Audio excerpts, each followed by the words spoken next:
Because of the destruction caused by a few on Devil's Night, the rhythm and heartbeat of a great city gets slowed down.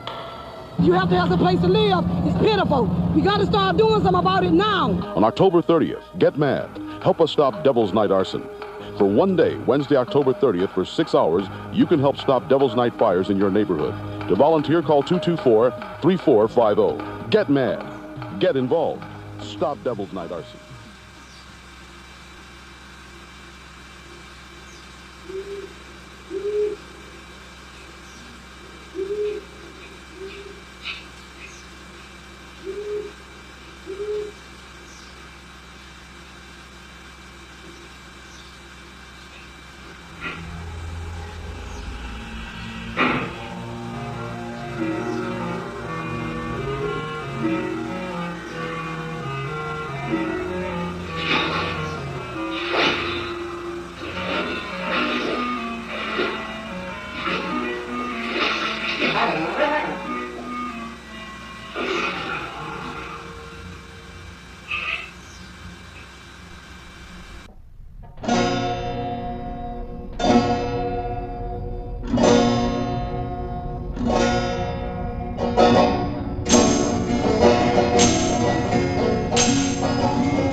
Am 28. September klingelte bei mir das Telefon. Ich nahm ab. Es ging ein Ruf durch. Anschließend wurde während des Rufes gewählt und meldete sich eine Frauenstimme. Du Verbrecherin, du gehörst scharf. Wird also als erstes Nummer 1 eingespielt.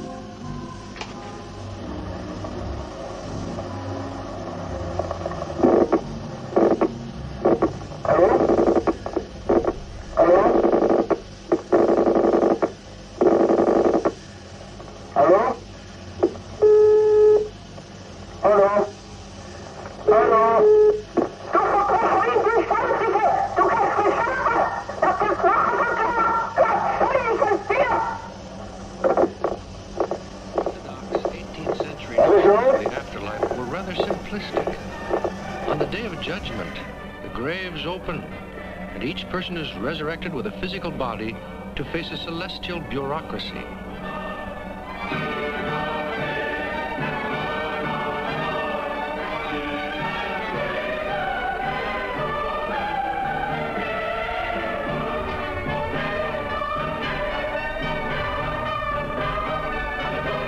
Swedenborg refuted these notions in several books. This greatly upset traditionalists, such as his friend Reverend Ferelius. You are a learned man, sir, versed in scriptures. Surely you can understand, despite whatever things your spirits tell you. It is like our courts of law. The day of judgment, the pious are rewarded.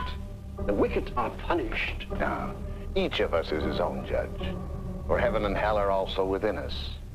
We are each living eternity now. Swedenborg wrote that we experience heaven and hell on earth, and that the worlds beyond the grave are extensions of the psychological realities of daily life. Death is not an extinction, but a continuation of life, merely a transition from one state to another. In several visions, Swedenborg experienced the process of dying and saw others enter the afterlife. He said that immediately following death, there's a period of self-discovery. The social masks worn on earth dissolve away, and the true self is revealed. Each person then shapes his own eternity to correspond with his real inner nature. Some become irrational, driven by fear and greed. They are in a state Swedenborg called hell. Hell is a psychological condition which corresponds to the suffering we experience on earth when we allow ourselves to be driven by the blind greed of our own egos.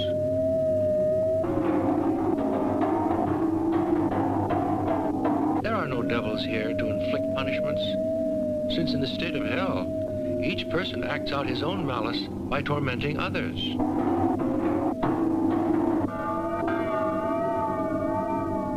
Really, sir? No devil? But, your lordship, you mean to say there aren't no devil? No devils, no demons. Such is the equilibrium of everything in the other life, that one brings punishment and torment unto himself.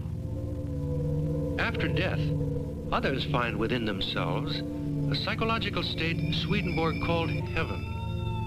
It is a joyous condition, a state of expanded awareness, of perceiving more and more of the grand plan of creation.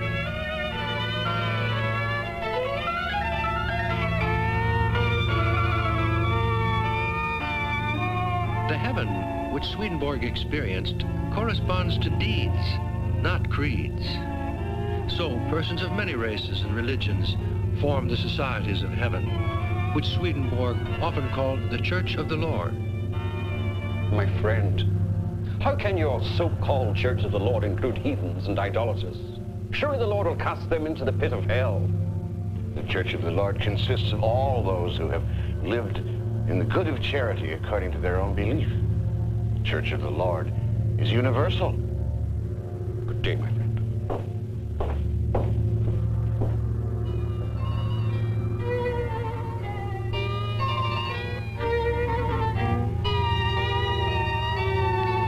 Swedenborg approached the end of his life.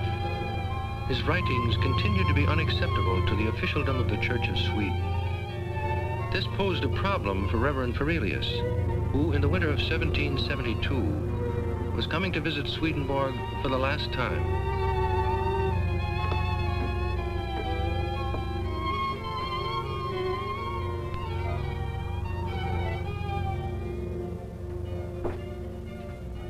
You have been ill, my friend.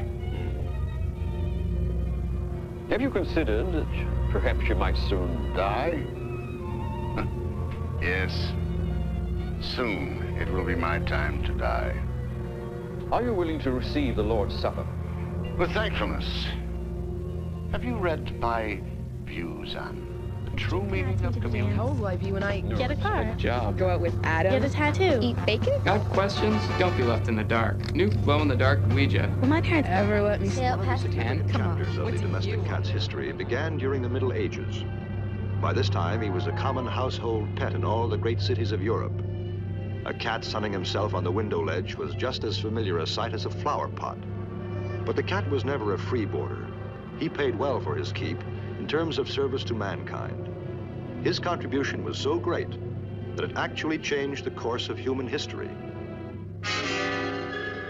Through the centuries, man's very existence has been continually threatened by a treacherous and deadly enemy, the rat. These destructive and vicious rodents swarmed the cities, devouring vast food supplies and spreading the Black Death, the dread bubonic plague. A disease so deadly that at one time a single epidemic wiped out 1/4 of the population of Europe. Thus, the rat has killed more people than all the wars in history. Man's greatest single weapon against this army of death and destruction was the cat, for he was naturally equipped for hunting in the dark underworld of the rat. On velvet paws, he moves in silence. His sensitive whiskers act as antennae to feel his way through the darkness. The pupils of his eyes expand to take in every particle of light. With lightning-fast reflexes, he strikes swiftly.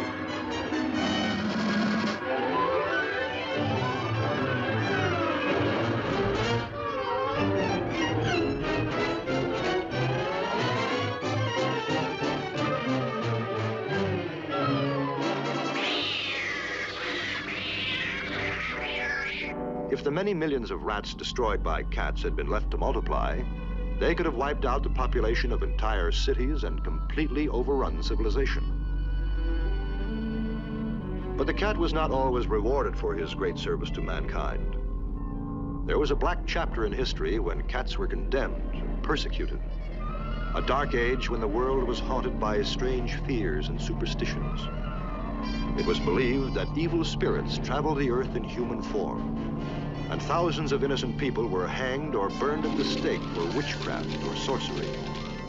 They were condemned by the words of the ignorant and the superstitious, idle gossip growing into wild rumors, spreading through towns and villages, twisting and turning into fantastic and monstrous tales.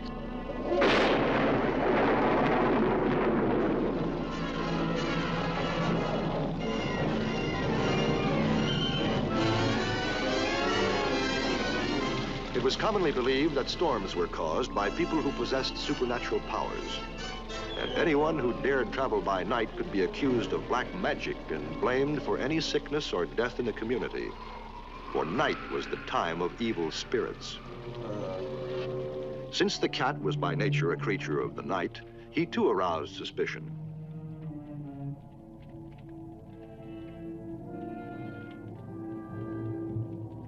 Many believed that his silent and mysterious ways were the ways of evil spirits, and that his steady, soul-piercing gaze must be the look of the devil.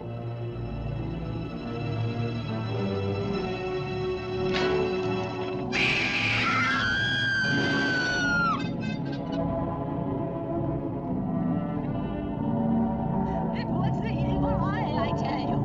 I could feel his black spell creeping over me, and all at once he turned into a terrible demon and came flying at me, screaming like the voice of doom. He's not a cat, he's a devil. Through no fault of his own, the cat, which had once been worshipped as a god, was condemned as a devil and blamed for the evils of the world.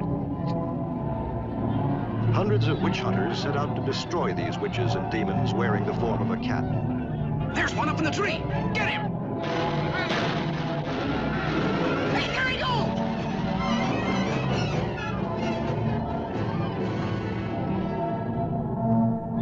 During the Reign of Terror, hundreds tens of thousands of cats perished, and for a time the domestic cat was threatened with extinction. But fortunately, some survived to carry on the species, to resume their place in human society.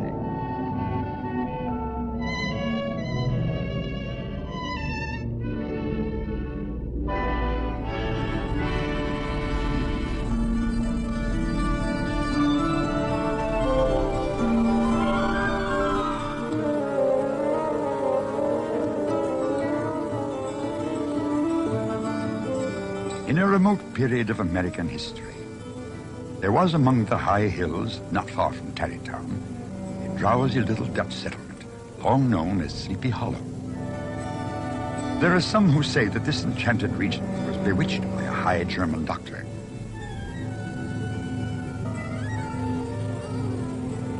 Others say that an Indian wizard held his powwows here. Certain it is that some power held a spell over the minds of the good people. The whole neighborhood abounds with local tales of haunted spots and twilight superstitions, and the most fearsome spirit of all, the Headless Horseman. Now it happened that a very peculiar school teacher came to Sleepy Hollow. His name was Ichabod Crane. And to see him striding along with his tattered clothes fluttering about him, one might have mistaken him for the specter of famine descending upon the earth.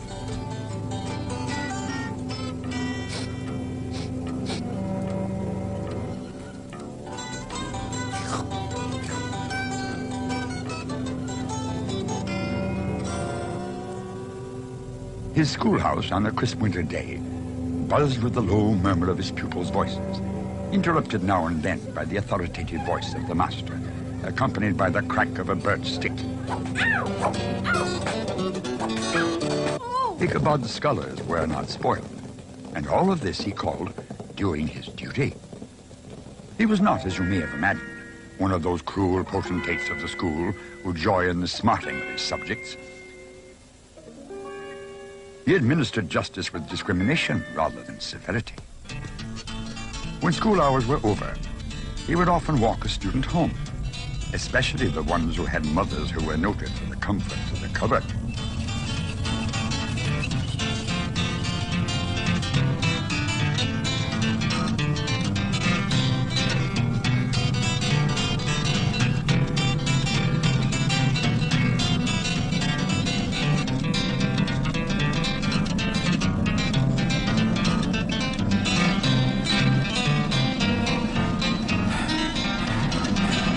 Knowing that his rustic patrons were apt to consider schoolmasters as mere thrones, he would often render himself useful and agreeable.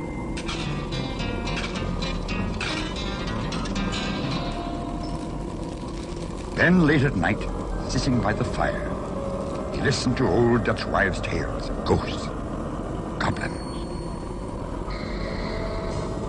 and haunted fields, and especially tale of the Headless Horseman. While listening, all snug by the chimney, Ichabod was only mildly apprehensive. But afterwards, on his walk homeward, what fearful shapes and shadows beset his path.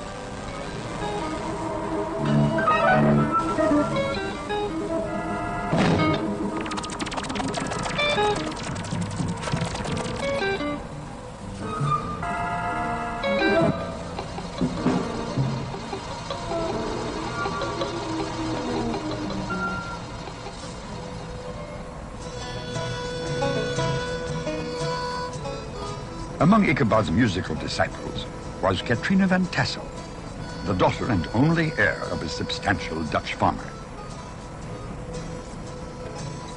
On his way to her house, Ichabod rolled his great eyes over her father's fat meadowlands. In his devouring mind's eye, he pictured to himself every duck roasted succulent brown, each little porker with an apple in its mouth, strutting turkeys on plates swimming in gravy. How he sighed and yearned for the blooming Katrina van Tassel, who would inherit all these domains.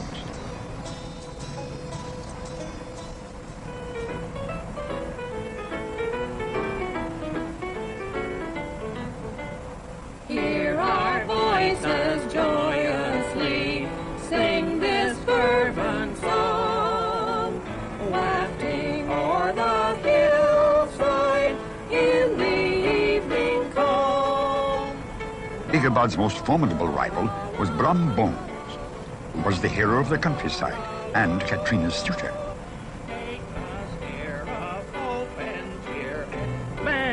All your woes. Ichabod loved to watch her tender face form sweet round vowels.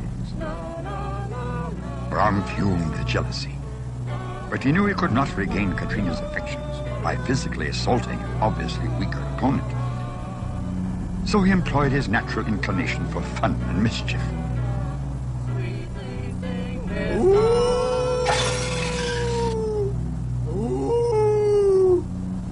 Katrina sent Brom away. Brom left, but he vowed revenge. Ichabod rejoiced. Katrina had brushed aside the main impediment to his pursuit of her affections. Some time later, Ichabod was handed a note. An invitation to attend a party at the Van Tassel mansion.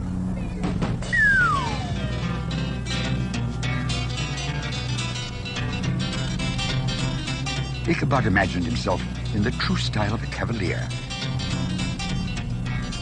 He saw an admiring Van Tassel bestowing upon him his total wealth. He was certain that tonight he would win the heiress' hand. Ichabod, gallantly mounted on a borrowed steed, lurched along toward the Van Tassel estate. When he entered, the conquest of his heart was complete.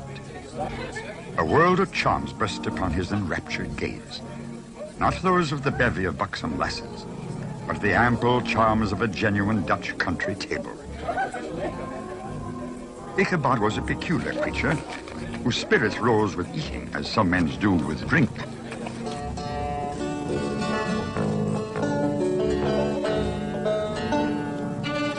Ichabod prided himself on his dancing as much as on his vocal powers. Not a limb nor a fiber about him was idle.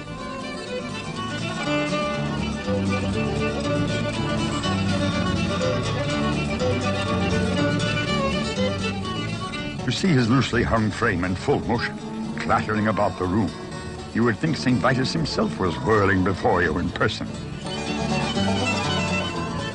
He was the admiration of all present, except Brom Bones. When the dance was at an end, Ichabod was attracted to a group of older folks who sat and doled out their wild and wonderful legends. Many dismal tales were told about funeral trains and cries and wailings. Some mention was made of the woman in white who haunted the dark glen at Raven Rock. She was often heard to shriek on winter nights before a storm. Seeing Ichabod trembling in every limb, Brom Bones immediately added a tale of his own, an encounter with their favorite specter, the headless horseman of Sleepy Hollow. He affirmed that returning one night from a neighboring village, he had been overtaken by the midnight trooper himself. He raced home, and just as they came to the church bridge, the headless horseman bolted and vanished in a flash of fire. To Brom's satisfaction and delight, Ichabod was terror-stricken.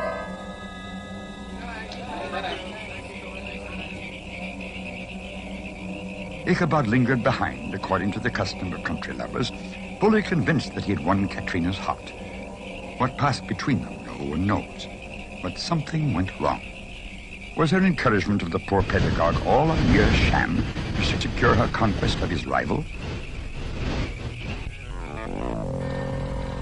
Ichabod, heavy-hearted and crestfallen, pursued his way homeward. It was the witching hour. All the stories of ghosts and goblins now came crowding upon his recollections. The night grew darker and darker. He had never felt so lonely and dismal. He was, moreover, approaching the very place where many of the scenes of the ghost stories had been laid.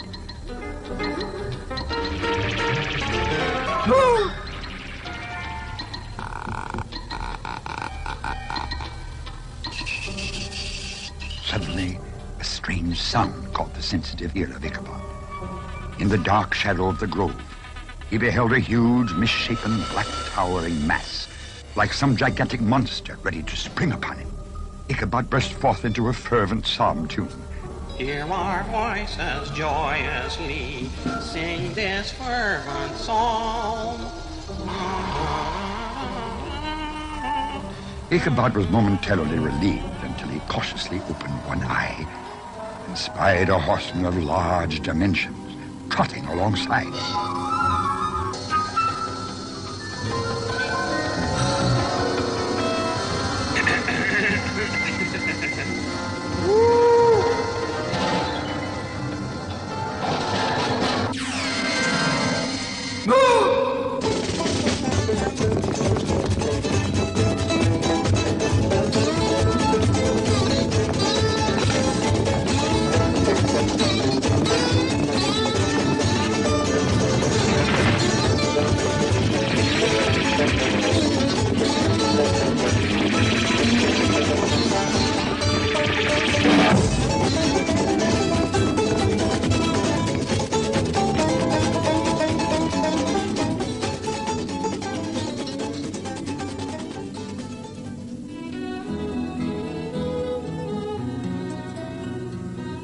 Ichabod was never again seen in that region. Many stories were called to mind and considered and compared. But in the end, the old Dutch wives, who are the best judges in these matters, maintained that Ichabod was spirited away by the headless horseman. And to this day, it is a favorite story often told about the neighborhood.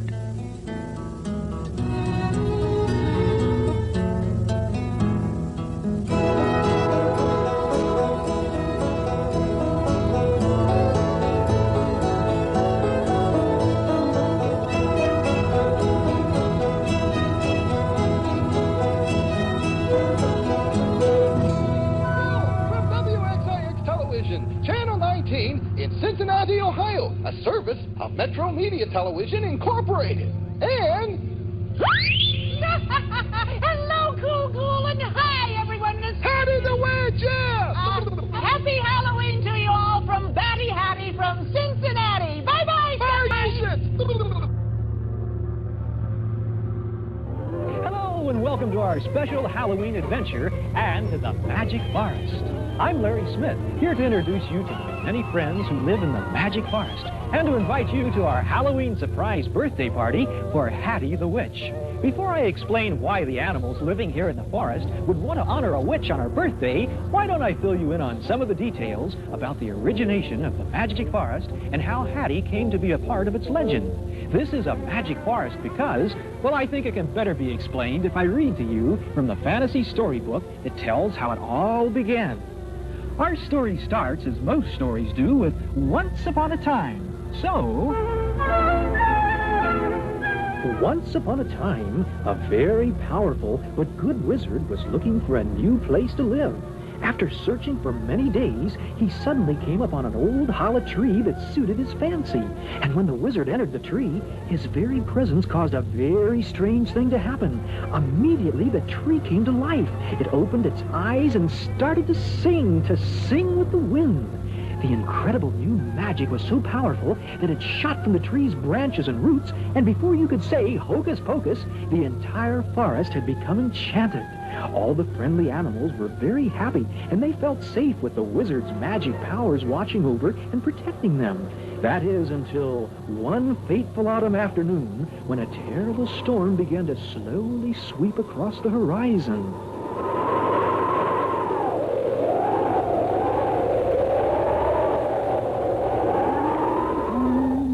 Mr. Riddle-dee-dee, Mr. Riddle-dee-dee, the wizard, come quickly. Fiddle-dee-dee, fiddle-dee-dee. Why, what is it, Hollow Tree? You sound alarmed.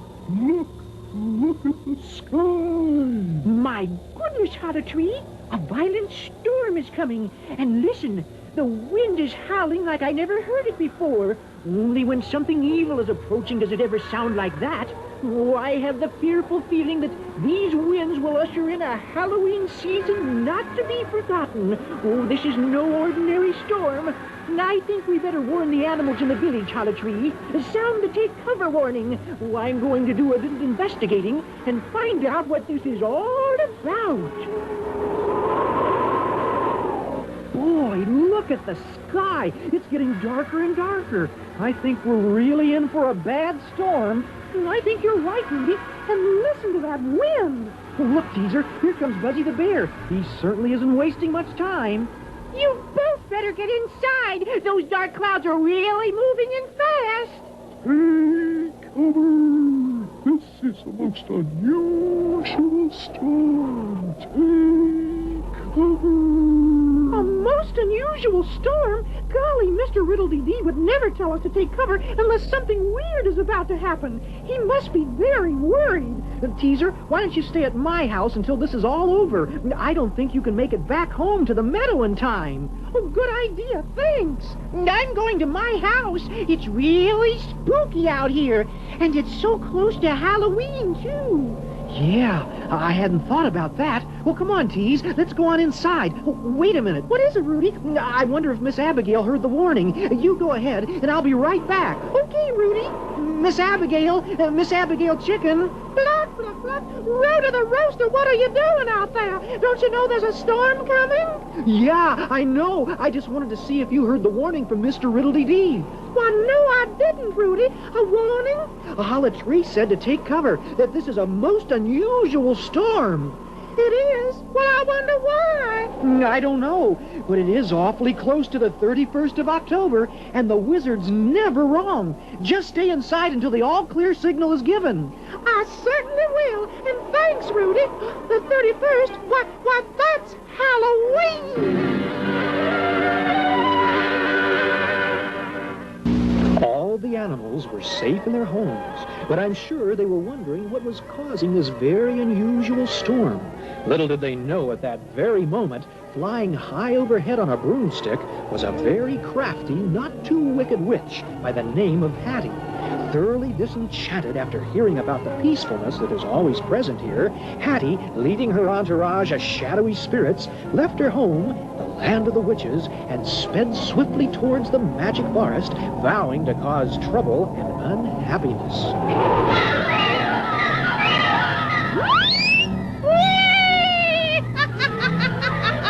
Oh, there's nothing like causing a little trouble on Halloween to make an old girl like me happy. Oh, come on, you pathetic poltergeists.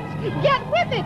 Can't you keep up? Why, it's Halloween, and the haunting season has begun.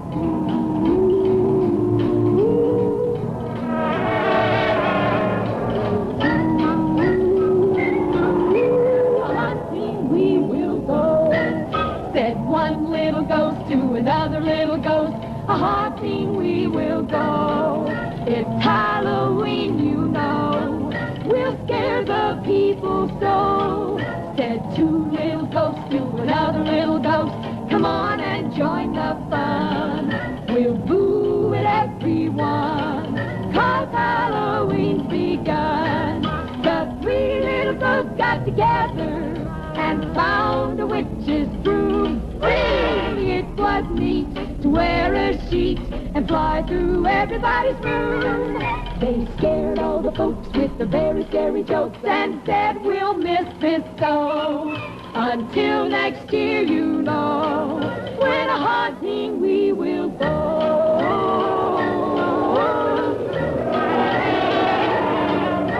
A haunting we will go. The three little ghosts got together and found a witch's broom. It was neat to wear a sheet and fly through everybody's room. They scared all the folks with the very scary jokes and said, we'll miss this so. Until next year, you know, when a haunting we will go. A haunting we will go. Causing trouble was Hattie's way of celebrating her birthday, which just happens to fall on Halloween. But as happens many times, the fates are not to be outwitted, and her evil magic powers were about to backfire.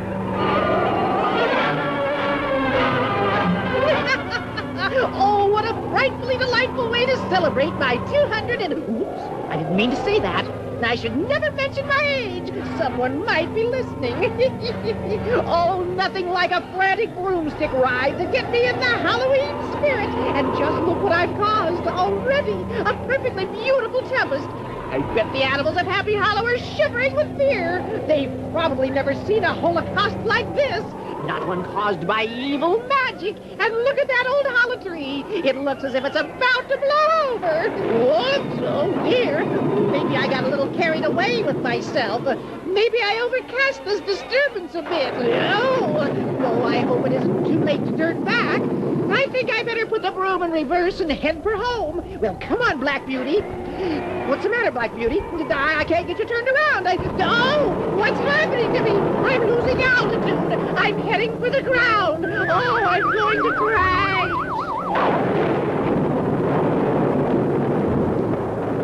My dear Hattie the Witch, you sure bombed out on this one. And look at me. I'm a mess. Right into a swamp. Oh, I must have flown into some kind of potent magic energy field. I had no idea there was anyone living here who had as much magic power as I have. Well, whoever it is, just better be on constant guard, because I'm not leaving until I get my revenge. Oh, I'm so angry I can't see straight. What's that? All right, who's underneath that bridge laughing? Are you the one responsible for me crashing? No, come on up and show your face. Let's just see how much magic power you really do have. No. So you want to play games, huh, do you? Well, how about a game of two-handed bridge? I usually win when I play. If you won't leave the bridge, well, just have the bridge leave you. All right, Magic Wand, do your stuff.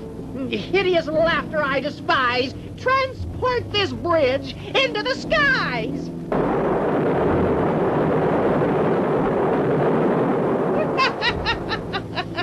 Why, what do we have here? A helpless little obnoxious troll. Look what you've done! You've taken away my bridge! Now where will I live? No, you're a wretched old witch! And you're a nasty old thing for laughing at me, and I always get my revenge. I'll get even with you someday! Oh, is that so? Well, just to make sure you don't try, I think I'll make you even smaller than you are now. It's time to teach you some simple arithmetic. Uh-oh, I better hide behind this big red rock. Magic evil numbers send this nasty troll the dividend. Smaller yet will be the end. Make the quotient -10.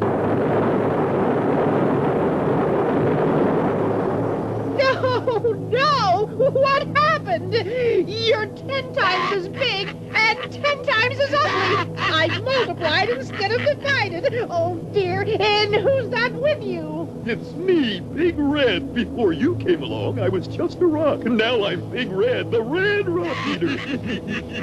No. Now what have I created? Oh, well, just get out of here. Yeah, sure, you old witch. But we'll meet again, believe me. Yeah, we'll follow you wherever you go. Oh, dear.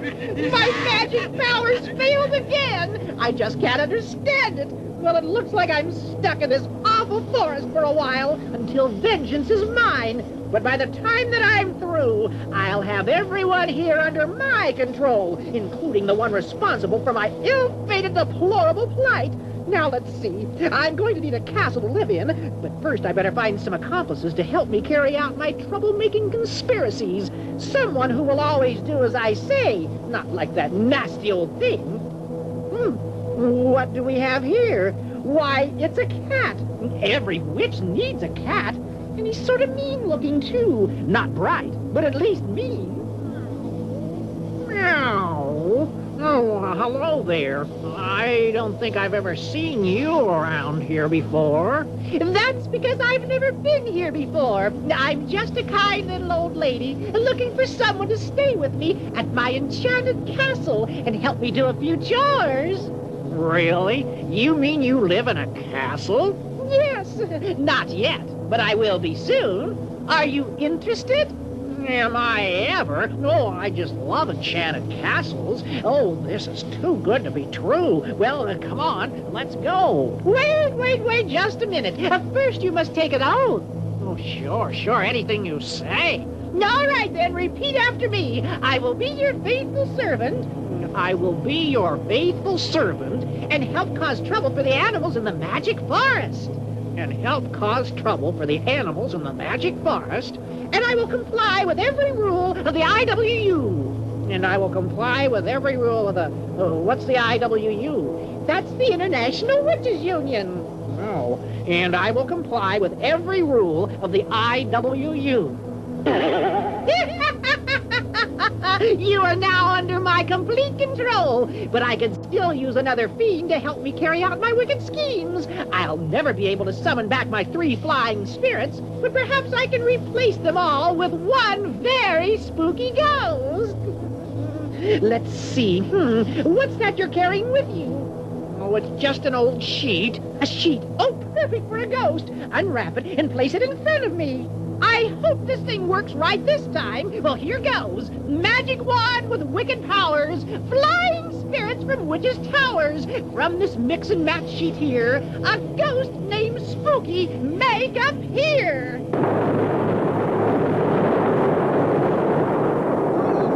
What happened? Where am I? Better still, who am I? Silence! Oh. From now on, you will answer to the name of Spooky, my #1 ghost riser. And you and this mean old cat will serve me at my castle on top of that mountain. Castle? No, I don't see a castle. You will, my friend. You will. Can you really create a castle? With my wicked sorcery, I can do anything. No one has the power to match the magic that I possess, so stand back, and I'll show you both what I can do. Mountain rumble, mountain roar. What's that? What is that? My name is Snarfy. Snarfy our dog. Who are you? I'm Hattie well, just to call me Hattie. This is mean old cat, Mock for short. Oh, hi there, mean old cat.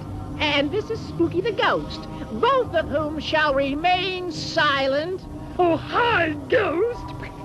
He's probably one of those pesky little animals who live in the village. Tell me, do you live in Happy Hollow? No, just passing through. I don't have a home, but I am looking for one, though. Would you happen to know of anyone who might like a friendly little doggy? He seems almost too friendly. I don't know if I can trust him or not. Oh, well, do you? I'm thinking, Snarfy, I'm thinking. That's Snarfy. Snarfy our dog. All right, Snarfy. The other two I know I can handle, but I'm not so sure about this one. I wonder if I should contact my great-great-great-grandmother Witch. Well, I guess he can't cause me that much trouble. Snarfy, how would you like to live with us in my castle? A castle? Oh, you're kidding. A real honest-to-goodness castle? That's right. Oh, I've always wanted to live in a castle. But you must obey me. The first time you cross me, out you go. Oh, don't you worry. I would never do anything to upset a sweet little old lady like you. All right, you can stay with us. Oh, goody, goody, goody, goody, goody, goody. I finally found a home. Home? Oh, yes, I think it's time to complete the next part of my scheme. It's time for the Mistress of Sorcery and Enchantment to conjure up from the depths of the highest mountain a fortress from which I may seek my revenge. Mountain rumble, mountain roar, release from your darkest core a mystical castle where evil doth soar.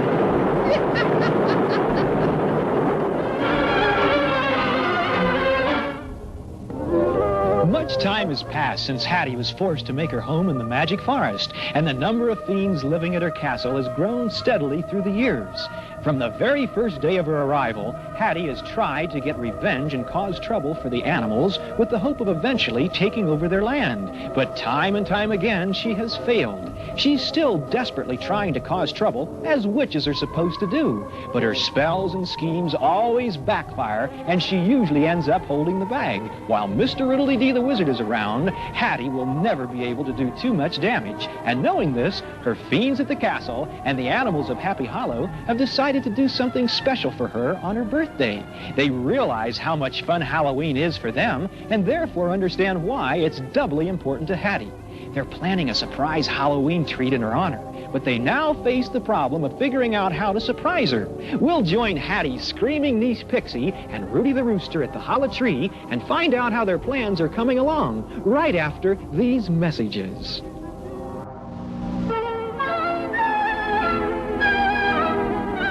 You, Mr. Riddle-dee-dee, Rudy the Rooster and Pixie the Witch are coming up the trail. Fiddle-dee-dee, fiddle-dee-dee. Are they here already? Well, tell them I'll be up in a second. I've got one more line to finish on the last riddle. I didn't think they'd be here so soon. Hurry up, Pixie. We don't have a lot of time. I know! If we wait too long, Aunt Hattie will start on her yearly Halloween prowl, and we won't see her until morning. Hollow tree, you, hollow tree. Here, let me try, Rudy. Hollow tree! Hello, Pixie. Hi, Rudy. Hi, hollow tree. Is Mr. Riddle-dee-dee here? Who? Mr. Riddle-dee-dee the wizard. Mr. Riddle-dee-dee? Oh, yes, yes. Well, tell him we're here. It's very important. Well... Fiddle-dee-dee, fiddle-dee-dee. Oh, hollow tree, why didn't you tell me Rudy and Pixie were here? Do you have the clues, Mr. Riddle-dee-dee? Why, of course. I thought you would never get here. Right, hollow tree? Oh, here they are. Is everything all set? I'm not quite sure. We have to plant the clues and then get Hattie to try and figure out where we are instead of flying around on her broomstick all night causing trouble. But Teaser and Snarfy are working on that. I'm sure they'll come up with a plan. Oh, it should be fun. Tricking Hattie the Witch on Halloween. But I never thought I'd see the day when her own fiends would team up with the members of the Clubhouse Gang. And you, Pixie. I thought all of you witches stuck together, especially on Halloween. Isn't it your birthday, too? It sure is. But every Halloween, it's the same old routine. I try to keep up with Hattie on my broomstick, but by the time I get to a place, Hattie's already been there and caused trouble, and there's nobody left for me to scare. Besides, what would be a better birthday present for me than to trick Aunt Hattie on Halloween? The morning after every Halloween, she always says, "And what did you do last night? I didn't see you around." Then she laughs and says, "Oh, I keep forgetting. You're not old enough to stay up all night. Hee hee hee." Oh, but I can see her green face turning an embarrassing shade of red now. Well, listen, we better get going, or Hattie will be saying the same thing tomorrow. Thanks, Mr. Riddle-dee-dee. See you later tonight. Right, a few minutes before midnight. Oh, this is one Halloween I'm going to enjoy. Well, good luck. Thanks, Mr. Riddle-dee-dee. Goodbye.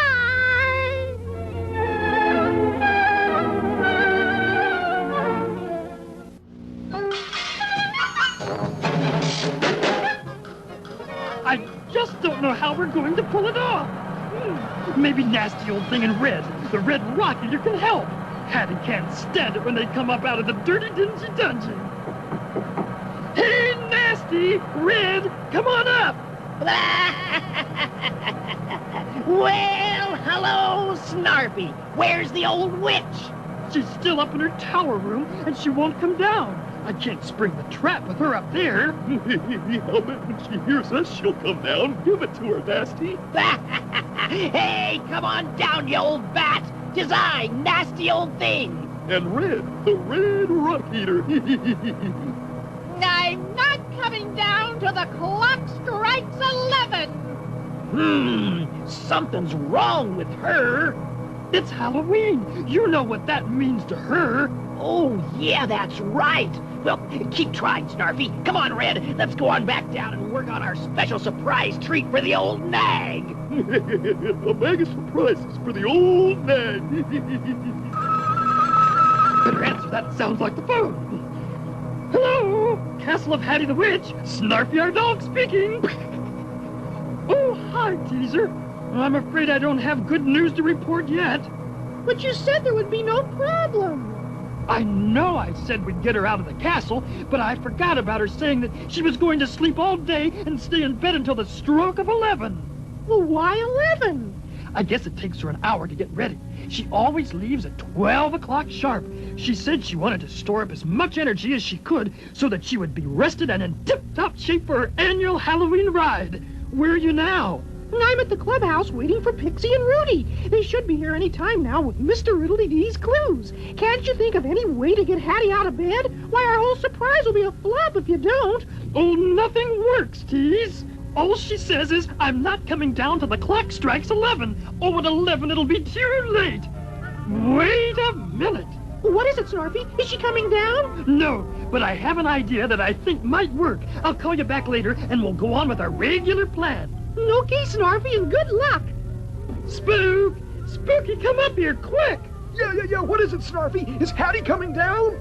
No, she isn't yet, but I think she will be soon. Do you have a plan? I sure do. I just hope it works. Now listen, here's what I want you to do. Tell mean old Cat...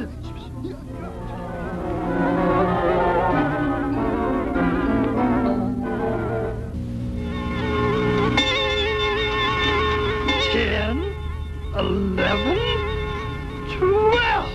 Oh, that should do it. It's 12 o'clock.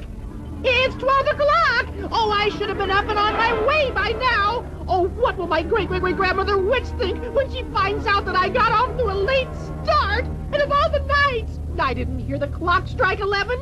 Why didn't somebody wake me? Oh, Snarfy, why didn't you wake me at 11? You know it takes me an hour to get ready for this. Halloween night. Oh, the most important night of the year. And here I am still in a nightgown and curlers. Oh, I blew it. Pixie, where's Pixie, Snarfy? Pixie? I don't know. I guess she's gone out. She left about an hour ago. Of course she's got out. Oh, where I'm supposed to be now. And she even took off an hour earlier. Now she has a head start on me. Oh, this is terrible. What am I going to do? Well, just don't stand there. Do something. Get my magic book. Get my cauldron. I'll brew up a magic spell. Excuse me, Teaser. Hattie seems to be upset about something. Hang on a minute. Hattie, what are you doing up so early? I thought you weren't getting up until 11 o'clock. 11 o'clock? Do you know what time it is? Don't you know how important this night is to me? Of course I know how important it is for you. That's why we're trying not to disturb you. You've got a big night ahead of you. You mean I had a big night ahead of me? Hattie, I think you're just getting too excited. Excited? Excited? Of course I'm excited. I'm a nervous wreck. Why don't you go back up to your tower room and relax? Relax? Mock, mean old Cat. Yes, Snarf. Did you finish dusting the hallway? Yep. I'm all through. Oh, good. Oh, by the way, I hope the clock didn't bother you. The clock?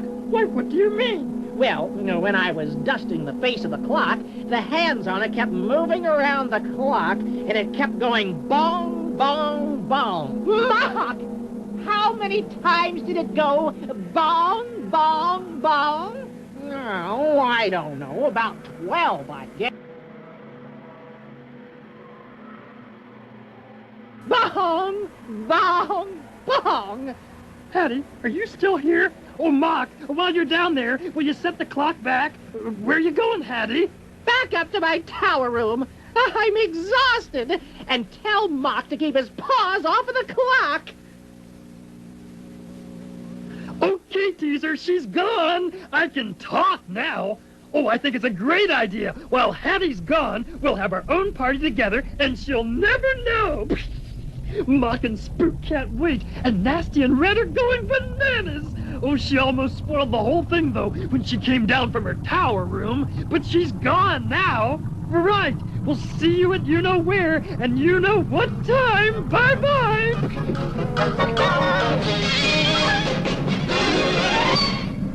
Well, how do you like that? Behind my back, my own fiends join up with those nasty little animals and plan a party. Well, it's a good thing I heard the clock striking. What's the old saying? While the cat's away, the mice will play. Well, this is one cat who's going to spring a little trap.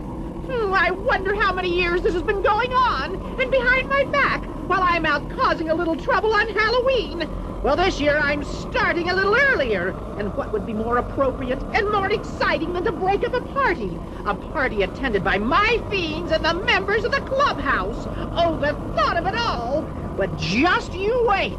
This will turn out to be one of my greatest Halloweens ever. Oh, I can't wait to see their faces when I burst in and break up their party.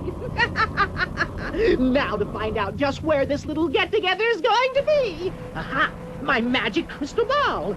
You and I are going to do a little snooping and find out the secret location. I'll just tune it in. Aha, what's this? Rudy and Pixie? And they're in the clubhouse. Now, isn't that nice? A Halloween party in the clubhouse. Oh, they're probably going to decorate it with ghosts and pumpkins and witches. Well, they're missing one witch, me. And once I'm on my broomstick, it'll be my party. After all, it's my birthday, isn't it?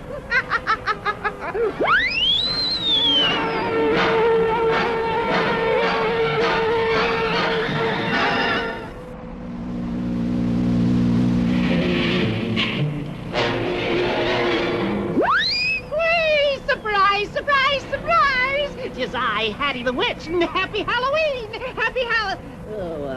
I'm sure I saw Pixie and Rudy the Rooster in here.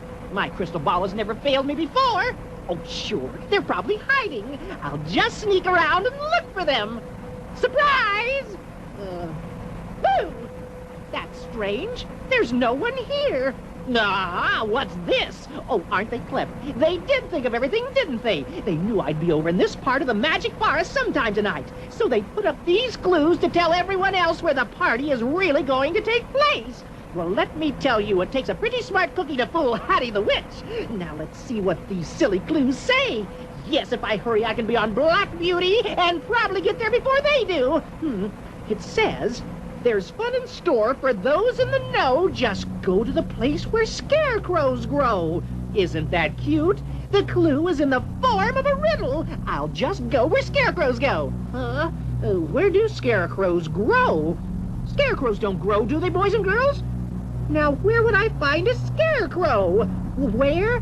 Why, of course, the cornfield. I knew it all the time. Well, come on, Black Beauty, my broomstick. We're off to spoil a party in the cornfield.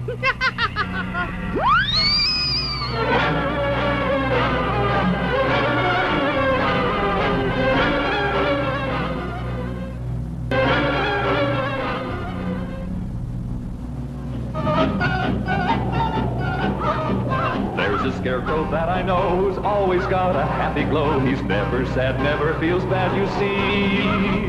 Whenever summer breezes blow, he dances with a happy glow. He's happier far than either you or me. He has the sky, he has the sun, he has his friends the birds. With all of these he has such fun, he has no need for any words. So you and I can get a glow, forgetting all our care and woe, if we will take it easy just like him.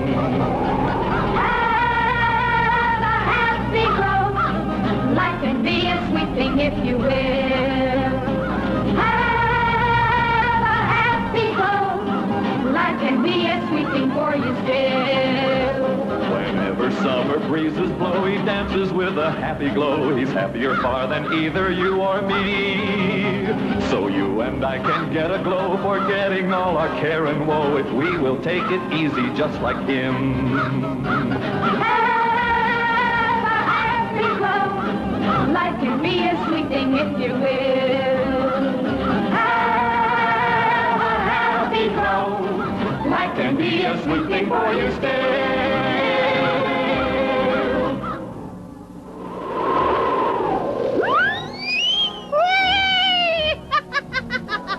Oh, surprise, surprise, surprise! Happy Halloween, everybody! I've come to spoil your party. Well, come on out. I know you're here. I found your clue. It does seem awfully quiet. Well, come on. How dumb do you think I am? Any dum-dum could have followed those directions. You're not afraid, are you? What's Halloween without a witch? Did you hear me? I said, what's Halloween without a witch? Well, say something. I like your decorations. I really do. I mean, they really fit the Halloween spirit. The scarecrow with a pumpkin for a head and all the corn stalks. The whole thing's beautiful. It really is. So come on out. Ready? March. 1, 2, 3, 4, 5, 6. Well, come on. All right. I promise I won't cause any trouble. Well, I gave my promise, and you know what that means, don't you? Well, answer me. Hattie, why don't you just give up and go home? No, of all the... You mean there isn't anyone here except Punky Pumpkin?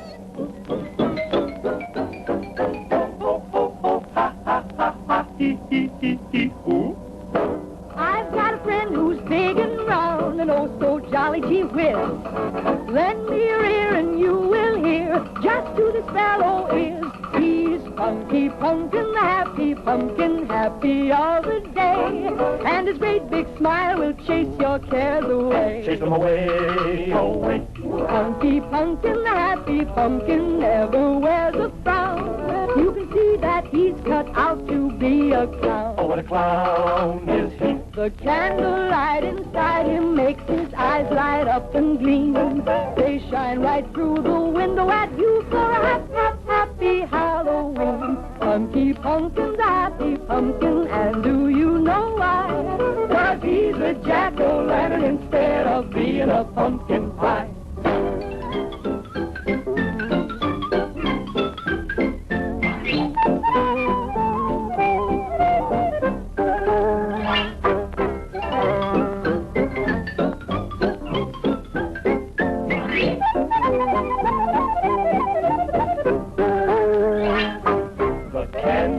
Inside him makes his eyes light up and gleam. They shine right through the window at you for a happy Halloween. Punky Pumpkin's a happy pumpkin, and do you know why? 'Cause he's a jack-o'-lantern instead of being a pumpkin pie. Punky Pumpkin, the happy pumpkin, happy all the day. And his great big smile will chase your cares away. Chase them away, away. Punky Pumpkin, the happy pumpkin, never wears a frown. You can see that he's cut out to be a clown. Oh, what a clown is he. The candlelight inside him makes his eyes light up and gleam. They shine right through the window at you for a happy Halloween. Punky Pumpkin's a happy pumpkin, and do you know why? 'Cause he's a jack-o'-lantern instead of being a pumpkin pie. Yes, he's a jack-o'-lantern instead of being a pumpkin pie. Wait a minute, Punky Pumpkin, come back here. Give me that. Oh, what's this? If I were you and wanted a key, on Halloween night, I know where I'd be. I'd go to a house where nobody lives, knock twice on the door, and find out what gives. Why, of course. How could I be so stupid? It's like a scavenger hunt, except I'm trying to find a location. And what would be more appropriate than an old haunted house? Oh, the perfect atmosphere for a party. Well, come on, Black Beauty. We've got some scaring to do.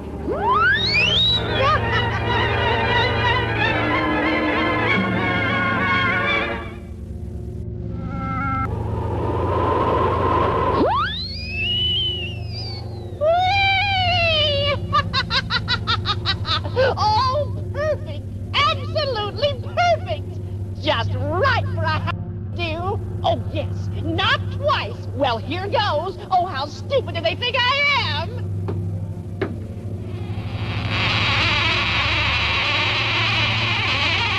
Boo! 'Tis I, Hattie the Witch, and I've come to liven up this dead party. Didn't think I would find you, did you? Well, I did. Teaser, Rudy, Miss Abigail, come on out and meet your master. Mr. Riddle-dee-dee! Buzzy, come forward! Come forward, I say! Oh, you don't have to be afraid. Oh, this is ridiculous. Here I am, a bona fide, certified witch, and look what I have to put up with. Oh, you've made me angry. I'm tired of messing around. You couldn't all be that scared. Well, where are you hiding? Oh, will I do, Hattie?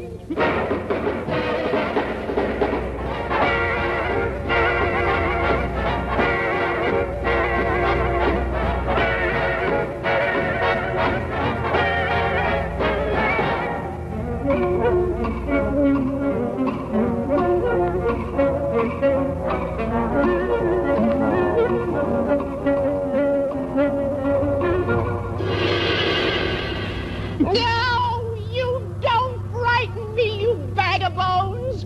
Give me that. Now don't lose your head and pull yourself together and give me that note. What does it say here? Why argue and bicker and hassle over where a party should be while a witch is away from her castle? Seems like her place would be just right for me. Oh, no! No, it couldn't be! Now I find out the truth. I'm the one who's supposed to be... Oh, well, never mind. If I go back to my own castle and find those pesky little animals having a ball, I'll... Oh, that's the last straw on my broomstick. They would never have the nerve. But if they would, I'll fix them. They'll never leave, believe you me. Now, how did I get in this place? I think it was this way out. Lose your way, Hattie? Oh, no. I think I came in this way. Having trouble, Miss Hattie? No, I'm not having trouble. Just let me out of here.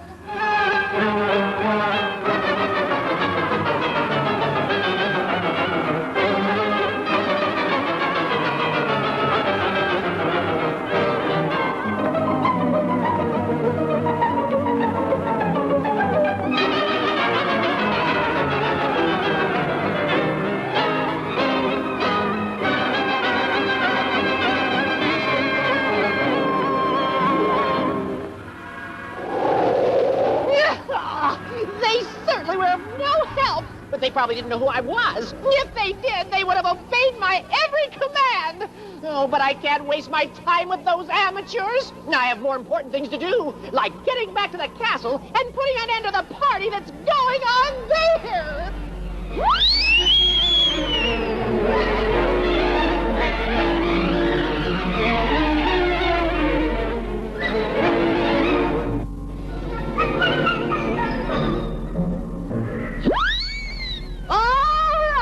If you pesky animals and Mr. Riddle-dee-dee are here, I'll capture you all. Imagine leading a witch on a wild goose chase on Halloween. Oh, you've gone too far this time. You've gone too far. Oh, dear. It is quiet. Why, there's no one here. What's going on? A happy riddle-dee-dee on your birthday, Hattie. Have a spooky good time tonight, Hattie. Block, block, block, birthday greetings are in order to a happy Halloween witch. Best witches on your birthday, Hattie. Happy Halloween, Hattie. Oh, happy birthday to our queen of Halloween. Happy holiday on Halloween, Hattie. Trick or treat to my Aunt Hattie, who's really thinking super cool and groovy. The biggest surprise on your birthday, Hattie. Happy birthday, you old witch! Oh, all of this for me? And after all the trouble I've caused everyone? Oh, you've made me so happy, I could cry. Well, happy Halloween! Happy Halloween!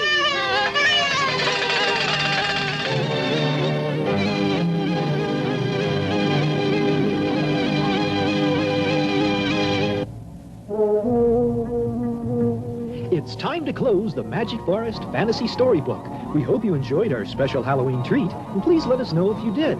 Hope we can soon share with you more of the many exciting stories. Goodbye from all of us here in the Magic Forest.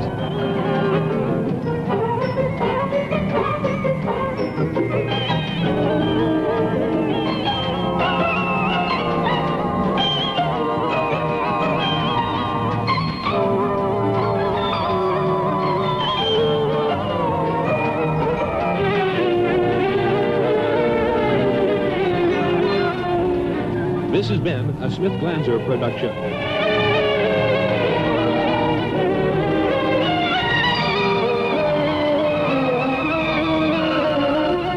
Enter the world of Edgar Allan Poe, a world where love leads to obsession Pagan, madness leads to murder, and the greatest monster of all is the human heart. In the Center for Puppetry Art's Tales of Edgar Allan Poe, classics such as The Raven, The Telltale Heart, and The Bells are removed from the shelf and woven into a tapestry of terror, giving life to the dead and leaving your heart still. For tickets, call 404-873-3391 or visit www.puppet.org.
Believe in ghosts.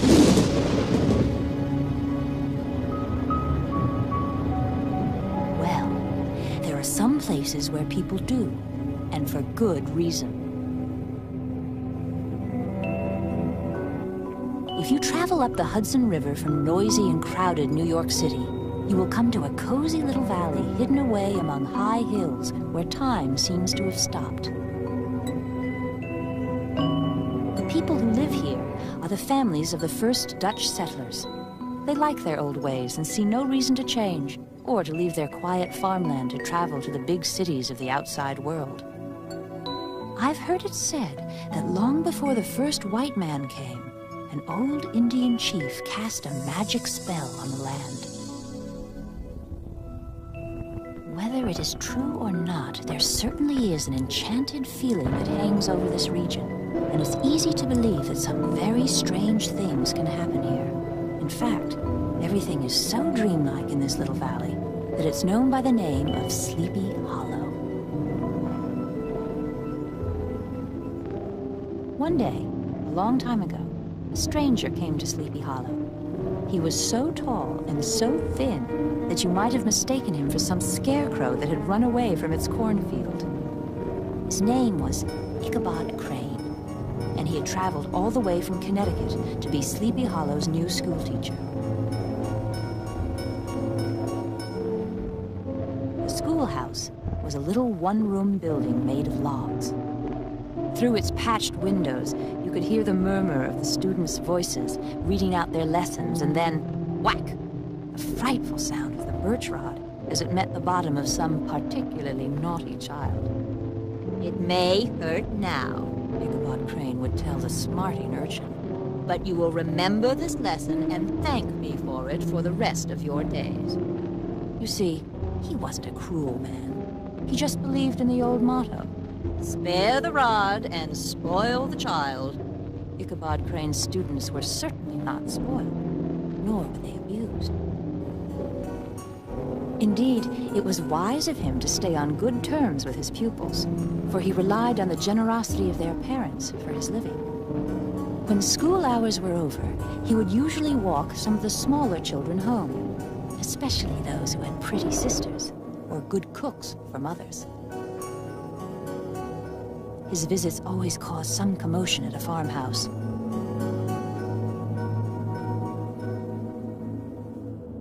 Set out the best plates and use the silver teapot, the mothers would instruct their daughters. Master Crane is a learned gentleman-like person, and I am sure he has vastly superior tastes. Be sure to make extra cakes and sweetmeats, for I never saw a man who could eat as much as the schoolmaster. Ichabod was particularly happy in the company of the country girls. The more bashful country bumpkins would hang back sheepishly, secretly envying Ichabod's education and the elegant manners he displayed to the ladies.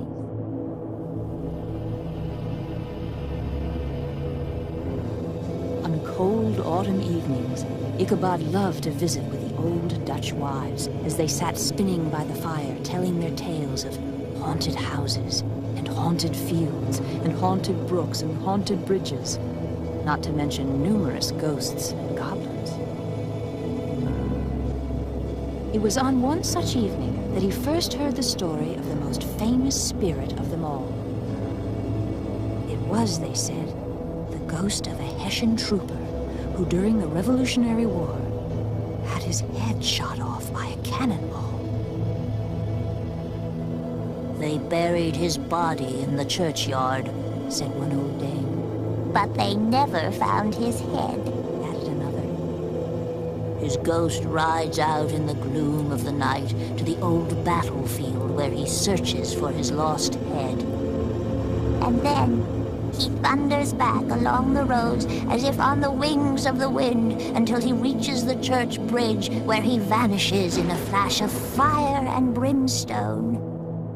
He is known as the Headless Horseman of the Hollow. Heaven preserve us, exclaimed Ichabod, who had a most fearful walk home that evening, imagining he saw the ghostly form of the Headless Horseman in every shadow that crossed his path.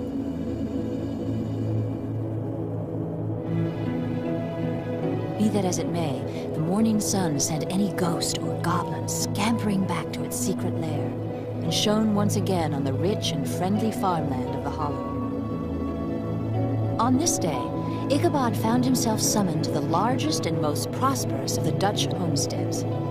It was owned by one Baltus van Tassel. My greatest treasure, boasted old Van Tassel, is not my full barn, nor my fields of rye, buckwheat, or Indian corn, nor my cattle, nor horses, nor pigs, nor fowls, nor even my house and all the goods therein. No, sir. My greatest treasure is my daughter and only child, Katrina. And there she was, Katrina van Tassel, famed not only for her great beauty, but also for the fact that she stood to inherit all of the Van Tassel wealth. Master Crane, Father and I would have you give me lessons in the art of singing, Katrina informed the delighted Ichabod. He gazed around him in awestruck wonder. His mouth watered as his ever-hungry mind pictured all the bounty of the farm, cooked and ready for the dinner table. And then there was Katrina, rosy-cheeked as one of her father's peaches, the crowning jewel in this sumptuous setting. My peace of mind is at an end, thought Ichabod. I must somehow, by hook or by crook, win the hand of Katrina van Tassel. Now, Ichabod Crane wasn't the only bachelor with his eye on Katrina. Oh, no. There was also Brom Bones. He was the local hero, famed for his great skill in horsemanship and feats of strength and daring. When any madcap prank took place, the neighbors always smiled, shook their heads, and said, "Brom Bones must be at the bottom of it." This hero had singled out Katrina as the object of his gallantries, and though he had courted her for some time, Brom had never actually asked her for her hand in marriage. It was whispered that Katrina would have gladly accepted Brom's offer. Well, that was a situation Ichabod had to contend with. Considering all things, a stronger man would have shrunk from the competition. A wiser man would have despaired. Ichabod made his advances in a quiet and subtle way. Using the excuse of giving singing lessons, he made frequent visits to the manor house. And so, while the busy Dame Van Tassel worked at her spinning wheel, and the honest Balt sat smoking his evening pipe, Ichabod would pay court to Katrina.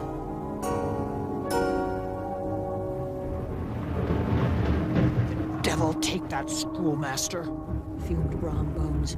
Every time I visit the Van Tassels, Ichabod Crane is there singing with Katrina. I'll double that schoolmaster up and stick him on a shelf in his own schoolhouse. Ichabod was too conscious of the superior might of Bones to give him any such opportunity. As a result, Ichabod became the object of practical jokes played by Brom and his gang of Sleepy Hollow boys. Things went on this way for some time without Brom being able to discourage the elusive Ichabod. One fine autumn afternoon, as Ichabod sat watching over his schoolroom, a messenger came clattering up to the door. Master Crane, you are hereby invited to attend the merrymaking quilting frolic to be held this very evening at the home of the Van Tassels. All was now hustle and hubbub. Books were flung aside and the whole school was turned out an hour early. The gallant Ichabod spent at least an extra half hour arranging his locks and brushing his best and only suit. He borrowed a horse from an old Dutch farmer so that he might make his appearance before Katrina in the true style of a romantic cavalier. The animal, named Gunpowder, was a broken-down plow horse that had outlived everything but his bad temper. Thus, gallantly mounted, Ichabod rode forth like a knight of old in search of adventure. It was towards evening that Ichabod arrived at the Van Tassel Manor. He found it thronged with the local people, all turned out in their best attire. Brom Bones was there, as usual the hero of the scene. He had come to the gathering on his favorite horse, Daredevil, a creature like himself, full of mettle and mischief. Oh, the world of charms that burst upon the ever-hungry Ichabod as he entered the Van Tassel's mansion. Welcome, Master Crane, greeted Katrina. I'm so pleased you could come. Won't you have something to eat? There are donuts and oily koek and crullers, sweet cakes and shortcakes, ginger cakes and honey cakes, and there's apple pie, peach pie, and pumpkin pie. There's ham and smoked beef, and here are preserved plums and peaches and pears and quinces, and here are boiled shad and roasted chickens. I know. I'll just give you some of each. And she did. Ichabod's eyes rolled with delight as he ate. To think, soon I might be master of all this luxury and splendor. And now, the sound of music summoned all to the dance. The fiddler's bow worked its magic on Ichabod, enlivening every inch of his delighted frame.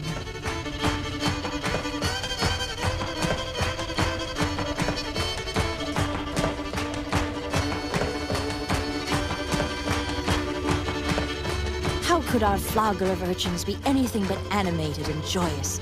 The lady of his heart was smiling graciously in reply to all his amorous oglings. All the while, the frustrated Brom Bones, sorely smitten with love and jealousy, sat brooding by himself in a corner.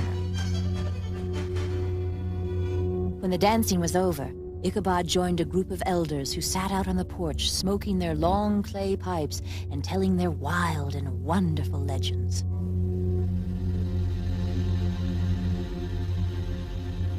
They told of the woman in white who haunted the dark glen at Raven Rock. She was on her way home one night when a sudden snowstorm caught her out in the open. She took shelter in a cleft in the rock, but it did her no good. She froze to death before dawn.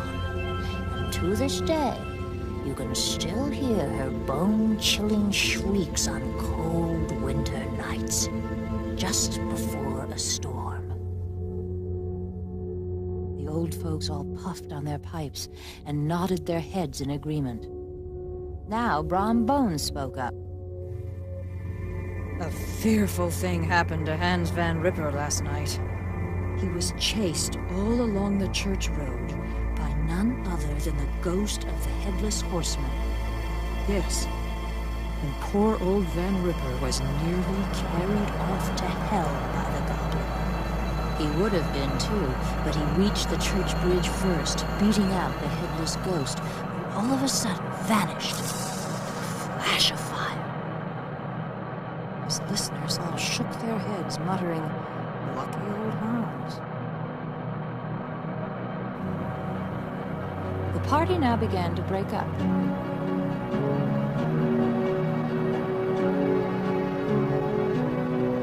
The old farmers gathered their families in their wagons and were heard for some time rattling along the roads and over the distant hills. Ichabod was the last to leave, and in the very witching time of night, he mounted old Gunpowder and set out for home.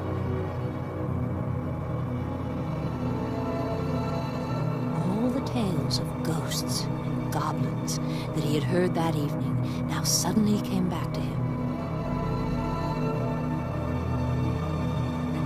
Grew darker and darker.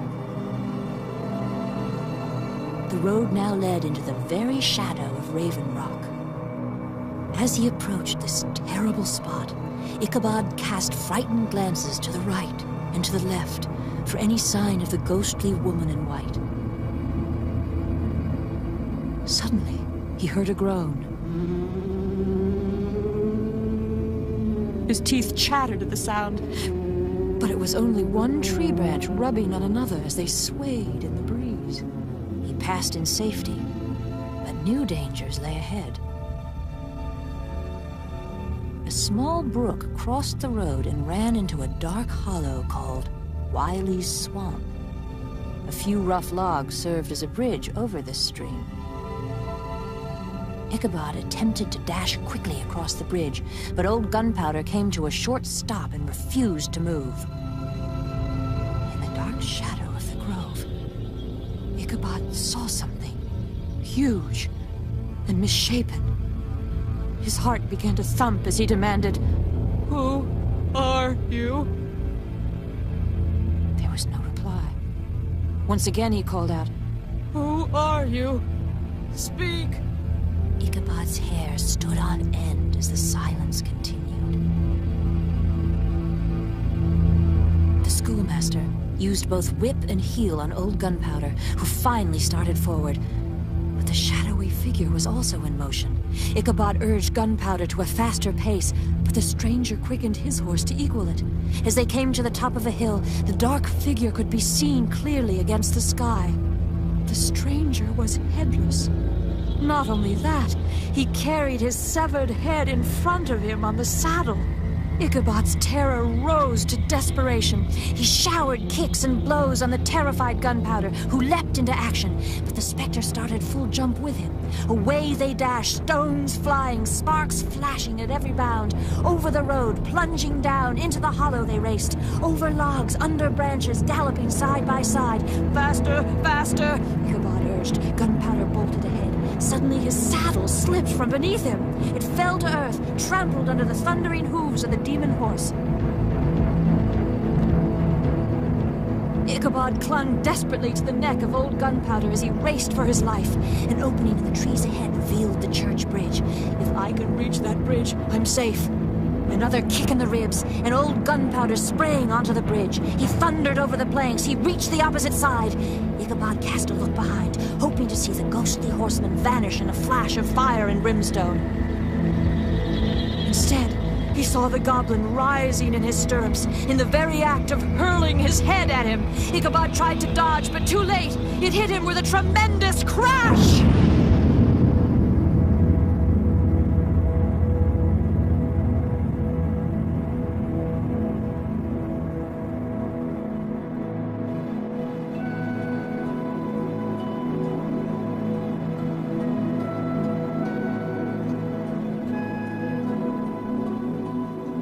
Next morning, old Gunpowder was found without his saddle, happily chomping the grass at his master's gate. Ichabod did not make his appearance at breakfast.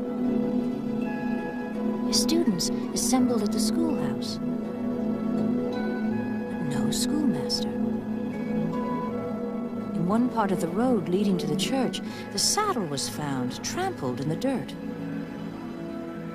There were tracks of horses' hooves which led to the bridge where the hat of the unfortunate Ichabod was discovered, and close beside it, most curious, a shattered pumpkin. The brook was searched, but the body of the schoolmaster was never found.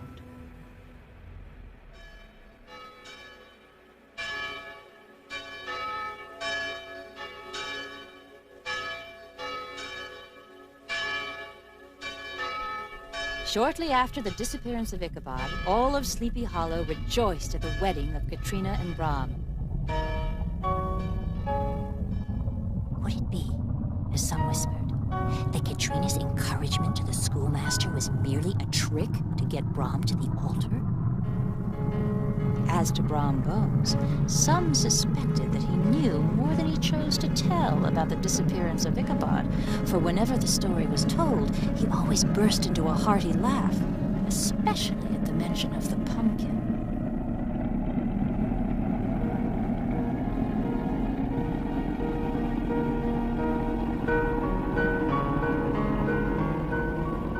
It is true that Hans Van Ripper, who had been down to New York on a visit several years after, brought home news that Master Crane was still alive and married to a plump and wealthy widow who just happened to own a prosperous tavern famed for its good food.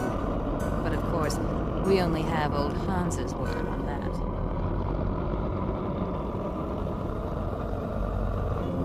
The old country wives, however, who are the best judges of these matters, maintain that Ichabod was spirited away by supernatural means. To this day, the local people swear that on crisp autumn evenings, in the road by the church bridge, you can still hear the echo of hoofbeats and see rushing by, like mist blown by the wind, the ghosts of Ichabod Crane and the headless horseman of Sleepy Hollow.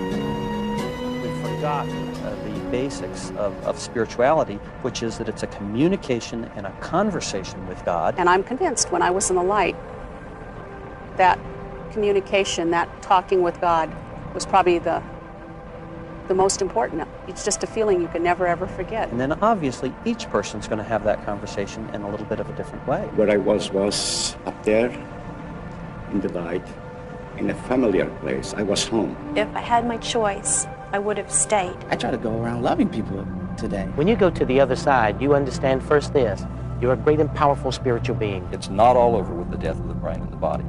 Some aspect of us is divine.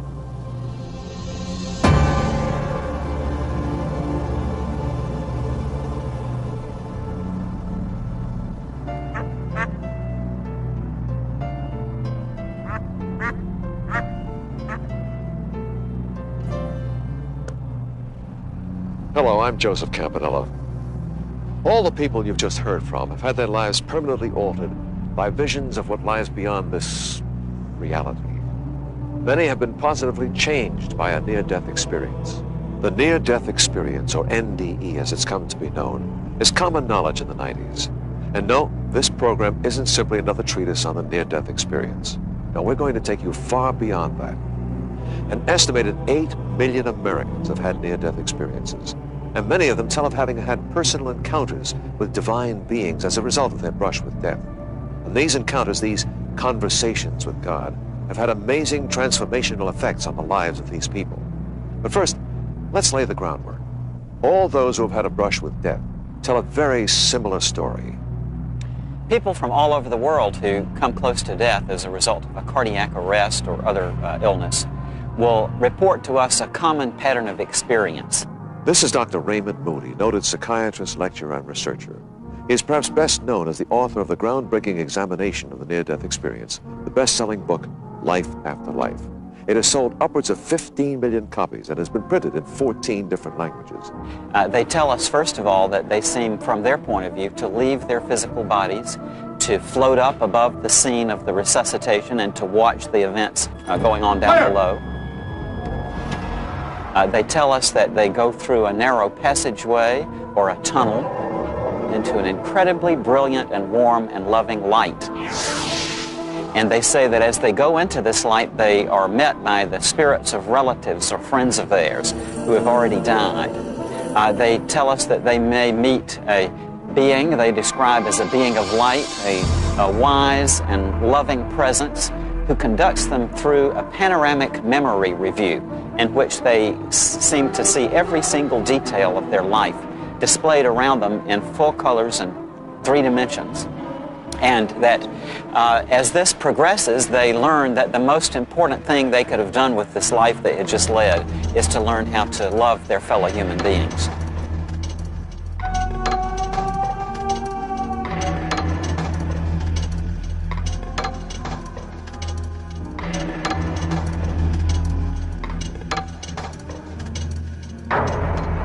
Thanks to modern medicine, people are being brought back from death's door. And we're learning about these wonderful lessons of hope and love. Hamlet, in his famous To Be or Not to Be soliloquy, spoke of that undiscovered country from whose bourne no traveler ever returns. Of course, that undiscovered country he spoke of was death, and he feared that if he took his own life, he would fly to ills that we know not of. Well, Shakespeare had a great insight into the human condition, but in his 17th century world, he was lacking information that we have today 400 years later. Travelers do return from that undiscovered country, and we are not flying to ills we know not of. Travelers to that new land return with a new outlook on life, and the cumulative effect of this new knowledge is usually a dramatic, positive life transformation. I think that what we can get out of near-death experiences without having to think of it in terms of a proof of a life after death is that it has enormous spiritual value, and we can see very dramatically the transformations in personality that it can bring about among people who go through something like this. 2 other authors who can attest to this are Paul Perry, co-author of 6 books on the near-death experience, and Daniel Brinkley, who suffered not just 1, but 2 brushes with death. His best-selling books are the result of these life-altering events. You know, I think one of the most amazing things about the near-death experience is how virtually everyone who has it no longer has a fear of death. I mean, if you look at Melvin Morris's research in the transformation study, he found that almost 100% of people who almost die and have the near-death experience are no longer afraid of death. As far as approaching death, I have no fear of dying whatsoever. I'm not afraid to leave this world because I have been where I'm going again. I do not look forward to the dying process. I do acknowledge the fact that it was painful and that I did get frightened, but I do know that all of that is just a passageway into this experience that I had before. This is Diane Morrissey. Diane is a group leader for a Los Angeles chapter of IONS, the International Association for Near-Death Studies. These are people who have visited that passageway. They meet on a monthly basis to share their experiences and help others understand the life transformational impact of an NDE. My son was killed in a car accident, and it was a very violent death. He went off a freeway. He went down 65 feet into cement. And so the fear I had of the pain he endured, and for the hour and a half that took them to get him out of the vehicle, haunted me. It just haunted me. When I first read Life After Life with Dr. Raymond Moody, that gave me my first glimpse of life after death, and it gave me my first hope. Quite a number of people over the years have told me that in the closing moments of their life that they were surrounded by helping presences beings that you could characterize, I suppose, as angels. And I belong to a group called Compassionate Friends, and we have a thing called Day of Hope. And we just had our third one, and Diane was our speaker, and Grace Boboka has been a speaker. I just wanted to tell them, do what you have to do. I'm okay, because I was out of my pain. All of that pain, all of that suffering was completely gone. Nothing I've heard from my religious background, nothing I've read, no other things have helped but that. That was the single most significant thing that has happened. And it has transformed my entire life. And my whole outlook on life is different. So it changed my whole life. It changed my career. It changed what I believe in. It taught me that everything we think, do, and say is extremely important, much more than we ever thought before, no matter how religious we were. One of the most dramatic, complete, and profound life-altering near-death experiences is that of Daniel Brinkley, author of Saved by the Light. He was electrocuted when lightning struck a telephone line outside his home. September 17th at 7:05 p.m. in 1975, I was talking on the telephone to a friend of mine. All right, Tommy, thanks a lot for inviting us. I have to check with Sandy, though, because you know she handles my time for me. What's this, some storm we're having, huh? All right, well, anyway, thanks for inviting us. And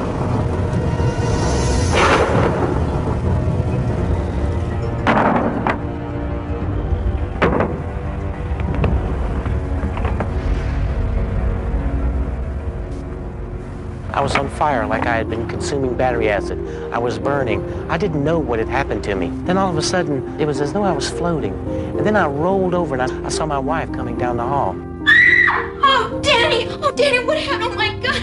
I need some help. I didn't know what had happened to me. I had never heard of the near-death experience.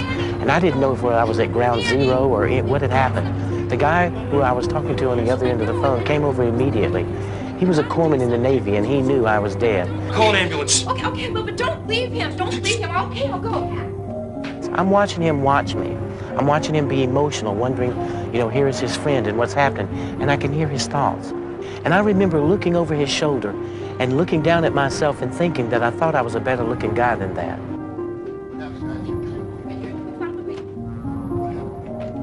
Check his vital signs.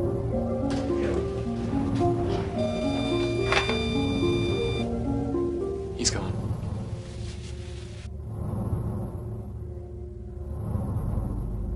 Then this tunnel began to form. As this tunnel began to form, I felt more at peace than I'd ever felt. I felt comfortable and safe. I began to be pulled down this tunnel.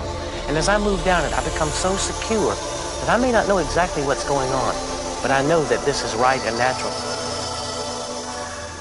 But there are some who say that it's not right or natural or even real for that matter. There's one school of thought that holds the opinion that these visions are mental tricks caused by a dying, short-circuiting brain, or that they're caused by drugs. But scientists who've devoted years to researching these experiences disagree. For anyone to say that these near-death experiences can be explained away as the terminal events in the brain, biochemical disturbances, or wish-fulfilling fantasies, or whatever, is just as unreasonable as if someone were to come along and say that these near-death experiences prove scientifically that there is a life after death.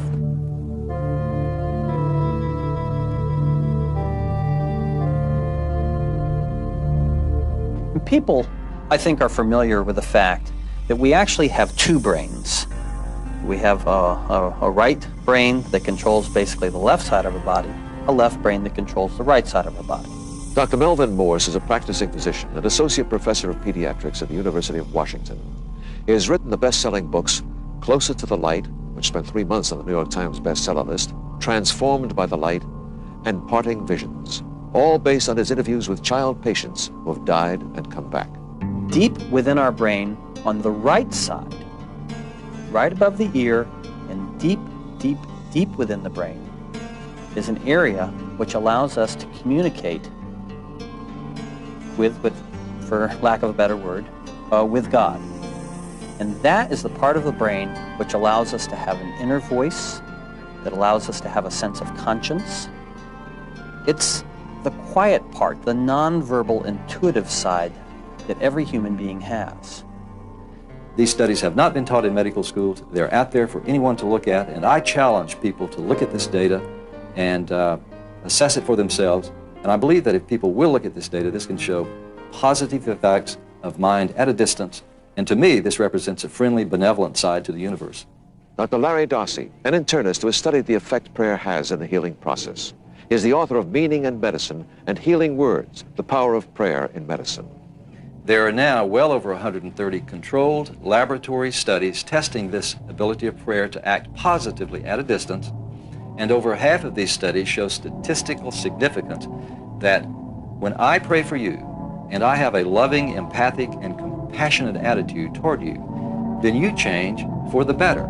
So we see that this right temporal lobe has many functions in our body.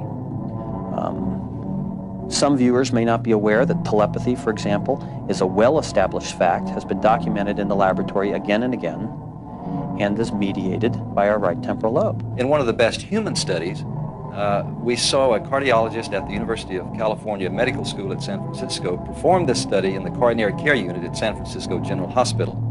Dr. Randolph Bird looked at 393 patients who either had an acute heart attack or severe chest pain.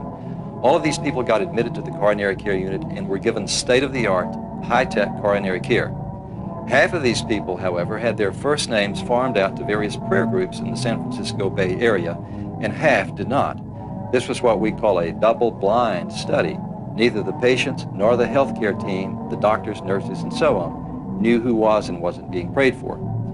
When the data were analyzed and the numbers were all assessed, it looked as if this prayed-for group had been given some sort of miracle medication. Well, now this gives us more of a physiological explanation for telepathy, because this same area of the brain, which allows us to mediate these subtle electromagnetic forces, can then reach out at a long distance to someone else's electromagnetic field. There were fewer deaths in the prayed-for group. The prayed-for group required fewer potent drugs, such as antibiotics and diuretics. we could stop thinking of these things as weird or bizarre or paranormal. We understand that we're biologically equipped to have things like miracles happen to us. I can assure you, if what was being evaluated here had not been prayer, but some sort of new medication to be used for acute heart attacks, this would have been heralded as a modern medical breakthrough, and people would probably have been lined up down the street to get their hands on this stuff. So for the first time, we have a scientific understanding of the nature of God, and it is a miracle. And the fact that neuroscientists are starting to understand it does not devalue it in any way. It makes it more accessible. It says to people who are struggling with their own spiritual feelings and intuitions, yes, you are right. You are not just a biological machine. You're a biological machine with something extra. Something, for lack of a better word, that has a soul. Modern science is implying that we have shared characteristics with the divine. You know, that's pretty good for me. That's pretty good for most of us. And for those who have come back to tell about it, the journey the soul takes at that moment of death is full of wonder, comfort, and more than anything else, love. It was very dark at first, but it was beautiful. This is Grace Babolka. Her near-death experience compelled her to share her experience with others in her book, Beyond This Reality. She also speaks regularly at churches and for support groups. To me, it was beautiful. It had all kinds of color and sound, and a feeling that I wasn't alone. I was being helped through this darkness towards a brightness that was up ahead that I was incredibly drawn towards. I wanted to be towards that light. I wanted to go towards that light. And at the same time, I was being drawn. I was being attracted, and I was being helped. People don't describe beings with wings, but illuminated beings who seem to be there in the role of a helper, someone there to guide them through this experience. And so in that sense, I would say definitely that what has been called in the religious tradition for a long time, guardian angels, do seem to be a reality to people who are at the moment of death. And what was unusual is I went back and forth through the tunnel several times, and I'd come back and see what's happening, and then I'd go back through the tunnel again. And each time I did, I kind of felt somebody there waiting for me.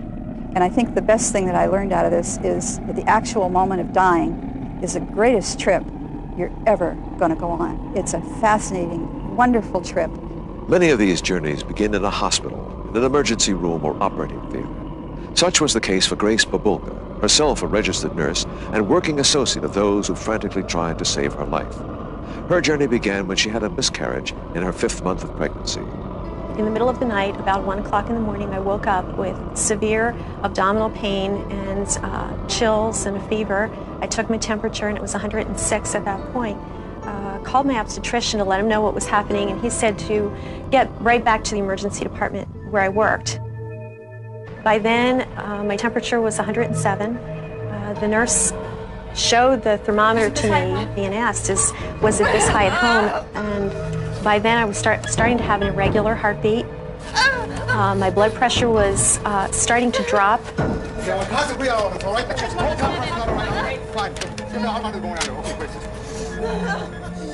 I could feel a great deal of pain, and the fever was just going higher by the minutes. I didn't really think that I would die or even come close to it, but I could hear the monitor that I was attached to, and I could feel the irregularity of my heartbeat. And the nurse on my left-hand side tried to get my blood pressure, and she said, "I can't get it." He tried to get it, and as he was pumping up my blood pressure, there was a very petite nursing assistant who kept trying to wipe me down, get my fever down. I know what to do, sweetheart. Hang in there. The resident on the right kept trying to get my blood pressure. And then he said, "Shit!" He said this bad word, and at that moment, I was different. Instead of laying down, looking up at them hovering over me, I was watching them from a position up high. I could hear everything that they were saying, and I could hear it crystal clear. I could understand not only what everybody was saying and what they were doing, but I could also feel what they were feeling. And this had me most concerned because my buddies were frantic. I was trying to get them to calm down. As odd as that sounds, I didn't want them to be upset.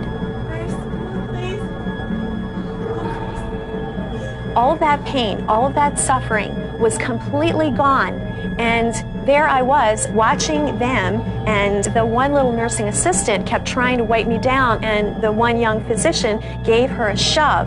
And I remember feeling very upset about that, but I knew then that something had happened. And with that moment of realizing that I couldn't talk to them, I couldn't communicate with them, and I couldn't calm them down, I was out of that room. And I was in some type of an enclosure. I could hear a sound like wind or like music or muffled voices, and I had a sense of moving quicker into more of a fullness, more of a sense of celebration. And I wanted even more so to get to this light that was up ahead. It was pure. It was perfect. And what was ahead was somewhere that I wanted to be. One of the most powerful and life-altering parts of the near-death experience is being in the light and encountering divine beings. The Bible relates many instances of man communing directly with God or with an angelic representative of God. As when Mary was visited by the angel of the Lord and informed that she was to give birth to Jesus. In more recent years, visitors to the world beyond often refer to the divine beings they encounter as simply beings of light. There are visions that stay with a person the rest of his or her life. When I came through the end of the tunnel, there was a bright, brilliant, beautiful light. A light so bright and so brilliant that I've never seen anything like it or felt anything like it. It penetrated me. It was as though I became a part of it and it became a part of me. As I looked to my right, I saw a being. Then this being started to move toward me. And how this communication was, it was as though I became the being and the being became me. We blended into each other.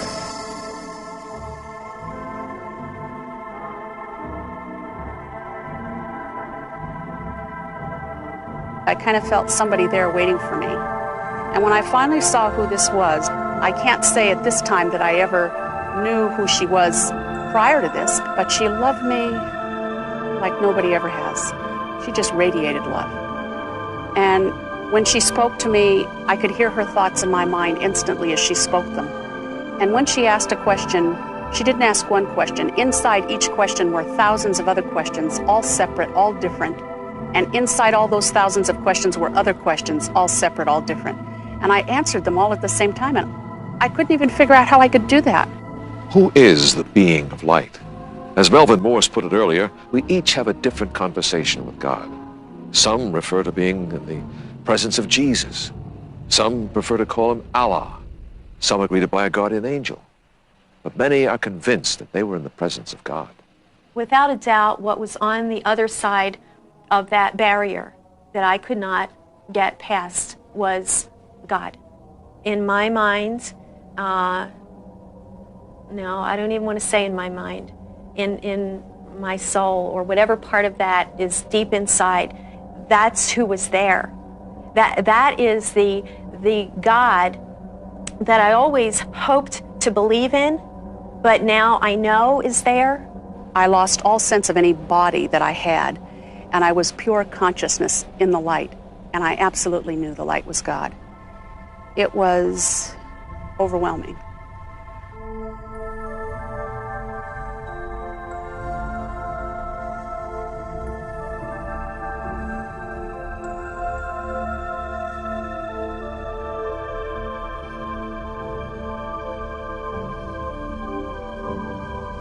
Well, as a pediatrician who's interviewed children who have seen this God, let me hear you the kinds of things they describe it as.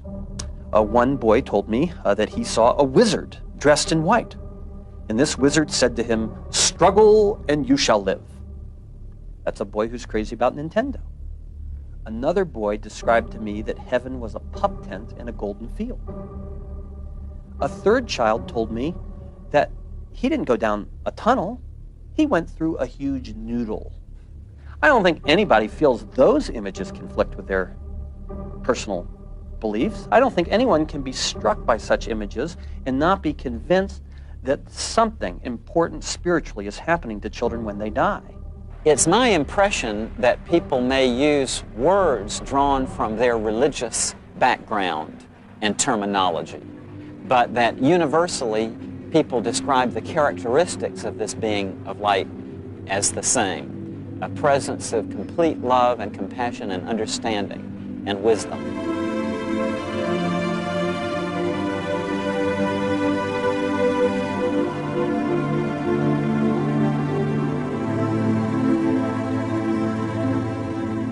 Another life-transformational impression made on visitors to the other side is that it was a familiar place. They were being welcomed home, and the welcoming included becoming part of the light.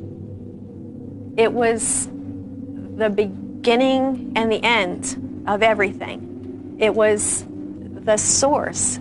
It felt like home. So there was a kind of a memory or kind of a recall that this was familiar to me, and I was familiar to my God. You know, that I was coming back. That was the feeling. Very comfortable. I was surrounded with love, and I belonged there. I recognized the place. I was in a familiar place, like I woke up of my dream and I'm home. That's it. This light didn't hurt my eyes like the flash of the lightning bolt. It penetrated me. It was as though I became a part of it and it became a part of me. That word being of light is almost too limiting. The light had a source, yet it was everything. It was like being part of this composite whole that was up ahead. This light was so full of every imaginable desire or feeling that you could ever have, and that was what I was attracted to. That's where I wanted to go. This concept of our having a spiritual connection to God keeps coming up over and over again. Dr. Larry Darcy suggests that some aspect of us is divine. Daniel Brinkley maintains that we're all great and powerful spiritual beings. Grace Baboka speaks of being part of the light. Dr. Melvin Morse, who doesn't even profess to being religious, is convinced this connection is real and that we can see evidence of it in things that appear to be mere coincidence. He drew this conclusion after receiving an answer to an experimental prayer. I once tried to pray as a little experiment, because a beautiful woman I know had told me that I should try it. And she's deeply religious and I'm not. So I said, alrighty, I'll try it. And she told me I should get down on my knees and just silently ask God a question. So, okay, I did it. And I felt really silly about it. And it lasted about 3 minutes. And I said, I would like to know what the relationship, this was my question, the relationship of man to God. And later that day, I suddenly had a blinding flash of spiritual intuition about a mathematical concept I've been trying to understand called fractals. And fractals are a mathematical concept which state that a piece of the whole is the same as the whole. For example, a snowflake. And you see the shape of a snowflake. If you look at a piece of that snowflake, you see the same shape replicated. If you look at a piece of the piece, you see the same pattern again. And suddenly, it came to me, maybe that's it. We as men are just a fractal of God. We're all a part of each other in some way, like a woven garment, like a linen cloth woven into thread by thread, running in different directions, and bisecting and crossing each other. But for someone, some other person, that's going to be meaningless. Fractals, they're going to go, what the heck are fractals? You know, and I learned something about faith from this experience as well, because the first thing that happened to me after I had this insight was I thought, oh, this is just some kind of weird coincidence. It's like this huge quilt that has no end on either side, top, bottom, right, left, front, or back, and every patch of that quilt matters. I've been studying fractals for years, and I've been struggling in my mind of how to, you know, understand them, and it probably just was a coincidence that that day it suddenly all came together to me. But I'm not so sure. I'm not so sure that was a coincidence. And I just see us all as being one big soul. We're part of this gigantic soul. God, love, whatever, however a person feels comfortable. And each one of us has something to do or to give and to make that love happen.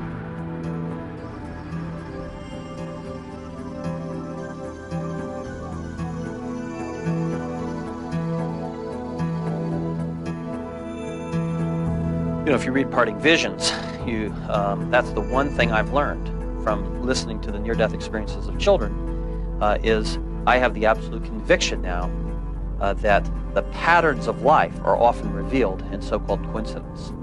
And the reason that I've reached that, admittedly speculative leap, is from the simple fact that I've seen the healing that paying attention to so-called coincidence can bring in people's lives. And that is a healing that I have not seen in any other arena. All those privileged to have stood in the presence of the being of light speak of being bathed in the most complete, most profound, most compassionate, and unconditional and a small portico in the centre.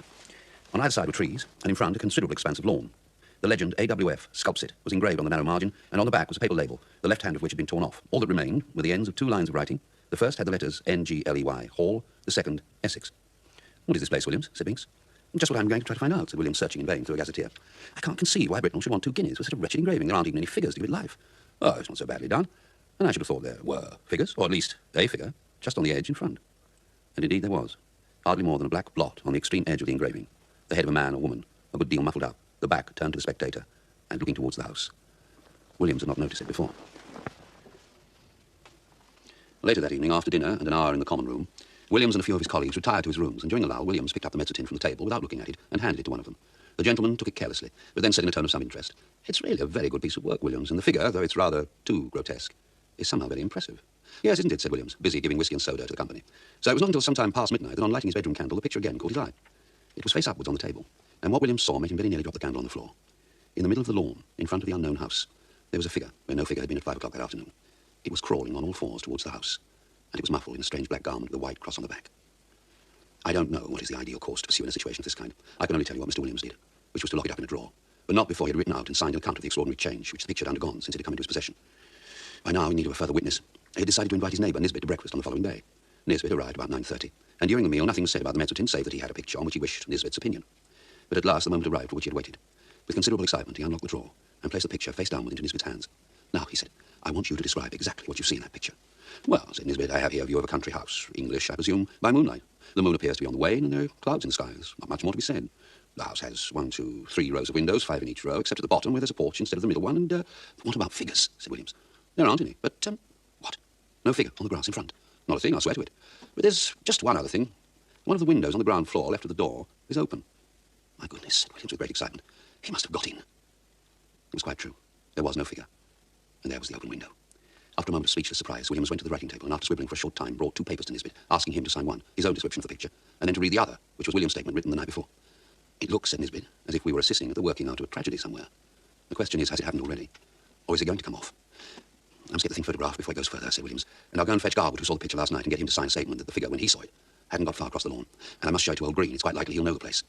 You know, I'm beginning to think that 2 guineas is not a very exorbitant price for it now. You going to sit and watch it all day? Asked Nisbet. Well, no. I rather imagine we're meant to see the whole thing. Besides, I have an idea that it wouldn't change much, if at all, in the daytime. We might go out for a walk. I shall leave the picture out on the table here and sport the door. My skip can get in, but no one else can. At 5 o'clock, they returned to find William's skip seated on a chair, gazing at the picture with undisguised horror. He was a servant of considerable standing, and nothing could have been more alien to his practice than to be found sitting in his master's chair. Begging your pardon, sir, but it ain't a picture I should hang where my little girl could see it, sir. If she was to catch a sight of this skeleton here, or whatever it is, carrying off the poor baby, she'd be in a taking and no mistake. And with these words, the excellent man went to continue on his rounds. You may be sure that the gentleman lost no time in gathering round the engraving. There was the house, as before. The window that had been open was shut, and the figure was once more on the lawn. But now it was erect and stepping swiftly with long strides towards the front of the picture. The black drapery hung down over its face, revealing only a glimpse of a white, dome-like forehead and a few straggling hairs. The head was bent down, and the arms were tightly clasped over an object which could dimly be identified as a child. From 5 until 7, the 3 companions sat and watched the picture by turns, but it never changed, and eventually they agreed to leave it and to return again later. When they assembled again, the figure was gone, and the house was quiet under the moonbeams. There seemed nothing for it but to spend the evening over gazetteers and guidebooks. At 11:30 p.m., Williams read out the following lines from Murray's Guide to Essex. 16.5 miles, Anningley. The church has been an interesting building of Norman date, but was extensively classicised in the last century. It contains the tomb of the family of Francis, whose mansion, Anningley Hall, a solid Queen Anne house, stands immediately beyond the churchyard in a park of about 80 acres. The family is now extinct, the last heir having disappeared mysteriously in infancy in the year 1802. The father, Mr. Arthur Francis, was locally known as a talented amateur engraver in mezzotint. After his son's disappearance, he lived in complete retirement at the Hall and was found dead in his studio on the 3rd anniversary of the disaster, having just completed an engraving of the house, impressions of which are of considerable rarity. When on his return, Green, the college bursar, identified the house as Anningley Hall, Williams asked him for a possible explanation of the figure in the picture. I don't know, I'm sure, Williams. What used to be said when I first knew the place was that old Francis was always very much down on these poaching fellas, and by degrees he got rid of them all, but one, who was the last surviving member of a very old family. I believe they were lords of the manor at one time. Anyway, this man always managed to keep on the right side of the law until one night the keepers found him at it. You can imagine there was a row, and the man, his name was Gaudy, was unlucky enough to shoot one of the keepers. He was strung up in double-quick time, and I've been shown the place where he was buried on the north side of the church. It was always said that some friend of Gaudy's must have planned to get hold of Francis's boy and put an end to his line, too. Must say, it looks now as if old Gaudy had managed the job himself. I've only to add that the picture is now in the Ashcan Museum, and that, though carefully watched, it has never been known to change again.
Hand down on this table they had rolled across, signed it, they whisked him right away into the operating room. I knew there was no way, even after promising Raymond, I knew there was no way I could live through them taking my heart out and cutting it. I think that one of the greatest things that I've learned in all of this is in my second near-death experience doing open heart surgery. I had the same panoramic life review. I saw the first 25 years through the same way as I saw it, but then, by the grace of God, I saw the next 14 years. Instead of being the people I'd hurt, humiliated, and caused such trouble and trauma in their life, I became the people who I had helped face death. Those who have talked with God also tell of being admonished to use their life to learn, to devour knowledge. Most of those who have come back do just that. They look at life with a different perspective. They see beauty where they could see none before. They see the wonder in the world. They treat others with more compassion. There's no question but that people who go through this kind of experience are transformed in a direction in which they place a lot more value and emphasis upon human relationships. If we could only pretend to be colorblind, to accept our differences as wonderful, I just feel like this could be such a better world without fighting over our differences instead of appreciating our differences. I would say that there is also a marked tendency for them to be people who live very much in the present and can really be there, not really distracted about what's going to happen tomorrow. Living in the presence and sense of humor, again, is something I've seen time and time again with them. You know, if someone saw me right after my near-death experience or a few years later, they wouldn't look at me and say, Grace is really different.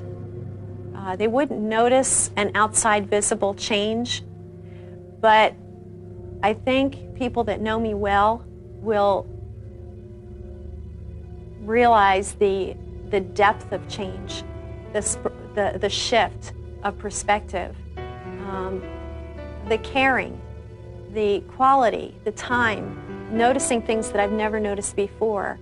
It brings to mind the phrase, stopping to smell the roses, stopping to listen and to hear and to feel and appreciate all that's in this life. It changed me so deeply that it just was overwhelming at first. It seemed like I couldn't read enough, I couldn't listen enough. Again, I keep going back to people, people that I talked with. I could not get enough of them. I wanted to know more about them. I know a woman who was 66 years of age, who had graduated some years before from high school. She had a cardiac arrest, was in the hospital for a time.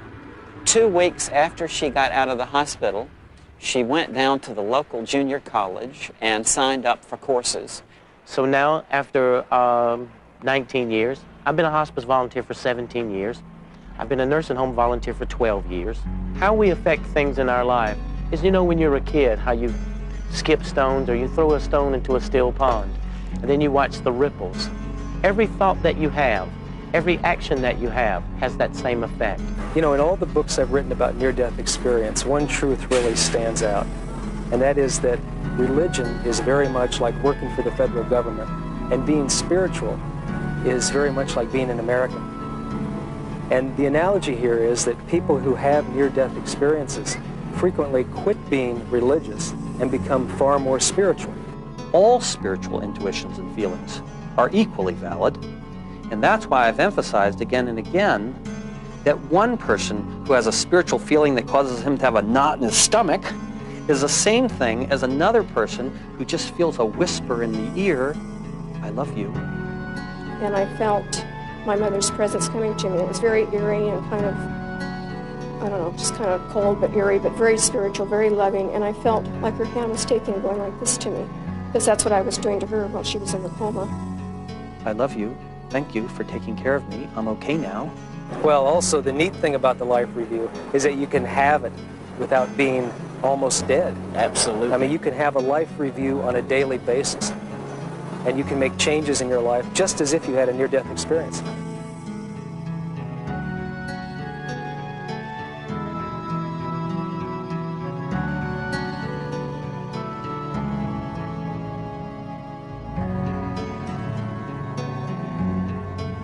Apart from having a positive life transformation, individuals who have had near-death experiences find that they are different in other ways as well. For example, 25% of near-death experiences can't wear wristwatches. They stop. Give the wristwatch to someone who hasn't had an experience, it works. Put it back on the near-death experience's wrist, it stops. So far, there's no explanation.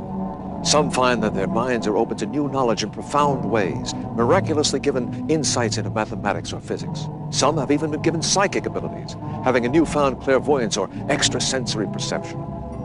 How can it be that someone has a near-death experience and is so altered by that experience that suddenly they have dreams that come true? That sounds extraordinary. That sounds non-scientific. That sounds like nonsense, as many of my friends would say. And yet, the Southwest SIDS Alliance, the nation's largest research group on the effects of sudden infant death, have documented that 25% of parents who have infants die of SIDS have such a spiritual vision or intuition before the child dies. Now that we understand the function of our right temporal lobe, we understand how such a thing can be possible. The idea that you could heal at a distance has been regarded as silly. Well, it's not as silly as it might sound. This has actually been put to the test. And so, again, for the first time, we now have a coherent theory in which someone who's had a near-death experience has their right temporal lobe activated, and they're left with the residual ability to use that area of the brain to see future events. Why not? It makes perfect sense interestingly enough, from a rational and scientific viewpoint, it makes sense. We have empirical, solid scientific evidence that distant, so-called psychic healing is not just fantasy anymore, but a concept that can be scientifically validated. We see that there's a range of ways it presents to each person, depending on their own spiritual outlooks, and let's face it, the development of their right temporal lobes. For some people who have well-developed temporal lobes, right temporal lobes, they see an angel in white. For people like myself or my friend who are right temporally lobe impaired, we need a kick in the stomach. I think there's a point where we simply acknowledge that our visions and our experiences, as deep and transformative as they may be, at some point are simply beyond words. I'm touched by that feeling. We're on the threshold of a new era of understanding. These near-death experiences are opening our eyes to a new reality. And these dramatic life transformations we see are striking evidence of the power of this reality. If we listen with an open mind, we may learn some valuable lessons. The concept that people can see angels, that human beings have a soul that is separate from the body, those are considered to be naive beliefs from a simpler, more primitive time. Science is our God. The question is it all over with the death of the brain and the body? When my brain and body die and rot, is there anything left over? Is there anything more? I believe that on the basis of modern scientific empirical findings, we can give a yes answer to that. I think that two forces have shaped our current spiritual impoverishment as a society. The first one is our philosophical concepts that something must be proven in order to be rational. And that somehow then quickly got twisted into it's irrational to believe in something you can't prove. Science changes funeral by funeral. And I'm convinced that that's one of the ways that we will achieve newer insights. The second part of that comes from religion itself. Religion, feeling the assault of science, particularly in the late 1800s, then took a tact that all religious experience is direct revelation from God, and in doing so they felt that they could shelter themselves from any kind of skeptical inquiry. But as a result then, we became very fractured from a spiritual standpoint. And so I think that modern medicine will be drugged, kicking and screaming, into acknowledging that there are new concepts of consciousness in which we say that the mind goes beyond the individual brain and the body. If it is true, and I think that the scientific evidence points towards this being true, if it's true that we can access some sort of God that exists independent of our biological bodies, then clearly we're able to access a timeless place, because time is only a function of man as a biological being. I've never met someone who had a powerful near-death experience who came back not believing in a God or accepting that there is a God. You can't be in the light and be the same person ever again. You just can't. If I had my choice, I would have stayed. We have to start to now understand that all of these are part of one shared spiritual fabric. And it's interesting to me that science is leading the way. It's science that's allowing for people to have so many near-death experiences, which have led to these wonderful spiritual insights, in my case, learned from children. And I think it's this new scientific understanding of the brain, which is letting us know, hey, wait a minute, we are spiritual beings.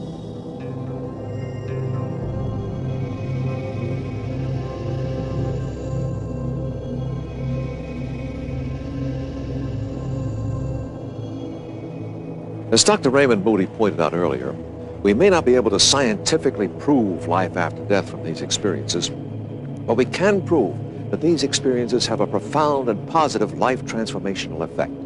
Now, if we could only learn from this, all of us, if we could have a life transformation of our own without nearly dying, practice compassion and love of our fellow man, it would be a better world, wouldn't it?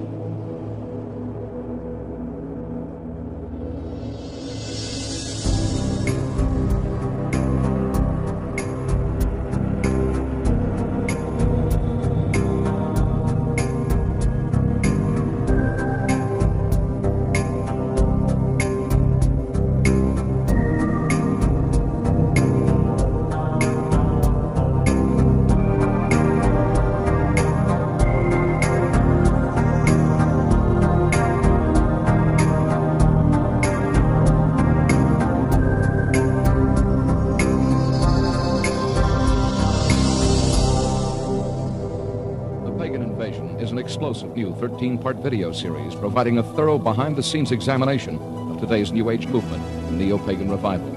Each superbly produced volume features rare footage from around the world along with expert analysis by noted Christian leaders and authors. For more information, contact your local Christian bookstore or call 1-800-828-2290. California residents call 1-800-633-0869.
Hello, I'm Chuck Smith.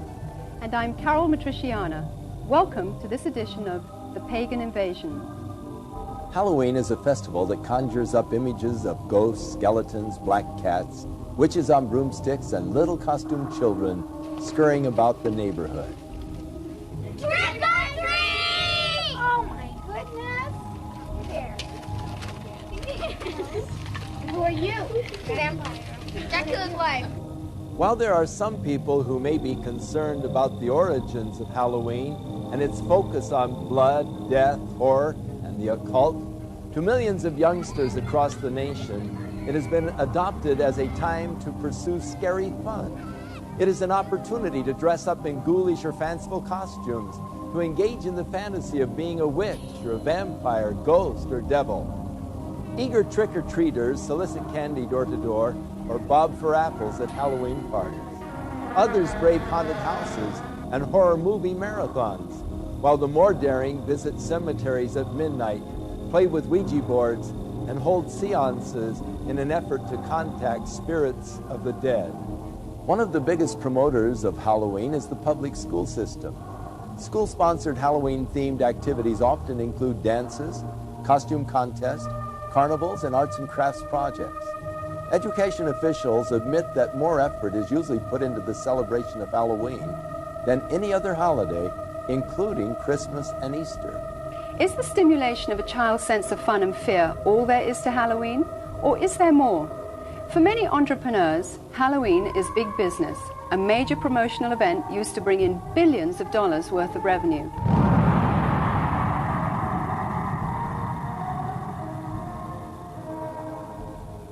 In addition to the usual costumes of cartoon characters for children, a growing number of outlets are featuring more macabre and sinister creations for purchase. This one well-known department store chain will sell more than $500 million worth of Halloween paraphernalia this year. And that doesn't include revenue from the sales of trick-or-treat candy. Costume shops such as this one are able to stay in business year-round as a result of the tremendous sales and rentals they receive during the Halloween rush. Farmers also view Halloween with an eye toward making big profits.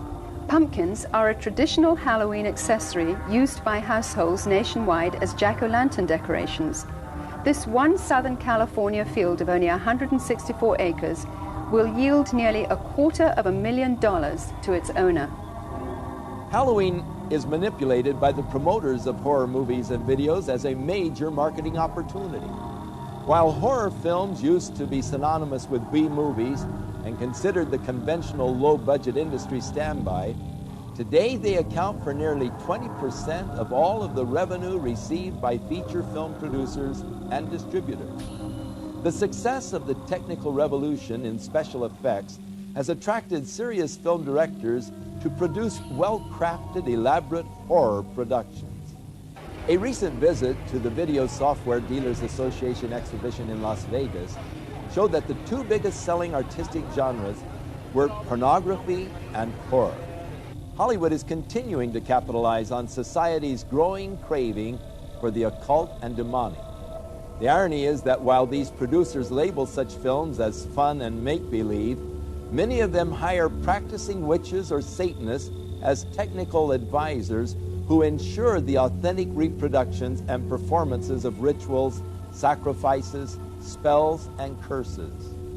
People are so hyper during the day, they need to come home and watch something that's totally unreal so they can release themselves from all the pressures. It's just the type of thing that makes you laugh and forget about life. Over the last 2 decades, most horror films have become far more graphic in their depictions of violence and cruelty. Movies affectionately known as splatter films routinely detail torture and dismembering of bodies, drinking of blood, cannibalism, rape, and a host of other grotesque atrocities.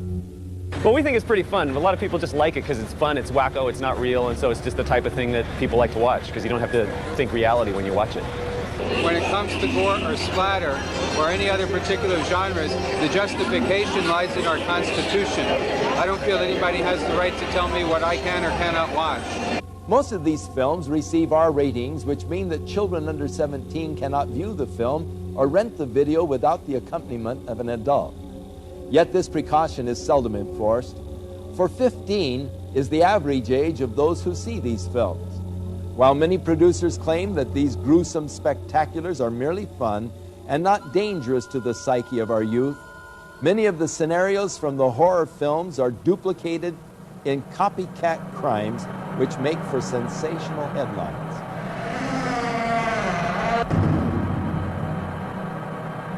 Glenn Hobbs was initiated into a satanic coven as a child by his grandfather and continued participating for many years. I recently asked Glenn about his involvement in the importance of Halloween to the occultist.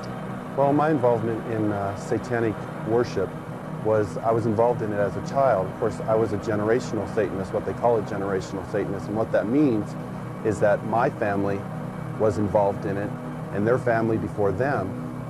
Now, my earliest rememberings of Halloween and some of the things that were involved was, it was a very dark time for me as a child.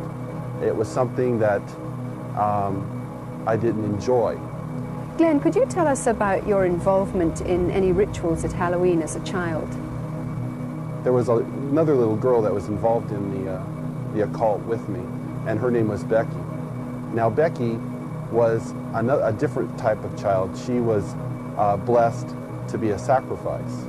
I was being blessed to be a high priest, where she was being blessed and born into the coven there to be a sacrifice.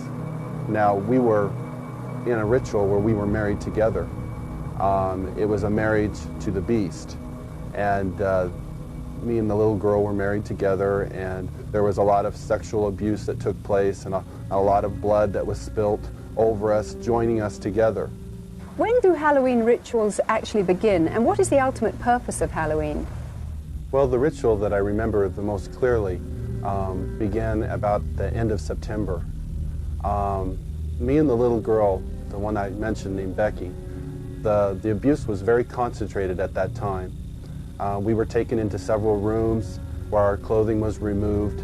We spent the next couple of weeks in a kind of a shack where a lot of rituals went on, where a lot of animals were killed.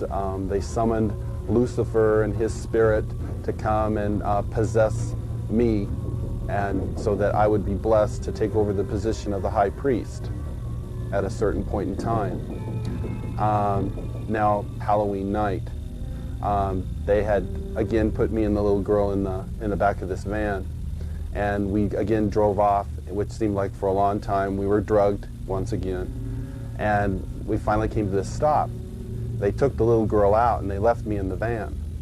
I could hear a lot of commotion that was going on outside. People that were screaming and yelling, and this low murmuring and moaning noise that was going on, like some kind of a low chanting noise that was going on. So I knew in my mind there was some type of a ritual going on, because I'd heard that many times before. You know, it was real common to...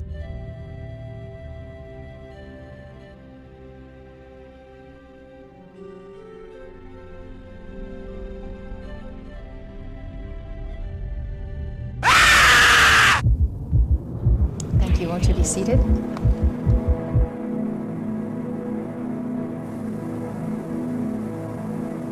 Oh no, that's witchcraft.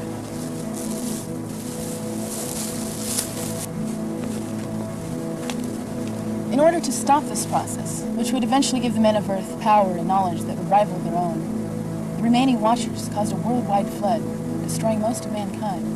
Some believe this was the biblical Great Flood. Others believe it was the destruction of Atlantis.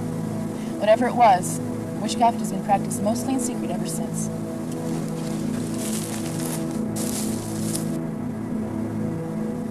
We're lucky today to be living in a reasonably tolerant society. The days of the Inquisition and the witch trials are over, and some of the more passive elements of witchcraft, herb lore, meditation, and what's now being called channeling, are becoming popularized by the name of New Age philosophy.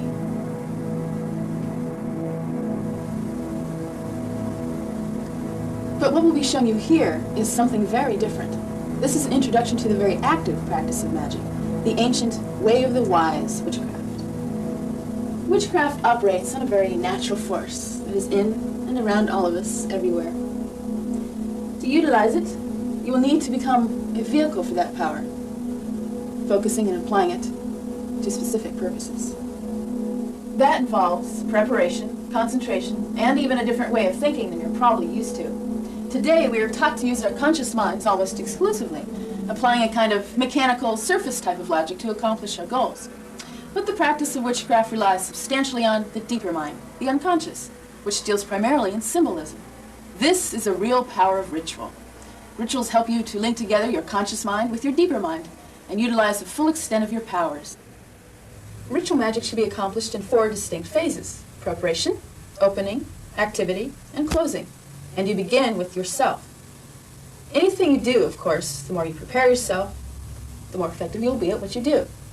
You should never rush any phase of witchcraft, especially not the preparation phase, and especially not when you're just starting out.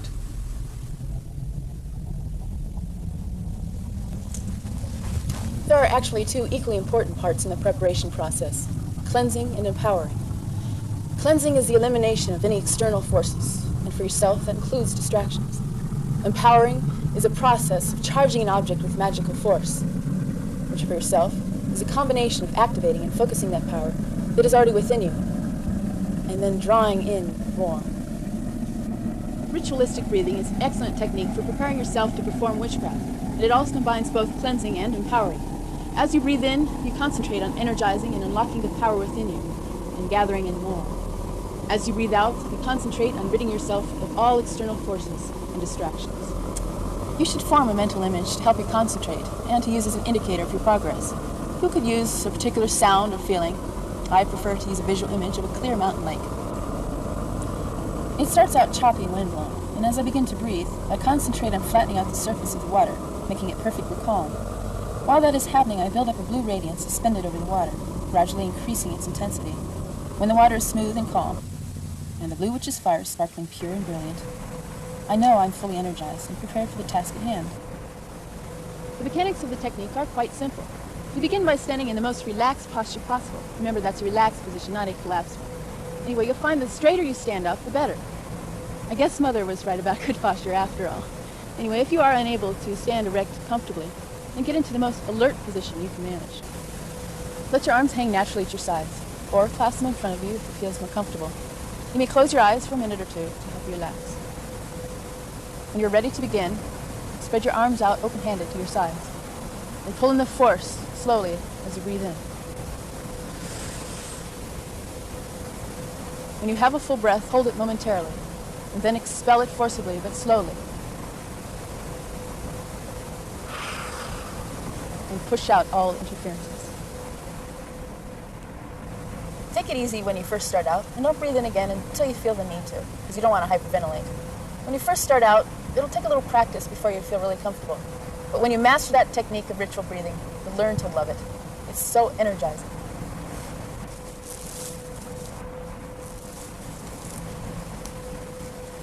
As a beginner, there are a few additional preparations you'll need to make.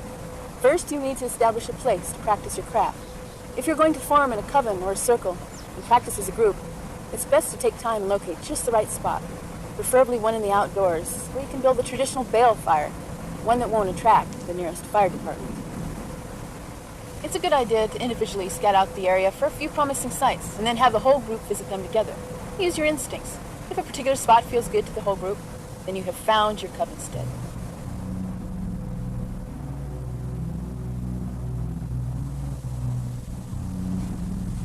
For your own individual practice, all you need is a place free from distractions, where you won't be interrupted.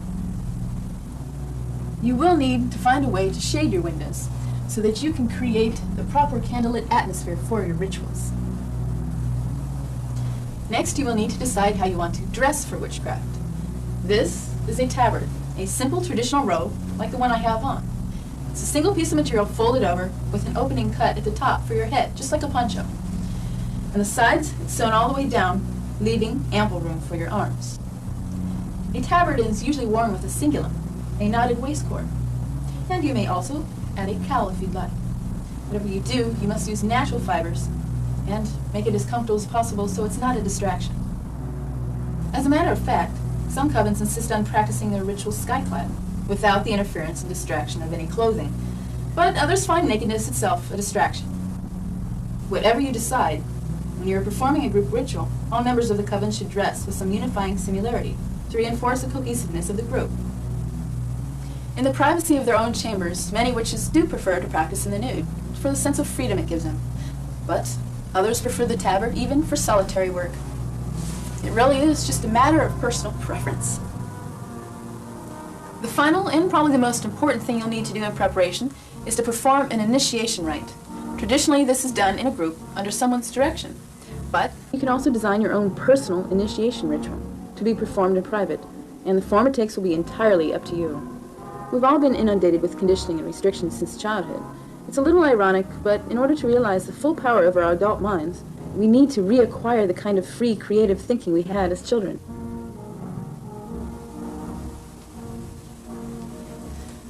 Your initiation rite is a means of shedding those external impositions, a kind of cleansing of the mind, before empowering yourself with the knowledge of witchcraft.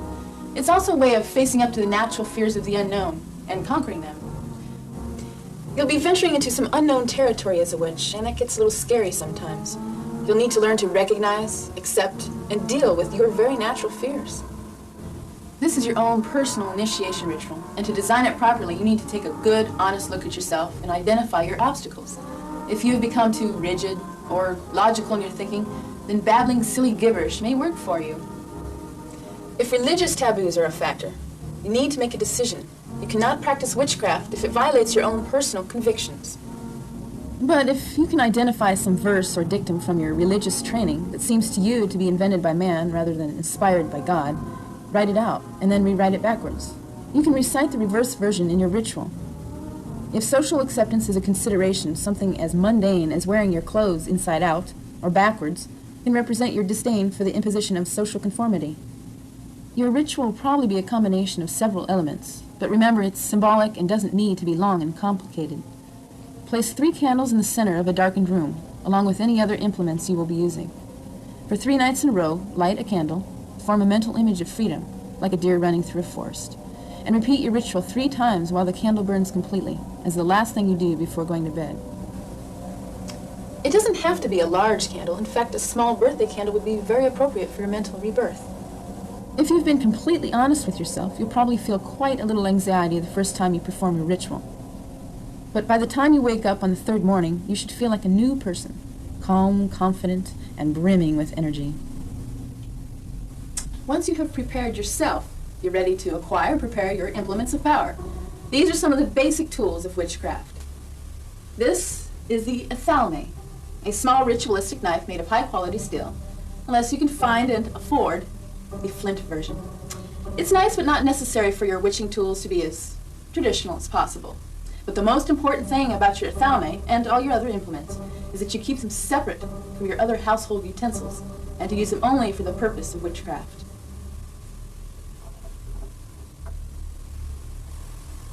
The chalice or cup.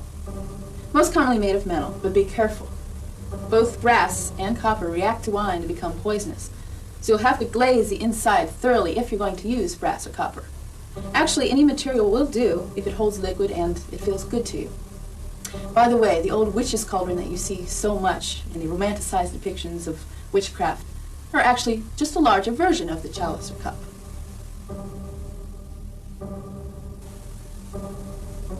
Water. If you're lucky enough to be living in an area that has pure well water, then you're in a minority. The natural spring water that you find in most supermarkets will do a lot better than tap water because it's free of additives. If you have access to pure water from a spring, clear lake, or a river, then I envy you. Take advantage of your good fortune. The thurible is a container for fire, usually in the form of a flammable liquid. It should have a foot or a pedestal to keep the hot metal from scorching your fingers or the tabletop. The rod, wand, or staff, usually of wood, preferably hardwood. Again, lightning-struck oak is the material of choice, but very hard to find. Obviously, a larger version is good for the outdoor work, and the smaller version is good for the confinement of the indoors. Salt, in as pure a form as you can find it. Ground rock salt keeps better than regular household salt, and is usually unprocessed except for the grinding. I prefer to keep salt in a small metal container so I can take a pinch out with my finger whenever I need it. Of course, you can use a salt shaker if you'd like, but first you should shake it out into your hand before you apply it. Candles, and of course, candle holders. Start with a good collection of plain white candles in a variety of sizes, and you can add colored ones for specific applications as you go along. The candles will be used for rituals and for atmospheric room lighting as well, so make sure that your candle holders are stable. A small bell. Use it like a punctuation mark during your incantations, especially between repetitions. Look for one that sounds clear and pleasant and that you enjoy handling. A bound book of blank pages. Choose it carefully and find the nicest one you can afford. This will be a lifetime treasure. This will be your own personal book of shadows. You'll write in it the spells, incantations, and other lore that you find while you're practicing witchcraft. Herbs, oils, and incense. I will be telling you more about these later. A great way of keeping them relatively fresh is by putting them in these little glass jars. You can find them in kitchen shops, hardware stores, or just use little baby food jars. Of course, there are other more specialized tools you will be using as you become more advanced in witchcraft, but you can do a lot with what you see right here. The one other item you'll need to complete your basic set is your work table or stone. Centuries ago, the most commonly used work table or altar was either a large boulder with the top hewn flat or a pile of stones with a broad cap piece, but you can make your work table out of any natural material, including wood or animal skin. Leather makes a great portable stone, and paper, which is essentially crushed wood fiber, is fine for a temporary stone. And if you're working outdoors, you can make your stone on the earth itself. But whatever material you use, first you need to consecrate it for witchcraft by adding a magic circle and a star of power. I'd like to take a minute here to clear up a misconception. The pentacle has a bad reputation these days and is no more the property of Satanism than the swastika is a property of Nazi Germany. Unfortunately, both these revered and ancient symbols have become strongly identified with very negative elements. The five-pointed star is actually a graphic representation of the 5 principal directions of orientation in witchcraft. The first 4 are the traditional compass points: east, south, west, and north. And they pertain to the material world that we perceive with what we call our normal senses. The 5th is a non-dimensional direction of mystery, having to do with things of the spirit, outside the physical realm. We'll be coming back to that soon, but first we need to construct the pentagram on our new stone. There are lots of ways to do it, but this is a fairly simple method that works well whether you're scribing on marble, carving into wood, or drawing on paper. You start out with a flat, straight strip of wood, like the lath material you'll find at any lumberyard. Cut a length 10½ inches long and drill a small hole exactly 1½ inches from one of the ends. On the other end, cut a small shallow notch to hold your scriber or pencil in place. Mark the center of your working surface, and if you happen to be working in marble, make a small indentation. Put a pin or a small nail through the hole in your wood strip and place it on the center of your work table. Put your pencil or scriber in the notch at the other end and hold it in against the wood while you pull it around in a clockwise direction, drawing a circle. This is your magic circle. You will use it to focus your power. Next, you need to locate your easternmost point and make a small mark. Hold a small pin or nail in the east point and use your wood strip to measure off the distance to the next point clockwise around the circle, the south point. Repeat the process all the way around the circle and you'll have located the 5 points of the pentagram or star of power. For a 12-inch circle, cut your stick 7 inches long and drill the hole 1 inch from the end. The rest of the procedure is the same. A smaller stone will work well if you use smaller implements, but an 18-inch stone is better for most normal-sized tools, like the ones we're using. You can use a longer section of the wood strip as a straight edge to connect the points, beginning with the east to west line and continuing around the circle, connecting each point with the second one clockwise, skipping the point in between. When you're finished, you're ready for one of the most beautiful and powerful rites in all of witchcraft, the consecration of the stone. You may perform it by yourself, of course, but today I'm privileged to have the assistance and good company of my friend Sirach, here to help me. Hello, Sirach. Hello, Breeson. You look properly prepared for a ceremony of the stone. Oh, I am. Oh, it's always a delight to have you here. Thank you for helping me with the ceremony. Well, thank you. It's always a pleasure to help you. Sirach and I have already gone through the personal cleansing and empowering processes, so we're ready to begin the ritual. Once we start, we won't stop until we're finished, so I'll tell you what we will be doing in advance. Of course, we'll begin by cleansing and empowering the stone itself, and then we'll address each of the points of the pentagram in turn. As I mentioned earlier, each point is identified with a direction, and there are other associations as well. Each has its own element: fire, water, air, earth, and spirit, and each has its own attribute: intellect, emotion, activity, physical things, and things of the spirit. There are also color and object associations: east with the color red and a wand or staff, south with healing green and the cup, west with the blue of the sky and the utility of the knife, north with yellow and salt and things of the earth. The color of the fifth point is a pure white, and its spiritual nature is represented by the living flame. In most specific rituals, these elements are used in combination, but for the initial consecration of the stone, each aspect and object is placed in the primary position of power. All of these items have been thoroughly cleansed, but as they are ritually placed, I will give them a final preparation. We will also be using candles in this ceremony, and they contribute a lot to the grandeur of the ritual. We are working in a quiet, darkened room as free from any distractions as we can make it. The atmosphere is very important for the concentration required for the proper performance of any ritual. Remember, we've already done the preparation, so what you'll now see is an opening, the performance of a consecration of the stone ceremony, and a closing.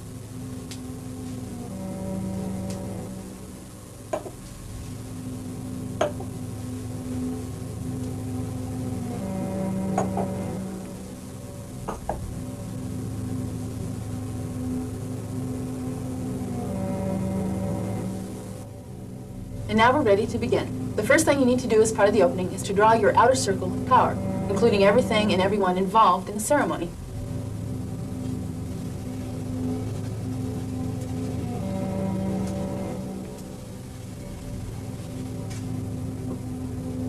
The outer circle defines your work area and creates a barrier against any external influences. Everything inside the circle is in your personal magic space, within your sphere of influence. Make sure you have everything inside the circle before you begin, because passing through the circle will break its power and collapse the magic you have built up.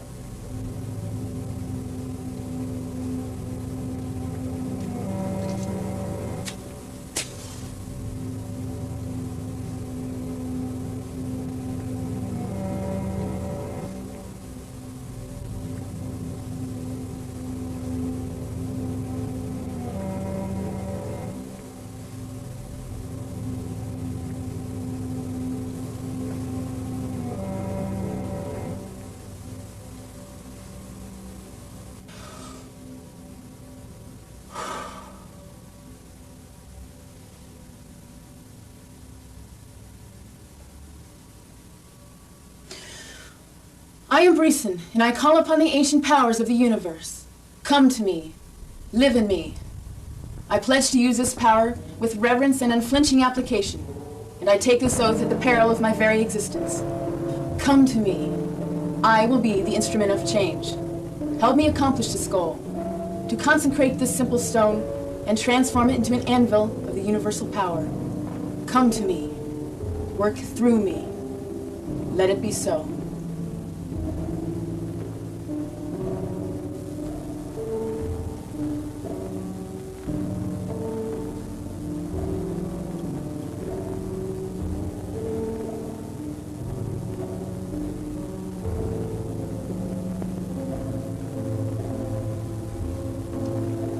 I address the power of the East, the heat of fire, the burning quest of the intellect. I consecrate this point as the seat of the power of the East on this stone, and dedicate it as a focus of East majestic force.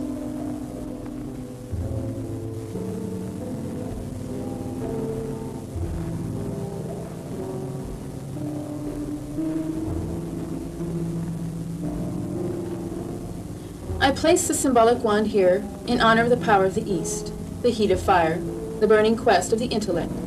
Let the power of the East concentrate here, in this appointed place. I desire it, I will it, and it is so.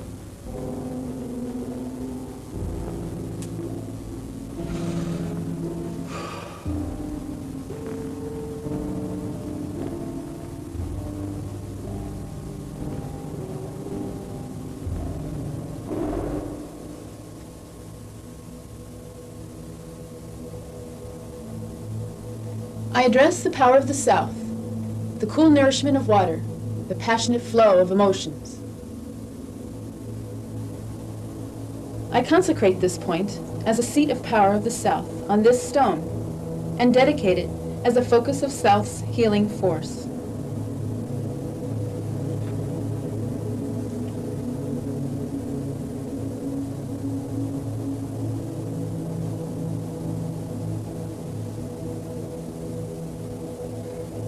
I place this cup here as a receptacle for the power of the South, the cool nourishment of water, and the passionate flow of emotions. Let the power of the South concentrate here in this appointed place.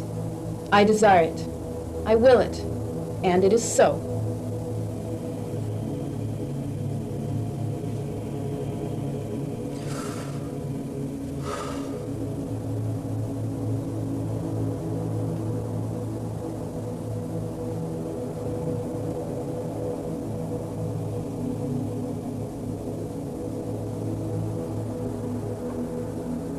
I address the power of the West, the invigorating air, and the regenerating energy of activity. I consecrate this point as a seat of the power of the West on this stone, and dedicate it as a focus of the West's sustaining force.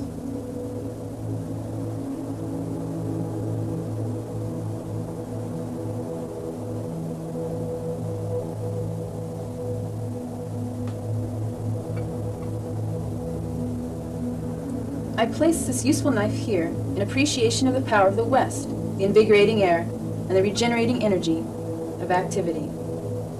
Let the power of the West concentrate here in this appointed place. I desire it, I will it, and it is so.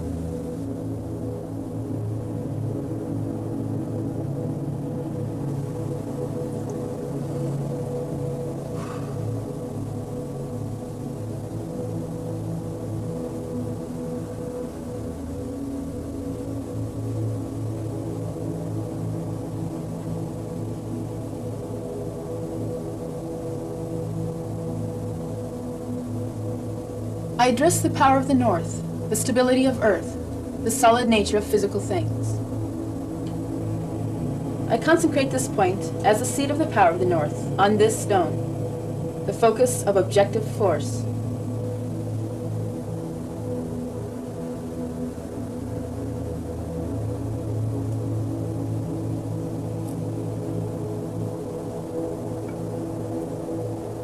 I place the salt here to firmly anchor the power of the North, the stability of Earth, the solid nature of physical things. Let the power of the North concentrate here, in this appointed place. I desire it, I will it, and it is so.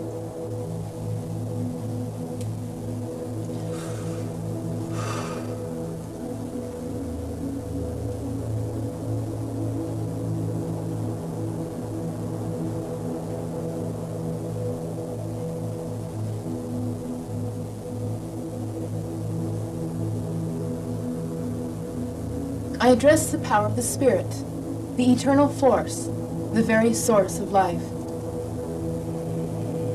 I consecrate this point as the seat of the power of the Spirit on this stone, the focus of its mysterious force.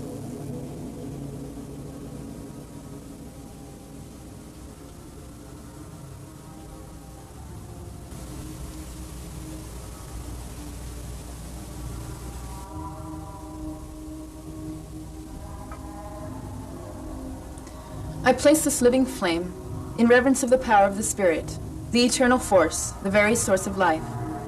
Let its mysterious power concentrate here, in this appointed place. I desire it. I will it. And it is so.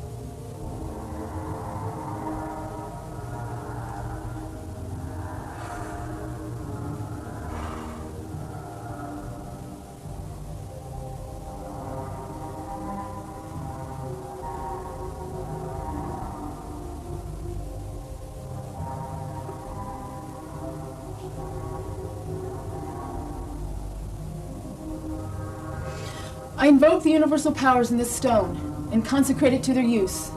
Let all the powers of the East, the South, the West, the North, and of the Spirit be gathered here in this place. Let them come to me and work with me. I charge this stone with fire, water, air, earth, and with my spirit.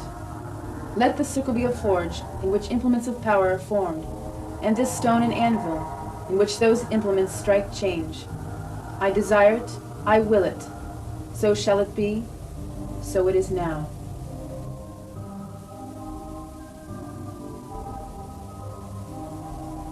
The work is done. The powers of the East, the South, the West, the North, and of the Spirit will live and work in the stone all the days that I practice magic. I remain in awe and reverence of the eternal force. But for now, activity is ended. As I will it, it is so.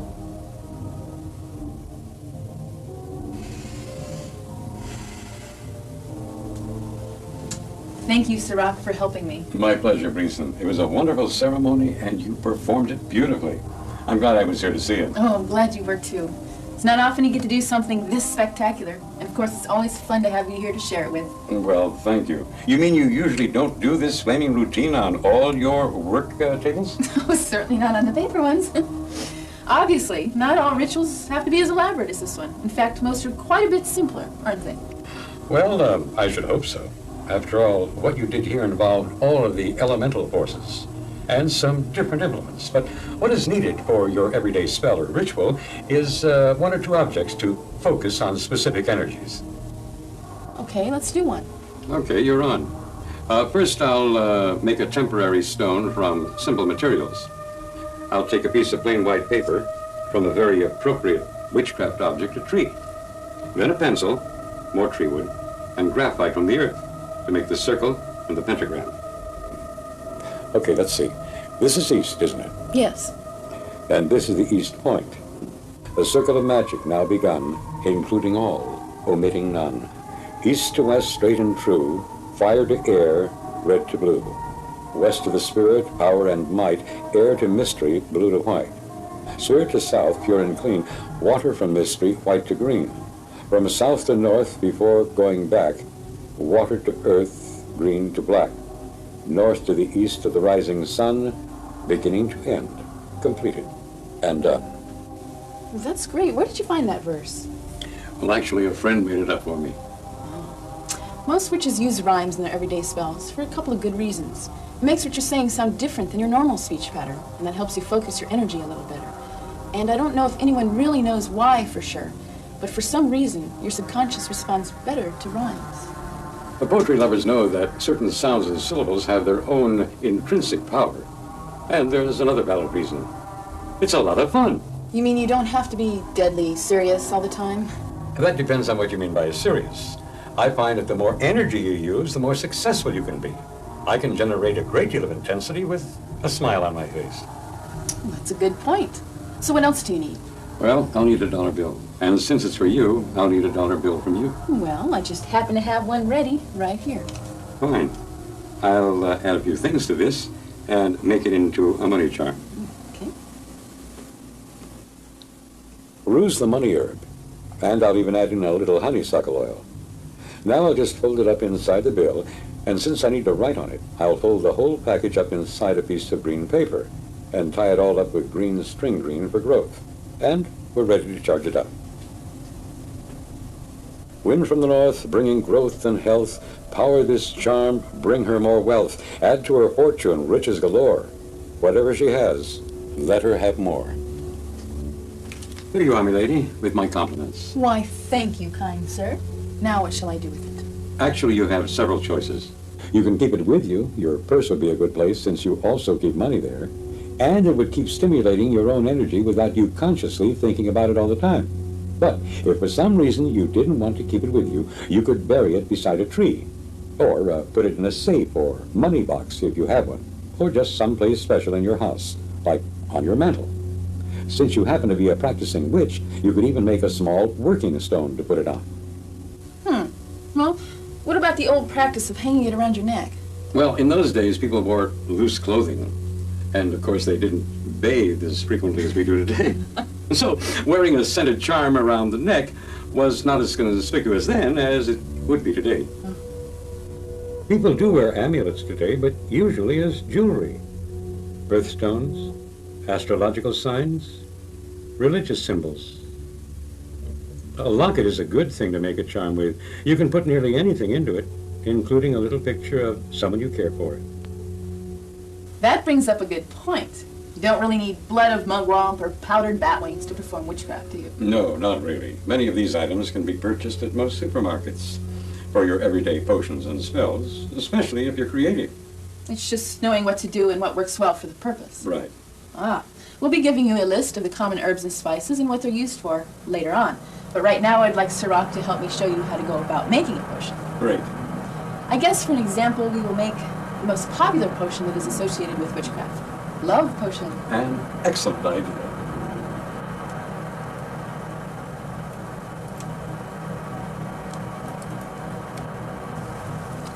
Thanks to Hollywood, when you mention potions, most people get a mental image of cauldrons boiling over an open flame or in a hearth. But if you really think about it, those were the stoves of the day. Just make sure that if you do use the convenience of modern appliances, that you don't try to perform witchcraft with your everyday utensils. I happen to be a traditionalist, and I prefer to brew my potions right on my table of magic. So I have a special decanter I use just for brewing potions. Since this potion will be consumed internally, I'll start with pure, consecrated water.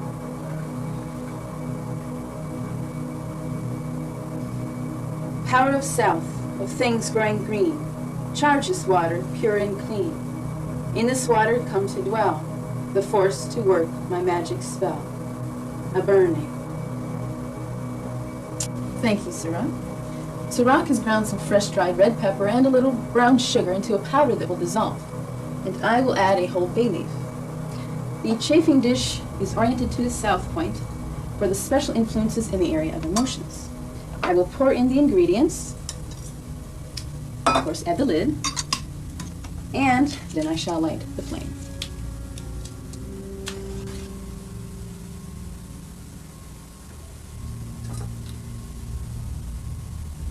Brewing, steeping over fire, potion filling with desire. Through this liquid, love will flow. By my will, be it so. A burning. That's it. When the fire goes out in about 3 hours, the potion will be ready to charge up and use. Well done, Gleason. Thank you, Sirach.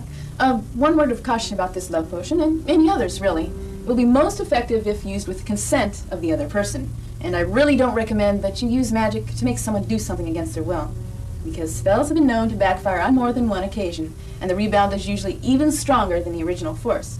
And you might just be the one that the spell works on in a way you didn't expect it to. Right, Sirach? Indeed. And said but true, love relationships don't always last forever. It's a fact of life. But witchcraft is a practical way of life. There is a way of producing a ritual to sever a detrimental relationship. It's called a tie-cutting ceremony. And it's done like this, utilizing the 4 natural elements of fire, water, air, and earth. The red candle represents the fire of the intellect, and your conscious mind was certainly involved in the relationship. The cup bearing water represents your emotional involvement, and the ophthalmi, the piercer of air, will be used to actively cut the bond. The earth element should be any physical object associated with the relationship. A ring, of course, is the most obvious, but it can be a souvenir from someplace you've been or even something you both handled during your relationship. By the way, neither Sirach or I are involved in any relationships that we'd like to end at the moment. So we're not going to actually perform the ritual, we'll just demonstrate it. Right. Include your subject within your outer circle and position her at the south point, facing towards where the other person is known or is likely to be at the moment. Or use a photo or some object representing the other person in plain view within the circle. Once you have opened, have her repeat the breathing ritual, drawing back into herself the positive energy she invested in the relationship and driving away any negative elements. She should be coached beforehand to image scenes from the relationship to match what she is doing. Let this process take as long as it needs to, keeping her on track with helpful enchantments. When she signals she is ready, visualize the connecting cord as an object. Take up the ophthalmi and cut the bond between them, immediately searing the loose end with fire so that it won't grow back again. That's great, Sirach. A clean end with no residual effects, like you do with the house cleaning. Pretty much so, yes. Same principle, different method. The people that had this place did a lot of living here, and if they were like most people, they had some good times and some bad times, and some good times and some bad times remain. So, with this ritual here, we're going to start fresh. That sounds great. So what do we use? Well, I brought a portable stone, and we're going to use the 4 basic earth elements. The fire of ease, the water of the south, the air-piercing knife of the west, the salt from the earth of the north, and the white candle with a point of mystery, since we are dealing with matters of the spirit. The procedure is pretty simple. After charging all the elements on the stone, put the white candle by the open front door to guide all the spirits, and then go through the whole house with each of the elements, chasing all the old spirits and energy out of the door. Be sure to poke into all the corners and hidey holes and put a lot of energy into it so they know you mean business. As you finish with each element, light the appropriate candle by the door. I also like to burn a little sage, which is good for any kind of cleansing. And it's a good idea to get the new residents involved in the procedure. I usually have them dispense the salt and water. I use the knife and fire. That sounds a little safer. Right. Well, thank you for helping me, Sirach. My pleasure. I would like to address one more area of witchcraft, healing. And then we will both be back with a little more reference information about herbs and such. Everything we have shown you so far has involved implements, and you can use implements in healing, of course. But as you become more advanced in the art of witchcraft, you need to rely less on external elements and more on yourself as an effective instrument of power. When you do your ritualistic breathing, you can feel the energy building up inside you. And you can manifest and localize that energy by concentrating on building up a charge between your hands, gradually expanding the space to encompass more power. That charge can then be applied to a particular area of your own or someone else's body to help cure a headache, sore muscles, or any other common ailment we're all subject to. When you become more adept, you can even draw out the pain, wad it into a ball, and disperse it into the cosmos. While herbs and medicines have their own intrinsic powers, witchcraft is essentially a magical art, applied directly by your own will.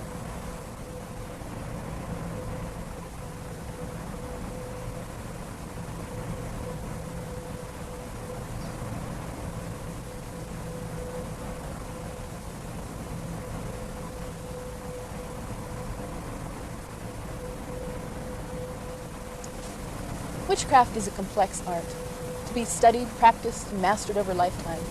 What we have given you here are a few of the basics, some specifics to get you started, and a sampling of various procedures to guide you into the development of your own.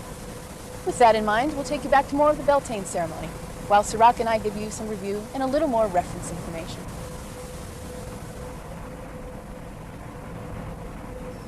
These are some common herbs, spices, fragrances, and oils and their applications. Bay laurel or bay leaf for stimulating desire. Brown sugar to sweeten things and promote good cheer. Carnation for healing. Cinnamon for dissipating anger. Chamomile for soothing anxiety. Frankincense for curing depression. Garlic for chasing away wicked spirits. Combine it with a little brown sugar and coffee and burn it as an incense. Heliotrope for enlightenment. Lavender for promoting unity. Use it for blending oils. Lilac for memory. Lily for promoting peace. Mistletoe, a healing agent, but poisonous if taken internally.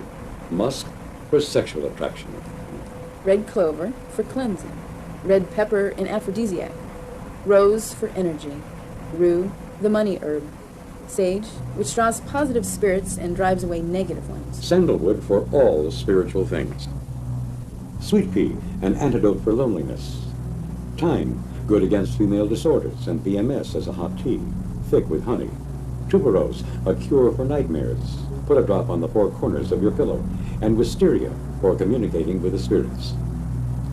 These are the references for the points of the pentacle. This is the rune of the east point, the direction of fire and the intellect. Its color is red, and the representational object is a wand or staff. Planting is the activity of the east. This is the rune of the south point, the direction of water and the emotions. Its color is green, and the object is the cup or chalice. Growing is the activity of the south. This is the rune of the west point, the direction of air and activity.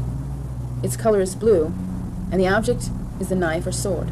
Harvesting is the activity of the west. This is the rune of the north point, the direction of earth and physical things. Its color is yellow, and its objects are salt and metallic things. Employing products is the activity of the north point. The fifth point is non-dimensional, the direction of things of the spirit. Its attribute is mystery, and it is represented by the living flame. Its color is pure white, and it is a time of meditation. When you make your magic circle in the star of power, always begin at the east point and proceed clockwise. And always remember to go through all 4 steps of every ritual. Preparation, which includes cleansing and empowering, opening, activity, and closing. We took some shortcuts in order to show you everything we could, but when actually practicing witchcraft, you should be well planned and proceed methodically. We'd like to share a couple of thoughts with you. Witchcraft is a very old and revered tradition, which has lived and evolved over time. This presentation you have just seen is not the panacea, the end-all. It's merely showing you how you can put into practice certain principles in witchcraft. While there are elements of logic and science in witchcraft, it is largely an intuitive and interpretive art.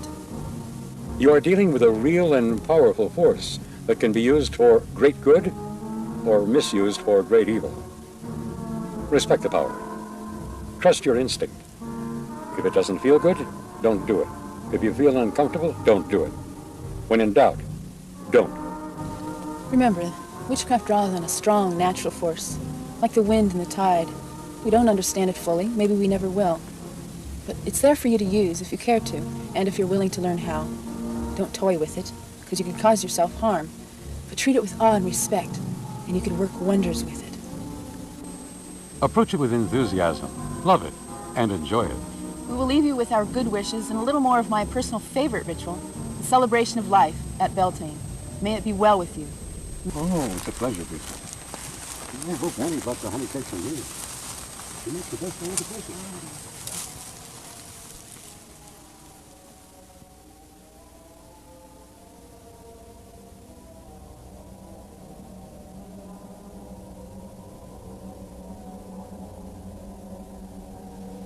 Here are some other ancient arts you might want to explore. There's intelligence here, and a deep-seated inner strength. The tarot, the cards of mystery. Beautiful, enigmatic, fascinating. When you learn to read them, they can tell you a lot about the important people, events, and opportunities in the lives of your friends, and in your own life. And it's easier to do than you might expect. In the art of the tarot, we'll show you the meaning of the cards, a simple but very effective technique for reading them, the ancient Celtic layout, how to prepare for a reading, and how to get the most out of it. Whether you want to delve into it seriously, or just have some fun with your friends, the art of the tarot will help get you started. Now, tell me a little more about this Knight of Swords guy. Well, he will make a major change in your life, and you in his. The art of the tarot, in the ancient art series from the video group. So you'll always make a good match with the same sign, but there are some others that just might turn out to be spectacular. If you're familiar with Western astrology, you know that what most people consider their birth sign is really their sun sign, since Western astrology is based on the position of the sun. But the even older Chinese zodiac is based on the cycles of the moon. Right, Patty? That's right, Pamela. There are a lot of other differences too, but that's what we're here to explain. In reading Chinese horoscopes, we'll show you how to determine your animal sign, your lunar ascendant, your dominant elements, and polarity, and what it all means, including who you're likely to get along with and who you're not. So whether you're really getting into it seriously or just having a little fun with your friends, the Chinese horoscope is an excellent way to learn a lot about people in general, and yourself as well. Right, Patty? Right. Have fun. Nice and relax. Reading Chinese horoscopes in the Ancient Art series from the video group.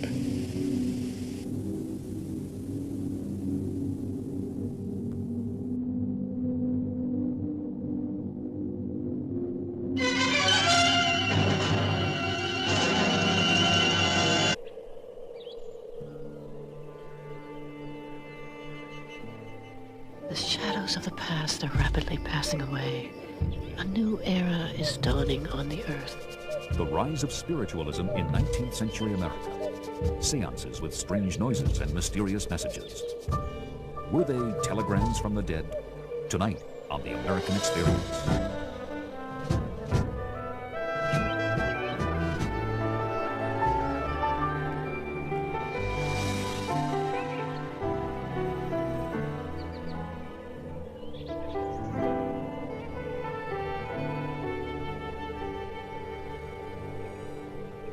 Major funding for this series is provided by the Corporation for Public Broadcasting and by the annual financial support from viewers like you. The American Experience was made possible by generations of Americans. Funding for this program was made possible by American Express. And by Miracle Grow plant food. For flowers, for vegetables, whatever you grow, a gardener's true friend is Miracle Grow. Good evening, and welcome to the American Experience. I'm David McCullough. Once, some years ago, in the dimly lit storage room of an old library in upstate New York, I came across a batch of papers lying loose on a dusty shelf. I was working then on a book about the building of the Brooklyn Bridge. What I'd found, to my great excitement, were the penciled notes kept by the designer of the bridge, John A. Roblin, during...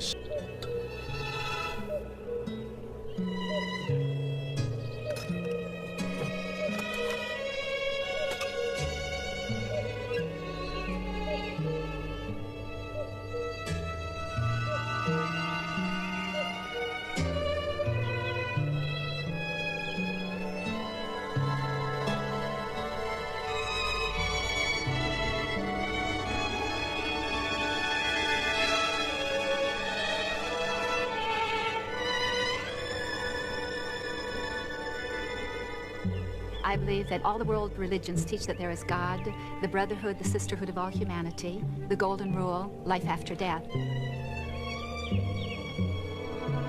And spiritualism just takes another step beyond that, in that it teaches not only that there is life after death, but that we can actually communicate with those who've gone through that process and those who are in the spirit world.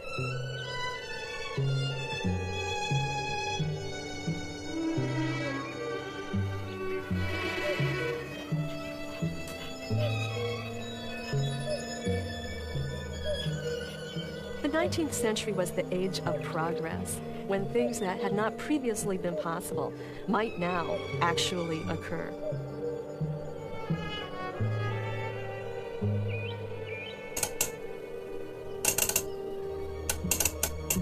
If taps across mysterious wires could carry human communication, then it was perfectly plausible that the spiritual telegraph might allow us to send messages between this world and the world beyond.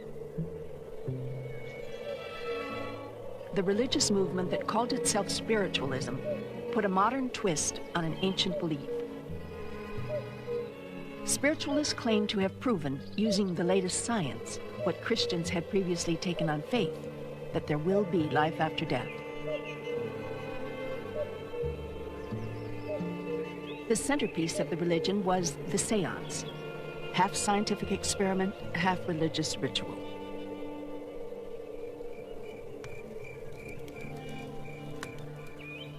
Some of the most notable men and women of the Victorian age took part in séances, including Cornelius Vanderbilt, Horace Greeley, Frederick Douglass, Harriet Beecher Stowe, Abraham Lincoln, P.T. Barnum, and Queen Victoria herself.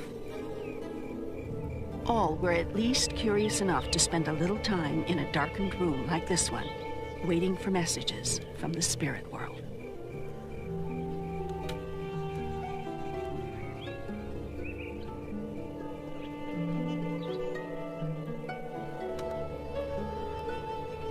A few rules are presented here for the benefit of those who desire to research the phenomena of spiritualism on their own and to communicate with the spirits of the so-called dead. 2 hours before the time fixed for the seance, the sitters should first bathe and then change their clothing. The men into dark suits, the ladies into white dresses. The persons composing the circle should be of opposite temperaments, positive and negative, disposition male and female, and should be seated so as to balance. The sitters should partake of a light meal, meat and alcohol being strictly forbidden, so that the strain upon their constitutions during the experiments may not interfere with their health.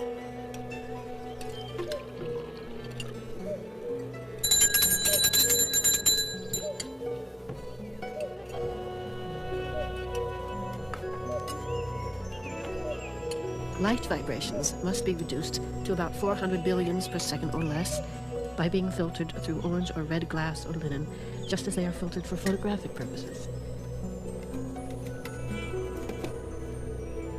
Hands should be laid upon a round table with palms downward. It is believed that the wood, when charged, becomes a conductor, without the necessity of holding or touching hands. Lastly, we require the presence of a specially organized man or woman termed the medium, who acts as a receiver in which the forces may be focused.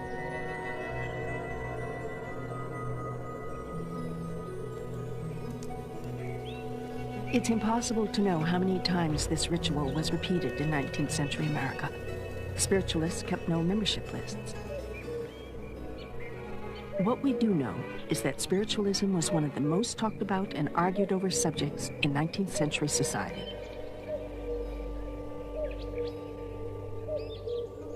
Spiritualists said that ghosts of the dead walk among us and watch over us.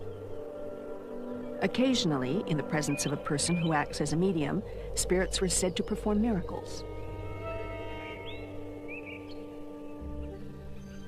Senators, judges, historians, and scientists all claim to have witnessed these supernatural events, including spinning tables, gifts from heaven, materialized spirit forms, levitations, and messages from the dead. Thousands upon thousands of stories about these miracles were printed in national newspapers and in thousands of books and magazines devoted specifically to spiritualism. Investigating spiritualist miracles became a national passion. Some investigators found only foolishness or outright fraud, but others were certain they had found positive proof that the spirits were trying to get our attention. Some Americans took communication with the spirits so seriously that in 1854, 15,000 people, led by Senator Tommy de Witt,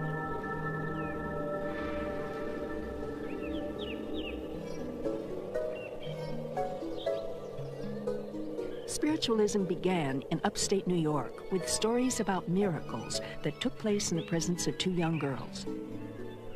Within a couple of years, the events in Hyattville would blossom into an international religious movement. Katie and Margaret Fox, ages 11 and 15, had just moved into a small house with their parents who were poor farmers. This little farmhouse was later subjected to intense scrutiny because every night, just as the girls were going to bed, strange rapping noises were heard.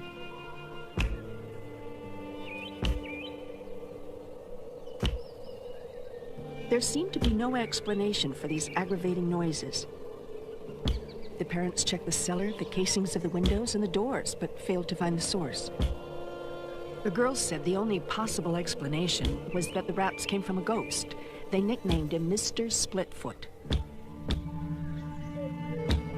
On Friday night, March 31, 1848, we concluded to go to bed early and not permit ourselves to be disturbed by the noises. My husband and I had just lain down. It commenced as usual.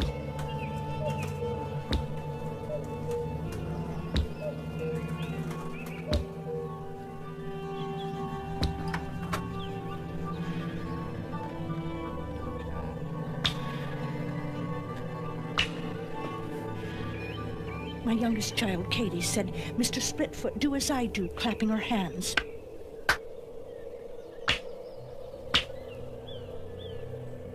I heard two sounds as soon as the words were spoken.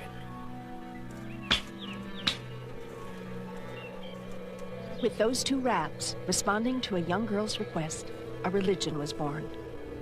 Word spread quickly that a ghostly spirit was communicating by rapping. It couldn't be seen, perhaps, but it could see and hear and answer questions. If the girls could communicate with one spirit, perhaps they could talk to others as well. Within a week, the tiny farmhouse was host to several hundred people hoping to hear from their own dead relatives.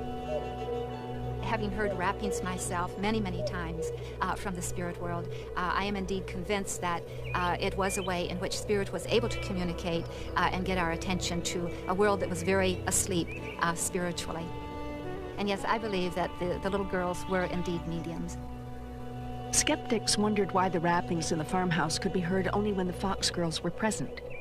The telegraph had been demonstrated for the first time only 4 years earlier, and some people theorized that the girls somehow functioned like telegraph wires, as channels or mediums, conducting mysterious energies from a faraway world. Two of the earliest believers were Amy and Isaac Post, open-minded Quakers who were friends of the Fox family. The Posts were active in the anti-slavery and women's rights movements, and they counted among their acquaintances such national leaders as Abigail Kelly, William Lloyd Garrison, and Frederick Douglass. Oppressive were drawn to this religion because it argued that individuals could have direct access to divine knowledge.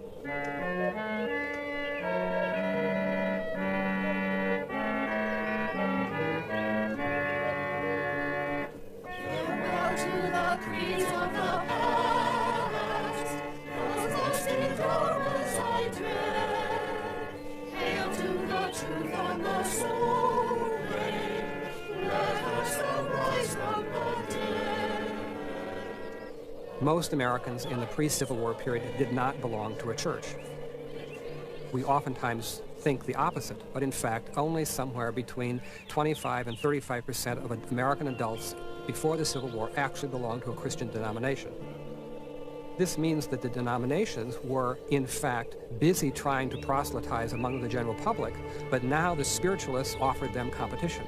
So there's one level at which Christian denominations were concerned for the simplest reason: spiritualists were competitors in the religion business. Death and the graves and the gateways leading to Mormonism, Shakerism, Bible communism, Millerism and Seventh-day Adventism all began during this same era. Like spiritualism, they rejected traditional Protestant dogma and reinvented Christianity for themselves. Spiritualism spread faster than these other new religions, perhaps because it demanded less and promised more. It demanded no official commitment or dues. It allowed members of other religions to add spiritualism to their own beliefs. And it promised the proof of immortality. Most appealing of all, it promised conversations with loved ones who had died. The story of Horace Greeley, editor of the New York Tribune, is a good example of why so many people were drawn to spiritualism. He and his wife Mary had lost 3 infant daughters. A 5-year-old son died of Asiatic cholera in the horrible epidemic of 1849. Death was an inescapable and ever-present reality.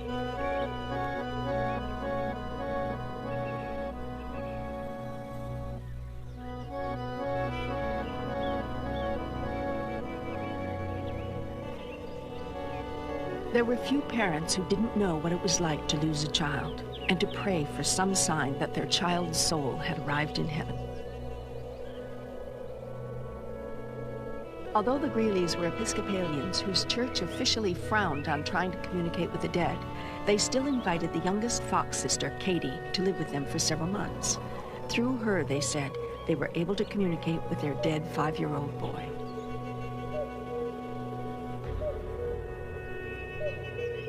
One of the deepest and most imperative cravings of the human heart, as it follows its beloved ones beyond the veil, is for some assurance that they will still love and care for us. It is a beautiful belief that ever round our head are hovering on viewless wings spirits of the dead. Spiritualists offered a more comforting way of thinking about death. Protestants had been taught that anyone who died without being baptized would suffer eternal torment in the flames of hell.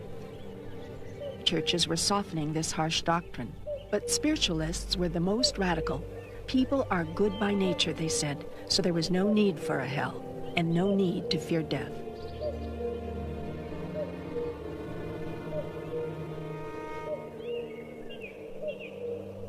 Spiritualism was a direct challenge to the traditional churches. Ministers and priests fought back. They said that the only spirits who would bother to show up at a spiritualist séance were evil spirits. Eyewitness accounts gave critics plenty of ammunition. Things were going on in séances that shouldn't be allowed in any respectable parlor.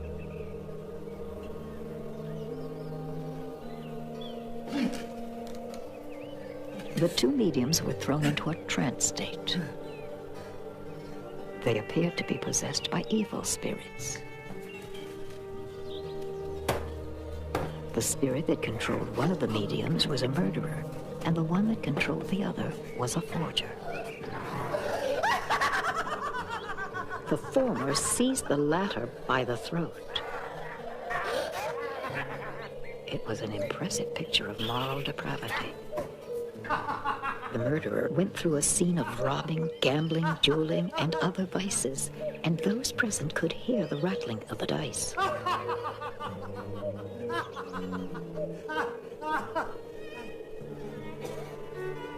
The medium said he wanted air and went into the entry, where he struck his head against the newel post,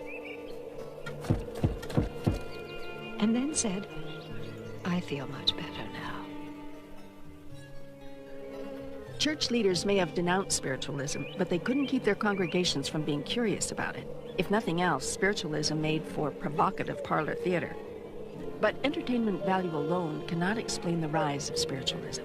By 1853, there were thousands of spirit mediums channeling messages from the world beyond, 700 in Cincinnati alone. Critics said the new religion was just a passing fancy. They called it rapomania. But there's little doubt that the services of the best mediums were as appreciated as those of any clergy. In households around the world, séances became a weekly or twice-weekly observance, attended by families and led by mediums. What helped set spiritualism apart from other religions was that most of its leaders were women. There were many men who became mediums as well, but their talent was often said to be in proportion to their feminine or sensitive personalities. Whereas the rest of society is arguing that because women are by nature passive and domestic, they are therefore unqualified for leadership positions in society. Spiritualists argue that it's those very qualities that make them the perfect religious leaders.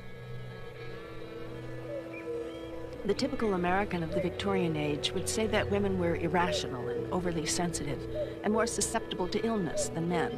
Spiritualists turned this supposed weakness into a strength.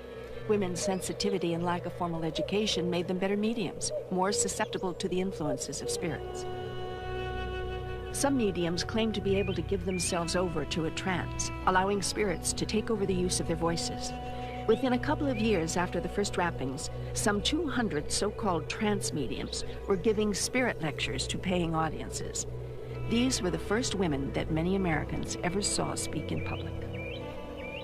They conveyed to their audiences advice from the spirit world in favor of women's rights, the abolition of slavery, and the reform of marriage laws. The fact that these were uneducated women who were giving public lectures was understood by many people as proof of spirit presence. Many mediums sought to prove their spiritual powers and thus gain converts to their political causes as well as their religion. They invited prominent citizens to attend seances and encouraged them to keep accurate records of what they saw. Spiritualism gained an air of objectivity and scientific experimentation.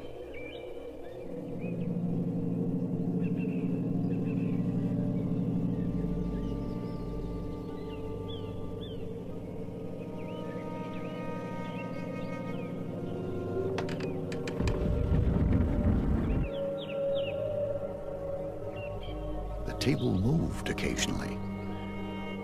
First one way, then the other.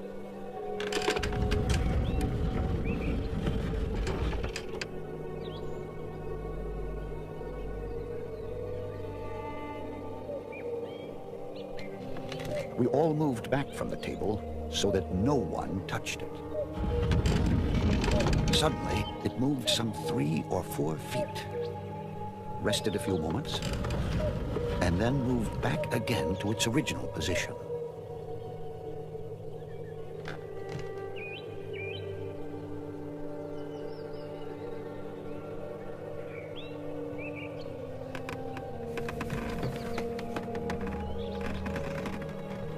One side of it was then raised and stood for a few moments at an angle of about 35 degrees. And then again rested on the floor as usual. Could electricity produce these violent movements? Or was it done by some invisible force? There were thousands of written accounts of seances like this one. So many that some people thought they amounted to scientific fact. After all, Americans were getting used to incredible stories about scientific miracles. If science could produce such wonders as the telegraph, the railroad, and the photograph, then it seemed reasonable that science could solve anything, even the riddles of life and death that had previously been the province of religion. Some felt that science might someday replace religion. Spiritualists said that their religion was scientific. Believers often called themselves investigators rather than spiritualists in order to emphasize their objectivity. Even skeptics were invited to join them in their search for the truth. Mediums were presenting ever more spectacular evidence of so-called spirit power. One development was the floating trumpet through which spirit voices could be heard. Before this claim could be tested, mediums often insisted on one condition: total darkness. As the eyes of the sitters adjusted to blackness, the outline of the trumpet became stronger. An hour in the dark put the sitters in a receptive frame of mind. Anything seemed possible, even comforting words from one's dead child. Mother, gentle mother, your little seraph boy is not dead, but liveth. In his uncontaminated love, find comfort for the ills of life. Mediums said that any flash of light would make the spirits disappear. Audiences were warned never to strike a light, but in at least one case described in Harper's Weekly, a skeptic did exactly that, catching the medium red-handed in an act of fraud. Some critics said that if you could see in the dark, this is the type of thing you'd see. Gentle, loving mother, lovely forms are surrounding you. Some mediums confessed that they spoke into the wide end of the trumpet in order to make an eerie voice come out the narrow end, focused on one intended listener. They put their hands inside the trumpet to avoid covering the luminous bands of paint and spoiling the illusion. The more spectacular and physical the manifestations, the easier it became to prove them fraudulent. Mediums were being caught in a variety of lies. But spiritualists had faith that fakery could not account for everything.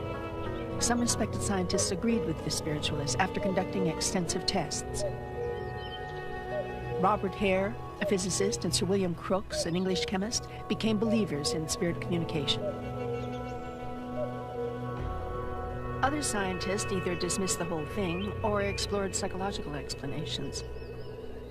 Michael Faraday, best known for his work with electricity, studied mysterious movements of tables and the planchette, precursor to the popular Ouija board, in order to better understand the unconscious mind and self-delusion. William James studied trance states and hypnotism to advance his theories of parapsychology. Still, spiritualists remain convinced that planchette writings and other spirit communications really did come from spirits.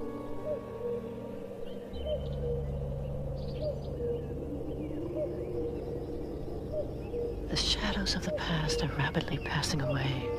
A new era is dawning on the earth. The spirited era has now commenced. To believers, it seemed that the Fox sisters had opened the floodgates, inundating the world with messages from the dead. For over 40 years, there was a spiritualist book published every week. Books and magazines delivered the theology and cosmology of the new religion, based on first-person accounts from heaven. Heaven was said to contain 7 spheres. Souls of even the worst sinners start at the first sphere of heaven and work their way up to the glorious 7th heaven, which was said to be 5,000 miles above the earth, near the Milky Way.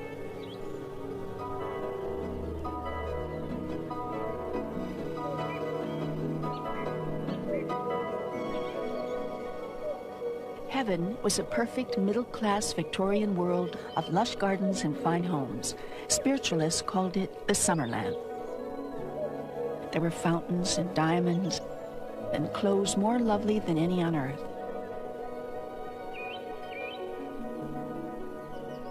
Spirits of great singers gave magnificent concerts attended by millions of happy souls. There were geometry and French lessons, unimaginably more interesting than any we know.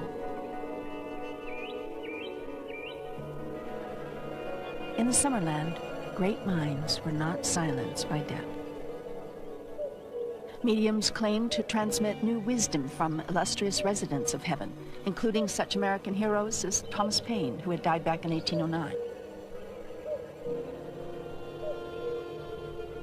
I, Thomas Paine, a spirit of the 4th sphere, am now commissioned by the spirits who form our scientific circle.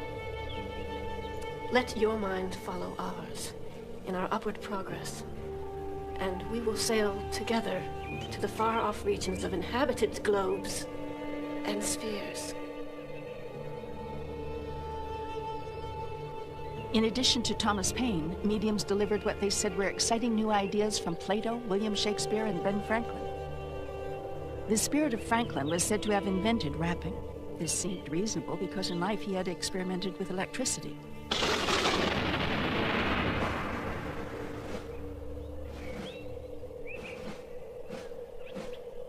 My people, this commencement of a civil war among you is the beginning of great sorrow. We see from our spiritual plane that the Southerners are not yet so developed as their northern neighbors. They are the slaves themselves of the institution they have fostered.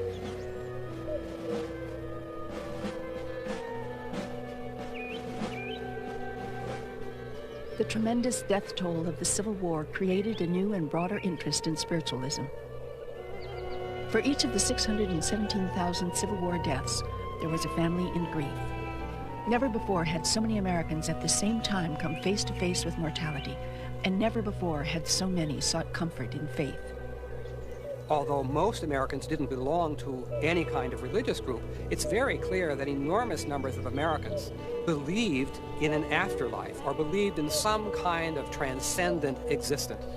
One of the best examples is Abraham Lincoln, who himself never belonged to a church, never belonged to a Christian group, and yet seems to have believed in a kind of transcendent being, perhaps in a God, although not necessarily in a Christian God. And in this regard, Lincoln was reasonably representative of his own society. It's not unusual, therefore, that Lincoln's wife invited spiritualists to the White House to help her communicate with her dead children.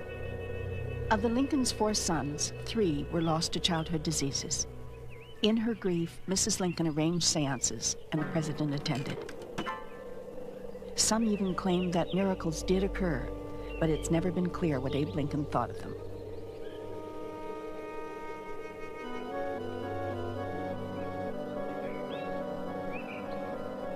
In 1861, some spiritualists presented what they claimed to be the first actual photographs of spirits. The camera doesn't lie, they said, and thousands accepted these images as the ultimate proof that spirits exist. An amateur photographer in Boston said that he made the incredible discovery by accident. He had taken a self-portrait that contained a mysterious extra figure. Even more mysterious, he recognized the figure as that of his cousin, who had died 12 years earlier. That amateur photographer, William H. Mumler, immediately turned professional. He opened a portrait studio, advertising himself as a medium as well as a photographer. A portrait by Mumler cost many times what other photographers charged, but Mumler said that he could photograph spirits hovering in the room, invisible to the naked eye. Photographers around the world followed Mumler's lead.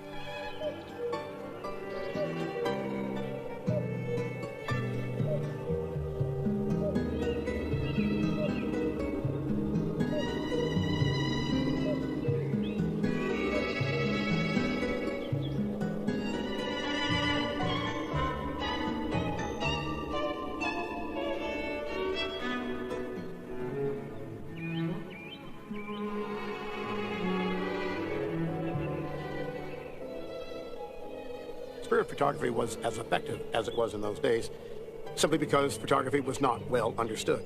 After all, here we had a piece of glass, not gelatin in the early days, but glass, coated with a mixture of egg albumin with some silver halide crystals in it. Sounds mysterious, doesn't it? Sounds almost like a magic formula of some kind.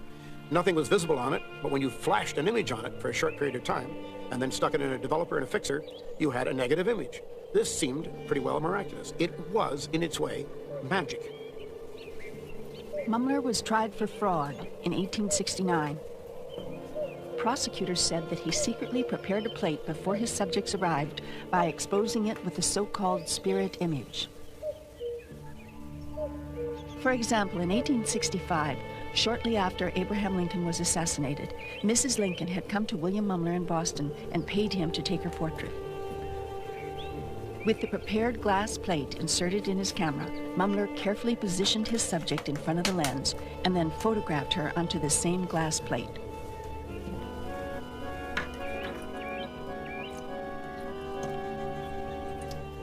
When he developed the photograph in his darkroom, the living person and the so-called spirit were superimposed together in the same picture.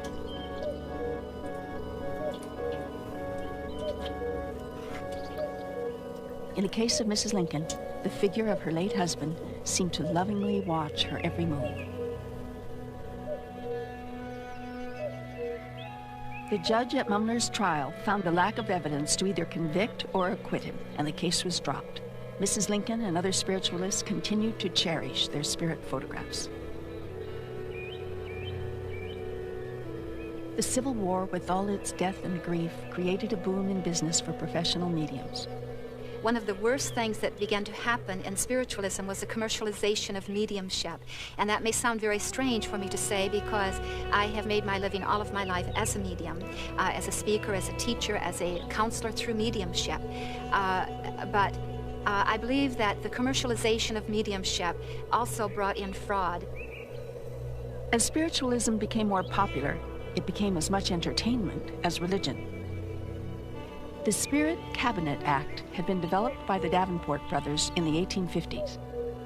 By the 1870s, there were dozens of imitators. The idea behind the cabinet was simple. Closing the doors created the darkness necessary for a spirit manifestation to occur inside.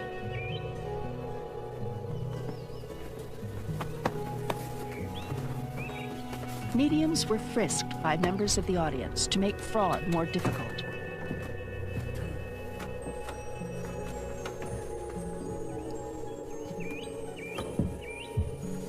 The performers were then tied securely inside the cabinet, and the knots were sealed with wax.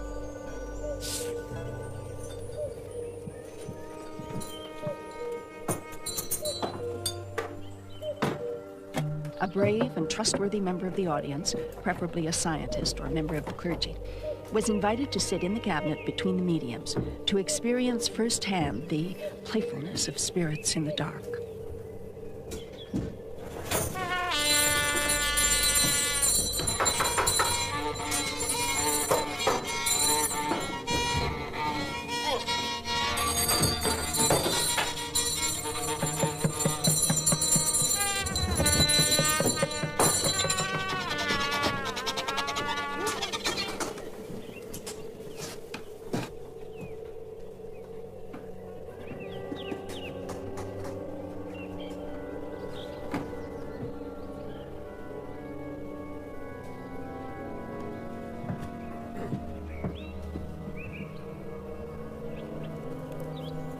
Interesting enough, when Harry Houdini, was just 13 years of age, and it was before the turn of the century now, he and his brother Dash went to see a spiritualist working on stage who got fastened up in manacles and ropes and was put inside a cabinet, and all these wonderful things started to happen.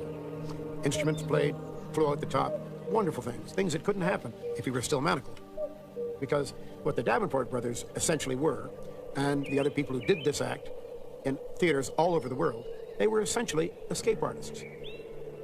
And at that moment, I believe, Harry Houdini's escape act was born. Houdini warned audiences at his magic shows to beware fake mediums. He often devoted a third of his world-famous act to exposing their tricks. Houdini was following in a long tradition of magicians who uncovered fraudulent mediums. If a medium claimed to read minds or to make writing magically appear on a slate or to play an accordion by simply touching it, a magician could show how he might have done it. Professional conjurers revealed some techniques. Knot releases, trick slates that contained spirit messages, peepholes to spy through, even magic lanterns that projected spirit images.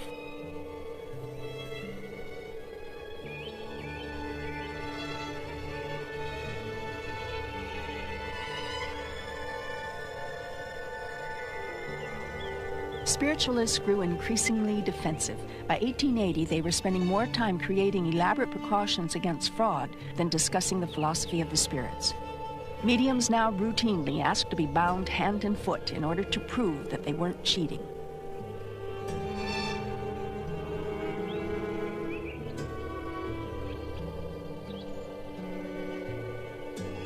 Spiritualists search for ways to convince an increasingly suspicious and demanding public. The most spectacular evidence of life after death that spiritualists could provide was a materialization, summoning a tangible spirit form into the seance room, an actual spirit that could be seen and touched.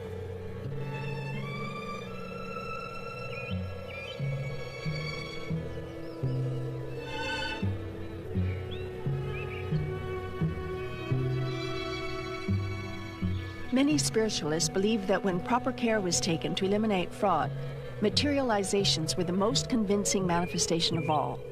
Many skeptics thought they were the most ridiculous and unbelievable. In the end, both sides saw what they wanted to see.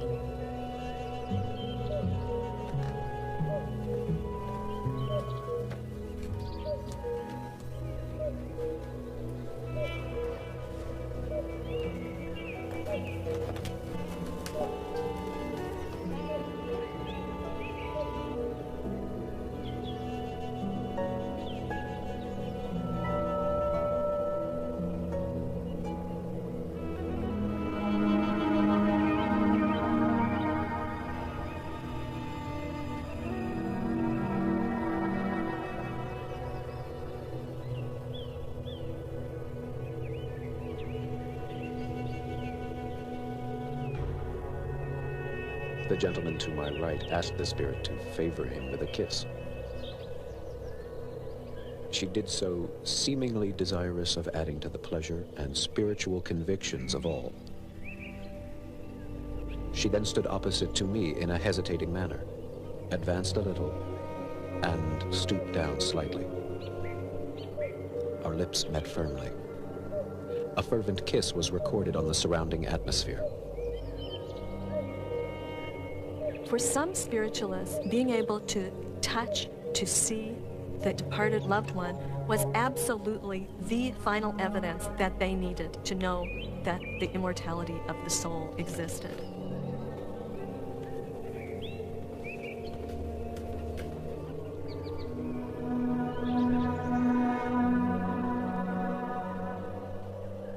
For other spiritualists, they viewed materialization as the degradation of their faith.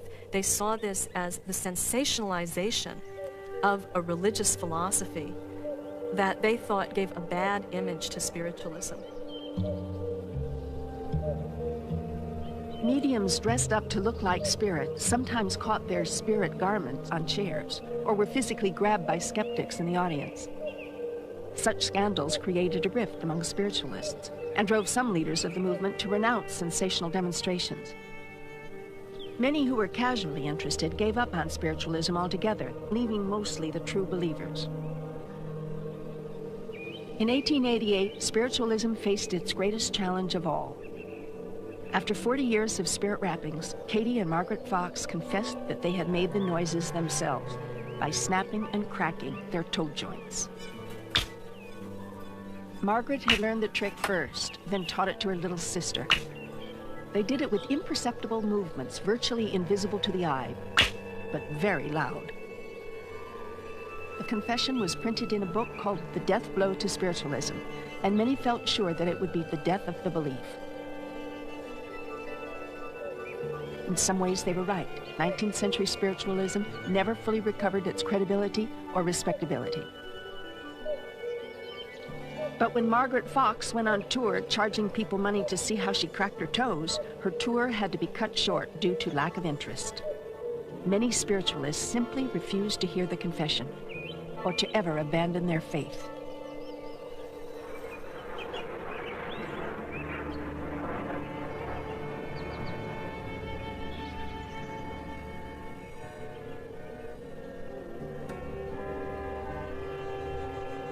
A core of spiritualists remained forever steadfast in their beliefs. Those who chose to believe saw something that convinced them. For those convinced by even one spiritualist miracle, all the frauds meant nothing.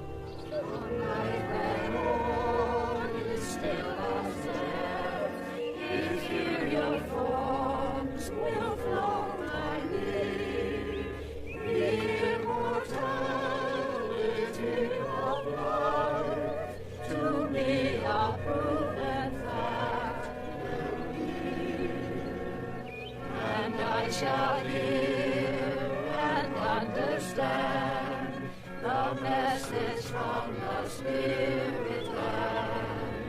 And I shall hear and understand my own blessed angel.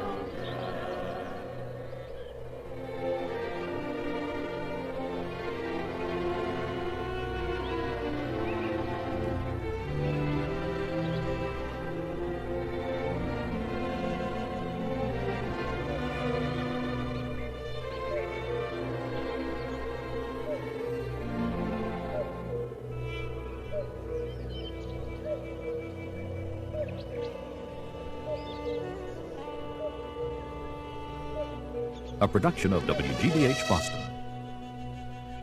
Major funding for this series is provided by the Corporation for Public Broadcasting and by the annual financial support from viewers like you. The American Experience was made possible by generations of Americans. Funding for this program was made possible by American Express. And by Miracle Grow plant food. For flowers, for vegetables, whatever you grow, a gardener's true friend is Miracle Grow.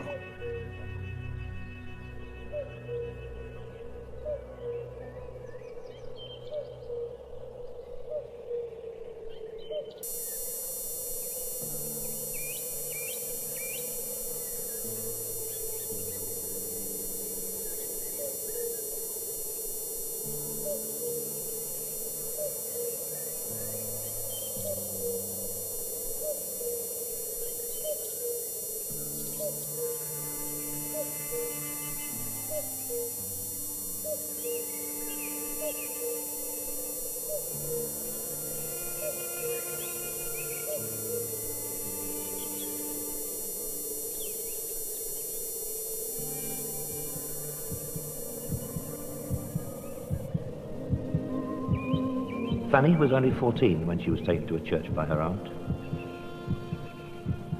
The medium came to her. "I have a message from your mother in spirit." "You're mistaken," said Fanny. "I've just left my mother at home." The medium insisted. "You will work in this church and you will have a son who will be a great medium. Together you will work for 100 years and the church will prosper." Fanny ran home and found that her mother had just died from a heart attack.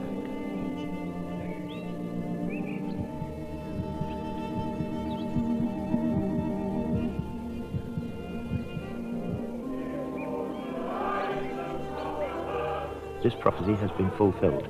Fanny became a famous medium, as did her son, Gordon Dickinson, who is now the longest-serving president of the Spiritualist National Union. The message of Spiritualism is not about death, but about life. Your body dies, ladies and gentlemen, but to you, how can these great revelations, how can we understand them unless we search to find where are those you love? Is this world of spirit only for the saints? Oh no. Who are these who come back with this great awakening light? Are they not the ones who have been our parents and our loved ones, and who have suffered in the past?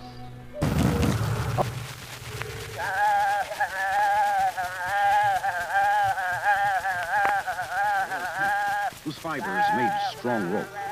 It was used for this purpose at least 3,000 years before Christ. Clothes were woven from it by the Scythians in southern Russia. They also discovered that the smoke from burning hemp seeds made them extremely drunk. For the ancient Chinese, marijuana or hemp would become a medicine to be chewed, drunk, or smoked. It was also shared with friends at social gatherings. The Indians attached religious significance to marijuana and processed it into sweets, milkshakes, and again for use in pipes. Known in Africa and the Near East as hashish, the resin from the female marijuana plant is to this very day the intoxicant most favored by the Arabs. Cannabis as a drug did not catch on in Europe until the 1800s. Then a handful of literary figures took it up and exaggerated its powers for good and bad far beyond its real effect. While in this country, medicines made from marijuana were available until 1937, and Squibb, Eli Lilly, and Port Davis recommended cannabis extracts for asthma, tension, pain. In the early 1900s, Mexicans brought marijuana across the border. Merchant seamen introduced it to New Orleans as an intoxicant, and its usage spread into America's heartland by Mississippi steamboat. In the 1920s and 30s, with alcohol prohibited, fears mushroomed that what had been primarily a non-white drug would break out of the ghetto and sabotage the American work ethic on which the establishment was founded. Sensational news stories began popping up that told of marijuana driving men mad, of young children addicted, even deaths. It didn't matter that the stories weren't based on fact. People believed. Outraged parents demonstrated, and Hollywood jumped in to capitalize on the public panic, exaggerating the drug's effect.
The state waives trial of the defendant, Ralph Wiley. It is convinced that he is hopelessly and incurably insane, a condition caused by the drug marijuana to which he was addicted. It is recommended, Your Honor, that the defendant be placed in an institution for the criminally insane for the rest of his natural life. I see no reason why the request should not be granted. We know now that marijuana does not cause insanity. It does not provoke violence. It is not addictive. But the debris from such muddled notions lingers on. The effect has been a radical counter-reaction.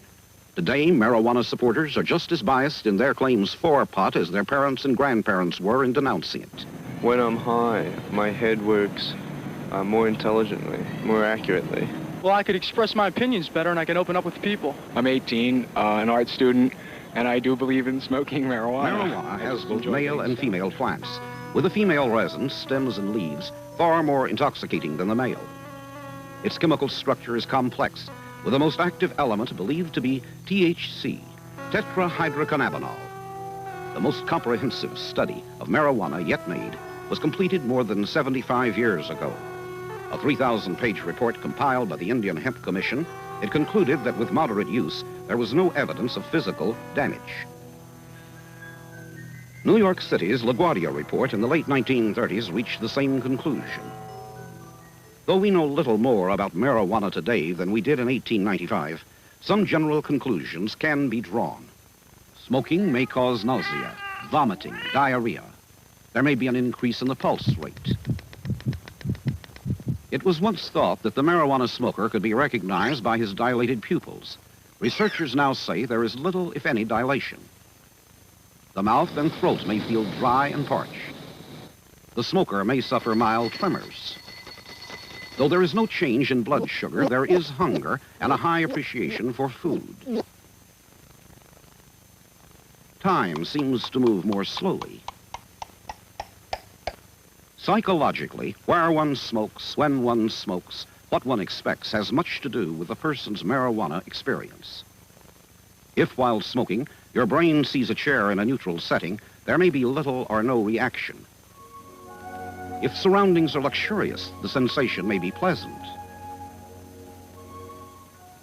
But if one's afraid, if youth where he comes from is considered socially deviant, if he doesn't think much of himself, he may get bad reactions, ranging from mild depression to extreme anxiety, even panic.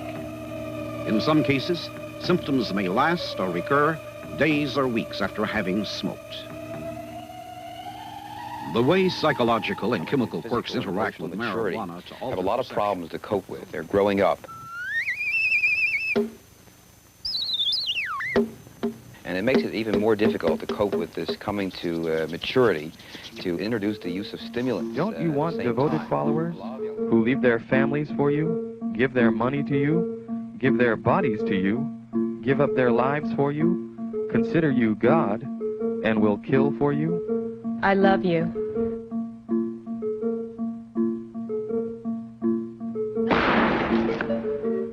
Don't you want to become a cult leader? Since the death of God, there's been a vacancy open. You could fill that void. Here's how. Structure your cult like an onion with the most benign and helpful features on the outside and the most controlling, kooky, and evil parts at the secret inner core. Use deception. Don't tell them who you really are. Lie. Leave out important information or distort information. Are you trying to recruit me? No. I'm just trying to share something meaningful with you. Establish front groups. We're a Bible study group. We're a management course. We're a meditation center. We're a world peace organization. We're a personal development center. We're a drug rehab center. Promise to fulfill their dreams. Don't you want a world of unconditional love and brotherhood? We have the secrets to self-improvement. You can join us and be special. Join our elite mission to save the world. We can teach you special powers. Personal power. Psychic power. Past life connection. Telekinesis. Offer them something free and get them to feel obliged to give you something in return. Well, we gave you that free dinner. The least you could do is come to our weekend intensive. You can tell them time is running out and that they must make their decision now or it will be too late. Don't give them time to think. Diminish doubting commiseration by separating your new recruits from each other. Surround them with happy, true believers so when in doubt they will tend to do what everyone around them is doing and believe that is normal. Start with a prolonged period of love bombing. Surround them with unconditional love and attention. Your cult family should act friendly and interested. Get information and hone their weak spots. Tell us about yourself. Take this personality test. And then use this information to manipulate them. Gradually, over time, you'll begin to shape the recruit's behavior by granting or withholding this love and attention. After they've bonded, slowly start making your demands upon them. The message being, nothing in this world has value unless it relates to the leader or the ultimate purpose. Control their behavior. Come live with us. Wear these clothes. Eat this food. All you need is 2 hours sleep. Prescribe a rigid schedule.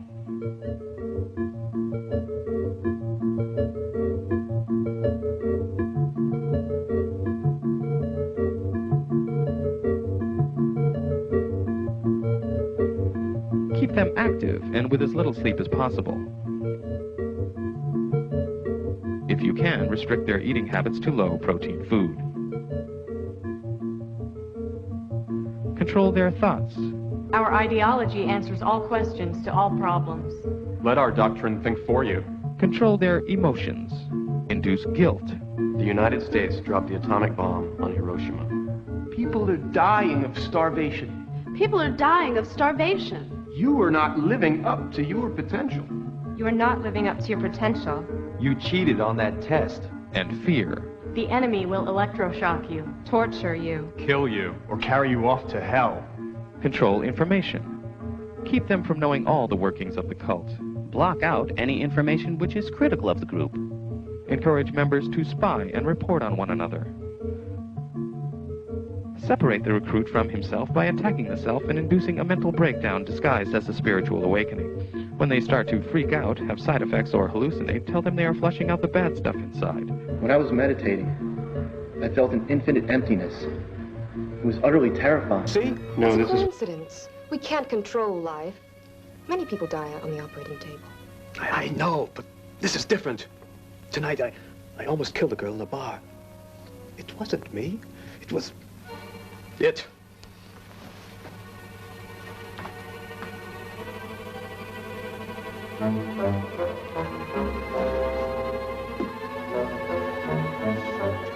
Heinz. No.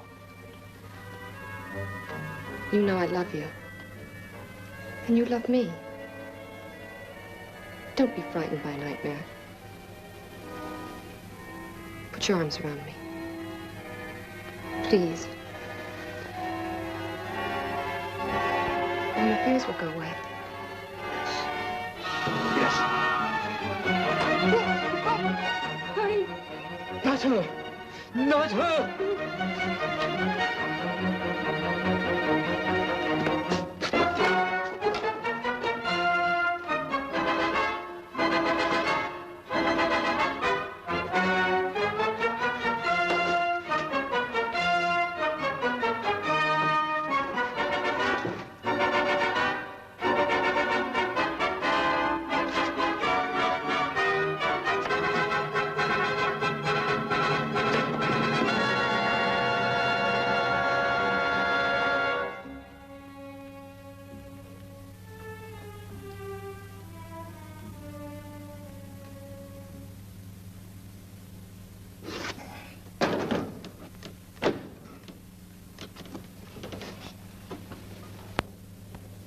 That hand was not alive. No. It was dead. Dead as this fire poker.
The story of man is a story of change.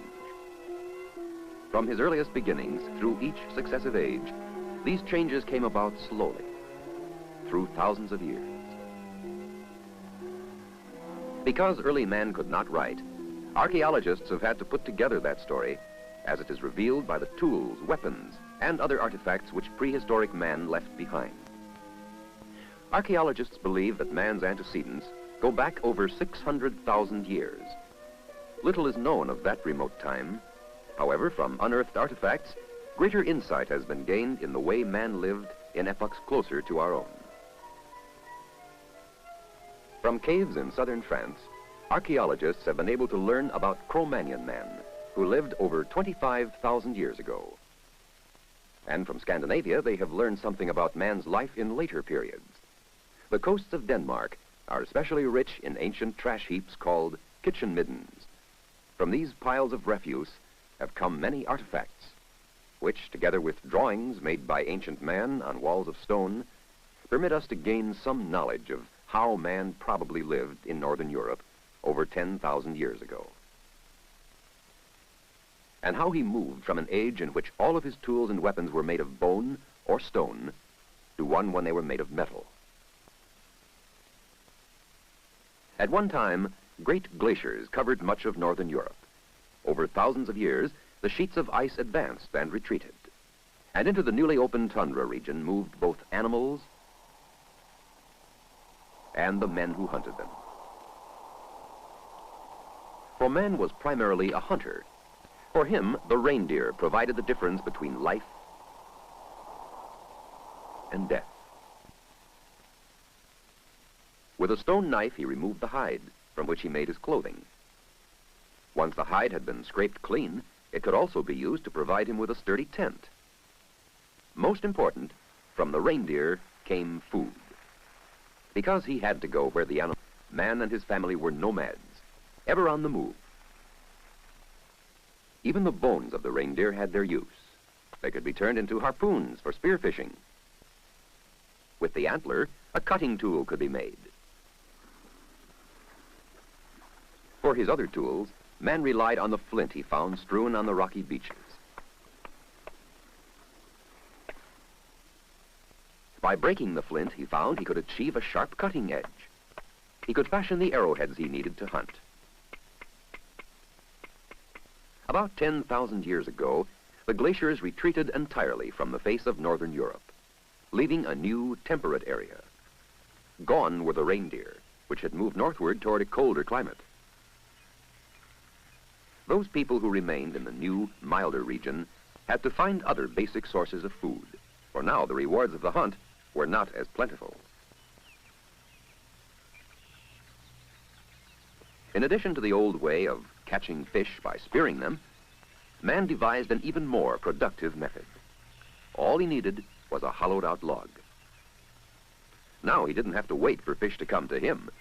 He could paddle in this, his first boat, to where they were. This is what I wish to say in this short time. Break down the barriers of hatred, of jealousy, of the desire for power over your fellow man, and to know that in the sight of God and in the realms and dimensions of spirit, you are all the same. But I think you've cooperated very well with us.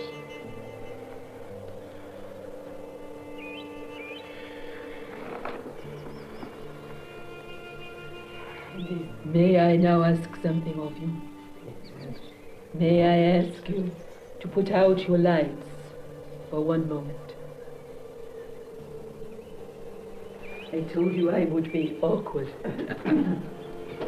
In my time for camera, mate.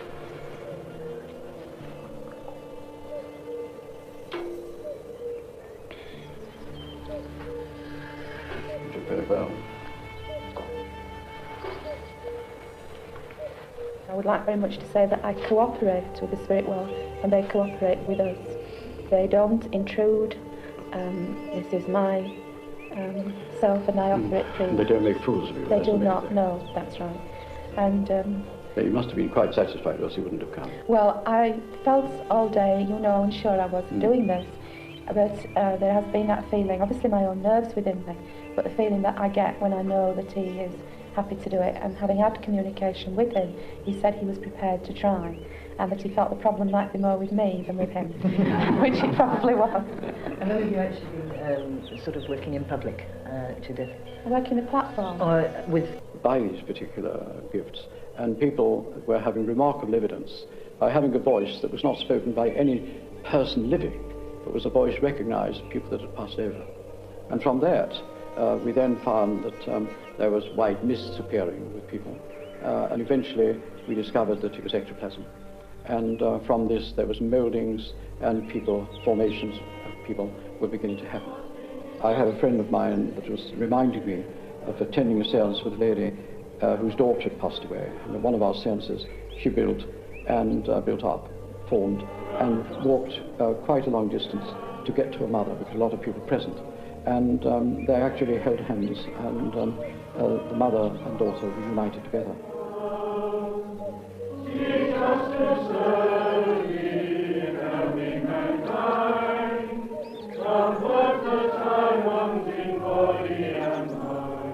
We are here to stay. No matter what opposition we have, we shall still be here, because we know we're right. Our mediums have faced all sort of ridicule, and we'll face it again if we have to, because we know we've the only movement that can unite the whole world together. I think that occultism is really a worldwide knowledge. They're all going to survive death anyway. They all have a living soul. And that is what links us all together as one great family on this world. And the sooner we recognize that, the better. I seem to hear breaks, as though there's a break going on. And I wondered if you'd ever known anyone that could probably have been killed either by a car or a bus. Some were very, very good. Some were awe-inspiring. They were so marvelous. And I have in my day received readings, or messages as you call them, that defied explanation. I've also sat through some pretty terrible sessions where some obviously sincere person would attempt to give readings and didn't make it. They believed that they could, but they couldn't. Originally just a lake, Otter Lake the Indians called it, and they used it as an annual hunting and fishing ground. And so it stayed, a very scenic, small lake, and a lot of groves and pines.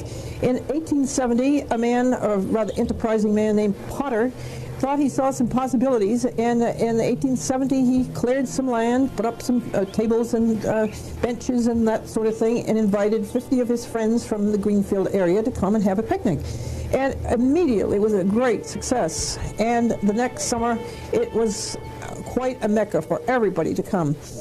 He saw that it was getting too big for him as just one person, and he, in 1872, he sold it to the railroad, and they, seeing a great chance to make a big summer resort out of it, because the railroad trains would feed people coming in, they put up all kinds of things, a dance pavilion, a bandstand, a little wharf, and all kinds of things, and it was an instant success. Excursion trains came in from all over, Boston and Albany, in very remarkably low round-trip rates, and Lake Pleasant was an instant bonanza. Everybody came there.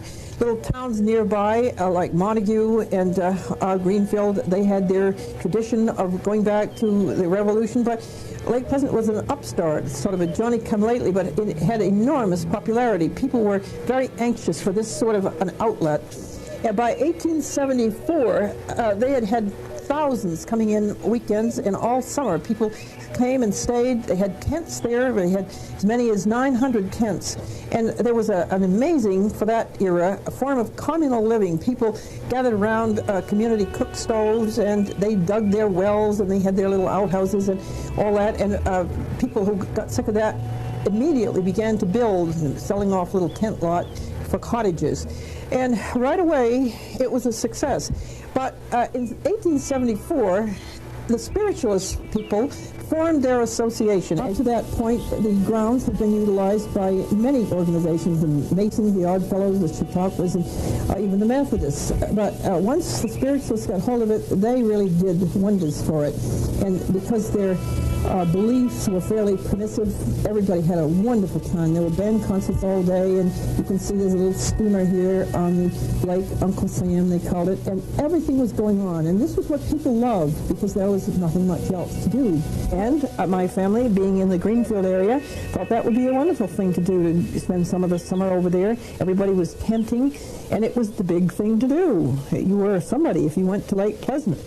And there was sort of leanings towards the Spiritualist movement in my family. My grandmother was from Ireland, and she had a little bit of the second sight, and she was rather attracted, and they soon became quite immersed in the activities of Lake Pleasant.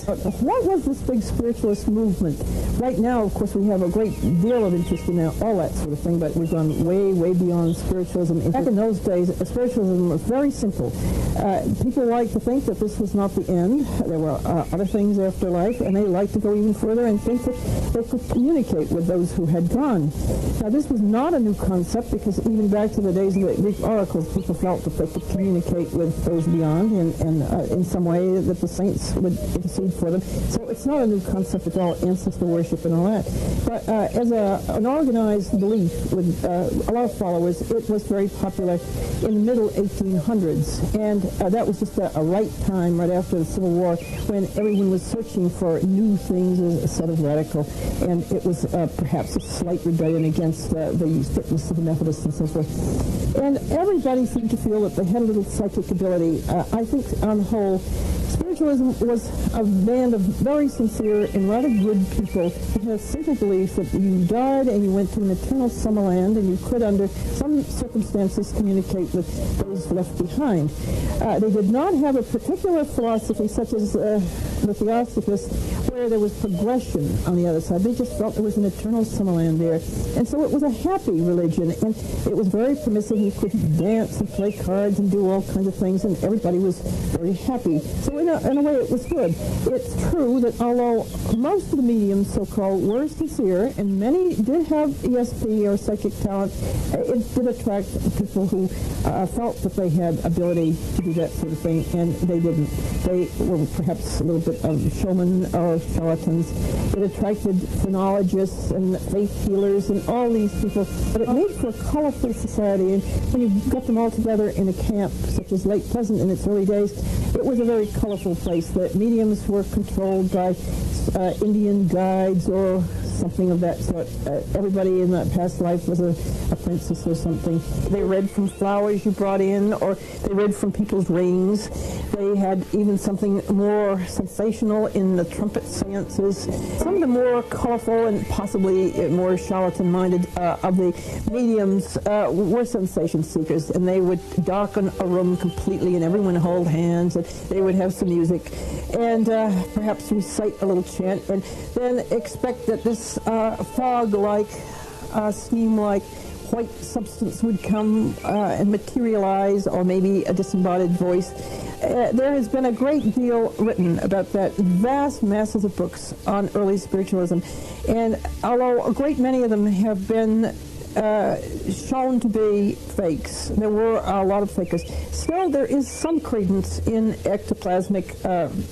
Some has been photographed, and it is a possible thing, but I'm sure most of them the ones that were in early days there did do some faking. They had some gauze, and they had smoke and so forth.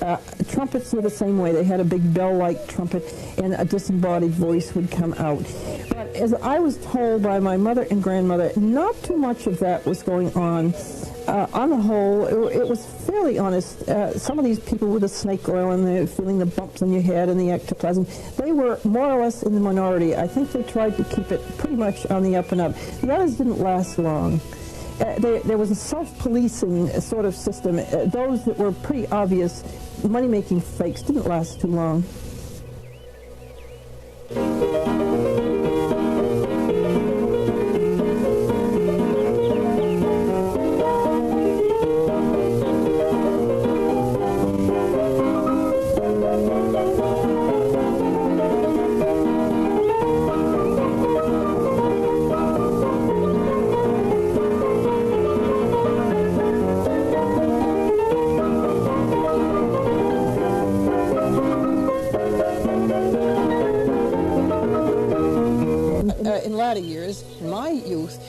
We used to take in roomers once in a while when the inn overflowed with people coming to the spiritualist meetings. So I used to see a lot of the funny mediums. Some of them are very colorful. They all struck me as quite sincere. And I remember on numerous occasions they would come in here and feel. And on one occasion, a lady from the Midwest who was supposed to be a remarkable medium came down the stairs in the morning and put her hand here to steady herself and put her hand almost on this piece of sculpture, which I had done way back in the early 40s. And she stopped and said, "Oh my, this has some great significance. Spirit hands helped to make this. And where did you get it?" And I told her I had done it. And she said, "Well, you didn't do it alone, you had spirit help." And I often thought of that because it was a little outside of my realm, because I do only animals, and this is an Arab on horseback, and there's a lot of designs which I knew nothing about, but which I later found were quite right for the Arab garb. I didn't have any reference, so maybe she was right. But through the years, people have come here and they said, "Oh, we feel great harmony in this house, and there's great spirituality," and they seem to get that emanation from here. Also attracted speakers of a different sort, not only on spiritualism, but on all phases of philosophy and religion. And people went there and they were happy to be taught almost anything. So Lake Pleasant was really a marvelous place, such as no one has seen since. There are a few other spiritualist camps probably still available to go to, although they're not doing much, one in Brady Lake, Ohio, and one in Lilydale, New York. But they didn't have as colorful a history. This, if you can see it, is one of the speakers' listings for 1888. They had test and conference meetings, they had public and test mediums, they had instrumental music, they had chamber orchestras, band concerts. There was something going on all the time. Each day, the people could have their choice of what to fill their hours with. They had this little folder told what you had to do for your camp. You had to put a bucket of sand outside each tent because they were very careful for fires. It told about transporting your baggage. Lake Pleasant was very small. You really didn't need to travel around it too much with the horse and buggy, but you did have to get your baggage from the train, and of course people came in with enormous amounts of trunks because of the ladies' clothes.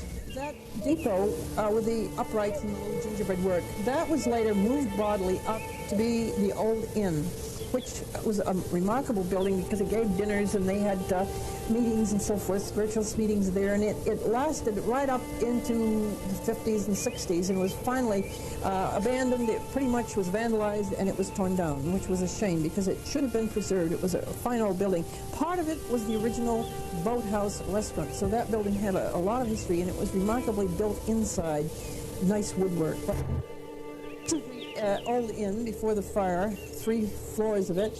It was a famous place for people to stay and go up on that upstairs porch, and it was very, very well attended. They had a great many members. They had enough members to have their own band, and they had a lot of fun. Good, clean fun. They never did anything particularly awful, and they weren't drinkers or rowdy, but they were very good, and they did have their little ladies' auxiliary, too. This is a fairly modern-day picture of the Scalpers Lodge. The building is pretty much now as it was. It's kept in fairly good repair, but they love to get together and have their picture taken in rows. And it was common to put bunches of flowers, little vases, to commemorate somebody who was gone and couldn't be there in the next world.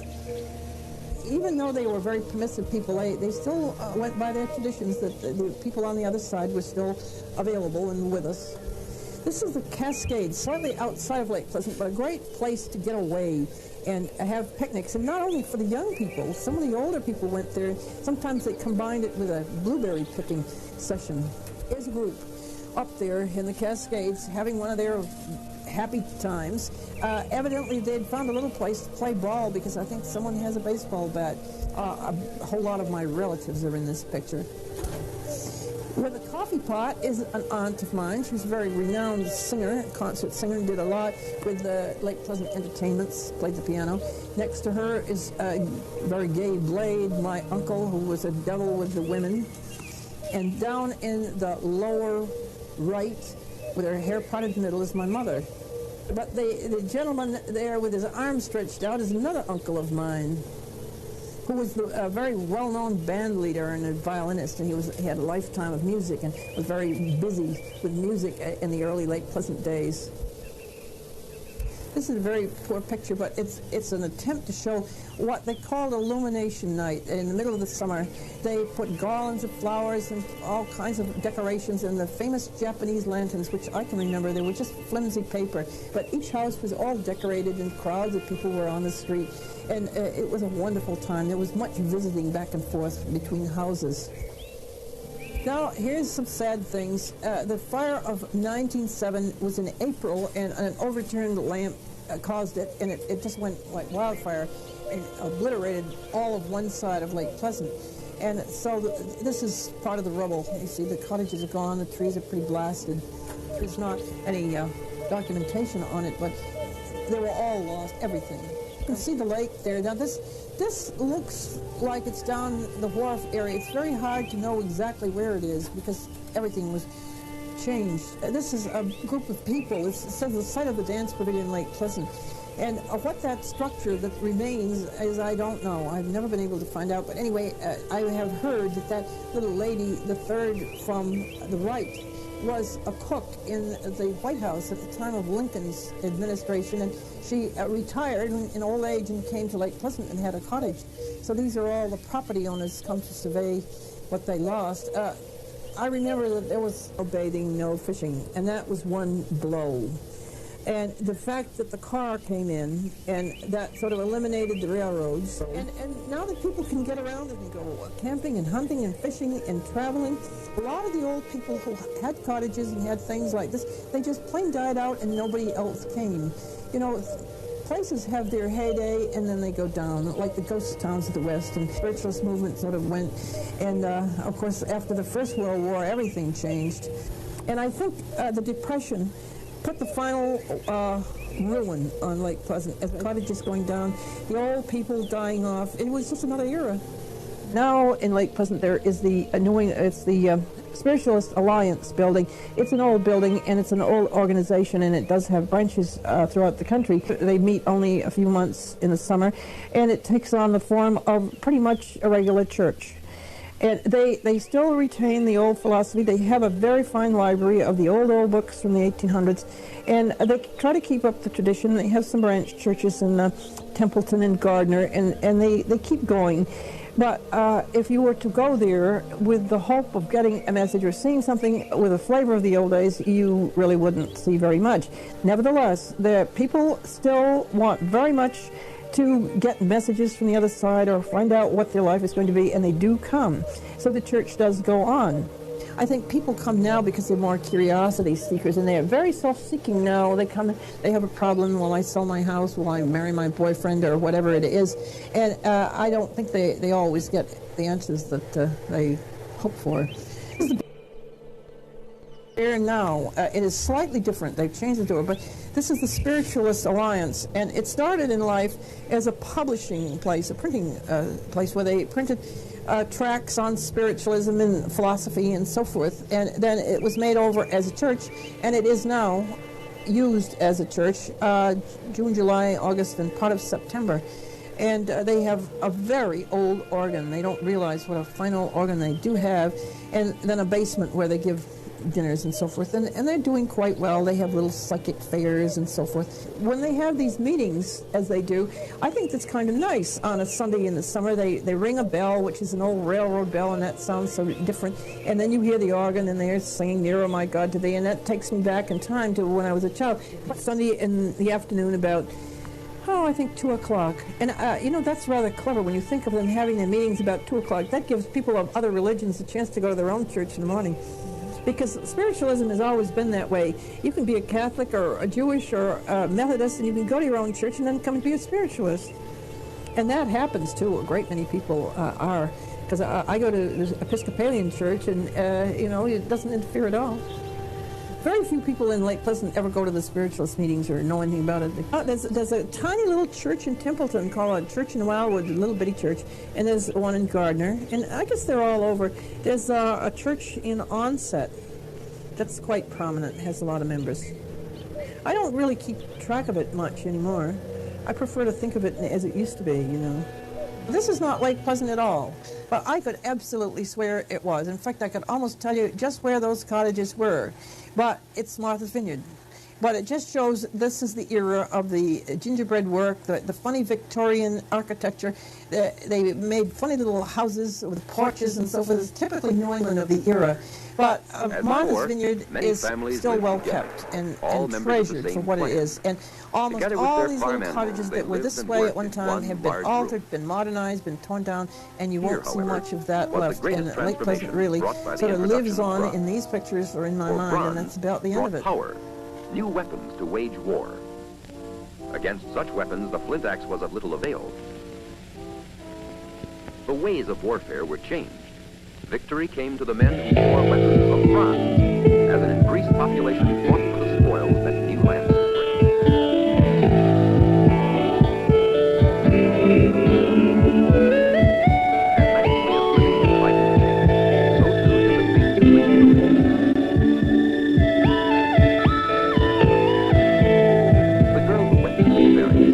It is night, and there are only the sounds of the city to keep us company.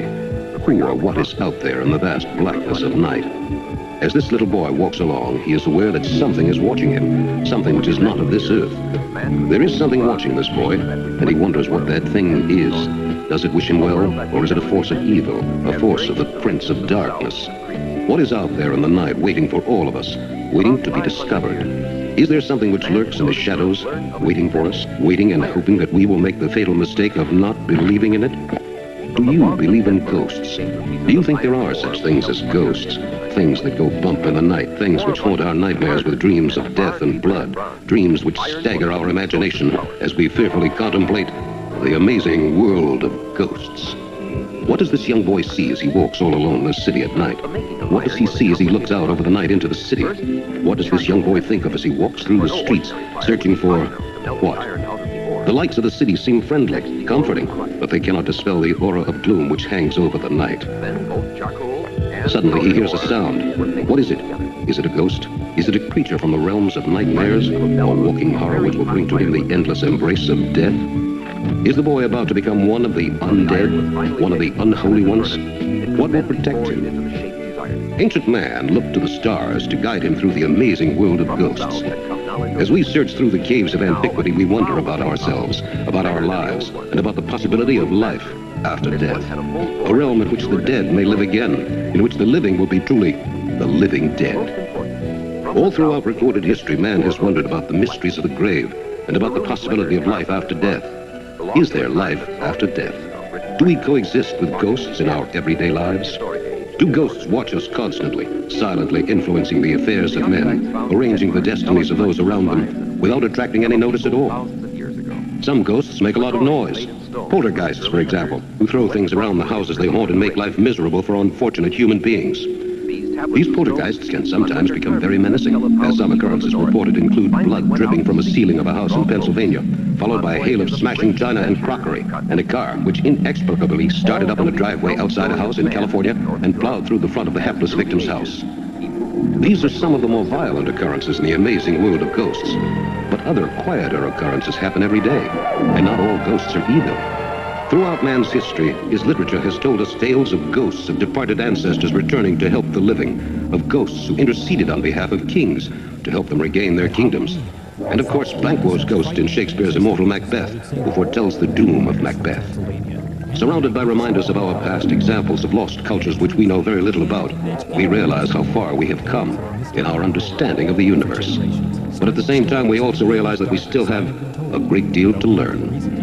Museums can show us the works of the past, but how many of their secrets will our artifacts never reveal?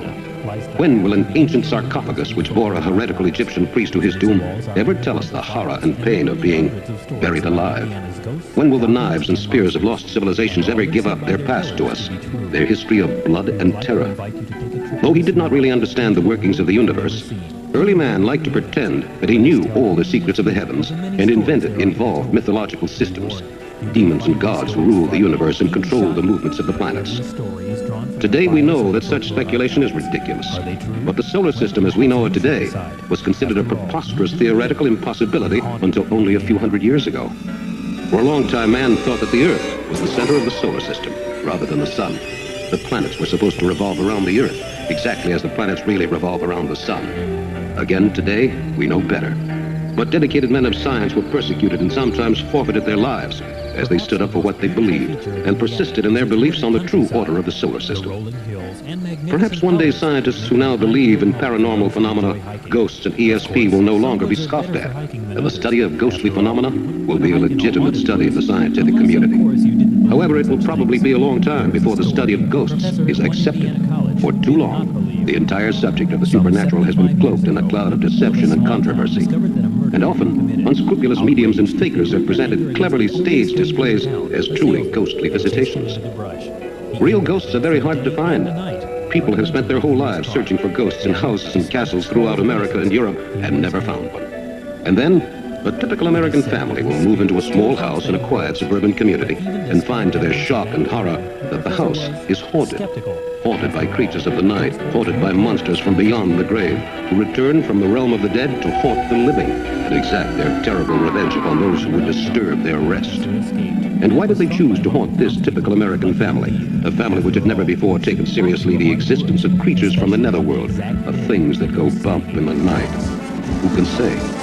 There is no way of predicting when a ghostly visitation will occur, but one day, perhaps, your number will be chosen, and you will come face to face with a dream of living horror so incredible that it will surpass your wildest fantasies. Yes, there's death in your dreams too. Death and blood, and the realm beyond death, the realm of eternity. As man gazes out across the vast ocean of knowledge which stretches out in front of him, he wonders what he will one day know about the realm of the undead, about vampires, werewolves, witches, ghouls, goblins, monsters, and creatures which walk the earth, although they belong to the dead. There is no way of telling what astonishing discoveries may be unearthed tomorrow, and what incredible facts will be uncovered. The sea, for example, has seen many things. The sea could tell of shipwrecks, of pirates making slaves and captives walk the plank, and of sunken treasure buried deep beneath the muck and mire of the ocean, buried treasure waiting to be discovered in a ghostly galleon. But what is the price for discovering such a treasure? What will the lucky person who finds the treasure have to pay to reclaim this ghostly gold from the briny deep? The sun beats down now on the sea, calm and peaceful, where once the ocean ran red with the blood of innocent victims, victims who paid with their lives for the gold now buried deep in the sea. The sands of the sea are like the sands of time, ever-changing yet ever the same. History is made and history is erased. Someday there may be no record left that we ever lived on this planet, and there will be nothing left to show that mankind once existed on Earth. As the sun beats down on the calm sea, we realize that these things do not matter in the vast scope and sweep of time. Events continue to happen every day, which are more incredible than anything that has ever happened before. The world of science has given us listening tools, which enable us to monitor wavelengths we could never listen to before. Now, we have infrared cameras which can perhaps take actual pictures of ghosts and enable us to see more clearly what sort of creatures haunt our dreams, sharing our waking world. With these scientific tools, we can take a look at the world of paranormal phenomena and perhaps arrive at a few conclusions. Here are a series of astounding photographs which show a few incredible aspects of the world of the undead, as well as actual pictures of ghosts, photographed by spirit mediums and other noted psychic authorities. Here is a picture of the infamous monk Rasputin, who used hypnosis and terrorism to hold the Tsar of Russia and his beautiful wife in his power. Eventually, Rasputin was poisoned by some of the palace guards. Rasputin was a noted mystic and believer in ghosts. This second still shows Rasputin in the company of some of the very men who later murdered him in a wing of the Tsar's palace. And Elvira could not escape, perishing in the flames intended for her husband. That is said to be This famous photograph was taken by an English spirit photographer near the turn of the century in London. It includes the famed medium Mrs. Guppy on the right, with some friends. The ghost is clearly visible in this astonishing photograph. This shows a medium going into a trance, possessed by the spirit of one of her dead ancestors. She is about to materialize a ghost in these sensational pictures taken in July 1974 near Rome. In this next shot, the ghost is becoming clearly visible and hovers over the medium in an eerie fashion. This seance was attended by many noted authorities who could detect no trickery of any kind. Here is a famous photo of the medium, Eusapia Palladino, levitating a table in one of her seances. Even after the room has been thoroughly searched by police and her hands tied, Miss Palladino is still able to levitate the table with no difficulty. Here is a medium producing an ectoplasm which comes directly out of her mouth. This is a very dangerous procedure. It is accomplished only under conditions of the highest security. One false move could mean the life of the medium would be at stake. Here are two incredible photographs showing a picture of a dead woman and then her ghost icon, which was materialized during a sensational seance in 1973 near London. The ghost spoke to several people at the seance, and all agreed it was the spirit of the dead woman.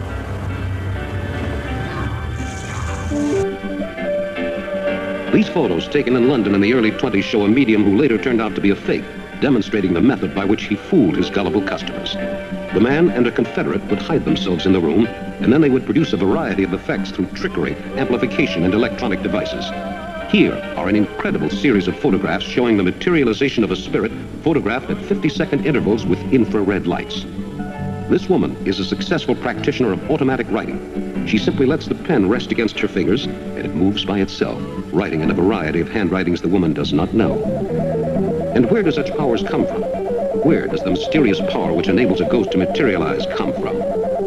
Are we being visited even now by creatures from beyond space? Sit back and relax and come with us now on an amazing tour through space as we journey through the solar system. Our first stop is Jupiter, planet of mystery.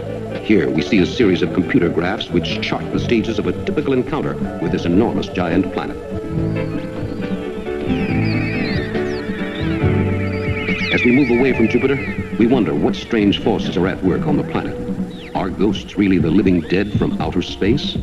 Do the planets follow the laws of the mystic spirits? And are the heavens and the world of deep space really a part of the incredible realm of the undead?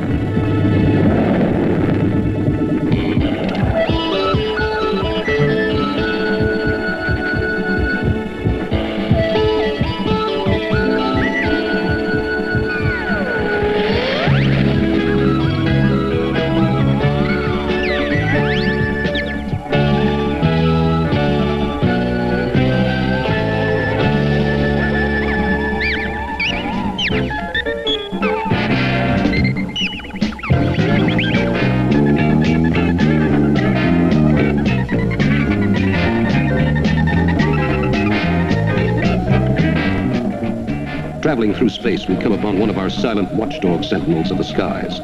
These silent drone picture-taking ships tell us more about the world of deep space, and they also tell us many other things about the world beyond our atmosphere. What is it really like out there in deep space? What are those strange noises, mysterious rays, those bizarre communications and flashes which have been noticed as one planet sends a signal to another? A signal, perhaps, to attack the Earth? Our Sentinel satellites keep us aware of changes in the heavens. Thanks to sophisticated electronic technology, we can explore the world of outer space without ever leaving our base at Mission Control. As we explore the world of outer space, we remember the biblical prophecies which foretold the coming of spirits from the heavens.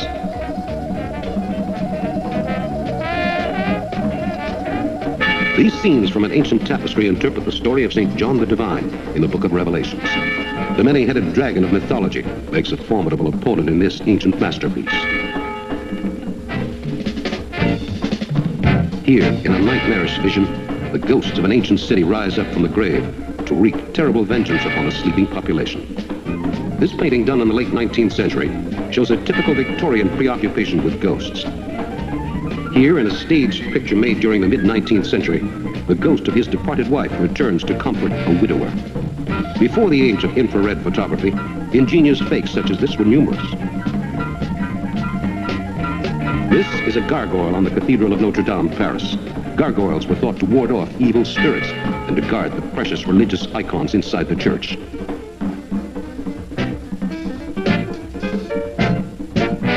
Here is a more modern evocation of the ghostly influence on us all. The exterior of a typical spook house at an amusement park. Although these ghosts are merely fabrications, there are other things about which we cannot be so certain. In this incredible photograph taken in Germany in the 1880s, a skull and a disembodied hand returned from the grave to haunt a young German philosophy student. This photo is widely thought to be genuine. Here is Saul and the Witch of Endor, a scene in 1 Samuel of the Bible, in which King Saul asks a witch to conjure up the spirit of his father to advise him. There are many tales of ghostly visitation in the Bible, and many tales of strange influences from beyond the grave. Here is a lecherous English lord Lord Littleton, visited by the ghost of a Mrs. Amplet, whose 2 daughters Littleton had seduced. Mrs. Amplet predicted that the Lord would be dead in 3 days, and he was. Littlecote, a manor house in Wiltshire, is reputed widely to be haunted by several ghosts. Here is the exterior of old Scotney Castle in Kent, where many ghosts have been seen in the halls late at night. This is the famed Drury Lane Theatre in London, which is reputedly haunted by the mysterious Man in Grey, who emerges from a spot on the rear wall.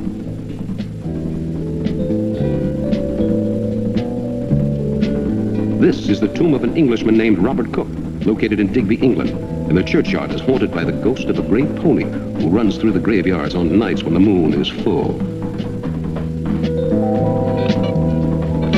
In our present day, scarecrows and magicians continue to ply their trades wherever there is a crowd, mixing religious ceremonial rites with ghostly incantations.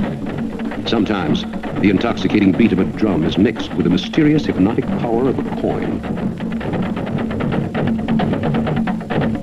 This man is trying to hypnotize a young passerby. Although hypnosis is thousands of years old and has many gifted practitioners, no one still knows precisely how it works. Here in New York City today, we still do not know why the young man is so fascinated by the coin, nor why he will soon slip into a deep trance, from which he will awaken only when commanded to do so by his hypnotizer. In a trance, many people have seen ghosts and reported incredible experiences from the realm of the spirit world. Who can tell what this young man will see as he falls deep into a trance from which there is no awakening? I give up. The man does not hear the people near him dancing. He does not join in the gay celebration all around him. Others may dance in rhythms reminiscent of the voodoo ceremonies of Haiti, but this man is in a trance which is growing deeper all the time.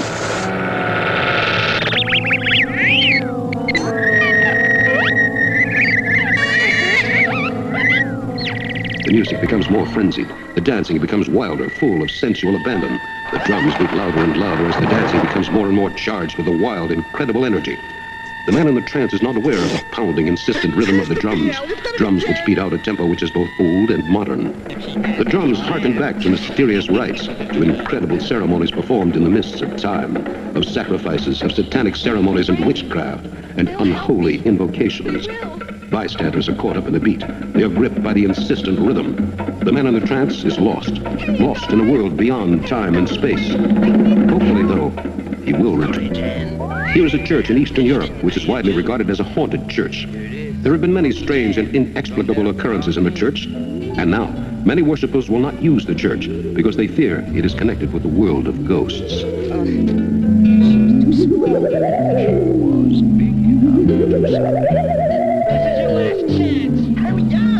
In the world, one of the most heartbreaking scenes is the scene of an incredible disaster like an earthquake. Here, in the aftermath of a Chilean earthquake, there were many rumors of an additional threat beyond the loss of property and life due to the fury of the trembling earth. Among the people who crowded into makeshift tents about the ruins, desperately searching for food and drink, there were rumors, just rumors at first, that people were seeing ghosts in the night among the ruins.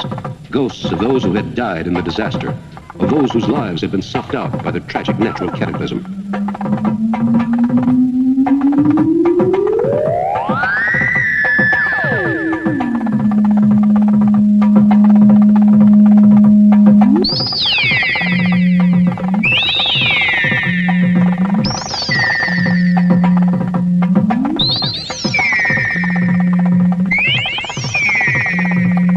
Those who had survived managed to get by on a few meager crumbs.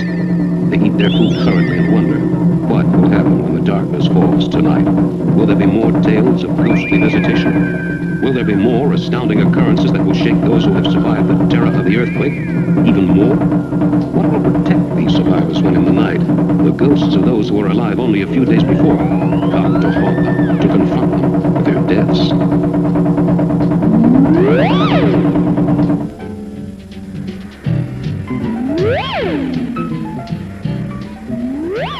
The men in the village go about their tasks routinely. Their minds South are on Canada, other things. a district situated on the west coast of Karnataka, is endowed with nature's bountiful gifts.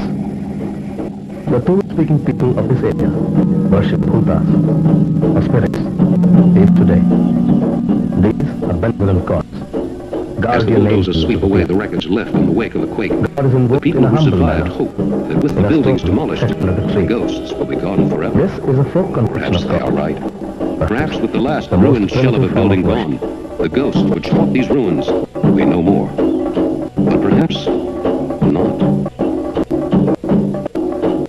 With the passage of time and with the growth of civilization, man began to construct shrines around the deity. These peasants attend a ceremonial funeral, well knowing how lucky they are that it is not their funeral, a small shelf that only by the hand of a merciful fate have they been spared crushing, agonizing death. Some of the spirits are Is it any wonder that the spirits of those so horribly killed should want to return to exact the toll of suffering equal to the suffering which they endured as they were mercilessly killed by indifferent rock and stone?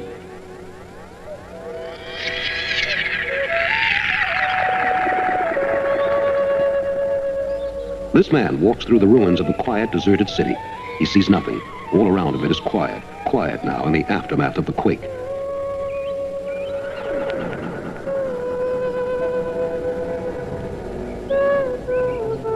There are children, mothers, and families sleeping peacefully. There is a sense of calm now, even a sense of relaxation.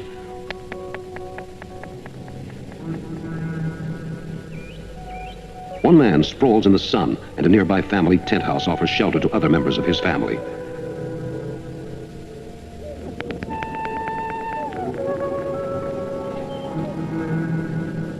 This man wears a gruesome reminder of how close he came to death, a cast on his leg, as his leg was crushed by falling rock.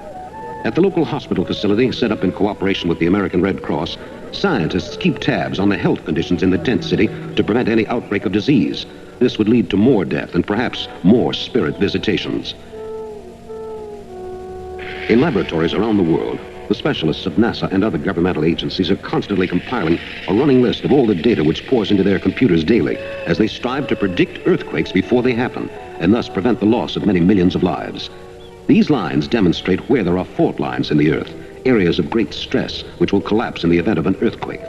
When an earthquake does occur, damage is in the millions. In another Chilean quake, 143 men, women, and children perished horribly in a single night. In this case, too, there were the stories of ghostly visitation.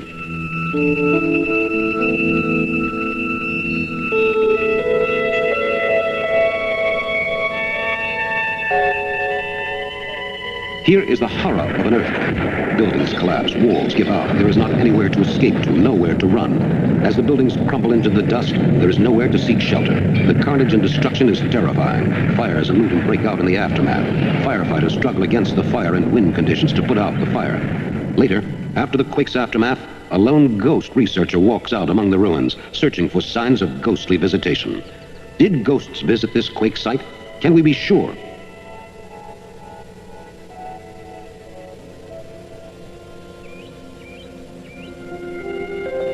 In California, our own San Andreas Fault puts a great deal of the entire California coastline in constant jeopardy. Just think what would happen if the California coastline crumbled.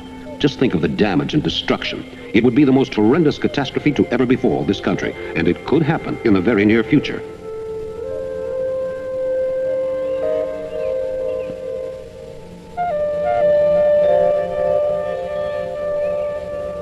Scientists predict that the fault lines around the entire world, in fact, are all at the stress point, and it is very likely that there will have to be a major earthquake soon. From far out in space, we contemplate our Earth, a spinning ball in the vast blackness of space. From out here, it seems as if all our troubles are nothing. But as we look closer, we bring you in once again for a close-up look at some more amazing evidence from the files on the amazing world of ghosts. This is the tomb of Lord Byron's dog, Boatswain, at Newstead Abbey, Byron's ancestral home. A spectral hound is said to haunt the ground of the estate during the winter nights. This is one of the more sinister haunted houses in the world. It is Oakhampton Castle in Devonshire. There have been reports of a coach made entirely out of human bones and flesh on the road nearby, and screaming ghosts travel the hallways at night. Here is a skull with an even more incredible story. This is the screaming skull of Bettiscombe Manor and belongs to an 18th century slave who was killed at the manor. The skull floats along the corridors at night, screaming horribly, according to local legend. This is the tapestry room at Swaston, Cambridgeshire, the ancestral home of Mary, Queen of Scots, nicknamed Bloody Mary for her habit of beheading her opponents. Mary's ghost is said to still haunt the castle. This is an Australian Aborigine standing by a burial post painted with a hand and a crocodile to ward away evil spirits which may harm his beloved wife who has recently died. The Aborigines feel that a dead man's spirit will return to haunt the living and cause harm to those of this world unless certain conditions and burial customs are observed. The logs they carry in this picture represent the spirits of dead relatives. Common offerings by the Aborigine tribes to the evil spirits and to their dead ancestors include food to make them feel at home, so they will not harm those of the living.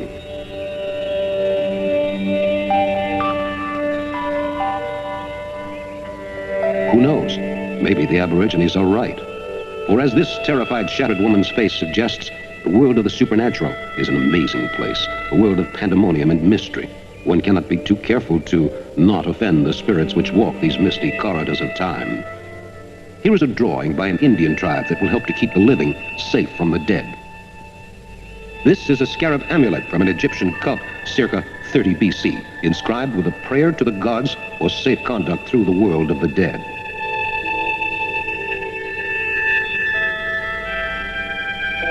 Here is another ancient amulet to spare the living the terrors of domination by forces from beyond the grave. This was hewn out of crystal and is valued today at more than $50,000. This ancient Mesopotamian demon is the god Pazuzu, who brings desert winds and scorching heat to the country when the growing season is on, thereby destroying the crops on which the Mesopotamians depended to survive. Yes, throughout mankind's history, he has sought to make peace with the gods that ruled his destinies. In the 14th century, the Christian church rapidly gained prominence, and the Christian faith became one of the world's great religions of faith and hope. This image of Mary from an old stone altar shows all the compassion one associates with the Madonna. Ac de Filio tuo, ac de Spiritu Santo, sine differentia discretionis sentimus. Here are stained glass windows also from the 14th century. They depict many miracle scenes from the Bible. The Bible is full of many strange and inexplicable incidents, and these mysteries, such as the burning bush and the parting of the Red Sea, continue to astonish mankind down through the centuries. They defy any local explanation.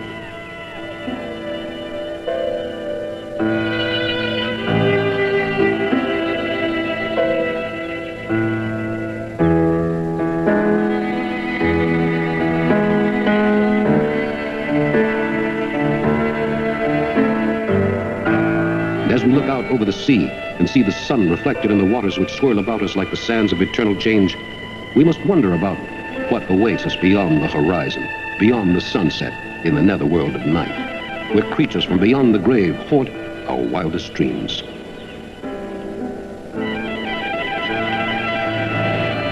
In Japan, Buddhism is one of the major religions, and statues of Buddha are everywhere. Here we see a group of Japanese school children worshiping the Buddha. The Japanese have many legends of family ghosts returning to haunt the living and of ancestral ghostly curses.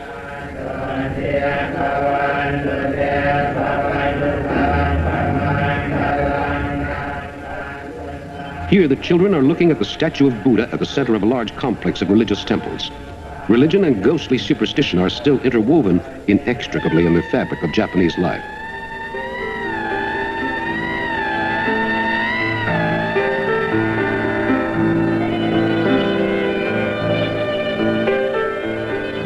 And as we see these peaceful Japanese citizens walking around these gardens, we wonder, how can they be so tranquil? Perhaps it is because they have accepted the way of compassion, and they know that whatever happens, they are protected by the ghosts of their ancestors and the spirit and guiding influence of the Buddha. From Japan, we go high to the mountains of Nepal. Here a native shepherd leads his donkey along a mountain path outside the walls of a city. A young mother and her child watch us in wonder. Goats frolic around in the street, and the townspeople are amazed by our visit. They have never seen a camera before. They have no idea why we have come here. But we have come to this small mountain village nestled high in the Nepalese mountains because certain persistent rumors of ghostly visitations have reached our ears. Tales of ghostly creatures who have risen from their graves at night to drink the blood of the living. The village wise man in his white cap knows that such things exist, but he is saying nothing to the outsiders. He knows they will just laugh at him, but he makes sure that the villagers will observe all the necessary rituals to prevent the ghosts from running rampant in the town. The children at play scatter the flocks to different areas to keep the ghosts off their track. These villagers live with ghosts every day, and their nights are living nightmares.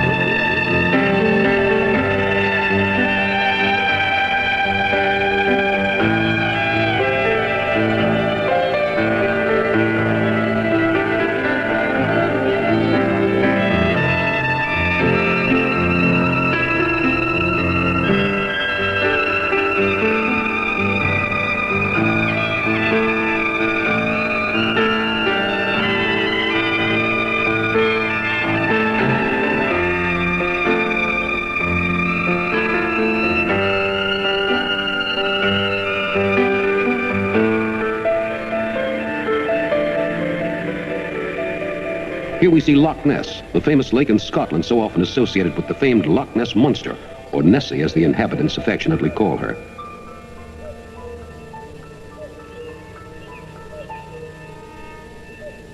Here we see a close-up of a playful Nessie frolicking in the waves, as photographed in the mid-1940s by a passerby with a camera. This incredible photo shows off Nessie to her best.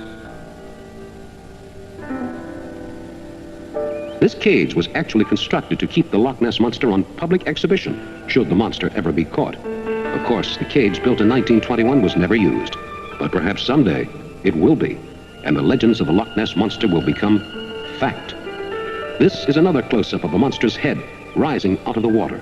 The monster is clearly visible in this astonishing photograph, which has been examined by many authorities and found to be genuine. Here is a longer shot of the famed Loch Ness Monster as it swims placidly across the lake. Perhaps the monster wonders what all the fuss is about. All he wants to do is go for a swim. Here we have a very wide shot of Loch Ness with the monster in the foreground. This picture shows one part of the monster's enormous trunk-like body disappearing beneath the surface of the loch.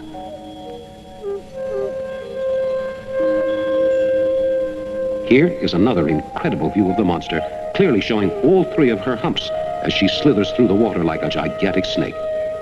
More and more reports of the Loch Ness Monster are coming in, confusing and confounding the authorities. Here we have a wide view of the lake with the monster in the center of the lake. Despite the great number of stills of Nessie, there has never been any good movie footage taken of the creature. This is a great loss to science. These two divers are searching the loch for evidence of the creature, but it seems as if they haven't had any luck. Perhaps next time. And perhaps they will be sorry when it happens. Here is an astonishing photo which shows a creature pulled out of a lake near the famed Loch Ness. Who knows what it is? Scientists were baffled by the creature, which did not resemble anything that had previously been known to science. Here is an extreme close-up of the Loch Ness Monster. From this close-up, the creature looks quite fearsome. The villagers around the loch always assume that the Loch Ness Monster is basically friendly. What if they are wrong? This astounding shot of the monster shows her looking very much like an ancient brontosaurus as she wags her behind in the air, taking her morning swim.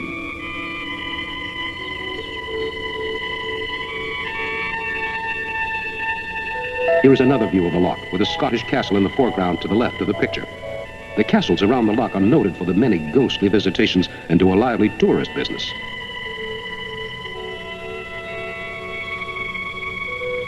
Here is an artist's conception of what Nessie might look like, as sketched by the newspaper artist for a Scottish daily paper. The creature may look like this, and then again, Nessie has defied clear analysis.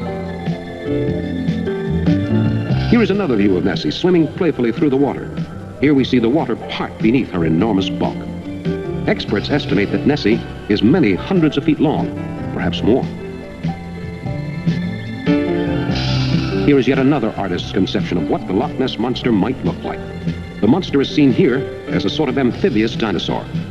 Could the real Nessie be a prehistoric monster, trapped in the loch and protected against time? Here we see an ancient burial ceremony being performed by priests in an Egyptian community. These mourners are doubly afraid because the man they buried was widely reputed to be a warlock or male witch.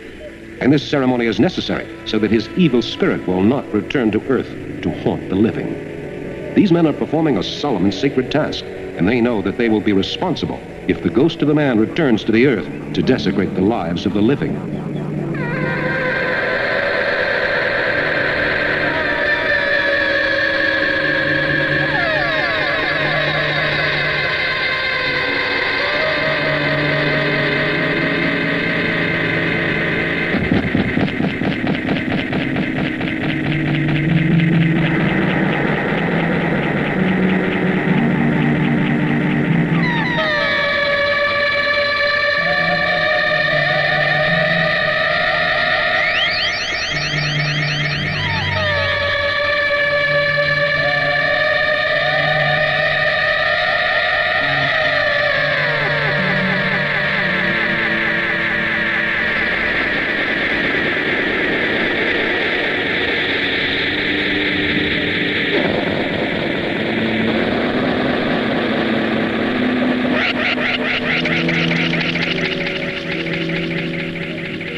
Out in the desert, the tribesmen walk along, thinking of the burial taking place. They were at the ceremony that morning when the man's head and hands were cut off, and the man was interred without benefit of any organized religious ceremony. Only a very evil man would get such a brutal burial. But these people, alone in the desert, have a tough enough time trying to survive the natural perils of the world about them. A world of sand and death and peril from every corner as they struggle to exist against the onslaught of the desert winds. Even the children must suffer as they cross the burning white-hot sand on foot. Only the camel is suited to this territory, and that is because he can carry enough water for 2 to 3 days in one of his humps. Without that, the desert would claim both the beast and his rider as they fall prey to the desert's many tricks. A world of mirages, of phantom appearances, where men's minds, made mad by the sun's incessant heat, become unhinged and start to play strange tricks in the stifling heat. Who knows what happens in the desert? What is fact and what is apparition? In an English garden, a ghostly maiden appears to be trying to recapture some lost time of her past life. The woman appears in this garden every afternoon, just about tea time. The garden is in Sussex. Here is another view of the ghostly apparition, caught in flight over the lawn as it interrupts a gathering of young women out for a costume party. Here we see the ghost at rest in the rear while her companions are in the foreground. This is the ghost of a young man who has been starved to death in a cage. The man was captured by a family of French lunatics in 1865 near Versailles and imprisoned in the cage. Now his ghost haunts the house where he died. And what do you see out in the vast realm of the night? What terror does the night hold for you? What monstrous vision might be awaiting for you beyond life, beyond the grave, beyond the realm of death? Who knows what strange and inexplicable occurrences will be part of our lives, and what mysterious phantoms we will see?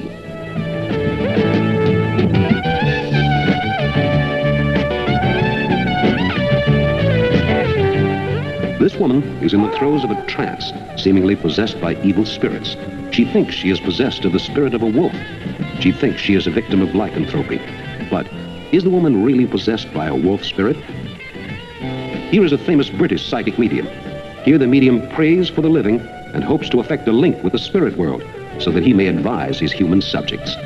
The medium cannot count on such a link, but he can use all his powers to see if such a link can be forged. The swinging watch is the symbol of the hypnotic trance. Here the watch in front of us blurs and distorts time. Soon we will be deep in a hypnotic trance. What wonders will we see? Here is a statue of an ancient beheaded witch. The witch was beheaded at the behest of Egyptian authorities after they caught her in the act of performing a satanic ritual. The woman's ghost still haunts the tomb where she was buried. Here is part of a modern witchcraft ritual. The celebrants take various mystical signs and symbols and arrange them within a magic circle so that they will be protected while they summon demons. Here, a priest conducts black magic ceremony as he gestures hypnotically over a celebrant. Black magic covens and witchcraft rituals have made a comeback in recent years after hundreds of years of persecution and tyrannical suppression. Here is the universal symbol of evil, the witch, as she prepares one of her unholy potions to either charm a lover or kill an enemy. The witchcraft trials of Salem found many such witches, but many people still do not believe. Here is a mystic symbol on a horse. the symbol will protect the horse from sickness, disease, and the powers of darkness. There are many such protections used in European countries. This is the crossed fingers for luck, a symbol with which we are all familiar. But watch. See how easily it is transformed into the sign of the horned one, the sign of the devil.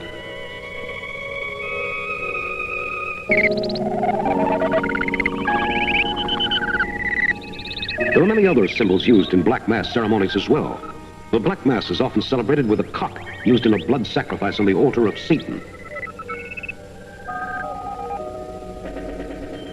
Frequently, practitioners of black magic get in trouble with the police for these ceremonies. Here we see a coven of worshippers joined in a chant around a ritual altar in a secret sex witchcraft coven in New York City's Greenwich Village.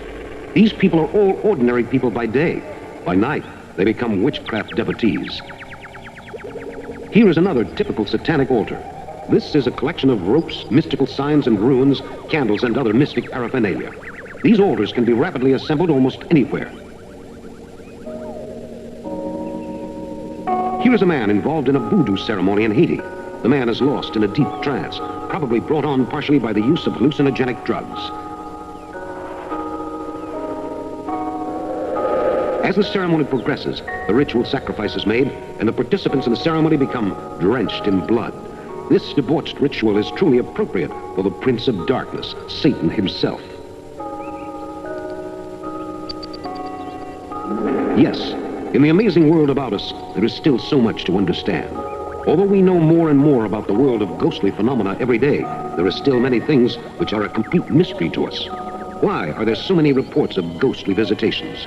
Why do legends of haunted houses and screaming skulls persist in our modern age? Mankind has progressed so far from the Dark Ages to the point where he has split the atom with his incredible knowledge.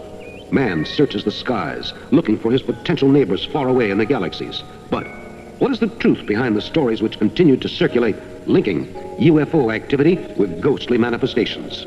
Is there any connection between reports of UFO activity and the ghosts which haunt our dreams? In ancient times, man looked at the stars for the answers. And now, in rocket ships, man moves through the stars, searching the heavens for signs of ghostly presence.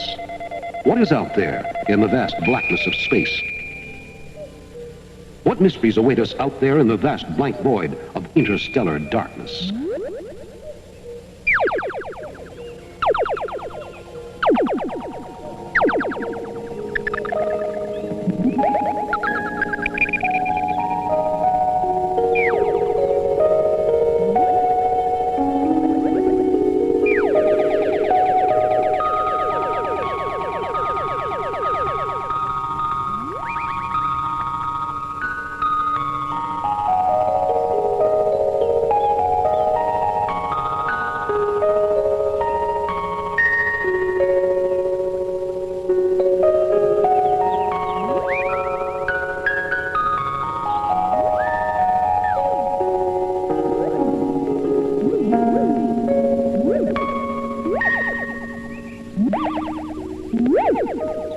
In ancient times, men thought that the sun was a god and built temples to worship him. These temples glorified the god of light and the god of the sea as well. Here in these temples, man could contemplate the mystical cosmic connection between the cycles of the moon and the cycles of spectral activity.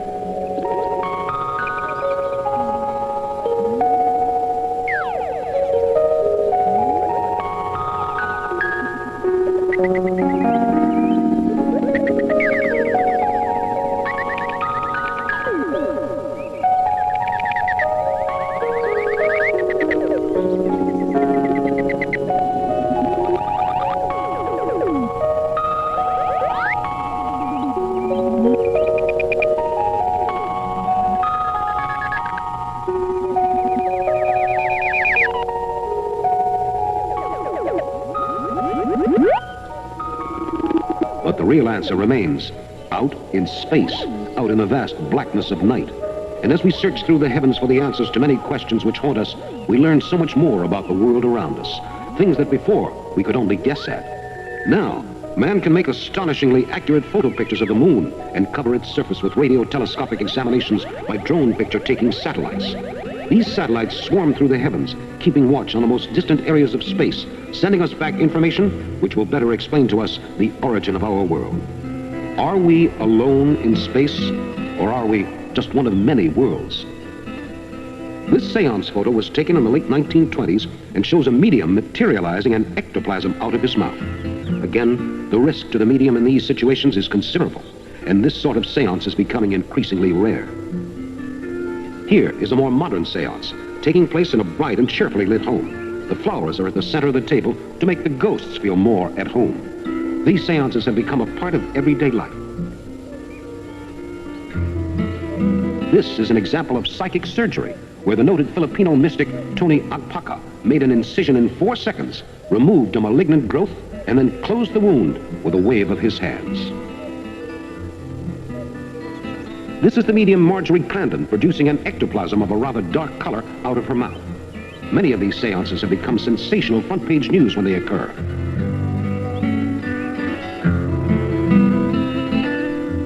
In this ancient painting, the devil tempts a poet with a vision of a woman who will fulfill his every desire. Little does the poet know that the phantasmal woman will disappear when he tries to touch her. This is one of Aleister Crowley's assistants, a woman who worked with him in many of his magical rites and invocations. She has the mark of the devil inscribed on her chest as a symbol of her devotion to Crowley, one of the most notorious black magicians of all times. This ancient engraving shows the members of a black magic coven raiding a graveyard under cover of darkness and taking away a body for one of their horrible rites. In the 19th century, grave robbing was a commonplace way to find convenient corpses for satanic rites. Here in Haiti, these members of a voodoo church are bearing the body of their friend to a ceremony which they hope will ensure that he will be welcomed into the land of the dead. They will pray for him and perform rites. Here is 13-year-old Elsie Wright and a fairy friend in a picture taken by a 10-year-old girl, Frances Griffiths. This picture was taken in 1919 and clearly shows a fairy with the young child who swore the picture was genuine. This is one of the most horrible apparitions, the ghoul, who haunts our waking dreams with his horrifying habits. The ghoul rises from the grave each night and feeds on the flesh of the living. Without this flesh, he will die. This is a boy found in the jungles of Sri Lanka in 1973, after apparently having been adopted by a family of monkeys. The boy spoke in a chattering whine and imitated the habits of monkeys. The authorities were baffled by the boy, but they retrained him to live in human society. These are casts for a print of Bigfoot's foot, seen here with a noted authority on Bigfoot. The casts are of the feet of the monster and comes from the tracks found high in the Himalayan mountains. Here is a picture of Bigfoot striding across the icy tundra of the Himalayan mountains. Many people think that Bigfoot is the missing link. Are they right? Is the Bigfoot monster really the missing link? It could be. This is a house of horror. A house which seemingly is a quiet villa, far from the cares of the everyday world. Actually, this villa is a house of the living dead. Every night as the sun dips behind the horizon, strange sounds are heard in the corridors of this villa, nestled quietly in the countryside of an English estate. It seems as if such a tranquil location would have everything that anyone could want. But no one wanders among the fountains of the palatial estate. No one is seen walking along the corridors of the house where the ghosts walk at night. This house and these grounds have been rented again and again to one tenant after another, and all of the occupants have left hurriedly, offering vague excuses, mumbling something about sounds in the night, about strange things that they had seen in the hallways. Are they right? Do ghosts haunt the hallways of this stately old mansion? The research continues, and one day we may know the answer.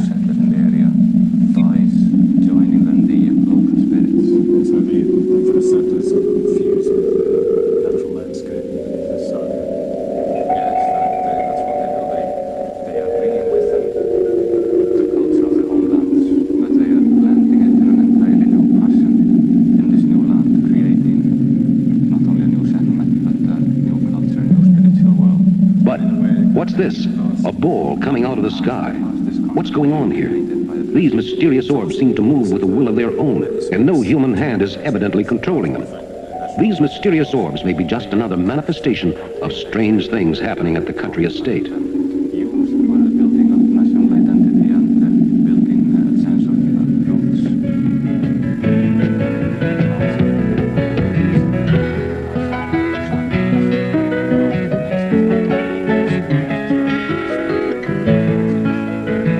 we wander again among the many ruined gardens of this once lovely house and estate, we wonder at the forces at work here. Certainly, only a very fearsome visitation would drive a man from a house so luxurious. Is this house really haunted? Is there really a ghostly curse on this garden? And do these fountains, which turn off and on at inexplicable hours, tell of ghostly influence from beyond the grave? The owners think so, for they have put the property finally up for sale. But so far they have no takers, and it doesn't look as if they'll sell it in the near future. Another case of a ghost lowering property values. Who wants to live in a haunted house?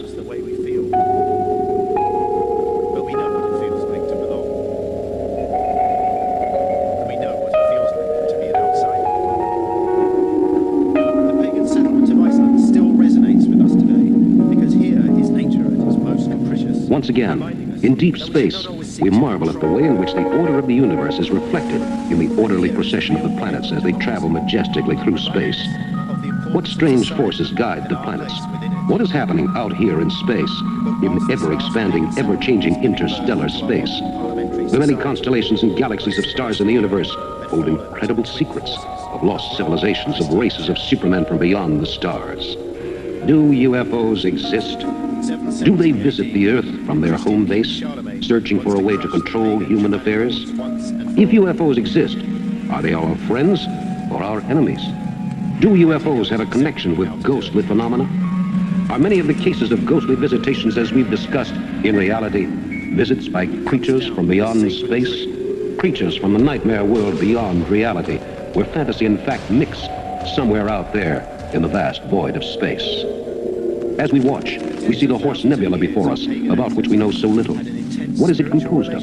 What is happening out there? Perhaps on some faraway planet, a new civilization is waiting patiently for us to contact them as they monitor our radio broadcasts, silently waiting for us in the blackness of night. Soon, people across the whole of Europe began to leave the countryside behind and drift into the cities. But here, most of us remain. Charlemagne's action was intended to cut us off from our pagan roots and break the link with our past. Much of our dissatisfaction with our 21st century urban lot is a feeling that we're losing connection, not only with our roots in nature, but also with our cultural roots. So, when we begin to feel the pull of the countryside, remember, that's our pagan heritage calling us. When we feel ourselves cut adrift in our urban wilderness, that's the pagan in us. Look, what's that bright object in the distant sky, touching down on the surface of an alien planet? Is this a UFO, a flying saucer? The bottom part certainly looks like a flying saucer and reveals a wealth of sophisticated electronic equipment inside. But this silent sentinel of our skies is a space probe launched by NASA. This particular UFO is not anything that came from beyond our solar system, but is the result of years of work by dedicated scientists. It will help us map a desolate alien wilderness where we will someday touch down alone, searching for answers.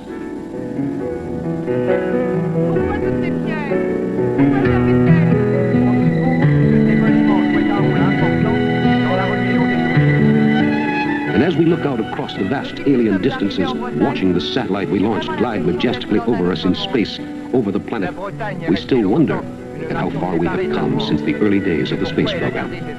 We are still pioneers. After all these decades of space research, we are still searching for better ways to understand the universe. Maybe someday all our questions will be answered.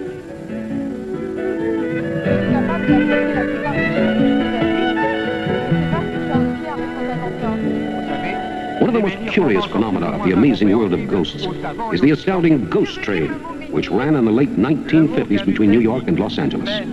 This train was haunted by a phantom so horrible that the passengers lived in constant fear of their lives, trying to pretend that they were absorbed in their newspapers and magazines. But all along they knew that something was watching them. They could feel the presence of a thing on the train. There had been many horrifying reports: decapitations, ghostly hands floating through the air, phantom objects moving mysteriously about. All of these things and visitations combined to create an atmosphere of unparalleled terror and fear. The train pounds on into the night. Who knows what will befall the passengers? Is this train really haunted? Who can tell? Railroad officials aren't talking. They insist that there is nothing abnormal about the train's history. But the conductors who ride this ghost train tell a different story, and so do many of the passengers. This train has a history written in blood and death and ghostly apparitions. And the final chapter on the train has yet to be written.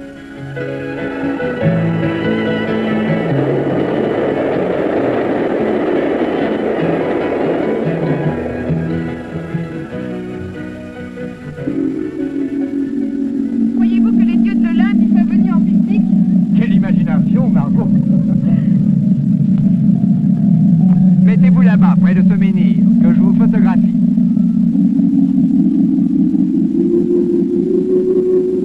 C'est bien qu'il ne tombe sur moi. Ne craignez rien. Cette pierre est là depuis des siècles. Elle ne va pas bouger maintenant.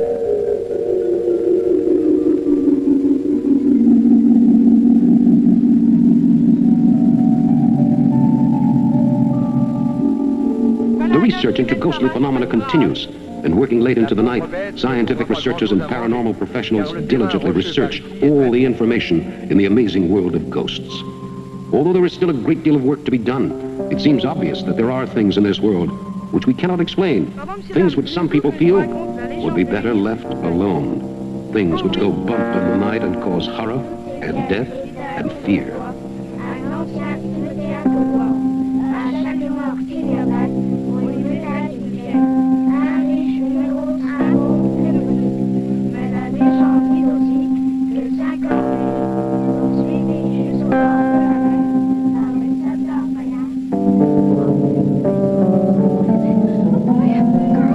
Continues to search for answers. And as in the molten fury of a blast furnace, or the gentle pattern of sunlight through branches of a tree in summer, gradually knowledge trickles through, and the picture becomes clearer. In New York, in Washington, and in research centers around the world, the quest into the reasons behind ghostly phenomena continues. Paranormal researchers are investigating every kind of ghostly phenomena, from the thing that goes bump in the night to the horrifying tale that fascinates youngsters at a fireside ghost story reading. This isn't exactly the Bates Motel. It's Lillian Yeager's 1917-era home in Fullerton. It's now an antique shop called La Potager, but some people say Lillian, who died in 1978, still makes her presence felt. Lillian has been present in this building ever since she passed away, and she has done many things in the store throughout the time I've been here for the last 10 years. You're looking at Lillian's calling card, a label with her name on it that mysteriously fell at the foot of a lit, but previously turned off Eiffel Tower lamp. Museum educator Amy All says it's a rare paranormal event. A traffic jam in London. Of course, this isn't a real ghost. Or is it? The man, when stopped by the police, thought the whole thing was a joke. Perhaps. All says that places like the Old Fox Theater have quite a history. It's undergoing a renovation, and workers there report feeling a strange presence. As the workers and volunteers started to get inside the fox, everybody started having these creepy experiences. Things out of the corners of their eye. This is a genuine ghost sensations of being watched. The ghost of the mother of the woman who took this picture is clearly visible in the back seat of this car, highlighted by the arrow. It's also a hub of paranormal activity. Only a few hours like the night the owner of the Brownstone Cafe got a call about an alarm activation. This is England's famous brown lady at Raynham Hall, who walks the halls of her ancestral home every night. This astounding photograph, taken in September of 1936, shows the spectre clearly visible, floating above the stairs. By this point, I don't know if that's a ghost or this is a body which is mummified in a glass coffin. The creepy fun is not just for Fullerton residents. Anyone from Orange County can learn something new. I come down here all the time to go drink or anything else, but never have I been on this tour. It's my first time. Whispering softly. This is Vanessa Ping reporting. Here is a family near the French-Italian border being menaced by poltergeists who were throwing objects around the house they had rented. The terrified couple eventually had to flee the house, fearing for their lives and the lives of their children. This is a haunted house in Denver, Colorado. The owner of the house has heard many strange sounds at night, and she also claims that ghosts have attacked her twice.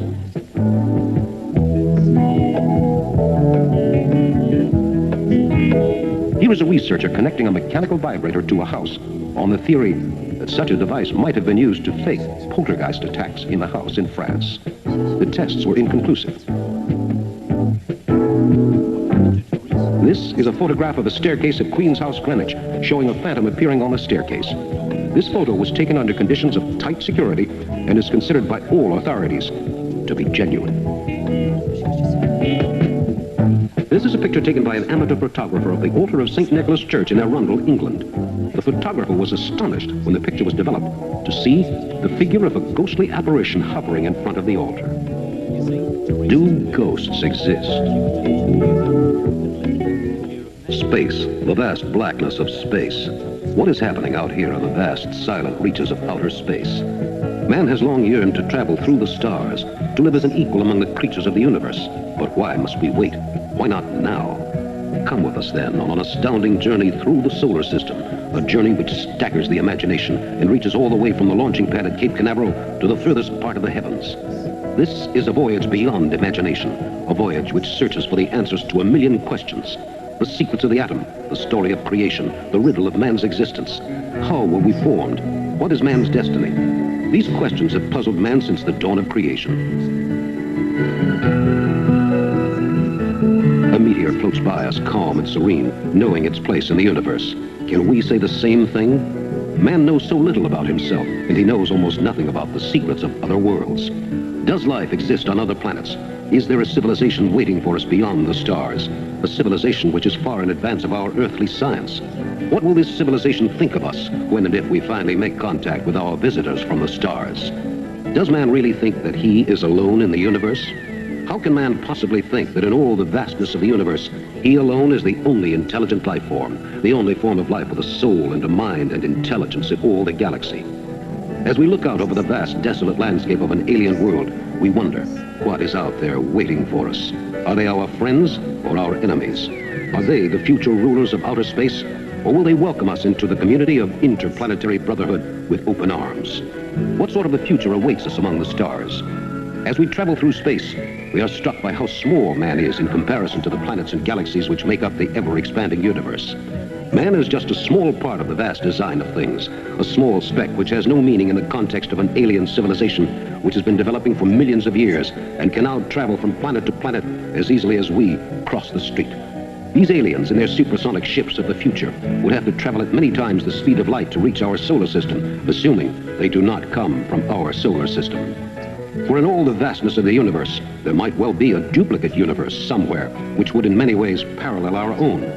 What kind of rocket ships would we use to visit an alien civilization which is many millions of light years away?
Photograph was taken in 1922 and shows a young New Jersey girl in a natural pose in her backyard. But as we see when the camera moves down, there is also an image of her long dead uncle in the photograph, right around the area of her elbow. Here is an Egyptian corpse, which was buried around 4000 BC. The Egyptians attempted to preserve the corpse with an artificial method of preservation, but it was not altogether effective. Here we have miniature gods of the dead of an African tribe. These gods represent the spirits of the dead, which man must pass as he continues his voyage out into the spirit world of death. This is a double exposure of a medium in a trance, showing how her body slumps as she goes into herself to go deep into a trance and gain contact with the spirit world. The medium is an essential tool of psychic communication. Here we have an astonishing ghost photograph taken off the coast of Cornwall during 1947. As we move to the clouds, one can see that this ordinary seaside snapshot has turned into an incredible psychic photographic record. It's good news for theater fans that after Here 8 we see years of additional city icons vacant, of the spirits of the dead. Springfield's legacy Although theater man is feels that once he again has control the over home his of own musical destiny, reviews he often and created stage icons plays. for gods to The worship theater in his search opened to in control the world he lives 1951 in. and for decades served as a top draw for fans of This live corpse theater. has coins on But its since eyes its to recent ensure that it will gain safe there are a passage through the number of world of the reports living that dead. the theater is a home Ancient to Celts believed more that a than spirit could live escape through a man's entertainers. eyes. Increasingly in the back rooms and backstage, there are reports of paranormal activity. Following an Indian ceremony No in one which an really evil knows spirit was what's purged from a behind boy, the odd the boy happenings recovers here, as the but psychic brushes something away the the last spirit traces of a of past spirit performer dust. now haunts the Legacy Theater. Here is a paranormal researcher at work. The researcher uses a variety of sophisticated electronic equipment to eavesdrop on the amazing world of ghosts. A lot of the folks that frequent the theater center or even work here believe that his spirit is one of the... Here is a diagram of a UFO, which was drawn by an eyewitness to a sighting in Georgia in 1973. The UFO hovered over the ground, then vanished. UFOs have often been linked with ghosts. And as the legend goes, because he did not get to go And so we continue to search through space for the answers. For out in space is the clay from which we were all formed. Legacy Theater owner Scott Richardson says since the theater reopened, he's not seen a ghost, but has had some very odd things happen. Which flood official Washington files. Consider this. Why is there an outbreak of UFO sightings every time there is also an outbreak of ghostly visitations? There are many cases of ghosts seen in the vicinity of a UFO sighting only minutes after the UFO has departed. Are ghosts really aliens from outer space? Is the entire ghostly world actually a world of strange alien creatures, assuming other identities to spy on us and perhaps enslave the Earth, paving the way for an alien invasion? Last row of seats at the back of the auditorium. Now that wasn't there before. I know that. It was not there. And so I reached down and picked it up, and it was the original landscape plan from the building from 1967, I believe it was. Others talk of hearing approaching footsteps on stairwells that are then empty when they go to see who's there. These reports are what drew paranormal researchers Larry and what is Wilson the connection and between Chris the cycles Mason of to the moon, begin UFO investigating activity, the and Legacy witchcraft Theater? rituals, Together they particularly have nearly on the 20 night years of the full moon, experience the investigating witch's Sabbath, paranormal when all the activity unholy around powers the of darkness Midwest. are free to roam And the they've earth. come across some Is there a connection between the that phases of the moon even and these cycles of UFO experienced activity investigators. and ghostly We were visitation? setting our equipment up, and I'd only brought a video camera that night and a tripod, and I already had my equipment set up. So I was facing the group as they were setting their equipment up, and all of a sudden, it was like I knew there was something watching me, but we were surrounded sort of by, there's a timber around the cemetery, and I felt like I was being watched, so I kind of And what started of the looking around influence at of the eye sun? level. Didn't see Does the anything, sun and affect still cycles kind of chatting with the UFO group. activity as well? And it just got Some people think that the sun has a hot overwhelming. So finally I exterior, turned but a around, cool looked interior behind me, from which UFOs may and my travel to eyes, the surface when my eyes went and fly down, to observe kneeling down our on the planet. ground was what looked like, it was dressed like you would see a monk. It had a brown Out in space, robe on, hooded we robe. realize how little we know It and was how much kneeled we down are at the mercy where of the the face cosmic was. forces around It was us. completely smeared, and it's like a gray smear, like someone took finger paint and just smeared out the face. We are continually directly at me, bombarded by mysterious and I yelled rays a from choice space. word, Not and then just looked, cosmic and then rays, looked, and yelled a but choice also word again. rays which tell us that And an alien when civilization I yelled, may be watching this us, thing, it according took to many off, scientists. but it didn't walk like you've seen ghosts in movies will take off walking, or it didn't exactly float, but it just kind of took off like you would see a witch in a cartoon. It We just kind send of probes glided, into outer space, and maybe searching went for the 8, 10 answers feet to and questions just which have haunted disappeared. mankind In since an the dawn of investigation recorded in history. Vandalia, We Chris send up Mason had exploratory an rockets and we experience search that the nearly heavens made for a him clue quit to our ghost identity. hunting forever. What is The out there in outer apparitions of space, two children patiently waiting for us to literally contact passed them? through him. Will we contact them in time? We were in Vandalia on an investigation at a local business there, and we were on the second floor. A picture was taken, and in the camera flash, in observatories around the world, investigators scientists saw keep two watch on the little universe, kids. using the True. most sophisticated and I was expensive the one that equipment happened man to can take the picture. devise. I was standing in a doorway. These astonishingly accurate Apparently these telescopes little give us kids a were more looking at accurate me, picture and they of what decided our to universe run. looks like. Well, they ran For after through me, all, and I could feel them go through. what is I out got there in cold outer chills. space, And waiting after for us that to happened, join them as I rulers blacked out of the for about 5 galaxies? minutes. Apparently started crying, saying odd things to the other investigators, just strange things. And this went on not only there, but went on for about 2 weeks at my house. I would just be driving down the road and start crying.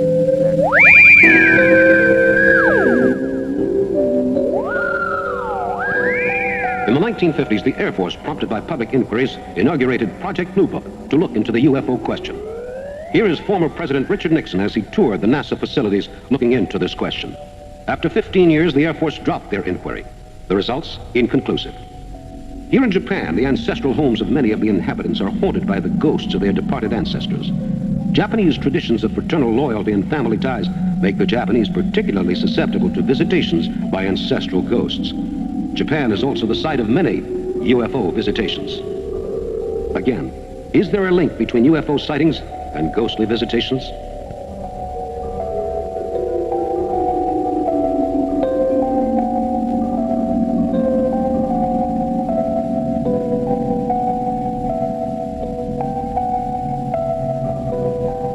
Out in space, we can compare Earth to a fragile flower. Mankind's dominion over his planet is such a recent thing. The accomplishments of a lifetime, of generations of work, can be completely destroyed in a single nuclear accident. And then, how would life begin again? How would man's society rebuild itself, starting from the beginnings again to build up to a society of humanoid forms as we know it? This is how life may look as it starts on some planet far away in a distant corner of the galaxy. And as incredible as it may seem to you, there may be life out there in the vastness of outer space. You might also consider that it is equally incredible to assume that there is not intelligent life somewhere out there in the vast inky blackness of the universe. After all, why should we be the only intelligent life form in all the universe?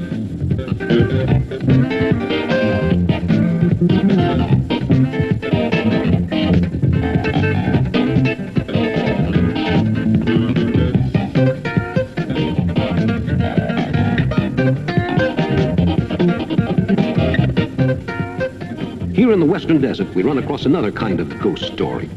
This is a story of miners, of the prospectors who went looking for gold in the great gold rush of 1849. Sometimes they found fortune, and sometimes only poverty and death. In these early gold rush days, a fortune could be made or lost on the turn of a card. Gambling houses and bars flourished. But at the same time, this rapid expansion had a price. As soon as the gold rush was over and the mines had been played out, the town would collapse, turning into a ghost town. Although the settlers were excited over their early claims, they soon found out that in the long run, they could not hope to live in a ghost town, far from civilization and far from any kind of tie with society. In these ghost towns, men died, shattered in their dreams of quick wealth.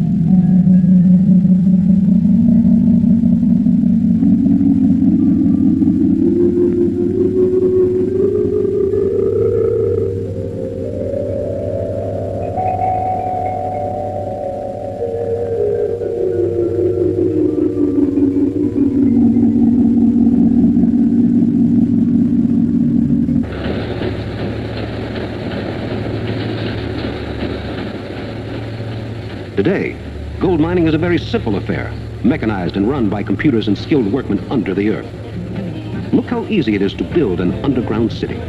Could not an alien civilization easily build an underground spy city on one of the planets in our solar system, and then surprise us with a sneak attack of devastating force? A planet could appear normal on the surface, but underneath would be swarming with alien invaders ready to attack. This scenario occurred to H.G. Wells and Orson Welles, who both collaborated on a number of stories dealing with a possible alien invasion. Why would aliens want to invade us? Here, a British medium levitates a table during a séance in London in 1955. This is a man levitated during a psychic séance convention in Los Angeles, while the crowd meditates below him. Here is a British medium again producing the ectoplasm of a ghost in this incredible photograph. Here, a ghostly ectoplasm emerges from a spirit medium in this astounding series of photographs. The ectoplasm emanates again through the medium's mouth until the ghost is clearly visible to all the astounded onlookers.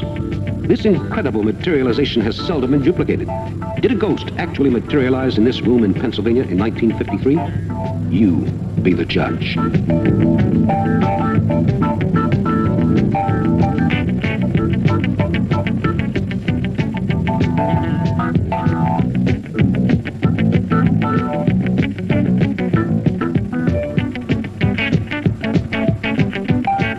Many people relate drug experiences to ghostly phenomena. Here, a Chinese addict smokes an opium pipe, which he thinks will give him an inner insight on himself. Instead, it will lead to drug addiction, enslavement, and death. Opium usage is outlawed in most countries. This mystical pattern is a mark of the beast as devised by the famed and notorious mystic Aleister Crowley and monogrammed onto the palms of his followers. This tattoo, once put on, could not be removed for life. Here we see a celebrant in a black mass in which the worshippers of the devil attempt to invoke their master in a wild, orgiastic ceremony which can involve animal sacrifices.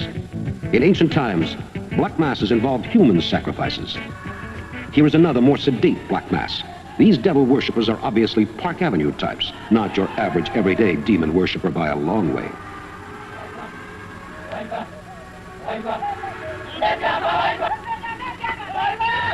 Here we have a typical ritual associated with the Black Mass, which involves a young woman on an altar in a ritual sacrifice.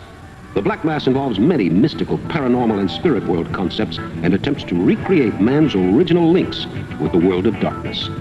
These bones are artifacts from an Egyptian tomb, which was opened by a group of archaeologists in 1916 while on an exhibition searching for ancient relics. The relics carry a deadly curse. 3 members of the exposition died within a year. Here is the famed vampire of Dusseldorf, Germany, who in the early 1930s terrorized the German populace with a series of blood raids on the unsuspecting townspeople. The vampire would attack young boys and women and drink their blood. He was eventually captured and executed. Here is the aftermath of a black mass. The participant, drugged by the sensual release of the experience, sinks to the floor in a stupor, ready for submission to her master, the devil. Note the religious icon, the cross. Here is an explorer in the mountains of Tibet, searching for evidence of the abominable snowman, or Bigfoot. The Bigfoot imprint is seen in the upper right-hand corner. Bigfoot, or the abominable snowman, has eluded capture for many years. Here is Sir Edmund Hillary looking at a cast from Bigfoot's foot. The monster has been reported in many locations and at many times, but resists positive identification.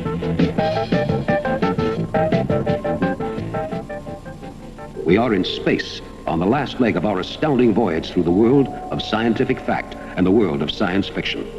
The world of supernatural visitations and creatures from the very depths of the night. Do you believe in ghosts? Do you believe in the powers of darkness? Do you believe in evil spirits and in creatures from beyond the grave?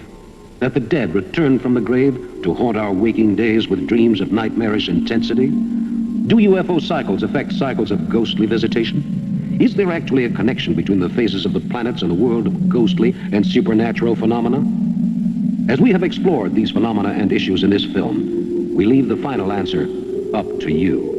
You have seen many incredible cases of ghostly visitation and an astounding collection of documentary evidence showing that, definitely, there is something out there, something waiting and watching for us. Whether you call that force ESP, ghosts, ghouls, werewolves, witches, vampires, creatures of the night, whatever, these forces of darkness are real, and they are a part of our everyday lives. We must all remember that there are more things in heaven and earth than are dreamt of in our philosophy. And in the meantime, we must keep our eyes on space and wide open. Look, that bright speck of light moving towards us. What is it? It couldn't be one of our rocket ships. Nothing in our fleet looks like that. Could it be a visitor from outer space? Or perhaps something more mundane, just a passing comet or a meteor? But it could be a UFO from some distant planet, searching the skies for an alien intelligence that has plans for our future.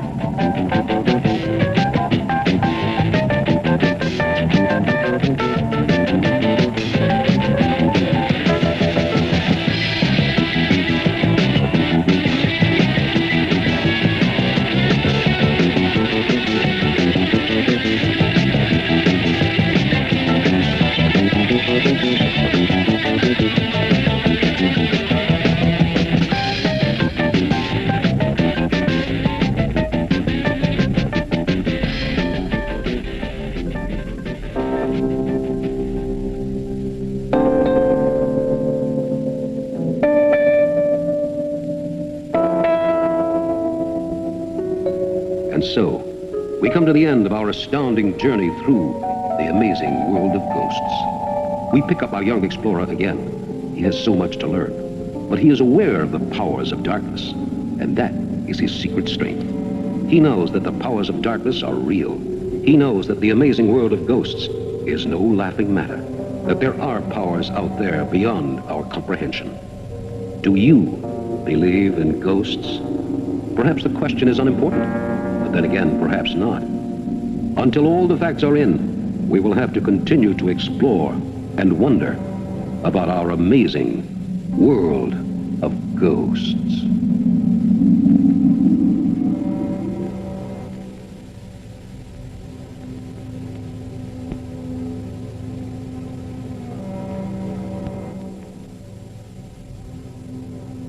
They summoned Lucifer and his spirit to come and possess me, and so that I would be blessed to take over the position of the high priest at a certain point in time.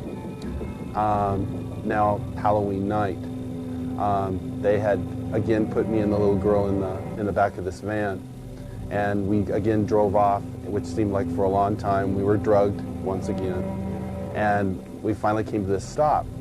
They took the little girl out and they left me in the van. I could hear a lot of commotion that was going on outside. People that were screaming and yelling, and this low murmuring and moaning noise that was going on, like some kind of a low chanting noise that was going on. So I knew in my mind there was some type of a ritual going on, because I'd heard that many times before. You know, it was real common to see people fall on the ground and convulse and go into convulsions during rituals and stuff with the demonic presence that were around. And finally, a woman came to the back of the van and she said, "It's time to go." And she brought me out of the van, and I could see that there was just a lot of people around. Some were dressed in dark brownish kind of robes with hoods over them. They took me up and they led me up to this stone altar. And I remember I saw the little girl, and she was on the altar. Now, at first, you know, I just wondered what was going on, because you never knew. I mean, they used the altar for a lot of different things. They could have just been sacrificing an animal over. It could have been a sexual abuse from the high priest onto her. You know, it was a hard thing to know for sure. Well, they ushered me up to the altar, and I could see that they had bound her feet. They had her feet spread apart, her legs, and they had bound them to the ends of the altar, and they had taken her arms, which were laying out this way, and roped them to the altar, which had little kind of like hooks, which they could bind the ropes around. And she was really white. I remember seeing her, and she was just real pale and real white. And I noticed that they had slit the bottoms of her feet and her wrists, and they were taking the blood that was running out of those areas and putting them into chalices and passing those cups around to different people who were partaking of her blood. Then the high priest, he took the ephemera, or the ritual knife, and he picked it up and he put my hand on it, and then he forced it into her chest. So when I think back on Halloween, you know, over that period of time that happened, you know, that was the climax event, Halloween night, where they killed that innocent little girl. And this is something that's happening every Halloween. That's not just an isolated event. I mean, there are children all over the world who are losing their lives during Halloween night, and yet we, as a society, we go out and celebrate it, and we go door to door and we ask for candy, and it's a big celebration to us. And I think it's quite ironic how one group of people are thinking it's fun and another group of people are taking human life, and yet they don't, you know, there seems to be this wall and nobody wants to face the facts of what's really going on. Today, reports from all over the world show a growing concern over the mushrooming attraction towards the occult. Heinous crimes connected with the occult, according to police, are reaching epidemic proportions. Halloween is the time when community service organizations warn that children and animals are most likely to be abducted. To truly understand the significance of Halloween and its role in this mayhem, we must go back to its historic roots.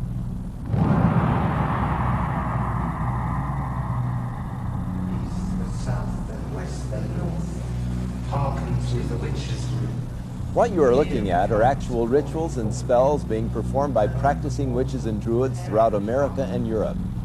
These are not actors or reenactments. They are real.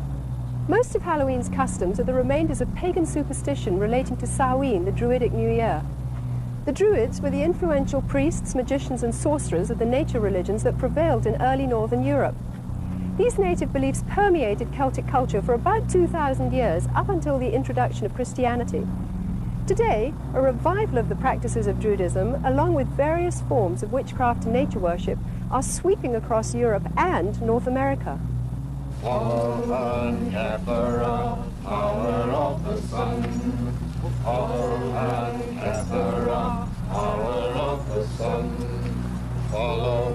Druid orders are full of people from all walks of life, from soap opera stars to doctors and lawyers, dentists and toilet cleaners.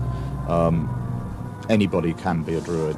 I'm standing on Primrose Hill, which is one of the sacred sites in London, and it was here that the Druid order was inaugurated in its last, most recent cycle in 1717, when a number of Druids from Wales and Scotland and Ireland and Brittany and England came together, and it is here that some of the ceremonies are held. Samhain was seen as a time when the dividing line between the dead and the living was at its thinnest. Consequently, contact with spirit beings was thought to be easiest. Samhain was also one of the major fire festivals of the Celts. At this time, the Druidic priesthood led the people in diabolical worship ceremonies in which they would sacrifice animals and humans in ritual killings. Human sacrifice has absolutely no place in the modern tradition. Just because we see a pagan revival doesn't mean that we wish to go back to barbarism of any sort. So it's a bit of a red herring. It's not something we like to talk about. The name for Druids is believed to come from the Greek word drus, meaning oak. Druids usually select groves of oaks for their ceremonies and use the leaves in their sacred rites. The work of the Druids consists in reuniting us with the world of nature externally and internally with that stream of ancient wisdom and knowledge. Sharing the Druidic tradition of nature worship is witchcraft. The title witch is from the Saxon word Wicca, meaning the one who practices sorcery. The Oxford Dictionary states that a Wiccan is one who is twisted, bent or warped. Despite attempts from modern Wiccans to sanitize the original intention of witchcraft, its practice cannot be divorced from demonology. O guardians of the watchtower of the east, I, Ishtar, high priestess and witch, do summon and stir thee. I command thy presence at this our meeting, to guard over our circle and to witness our rites. So mote it be. So mote it be. My mother was a witch, and my grandmother was a witch, and I have been a witch for as long as I can remember. Since I have been practicing the craft, there has been a great revival. I believe there's about 1 million people in England alone that practice witchcraft. The pagans are all over the place with their covens. If they're not calling themselves witches alone, they are paganistic in their ways. There are probably now as many people practicing witchcraft in Britain as there are committed Christians. I regard myself as a natural witch. I was regarding myself as a witch since early childhood. I was brought up in a very isolated part of the country, on the Welsh border, which has a long tradition of magic and Welsh sorcerers. It's almost as if there's a kind of grassroots feeling back towards paganism. We live in a kind of post-Christian era almost, and that people are moving towards a kind of neo-paganism, I suppose. We learn as practicing witches to tap into forces of nature and to actually, if you like, send out a spell or an incantation or an invocation in a very powerful way. It's, in many ways, to bring you back to nature, to bring oneself back to nature, and to learn how we fit in with the natural scheme of the universe and the natural scheme of the earth, and understanding what we need to do to heal the planet. Because worship of nature is so central to their theology, large numbers of practicing Druids and witches are dedicated to today's ecology movement. We have a number of initiatives which include planting groves of sacred trees, and a campaign for individual ecological responsibility. which is concerned with showing how each of us can become ecologically responsible. I think the time is coming now where we have to take the responsibility by the throat and actually get out there and say, there are answers here. I'm not prepared as a pagan, as a priest, and as a practicing witch to sit back and see my planet, my mother, raped any longer. O answer unto me. Halloween is often confused as a Christian holiday because of its association with Christian All Saints' Day or the Eve of St. Hallows, All Souls' Day. In fact, the original Christian dedication used to be celebrated in May and was intended to honor those Christians who died for their faith. But by the 9th century, the influential Roman Catholic Church changed the holiday to November, and the Protestant Church soon followed. Today, a thin Christian veil attempts to disguise an ancient pagan festival of the dead, which has become not only a secular observance, but notorious as the most favored holy day of witches, sorcerers, and devil worshippers. I can't really say when I became interested in Wicca, but it's always been part of me, part of my roots. I love Halloween. I think I'm a very autumn person. We dress up the house with cobwebs and so on, and we cast a circle, and we have a smoky cauldron, and we all scry, which means do clairvoyance, into the smoke which comes out of the cauldron, and we open the gates of the underworld. And if any spirits want to come forward and speak, we listen to them. My first initiation, when I became first degree, was on Halloween, and I felt very, very much in tune with the god. The ancient Druids worshipped Baal, one of the most powerful of all the demon kings. In the list of Enochian demons, Baal is said to be a king which is of the power of the East. Eastern religions emphasize that spiritual power comes from meditation.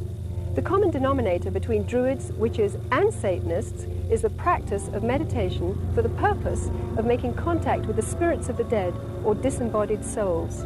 You do a lot of meditation with the arts, and you get onto this higher plane. It becomes less physical and more mental. It takes years of painstaking study, meditational work, finding your higher mind, being able to actually tap into the forces of nature and use those. I have, on occasion, touched upon, I suppose you could call them spirit guides. People describe them in different ways. I am aware of a hierarchy of spiritual advisors who live on another plane of consciousness that you can approach, that will acknowledge you and advise you and assist you. We have what we call contacts. There are other names for them. They are beings, that's the easy thing to call them, which can be people who have lived on the earth, or they can be god forms. They become almost as real as the people standing next to you. And whoever else you call doesn't actually materialize. You can't see them in the physical sense, but mentally you know that they are there. You can see them in your mind's eye. They represent really forces in the universe. Forces that are like gravity or wind. But they're forces that have to do with our internal makeup and make our minds work in the way that they work. Margaret Adler, practicing witch and author of Drawing Down the Moon, warns that the trance state, with its roots in ancient shamanism and paganism, is not to be entered into lightly or when alone. For the spirit to be contacted actually enters the witch's body, using it to deliver a verbal message. There's a possibility, if you don't cast a circle, the forces that could come into the room could take over in a form of possession. We had one example here where one young woman, a nurse, was possessed by, I don't know what it was, but a horrible voice came through her and she passed out. While occult procedures in their rituals may vary in intensity, the fact is that witches, as well as Satanists, commemorate Halloween night with the same fervent dedication to invoke spirits for personal power. Queen of heaven, queen of hell, horned hunter of the night, lend your power unto our spell, and work our will by magic right.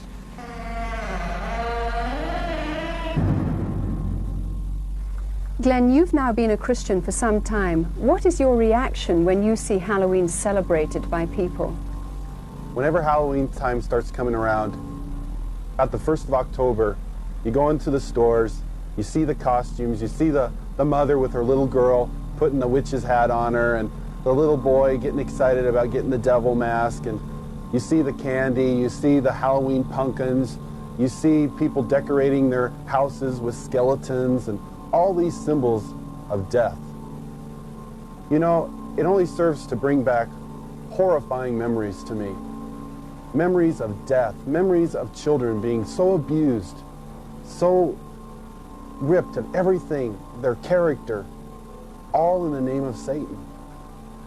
If a person could really stop the next time they go into that store and realize that there are children who are going to lose their life because people are taking this a step further.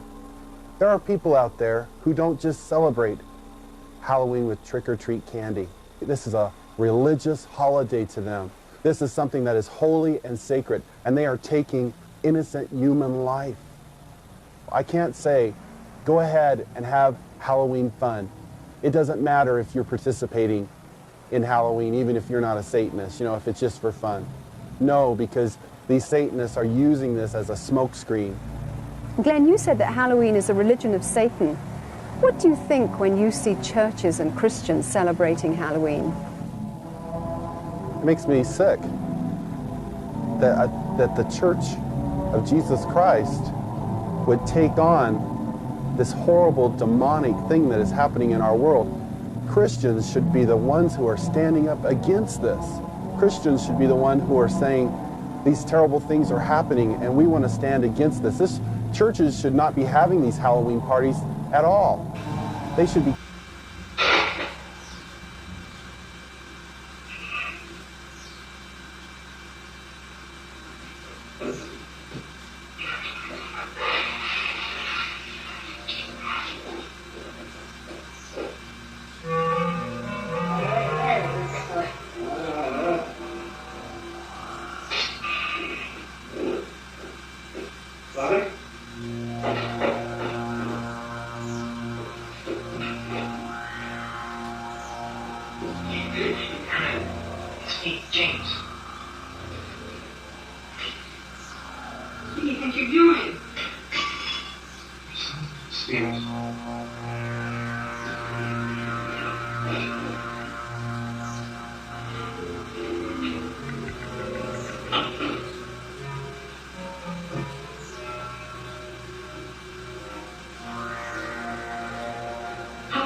There must be a better way. Shut up, I know what I'm doing.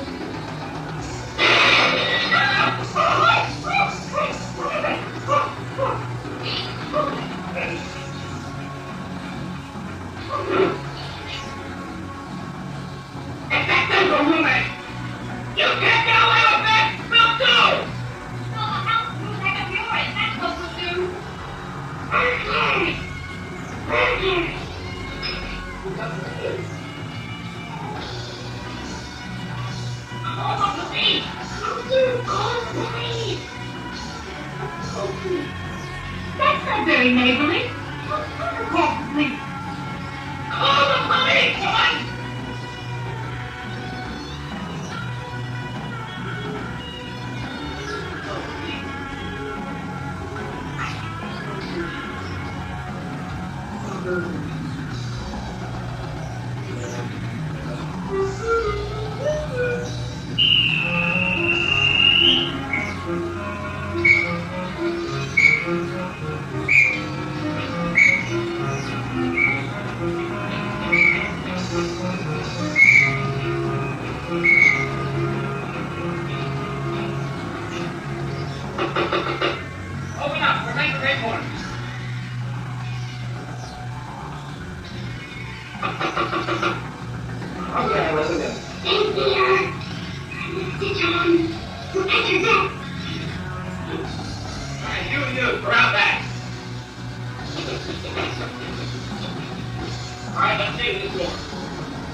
please.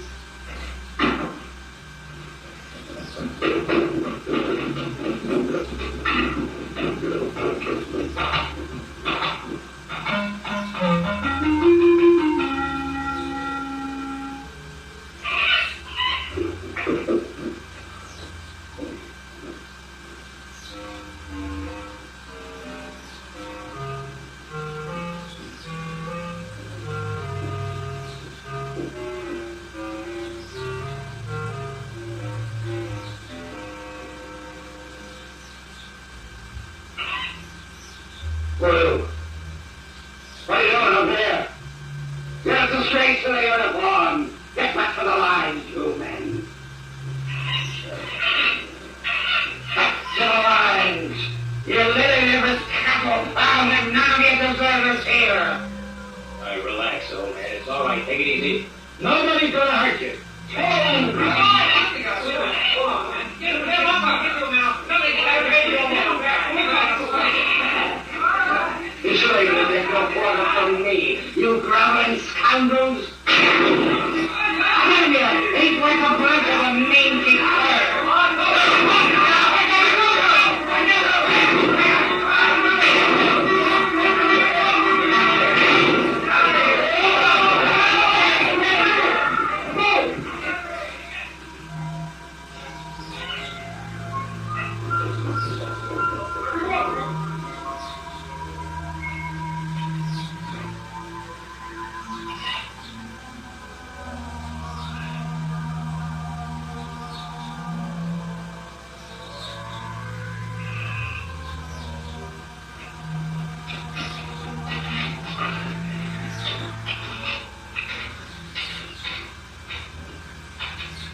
That's cute.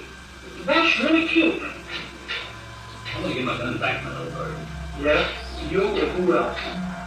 You know, things just don't seem right around here. I don't like the layout. You got a license for that animal?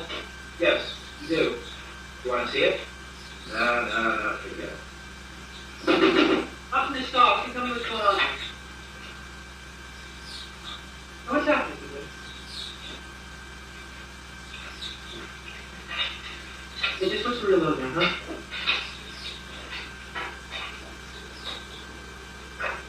We had ghosts.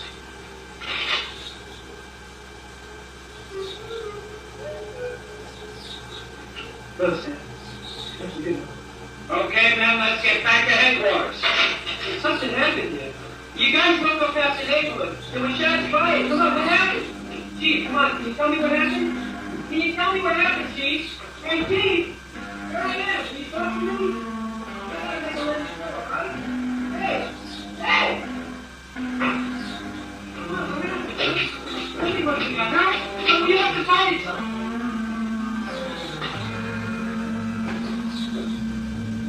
Well, I'm sure how popular it is.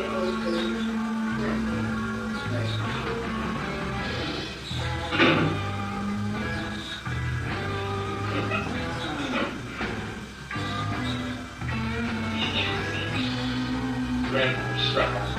That'll be okay.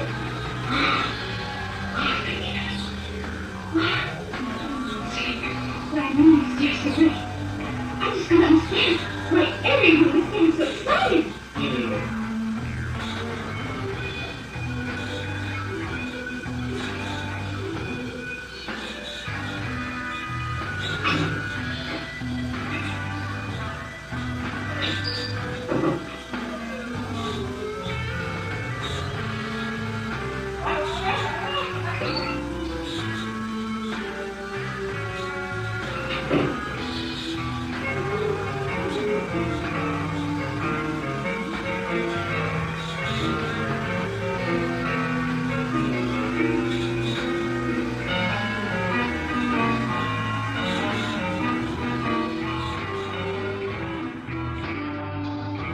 Delighted to be here.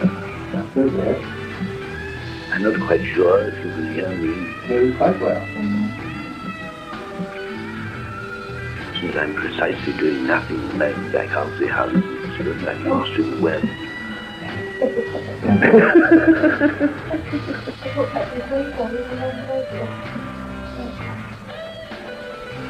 learning to say nothing. I couldn't say something valuable, and I would much rather say nothing. This is most extraordinary. Then again, being dead is an extraordinary business, especially when you're talking to people on earth who are supposed to be alive and very much dull and dead in consequence. Extraordinary business is it. Seems to mean a great deal of interest in my work, they say. Say precisely in consequence nothing important. Seems to be the general rule. Many people from this side invariably try to say a great deal and in consequence say very little. The simple reason that we're having to utilize this extraordinary method of communication. Why they cannot invent something more congenial, more suitable, more successful than I can't imagine. I suppose one must be grateful for mediums. It's a pity that mediums have to be human beings, because they're so different, so complex. Take this medium, for instance. If you would see this medium as I do from this side of life, you'd realize what we have to contend with. Well, maybe have your name. Why are you so concerned with my name, surely? What I say is far more important than my name. My name got me into a great deal of trouble when I was on your side. Yes, when there is praise paid for other people's sake, they afterwards usually sometimes we can't tell the thing. You would tell them it's Colonel Bogan.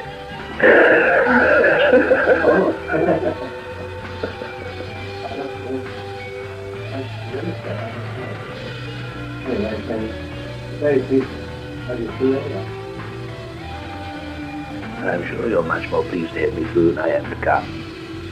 Oh?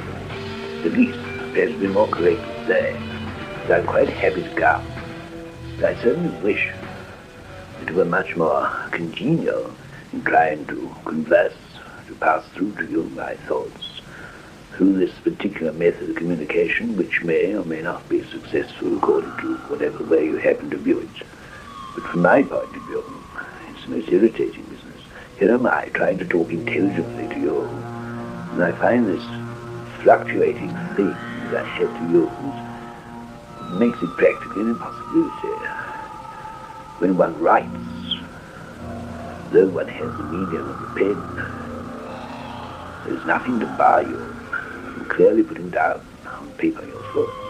But when you have to use another human being to demonstrate that which you feel intensely within yourself, I find it extremely irritating. But how can another person be responsible for that which I want to convey to you with clarity and intelligence? No individual can ever act as an instrument in the true sense. I remember way back, centuries ago, now it must seem, if not to you, to me, when I used to try to get people to portray characters that I had created, to say lines that I had given them. It used to sound often so strange to me, as if they were not my lines at all. Yet they were. The people very seldom seem to have the proper intonation, very seldom seem to be able to put the weight behind the right word, to convey the meaning behind the sentence, to give it authority and tone and colour. Invariably people were, in all due respect, very poor mediums. Same applies here, using a medium to communicate with you from the side of life. It's like using an actor on your side to try and use that person to impersonate, to give through, as it were, oneself, or that which one has written in the case of my plays. All very confusing. Oh, you might as well know. My name is Wilde. Oh, I've read your books. Yes. How fortunate you are. Yes. I say how fortunate you are to have read my books. Yes, I have. Yes, that's a great thing. I've watched your books. That's on a read. Love your books. I suppose I should be highly flattered to know that you read my books and you've actually got one or two, which means that rather suggests that you bought them, which is very nice to know. Not that I'm getting into the royalties, No doubt you belong to a very good library. Well, can you tell us some of your life? Well, I must admit it's a relief to be asked to discuss one's life over here in preference to one's life when on Earth, because in any case my life when on Earth was pretty well known among the gossip mongers. I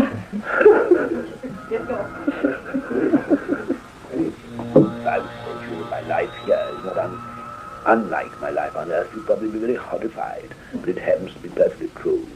And I have no regrets about it whatsoever. I'm perfectly happy and perfectly contented, and I live a life of delicious sin.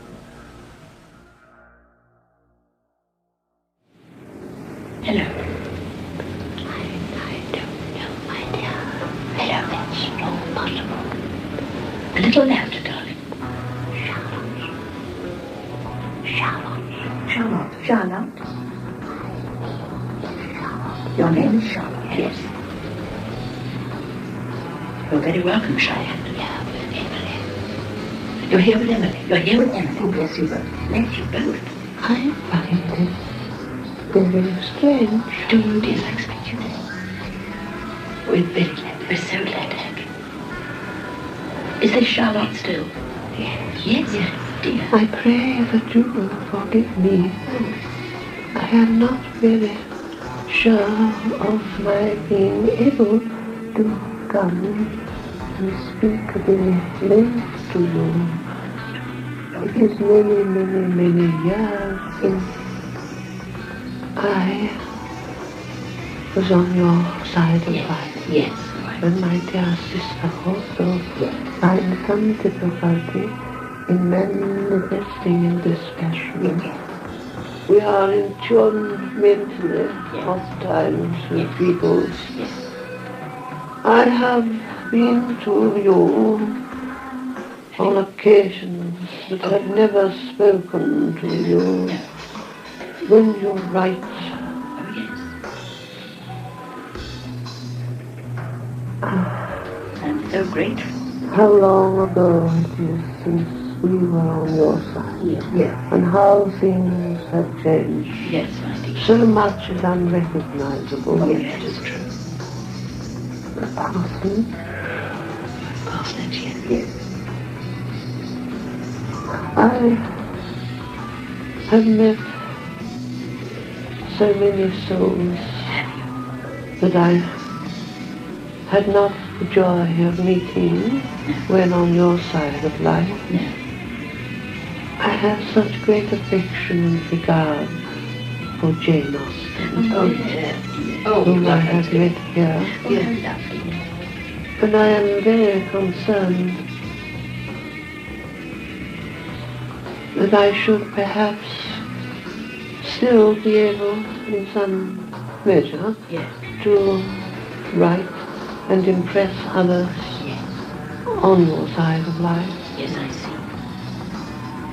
Many thoughts that are penned in your world, though the author may well take the credit, and justifiably so, oft time receives from us inspiration. I'm sure. We do not cease to work for the good of others. Humanity draws us very close to earth. And when we see, as we do see so often, the tragedies of life, whether they be in a collective sense or national sense, or whether they be in an individual life, we feel the need and the urgency to assist if possible.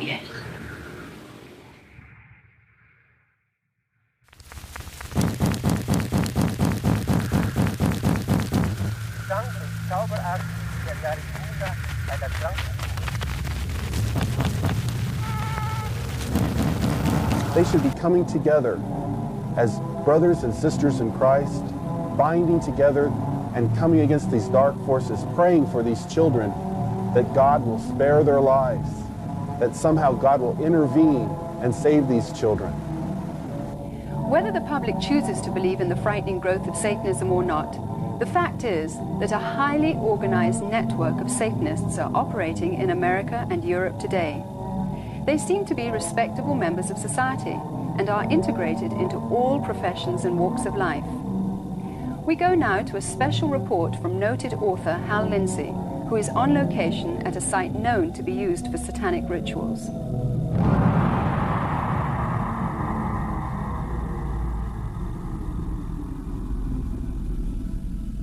We came out to a place in the hills east of Los Angeles, to a location that has been identified in the past with ritual worship and, we believe, Satanism.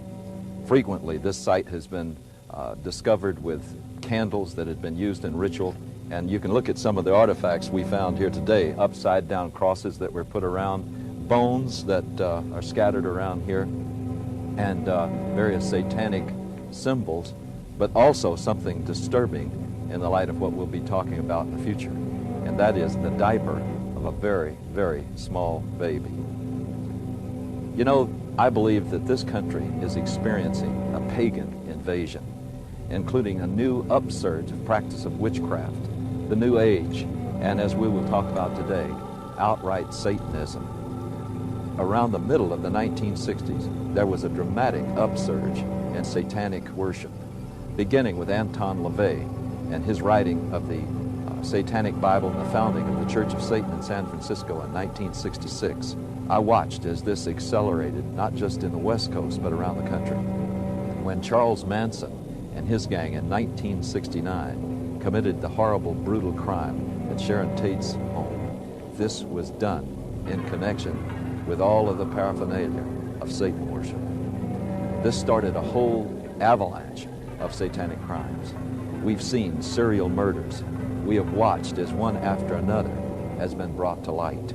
Many murders where satanic symbols have been discovered, the pentagram, 666, and all sorts of things of this nature were done. But more distressing, we have found all over the country reports that there are animals that have been mutilated in a very skillful and specific style that shows that they were ritually offered as sacrifices. There are now confirmed cases where there have been girls that have been used as breeders, and their infant children have been sacrificed to Satan. Halloween seems to be the high holy day for the Satanist and the occultist. Halloween is the time when all across the country, in secret little places, in the dark, there will be little babies sacrificed to Satan. You don't believe it? I know it's hard to believe myself. But there has been such an acceleration of worship of Satan that we believe that these sorts of things are happening, and we have evidence that they are. Satanism exists in this country as it exists elsewhere. It is appallingly evil. It is about murder. It is about child abuse. It's about sexual abuse. It is no joke and must be taken seriously and must be dealt with. If they can ritually abuse children, if they can in any way sexually abuse children, anything to destroy a child's innocence or their trust or their wonder at the world, they will do it.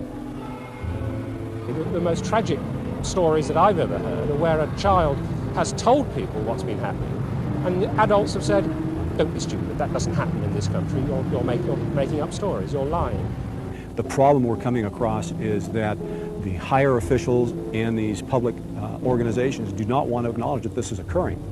We need to lift that veil of misunderstanding and saying, hey, this is a crime to be dealt with. It's the crime of the 90s. It's not going away. Satanists want to recruit. We know that it's been going on for many years. This is not new, but their arrogance and their outwardness about the way they recruit is becoming unbelievable. Sometimes they'll simply suck them in through the local high schools, sex and drug parties.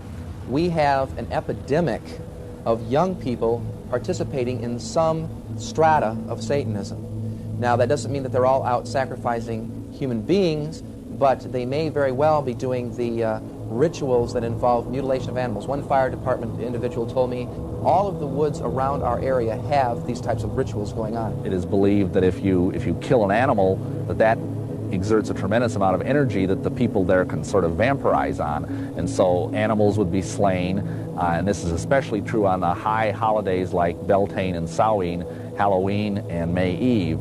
There's something about sacrifice. If you do it once, you want to do it all the time. Once you've actually passed the barrier of sacrificing an animal, you get this sort of bloodlust where you really want to do it. And I really wanted to do it.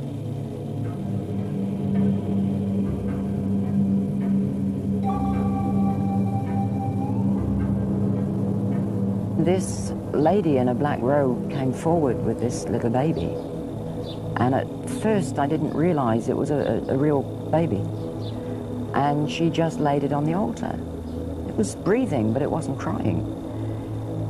And then the high priest just took the ephemera, or the ceremonial dagger, and just cut the baby's throat and caught the blood in a chalice. At that point, I was staggering, reeling. I thought I was just going to throw up. I just couldn't believe it. But by then, I was so scared that I just stood there. And then when I was led forward, I thought, this is it. It's your turn. They're going to kill it. And I was lifted up onto the altar. Now, I at that time was still in white. It was part of a sacrifice known as the sacrifice of the White Virgin. And the same blood that had come from the baby was daubed all over my body. Then the high priest raped me. And I think at that moment, I was just, the fact I was still alive went through my mind.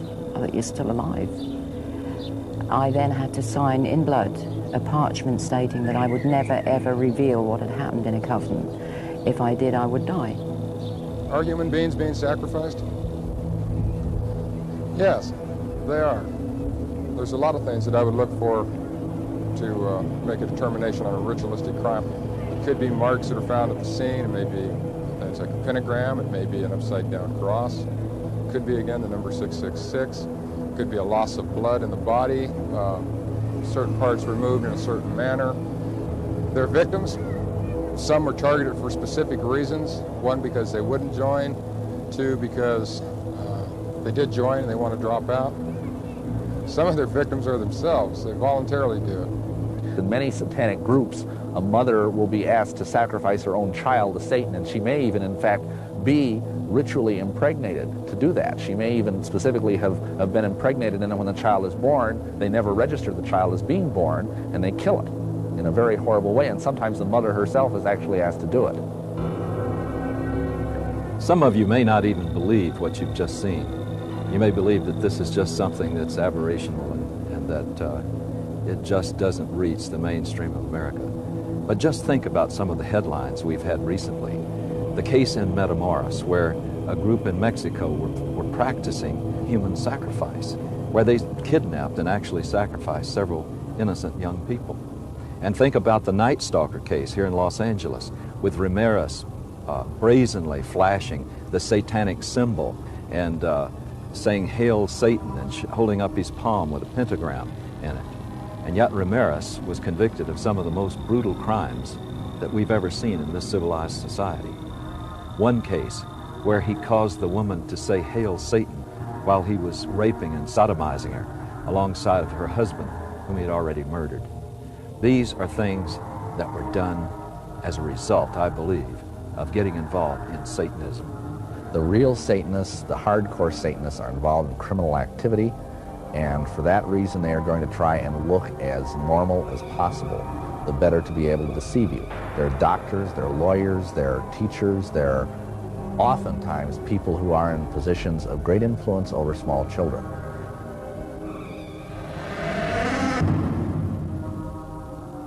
In a recent letter to syndicated advice columnists and landers, a concerned parent wrote of a fourth-grade teacher who had asked her students to write a short essay on what they would most like to do to celebrate Halloween. 80% of her 9-year-olds expressed the wish to kill somebody. It is easy to see how Halloween's ambiance can promote an unhealthy desire for violence. All of today's seemingly innocent Halloween customs and symbols have their origins in the ancient Celtic Day of the Dead. For example, the practice of trick-or-treat is from Celtic tradition, where people gave food in return for blessings from spirits of the dead. Failure to supply treats would result in demonic retaliation. Jack-o'-lanterns grew out of the Celtic tradition of carving the faces of demonic spirits on turnips and later on pumpkins.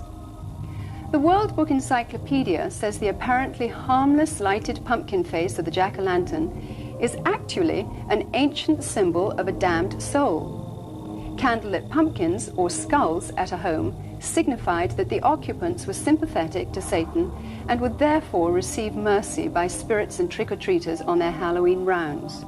Perhaps the most sickening of all Druidic New Year practices were the human sacrifices which occurred at midnight. Adults and children alike would be thrown into huge fires while the celebrants danced around them in demonic fits of abandon. By morning's light, only ashes and bones would remain. These were called bone fires, which is where we get the tradition of bonfires today. The Druids believed that black cats were reincarnations of the evil dead and were possessed with supernatural power and knowledge. Bobbing for apples was part of the Druidic New Year sexual divination ceremony of fertility. The broomstick and witches' hats were originally considered phallic symbols. When used in the rituals of witchcraft, these objects supposedly transform the sexual energy released during orgasm into psychic energy. By understanding the pagan origins of Halloween, we can no longer claim ignorance. As parents, we are called to a sense of responsibility and must decide whether to allow our children to participate in occultic celebrations which glorify the powers of darkness. Deuteronomy chapter 18 spells out God's position concerning man's participation in divination, sorcery, or communicating with the dead. Verse 12 states that whoever does these things is detestable to the Lord. By participating in the customs of Halloween, whether in fun or ignorance, we are continuing in practices which have been consecrated to Satan. People who love the Lord should stand for separation from these things and not compromise.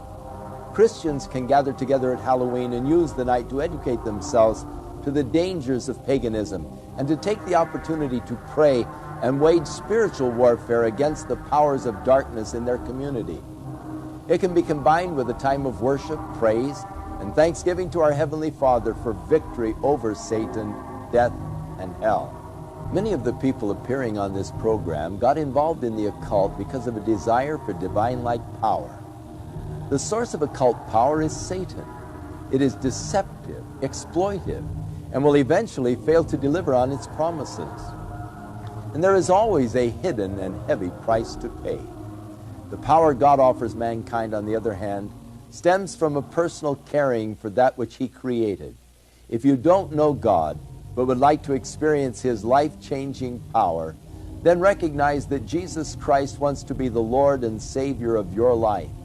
If you accept the fact that His death and resurrection is payment in full for all of your sins, you will have everlasting life.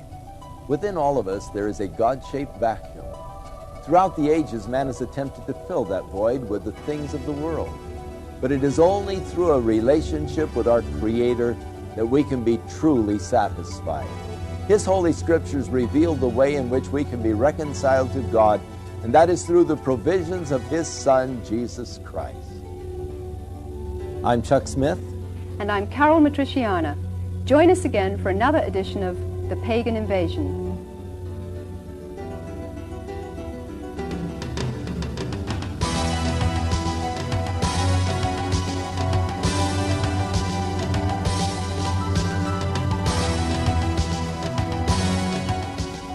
The Pagan Invasion is an explosive new 13-part video series providing a thorough behind-the-scenes examination of today's New Age movement and neo-pagan revival.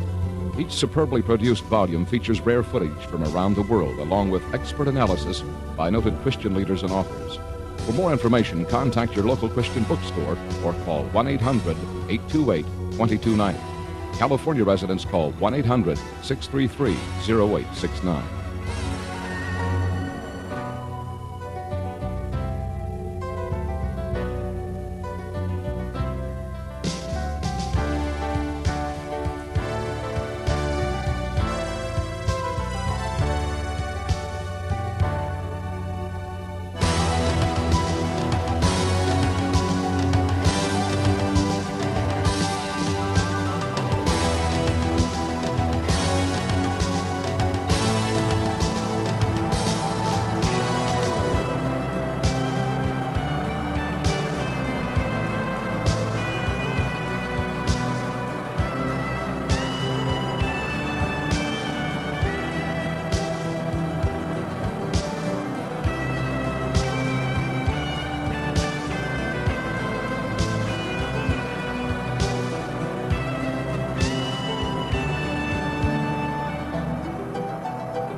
unhappy.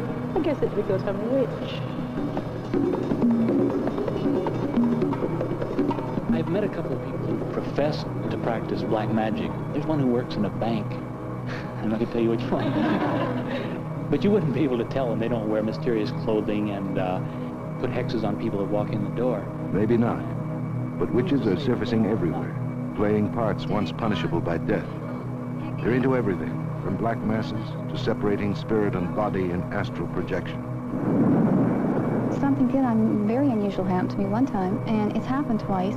I was lying there, and all of a sudden, I was sitting up on the ceiling, against the ceiling, looking down at my body below. And it's the funniest feeling, because all of a sudden you realize that you're not down there, it's just a body.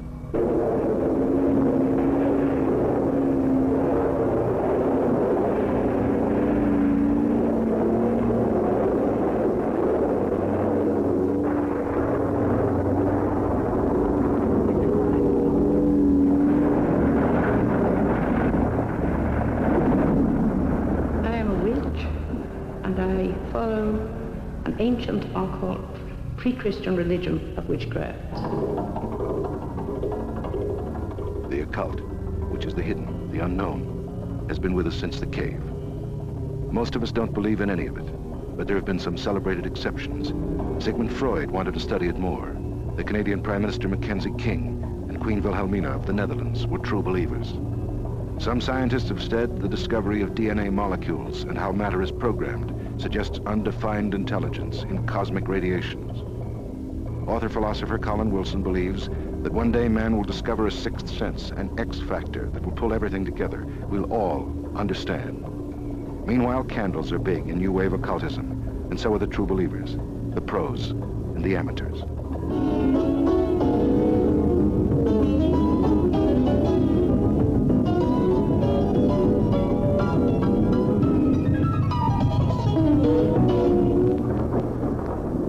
300 years ago, you didn't go to an analyst, you went to see your neighborhood witch. One medium who sees her brand of white magic as a force for good, now and in the future. Author and witch, Sybil Leek. Every century, every generation has always needed a shoulder to cry upon. The witches of the world have been the psychologists, the healers, the doctors, the midwives, and very often the neighboring good friend who could do just a little more for a person than serve tea and sympathy.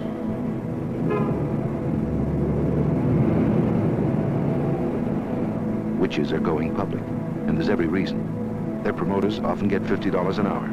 They get more like $50 a week, working everything from shopping center promotions to handcrafted love spells. Witch Brujelia, almost 18. The spell is called the dumb ceremony. It's to bring the person to by the next morning, the day you do it. You take an egg and you break it in the glass, and you swallow the yolk and leave the albumin. Then you take the shell and you place it in a plate and spoon the salt into each side of the shell, and the person will come to you. The traffic is heavy at $15 a spell.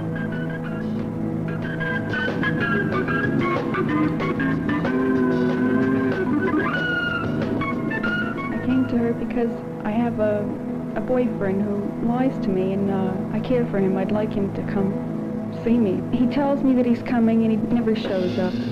I know that he'll come.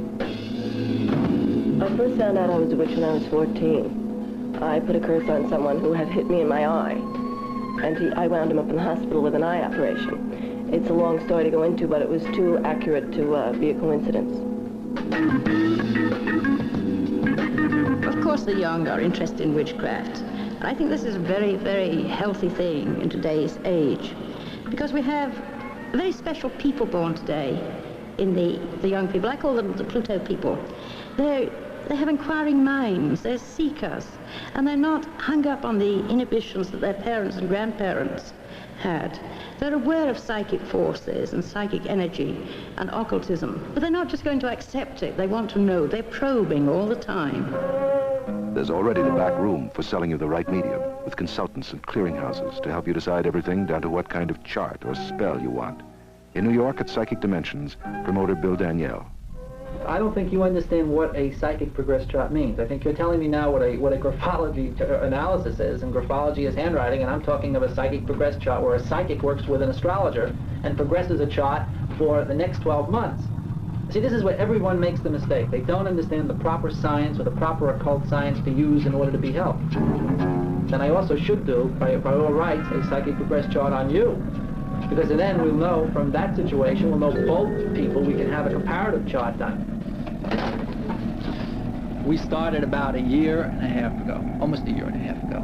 We had about 5 or maybe 6 occultists, and we had a lot of people who wanted to see the experts and meet them.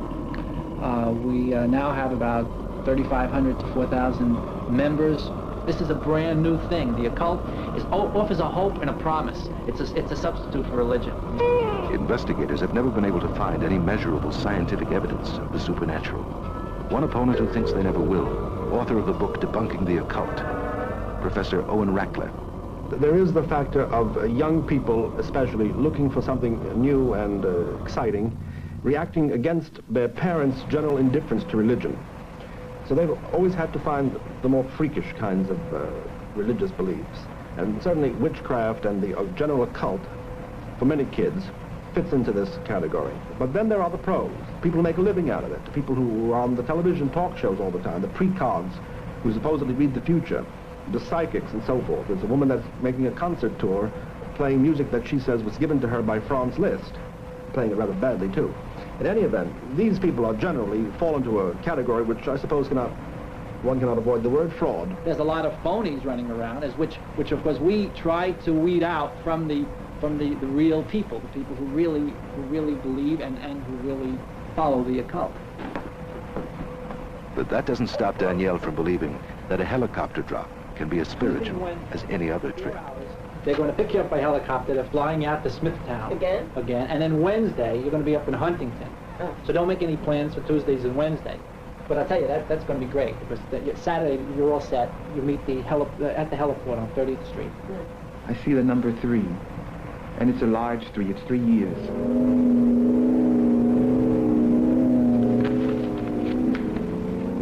Tarot cards from the Middle Ages are supposed to unlock the secrets of the subconscious. More often, the cards only reveal, after a little fumbling, the theatrical riffs of a talented dealer. I want you to touch these cards with your left hand 3 times. 1, 2, 3. Thank you. Be it pleasure, pain, joy, or sorrow, show her today what will be tomorrow. With your left hand, cut the card once into mine. Thank you. This is the past, this is the present, and this is the future. At the moment, I'm thinking of leaving school. I attend college. I am my 2nd year, and I have a strong feeling to leave it. I like to write, and I would like to know if it would be a good idea to leave school and just concentrate myself on writing whatever I feel like writing about. You are the type of person who cannot take other people's advice, not even mine. I see you admit it. But it can only add to more of your confusion. There is also a question about love, love, love.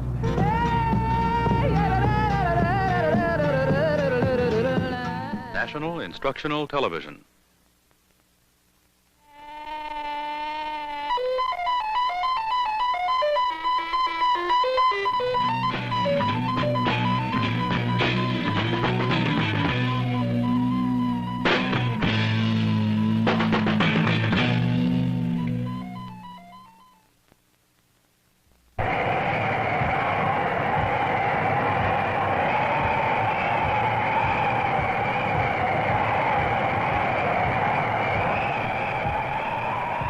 What are people afraid of?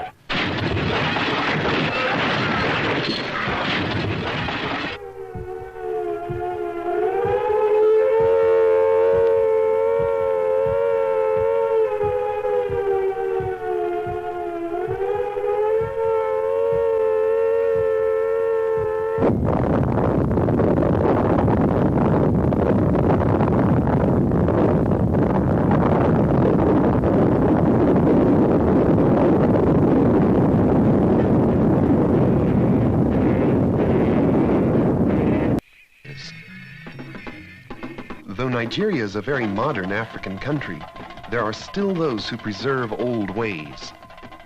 To help other people deal with their fears, artists there make images of the god Shango and his wives.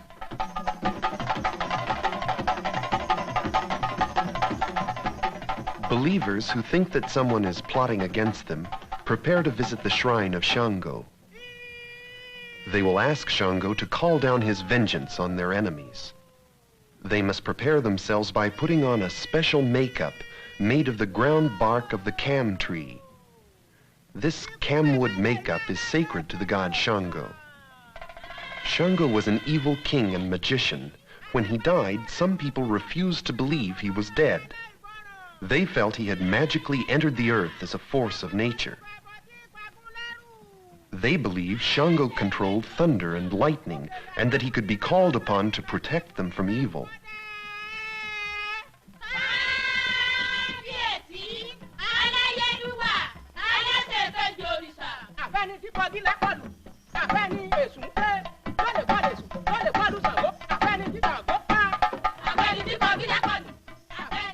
A believer who needs Shango's help goes to honor the figures at his shrine.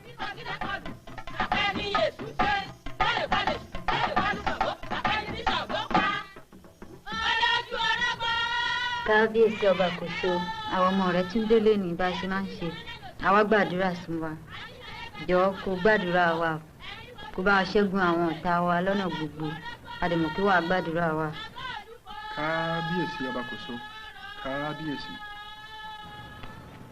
Kọjá mọ́ wá fún ẹrẹ o. Obì ó ní. Orógbó ó ní. Epo dẹ̀ ní. Oil, fruit, and kola nuts must be brought for sacrifice.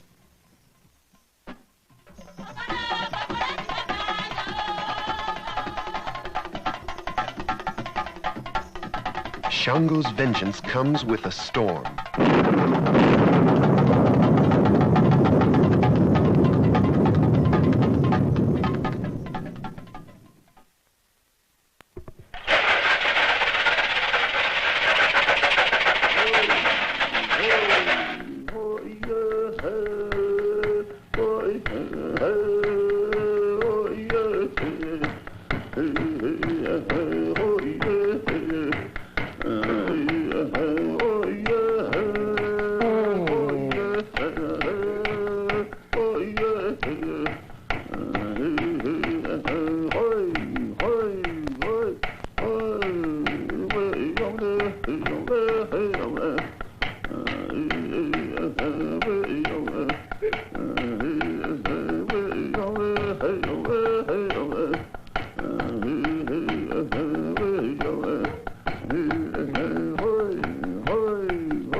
Among the Iroquois tribes of the United States and Canada, some groups still follow ancient beliefs in the power of masks.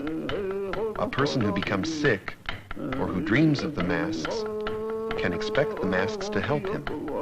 When disease plagues the settlements, believers wearing the masks pass among the people, frightening disease out of those who are stricken. No one laughs at the false faces, for they believe that the masks can cause the same illness which they cure. People wearing masks blow live coals on the sick to frighten disease away. A believer, it is said, will not be harmed when he puts his hand in the fire to gather burning coals to blow on a sick person.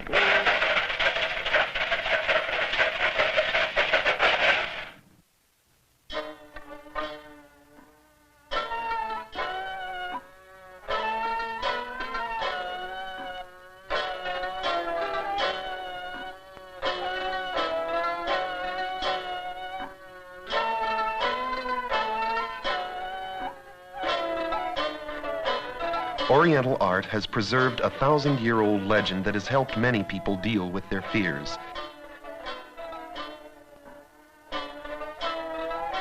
The legend says that the Emperor of China became ill with a fever and fell asleep. While dreaming, he thought he saw the demon of emptiness and devastation enter the palace. Suddenly, a huge figure appeared and chased the demon from the palace.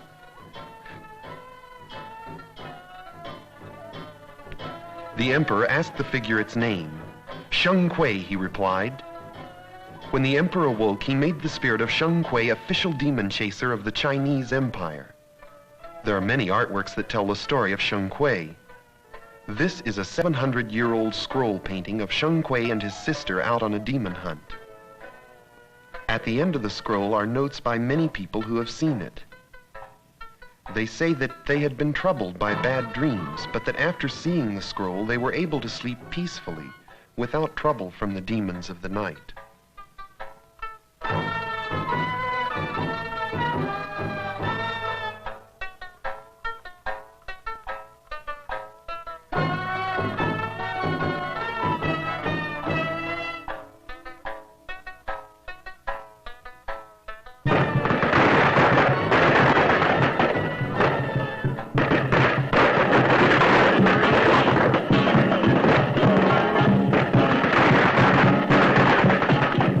Celebration of each new year in Chinese communities, a figure representing Sheng Kui dances through the streets, frightening demons from shops and homes.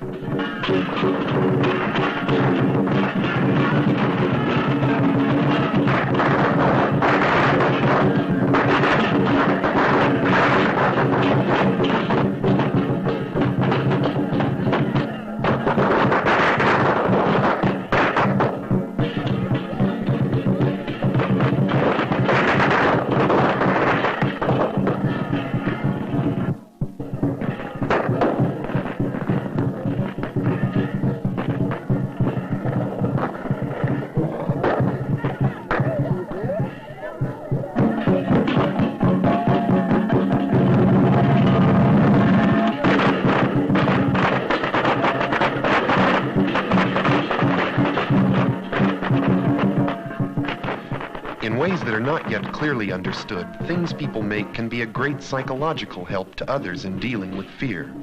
It happens among African, American Indian, and Chinese peoples. In fact, it happens all over the world, where men have carved monsters and frightening animals to scare the things they fear away from their temples and homes. Somehow, people have felt safer with a guard of stone, wood, or bronze at their front door.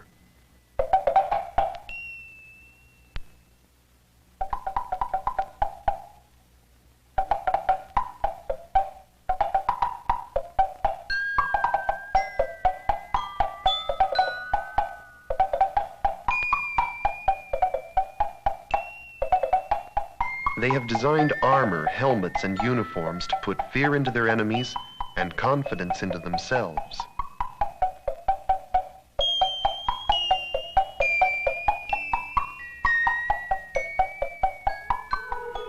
Christian artists also deal with good and evil. They create objects which symbolize a supernatural goodness which has the power to protect men from evil.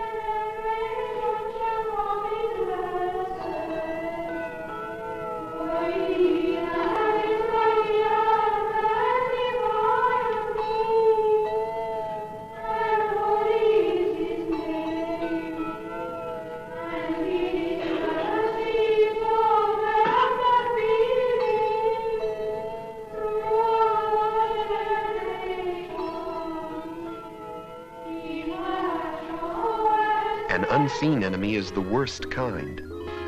Artists can help by giving fears a face and arousing people to action.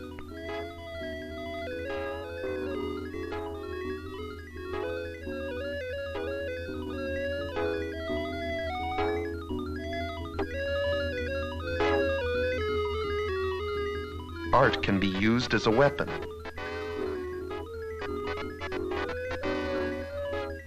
It can select one symbol to represent millions of enemies. Sometimes people use art to make their enemies seem ridiculous.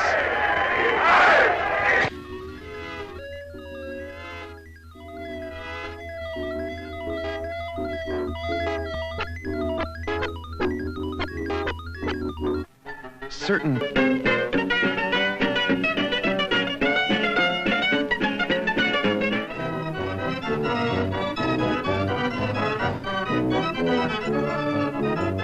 people even enjoy things that are made to scare us on purpose.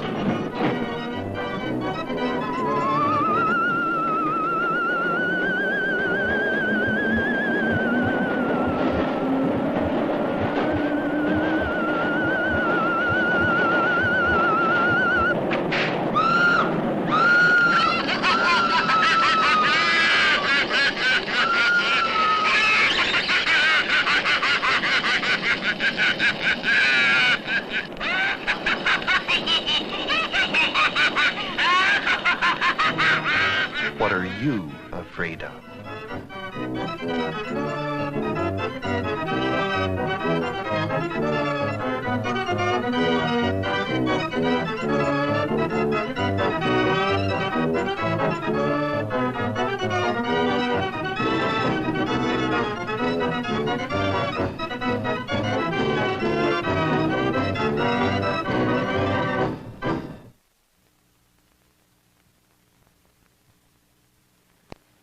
This Images and Things program was produced by the Northern Virginia Educational Television Association for NIT, National Instructional Television, in association with a consortium of 26 educational agencies.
Number 13 Demon Street.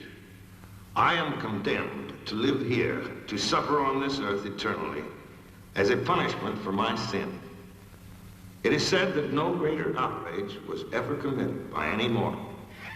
But, should I find a crime more heinous, my terrible punishment will end.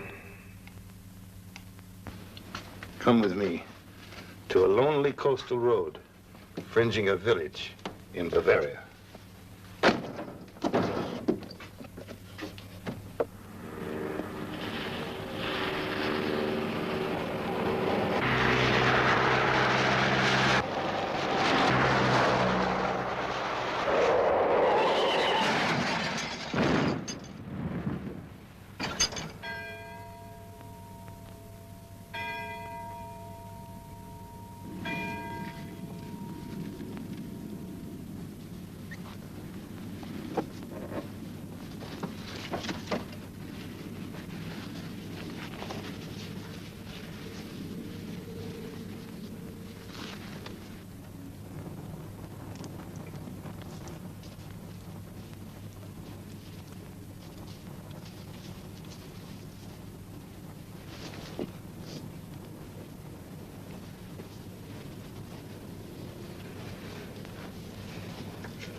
Heinz.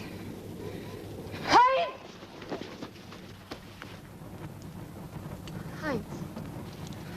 Heinz!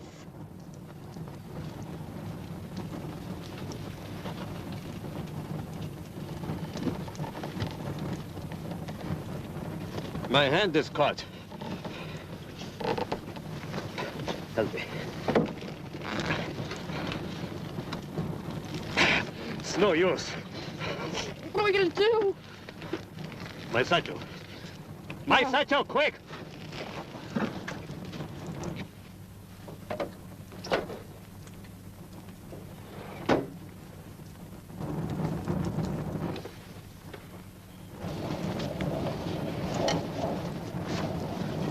Epidemic.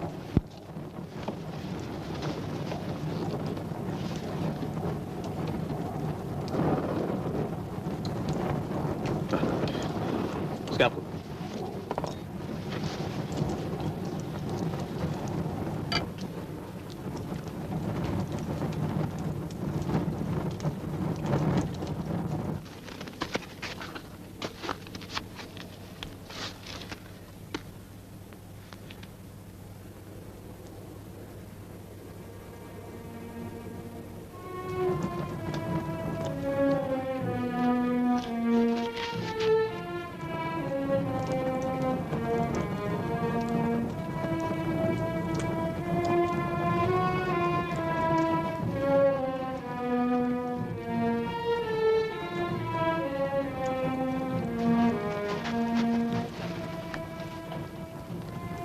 is dead. Yes. And he does not need both of his hands.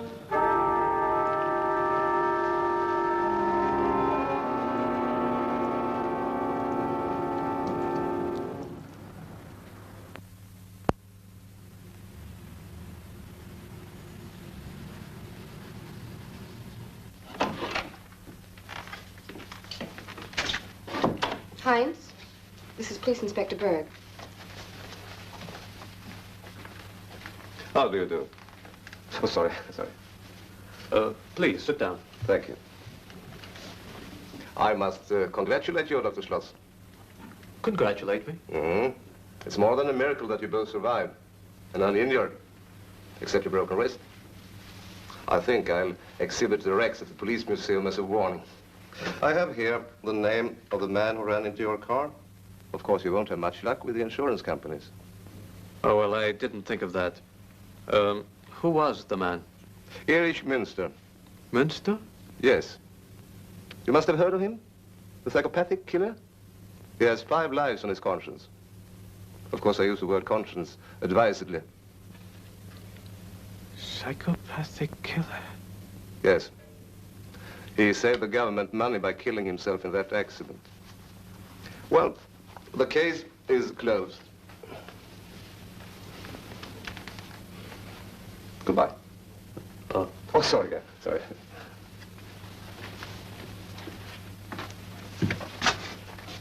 Or do you have anything else to report? Anything else? I wish I had better news for you. But a convict in a stolen car? You might try to sue the insurance company. Thank you, Inspector. Oh, pleasure.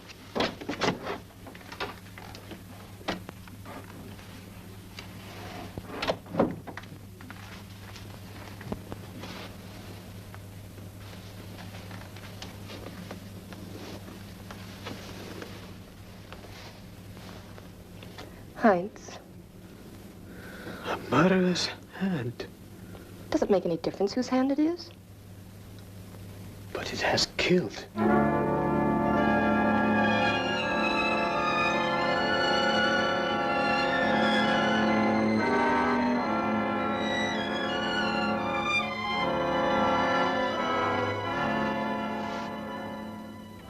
But it's the mind that's responsible, not the body.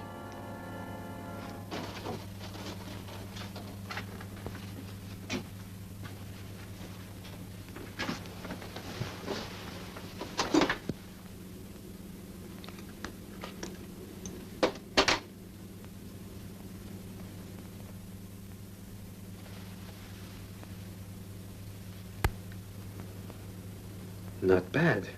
Not bad at all. What do you think? I'm too excited. Let's see.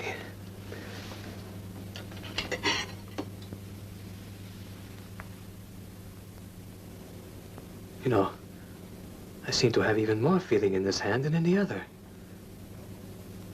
You must have had an extremely fine sense of touch.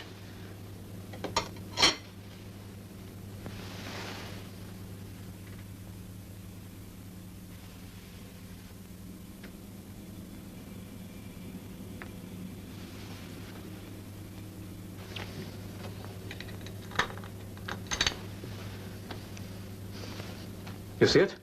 They look all right. But they are different. People will notice. They're your hands. The hands of a prominent surgeon. Well, I shall just have to wear gloves. Nurse? Hypodermic.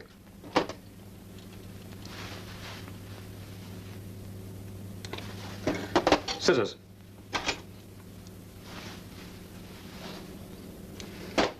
Scalpel.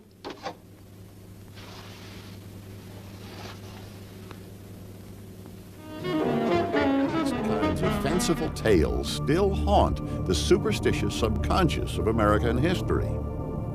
Stories like The Witch of Pungo make modern-day Americans more susceptible to headlines and TV specials that focus on devil worshippers and black magic, rather than on examinations of the more mundane beliefs and practices of those Americans who still call themselves witches.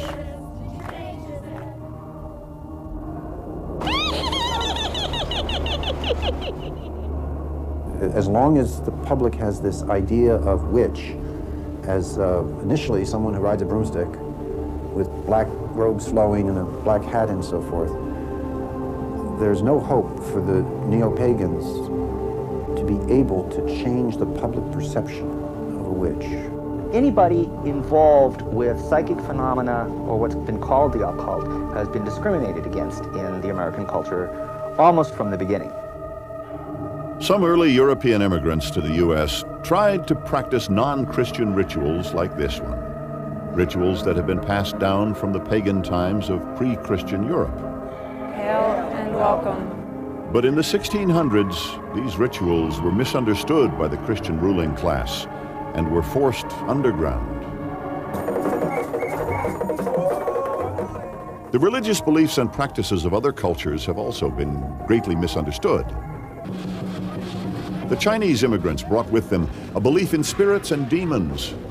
Their original New Year's celebration included ceremonies like this to appease the ghosts of their ancestors, drive away demons, and ward off bad luck. I'm sure that traditionally the use of firecrackers was meant to scare away, chase away the baleful spirits, but they're very festive and they're a lot of fun, so I mean, they serve a dual function. These misunderstandings often contributed to the violence that occurred as a result of cultural differences. Perhaps the most tragic example can be seen in Native American history. These are the descendants of Sitting Bull, the once great leader of the Sioux Nation. In the late 1800s, the Sioux were so desperate to defeat the United States Army that they followed the advice of prophets who introduced the ghost dance. In battles with white soldiers, the ghost dancers believed that the spirits would protect them from bullets. These were people who felt that their culture was dying, and it was an effort to both revitalize the culture spiritually and to provide real resistance against white encroachment onto Indian lands. The ghost dance was an extremely powerful force for change and political organization, especially in the Midwest. As a result of these misconceptions, many religions identified with witchcraft have been driven underground. It happened first with voodoo in the city of New Orleans in the early 19th century.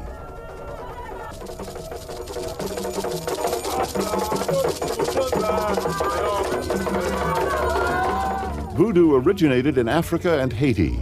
It was brought to New Orleans by slaves. Voodoo is an Afro-Caribbean religion.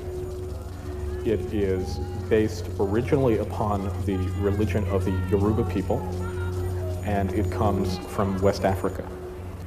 And it is an extremely complex seemingly polytheistic faith with one god at the top of the pantheon.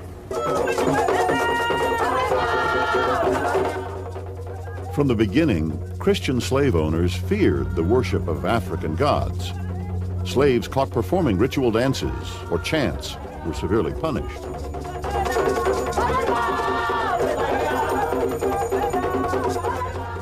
To protect their native beliefs, the practitioners of voodoo met in secret and camouflaged their religion by incorporating elements of Catholicism.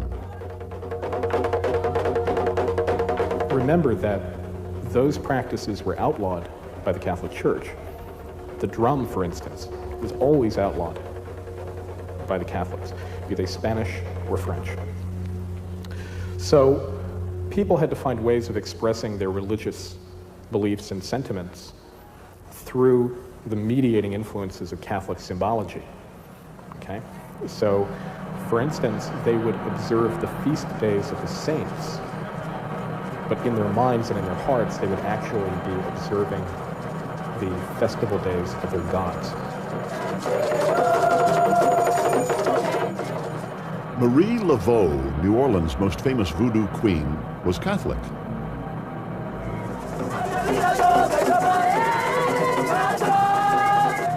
At first, Laveau made her living as a hairdresser, but she soon realized that she could profit much more as a voodine.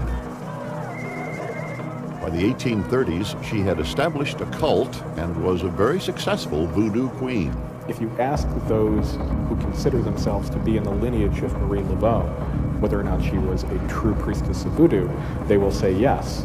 If you ask other practitioners of voodoo about her, they will say, well, she was just a hairstylist who listened to gossip and knew a little bit about root magic. Although New Orleans voodoo incorporated some Catholic rites, practitioners never worshipped the Christian God.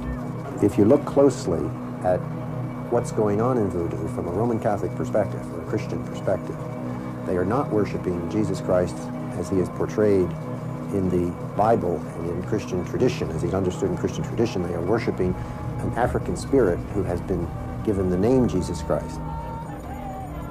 It was Marie Laveau who brought Catholic prayers and statues into the voodoo religion. When a religion is outlawed, it must go underground. It has to find different ways of expressing itself. These religions are extremely flexible. They're very syncretistic. Okay? They can draw upon various other traditions, and they can use their symbolisms, and they can do it comfortably.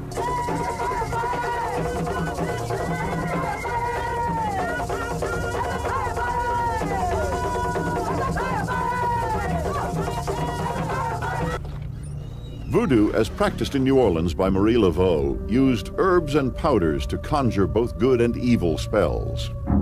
Some magical brews worked to heal the sick and help the less fortunate. Others were expressly made to bewitch and curse enemies. However, it is the infamous image of a pin-studded doll that is popularized by fictional film and TV.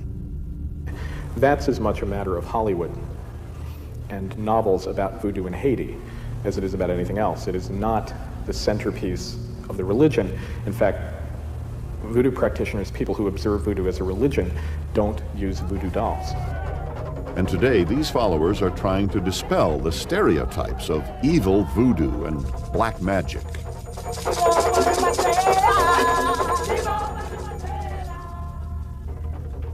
This woman, a high priestess of Haitian voodoo, is one of many practitioners who deny that pin-studded voodoo dolls and wicked spells play any role in their religion. She practices here in the tiny basement of her North Philadelphia home, where hundreds of people call on her seeking psychic advice, home-brewed remedies, and good luck charms, all in exchange for money. As part of their training, the priest or priestess of voodoo has learned how to use herbal remedies and natural remedies. So it's very much a part of the religion. Although traditional African voodoo is known for its mysterious spells and divine intercession, other cultures and religions have beliefs and practices based on magic and spiritual healing. There is a deep-seated need in people to believe in the power of unseen forces, and that's often culturally based or culturally encoded. You have people who, for some illnesses, are willing to go to a modern allopathic doctor, and for other purposes, they go to the local natural healer. And that still goes on today. The Pennsylvania Dutch are one of the many cultures that still hold with the superstitions of hexery and home remedies. My ancestors and a lot of people in this area, they were very religious, but they were also very superstitious. They believed that certain symbols prevented bad luck or brought them good luck. In Lancaster County, hex signs, geometric designs, are painted on barns. These symbols are supposed to ward off evil and bring good luck. Most folk traditions brought to Pennsylvania by Swiss Germans were harmless superstitions. But in one fascinating case, the murder of a witch doctor was the only way out to break a deadly curse. This hex murder led to one of the most unusual homicide trials in Pennsylvania history. A story of witches and spells that took place less than 70 years ago. In the 1920s, John Blymeyer was a resident of York, Pennsylvania. He was a wanderer, and throughout the years before 1928, he had had a great deal of difficulty. He had been sort of drifting around, looking for work. His wife had left him.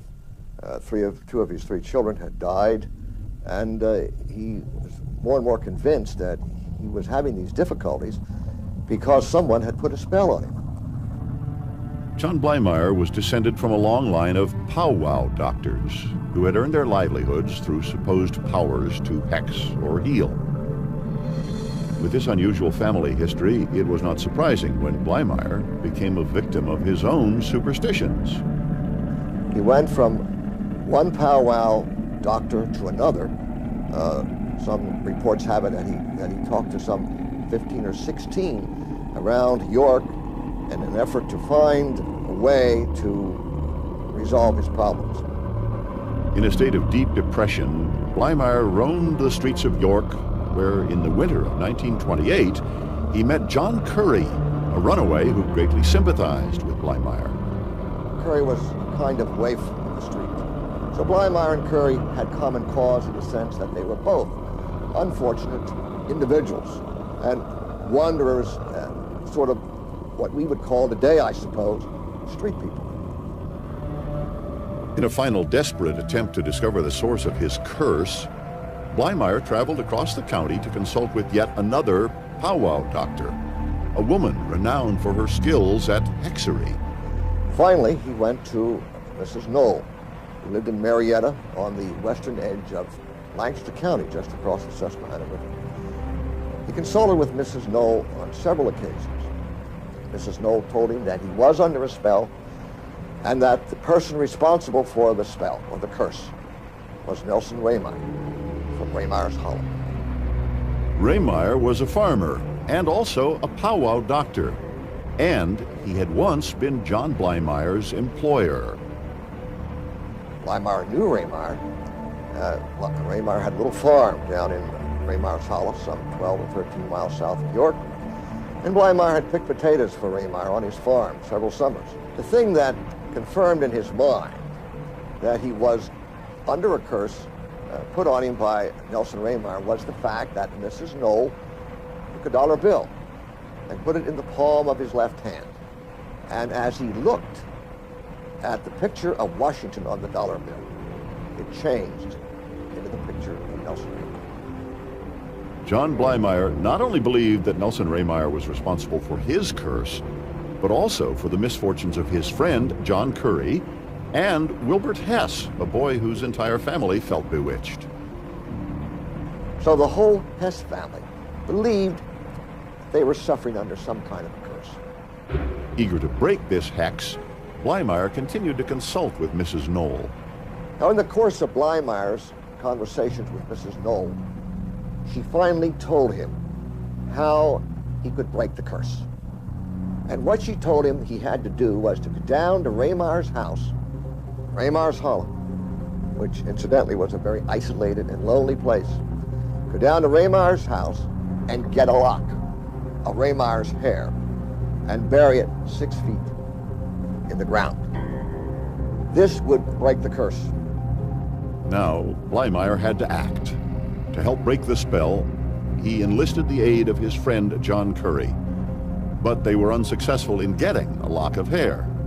Because Raymeyer was a big man, and they were reluctant to tackle him until they had more help.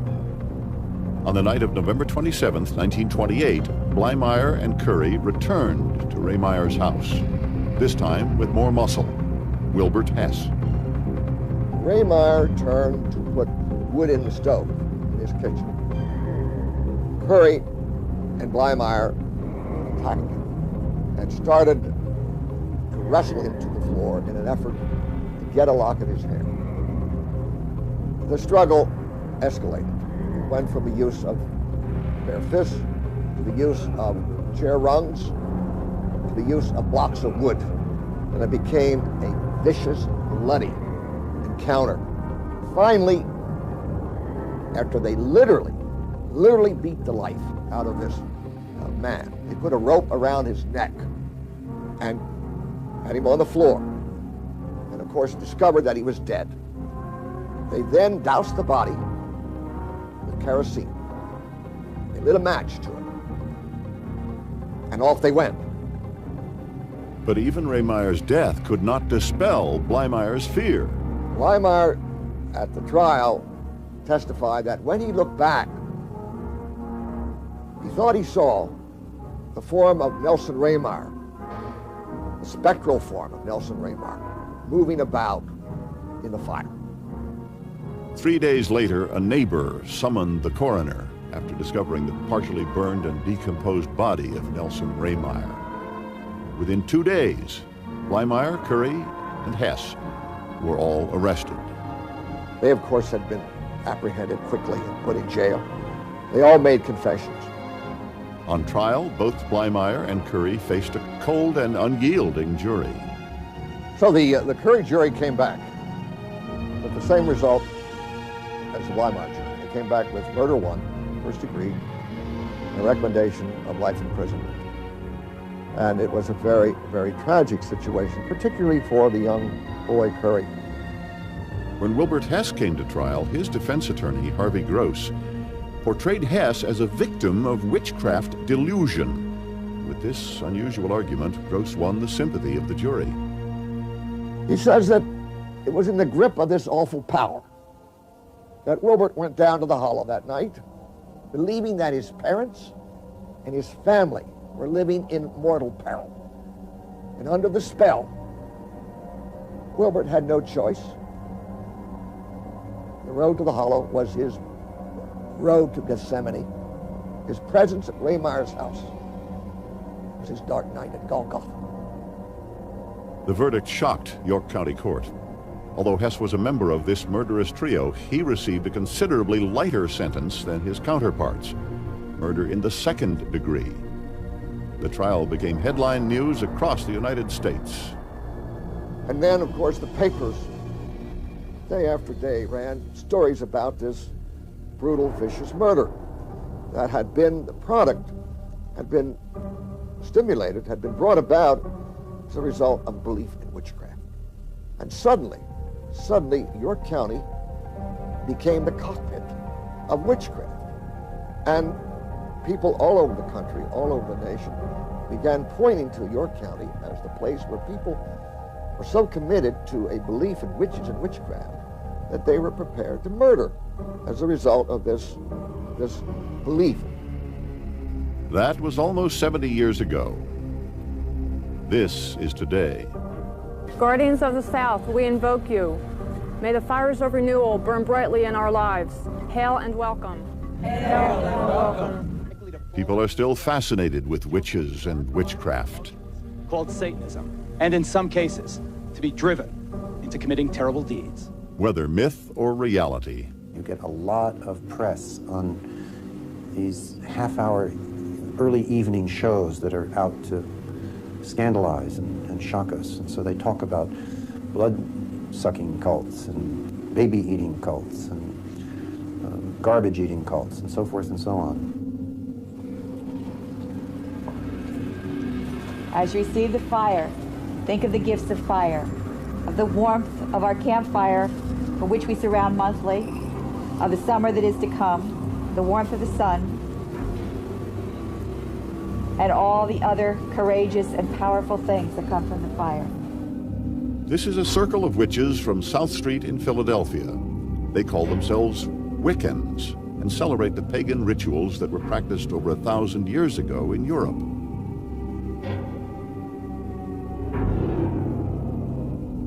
There are different kinds of witches, just like there are different kinds of Christians and different kinds of Hindus and so on. I am a witch because I worship the old gods, I practice magic, I teach a craft which is passed from witch to witch. From the goddess, and to her we shall return. They're nature worshipers. They're goddess worshippers. They believe in the natural healing powers of magical practice. O Lady of the White Moon, we seek you this night. Bless us and protect us. Keep us always in your light. While some witch groups or covens use black magic to harm others, many witches forbid such practices. I would not use magic to harm anyone. I would not allow anyone in my group to use magic like that. Magic is a collection of rule-of-thumb techniques. It's an art form, it's a philosophy, it's a scientific approach, it's all these different things. And what it is designed to do is to enable you to generate psychic energy, shape it, and use it to make changes in the external or internal environment. Wiccans have not only been accused of black magic, they are often confused with Satanists. We have no link with the pagans also, because pagans, like Judeo-Christians and other religions, believe in gods and goddesses. We don't care whether one believes in one god or a bunch of gods. That's completely antithetical to Satanism. We believe in no gods save ourselves. When you're talking about Satanists, you're talking about fascists, jerks, and psychopaths. You're not talking about people who are involved in anything even vaguely resembling a legitimate religion. You don't actively work to harm anyone unless they have moved to harm you specifically. We advocate revenge where someone has attacked you. Now, you should do this within the legal parameters of the society you're involved in. And if you feel strongly enough that justice has not been satisfied by that, you may choose to go beyond the legal parameters, but you have to be willing to accept the consequences of your actions. We're not devil worshippers. We do not believe that there is a God and a devil, and we have opted to follow the devil and thus be Christian heretics in a sense. We throw all of that out and say there is no God, there is no devil, there is no Christ. Satan for us, originally in ancient Hebrew, meant the adversary or opposer or accuser, and we believe that we are the adversaries. They don't believe that Satan is a real deity. For them, Satan is a symbol for everything that is greatest about human beings, and for them, that is what is most bestial about people. The fact that they have carnal cravings, lust, greedy desires, and ambition. Basically, in a satanic ritual, one starts in complete darkness. You light the candles, and then ring the bell 9 times. That purifies the chamber from all outside influences. And one picks up the sword and points it at the symbol of Baphomet, which is the focal point of the ritual. Then the ritual goes very specifically as notated in the Satanic Bible. After the invocation to Satan, there's drinking from the chalice and reading of various invocations. And then we basically move into the centralized section of the ritual, which is directed toward whatever specific end one wants to achieve. And finally, we salute Satan by giving the sign of the horns, and end the ritual by ringing the bell 9 times again. In American folklore, Satanists and witches are the same, but in reality, they are quite different. The witch is only a benevolent figure, and usually a woman can be a man who is in tune with nature and the spiritual forces that surround us. In Satanism, you have a totally different use of the term witch, someone who knows how to turn Christian concepts and traditions upside down and inside out, who can officiate at a black mass, who can teach invocations of, who can say invocations of lust and destruction, vengeance of one kind or another. What Americans term witches and witchcraft are really 4 distinct groups: Satanism, Voodoo,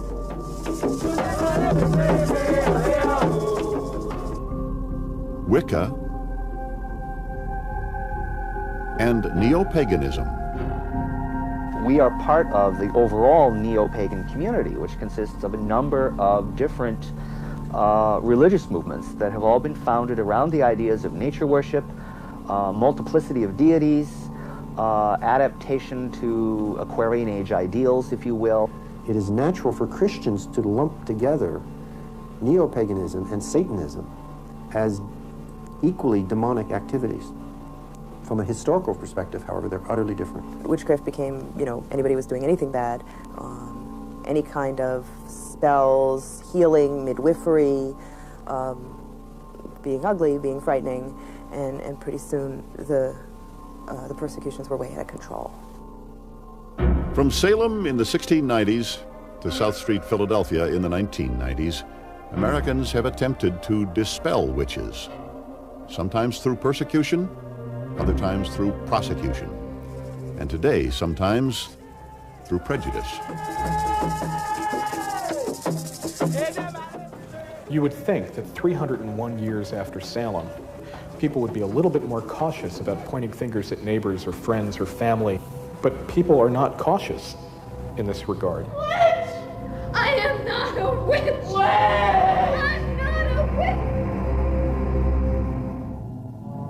According to a recent report in Ms. magazine, witchcraft, along with paganism, is one of the fastest growing religions in the country. An estimated 200,000 men and women are currently practicing Wiccan. Somehow, after centuries of myths and misconceptions, there seems a long way to go before most people can think of witchcraft as spiritual rather than supernatural.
As long as they keep making history, we'll keep writing their biographies. Peter Graves hosts the landmark television series, Biography, the stories of extraordinary lives on the Arts and Entertainment Network.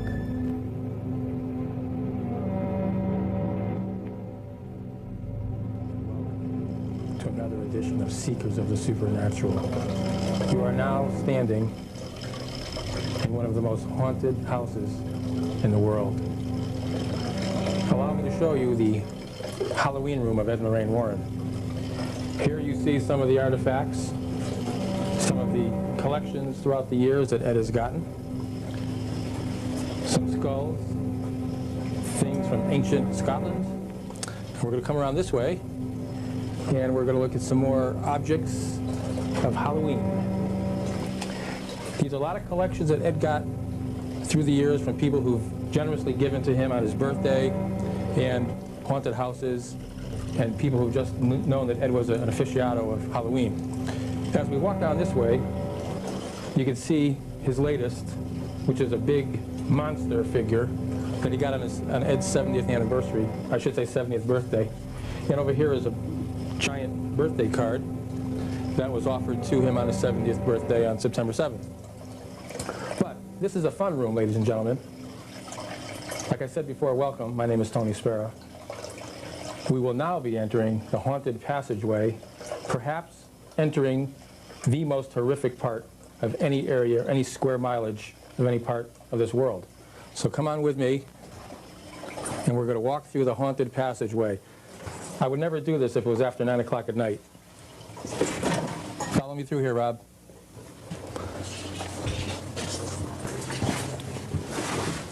As you can see here, it looks almost like a dungeon as we progress through this haunted passageway. Sounds like the Hound of the Baskervilles. A lot of Ed's paintings are hanging on the wall that he's done throughout his 40 some odd years of painting. Now we're entering probably the most horrific part right here. This is the Occult Museum, perhaps the most haunted area.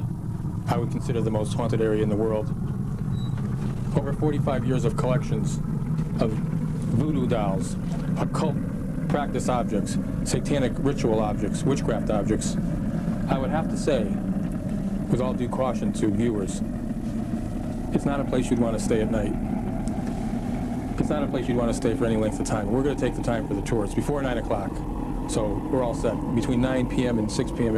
6 a.m. it really gets bad. But I consider this to be the most haunted area in the world as we enter.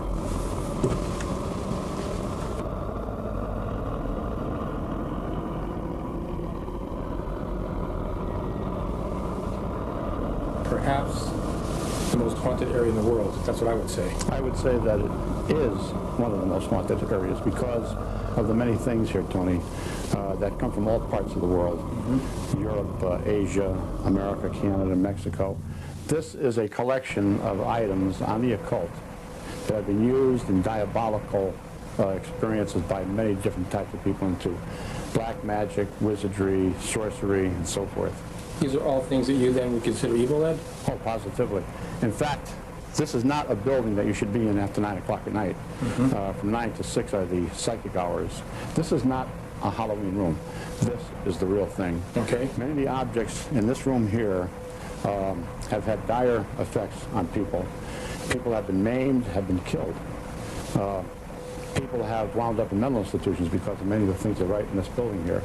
You have the voodoo dolls, you have the Raggedy Ann doll, which was responsible for the death of a young man who came in here one time, who challenged the doll to do its worst, and it did. Then you have a detective who was almost killed right in this room that we're standing in, and a priest. When we first panned in this room, I guess Rob was on The Witch. Can you tell us a little bit about what... Yeah, that's a model mannequin of Hannah Crana, our local witch, who died in 1845. Many of the farmers over on Crossville Road, which is just about maybe a quarter of a mile from here, would go along in the morning, and she'd sit up on this big rock, and she would say to them, if you don't have a pie for me tomorrow morning, or a dozen eggs or a hen, I'll curse you. These guys were so afraid of it that they would have that hen or that pie. And the Indians in this area were so frightened of her that they left here. She also said that she did murder her husband, who was Joseph Hovey. He was an officer in the local, I guess, what do you call that? Constabulary? Yeah. Militia? Militia, that's it. Oh, okay. Ed, to the right of Hannah, I see there's a mirror. Can you tell me about that mirror? That's a magic mirror that a gentleman used in New Jersey to conjure up spirits. That mirror, as we know, is a reflection of spirits. Okay. Ghosts, apparitions, demons, devils can reflect their images on a shiny surface very easily. This was used for that purpose, only the man who did the conjuring, unfortunately, today is in a mental institution. Wow. Okay, why don't we step over this way? How about this organ right here? That's an interesting piece. I didn't know. That was in the most haunted house in all of New England, which was Stratford, Connecticut. And they carved up the Stratford wrappings. It was so famous, Tony, that they actually had in 1850 a carriage at the Bridgeport Police or the railroad station, and it would take people all the way to Stratford to see these hauntings, which was the Reverend Phelps' house. This is a painting I did of it down here, and Hannah Crana, the witch, and another witch by the name of Goody Bassett were very involved in black magic at that time. In fact, Goody Bassett was hung near the old railroad station for her witchcraft practices. But this organ was in that house for many years. A gentleman had purchased it. He collected organs, but when it started playing on its own, he wanted to get rid of it. And he called me up and told me where it came from, and he'd like to get rid of it, so I took it. And we've heard this organ play 3 times, the strains of it coming up through the passageway, into our Halloween room, up the stairs, and into our bedroom. Wow, that's amazing, Ed. And I want to point out these statues, or what? Yes. Voodoo dolls? These are fertility dolls from Africa. Over here you see the one which is covered with human blood, and there are 7 of them that were stolen from a witch doctor. You do not steal things from witch doctors ever.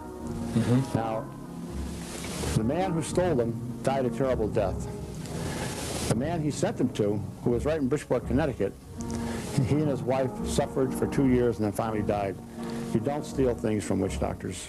I'd say not. Why don't we head over this way? But while we're heading this way right here, I see this book here. This book, it says Book of Shadows, Necromonicon. Can you tell me what that is? Yes, that's one of the original books of shadows, which were written in the medieval days.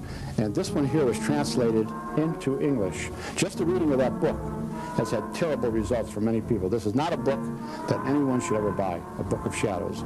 It goes into the incantations of devils and demons and rituals. Okay, what else? Does this signify anything here? All right, you notice there's a mask here. It's a typical Halloween mask. Right. But the problem with this is that many people buy these masks, and they use them actually in black magic. This one was put on a person's head. They looked into a mirror. They took the mask off, and they visualized themselves as looking like this. They created a physical manifestation of a tulpa. Wow. Isn't that wild? This here scares me. This one right here, Ed. The Raggedy Ann doll. Yes. That's probably the worst thing we have in this whole museum.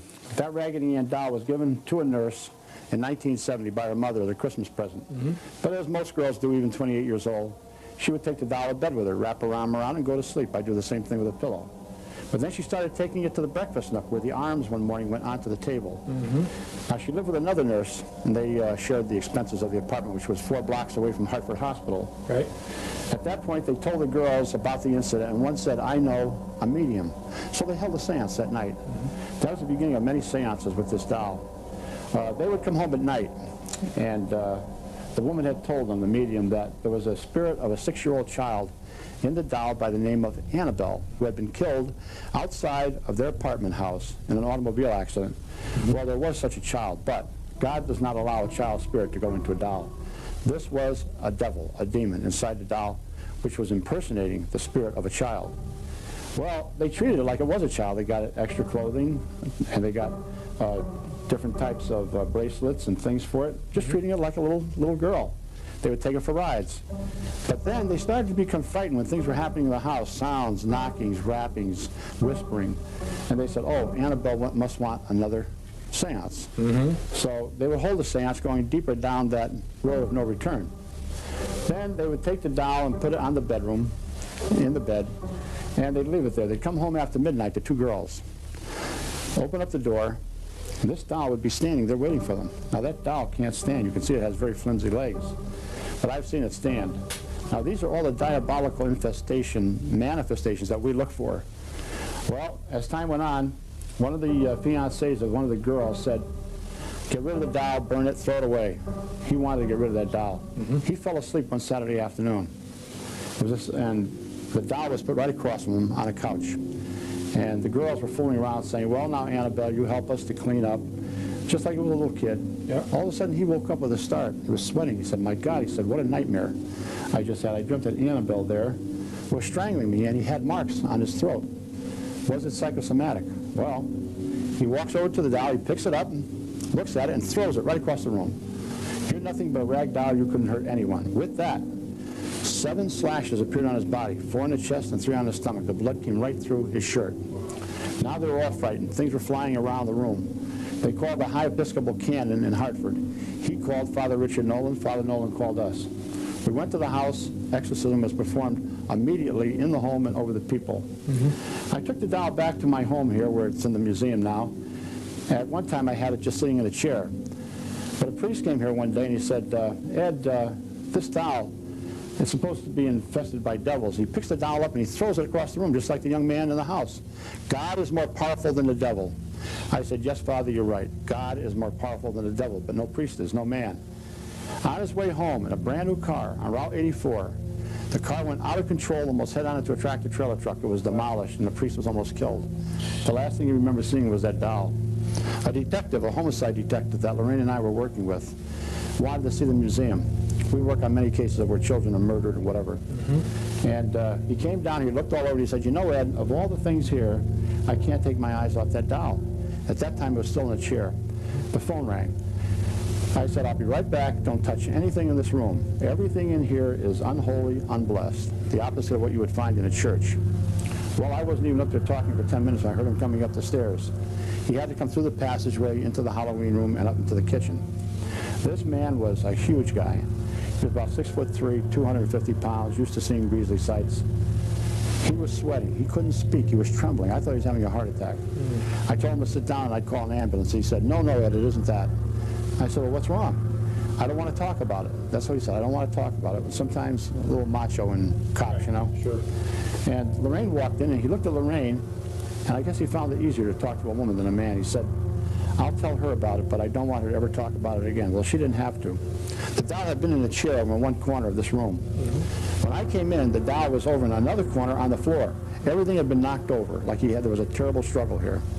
There was a terrible struggle. This man had picked that doll up. His aura had mingled with the aura of that doll, and something so terrible occurred that he resigned from the police department 3 months later and moved to California. Is that right? A young man came in here one day with a bunch of college students, and after I told him about the doll and many other things, he came over here. I was standing over in the other corner. He started tapping on this glass and said, I don't believe any of this. This is a bunch of hooey. He said, if that doll can do anything, let it do something to me right now. Put a slash on me. I put him out of the building. He was on a motorcycle. 3 hours later, he was dead.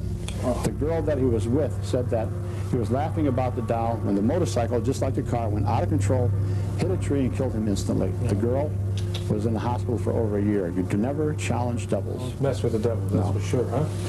Okay, what are these? Up here, Tony, we have a New England witch doll, which is in the globe there. That's Mayariah magic. It is carved in the image of the victim. Both of those dolls are over 100 years old. And pork is wrapped around it. It has the victim's clothing and wood that was probably taken from something the victim used every day, like a chair or something, made in her image. And as the pork would rot, as this doll was hanging in a tree near her bedroom, the victim would become sick and die.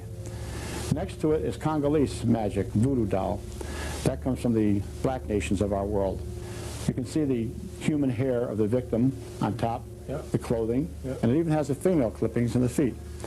And this, of course, is the voodoo dolls that are used with the different colored pins. So one is European and one is African. Okay, what else? All right. Right here. We have a number, well, we have this young bride here, picture. That's very interesting. A couple had bought the picture, and they wanted to furnish their home in Old Victorian because it was an Old Victorian house. They kidded around and said it was Aunt Matilda. About 2 weeks after they put up the picture, Aunt Matilda started visiting them. And they thought that they had better call it a day. They called me up and brought the picture here. What's in back of you here, though, Tony, this idol? Yeah, what is satanic idol? That's very dangerous. I want you to bump into that. About 6'6", I guess, 7 feet tall, I guess. That was found in a Sandy Hook area over by Newtown. A hunter had found it, a young hunter, and it belonged to a group of Satanists, powerful group in this area.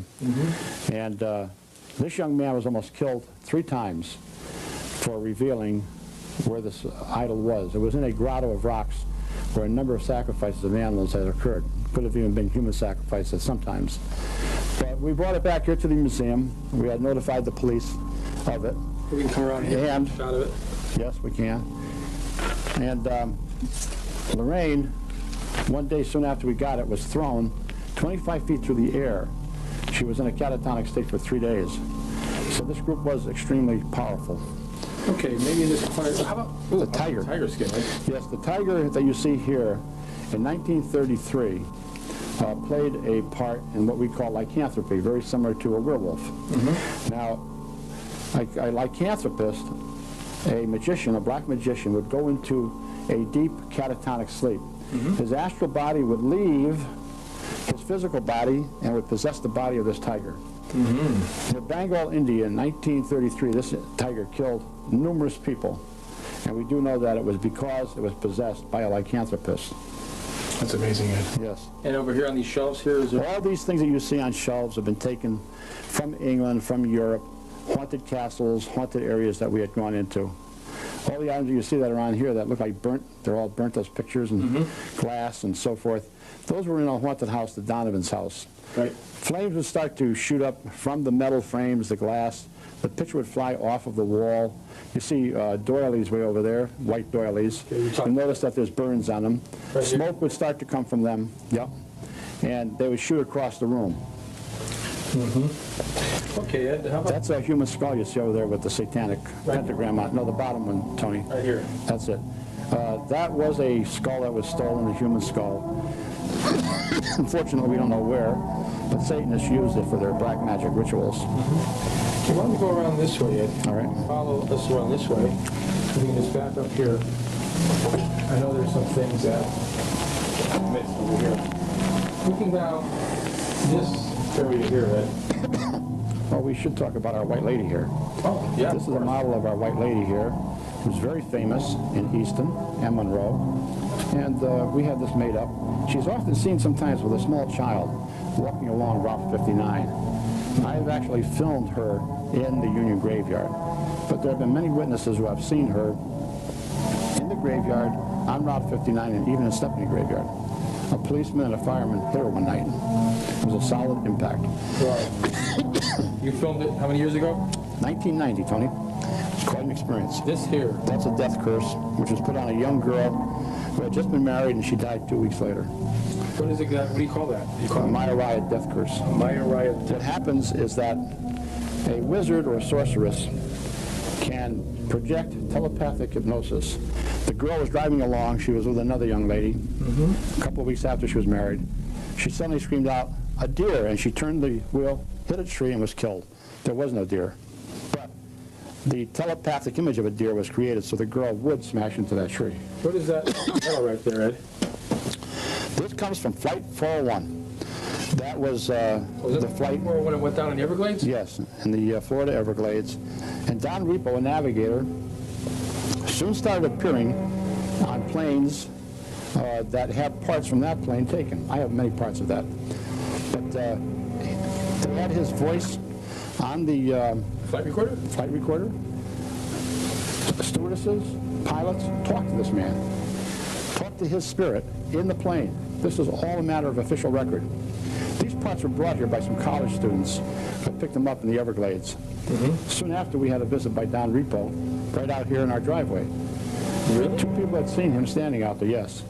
He had on his uniform, a raincoat. It was a rainy day that day, and he had on his hat. Now, Don Repo, a lot of people don't realize, was born in Bridgeport, Connecticut. Okay. And his wife lived across the street from me on Jane Street in a house that was haunted that I lived in. Isn't that amazing? And when I found out that it was Alice Norco, I was really shocked. This ugly item, what is this? All right, we have a little werewolf over here. This, again, is a Halloween-type item that you can purchase in almost any store. But again, people take something like this, and they will try to create a double, a tulpa. And unfortunately, sometimes they manage to do that. In fact, 6 of them tried to create this model of this head that was in this coffin here that a vampire once slept in. And they didn't create the doll, but they did create a monstrosity that almost killed the 6 of them. That coffin, you said a vampire really? A young man who visualized himself as a vampire and actually did take blood from people had slept in that coffin some 30 years ago. Today, he too is also in a mental institution, and he still believes he's a vampire. He's what we call a human vampire. This model of the dinosaur that you see here looks harmless enough, but David Glotzel in Brookfield, Connecticut, a young boy who came under diabolical possession, had just finished making it. He put it on the floor of his home, and the thing started to walk toward the family, who was all sitting at the kitchen table, and a voice came from it that said, "Beware, you're all going to die." That was in a very famous case, the devil in Connecticut. I remember that one in Brookfield. That was about 1982, Ed? You also notice a lot of tombstones around here, Tony. I was wondering about it, because one of them says, I guess the grave of Sarah A. Judson, and one has Warren. Satanists left that one on our They left that on your door? On our lawn, trying to frighten us. Yeah. But they steal these stones and they use them as altars. Especially choking stones. Is there anything up here in this shop that you want to talk about? Or? Oh, yes. You see a silver box up there, and there's a small statue of a cat in there. Right there. That is one of the most powerful black magic items that we have here. What's that thing? It was used by a powerful black magic group over 50 years ago. And the story behind that I cannot speak about here because the people who were involved with it are still in hiding. But that was very bad. That was a bad case? Yes, very bad case. Yeah. And this is a shadow doll. All right? The shadow doll is one that comes to you in your dreams, in a nightmare, and actually can cause a heart attack. A young couple bought it from an antique store, and they thought it was, you know, just an antique, but then we found out that there were animal parts and bird parts and even some human bones in there.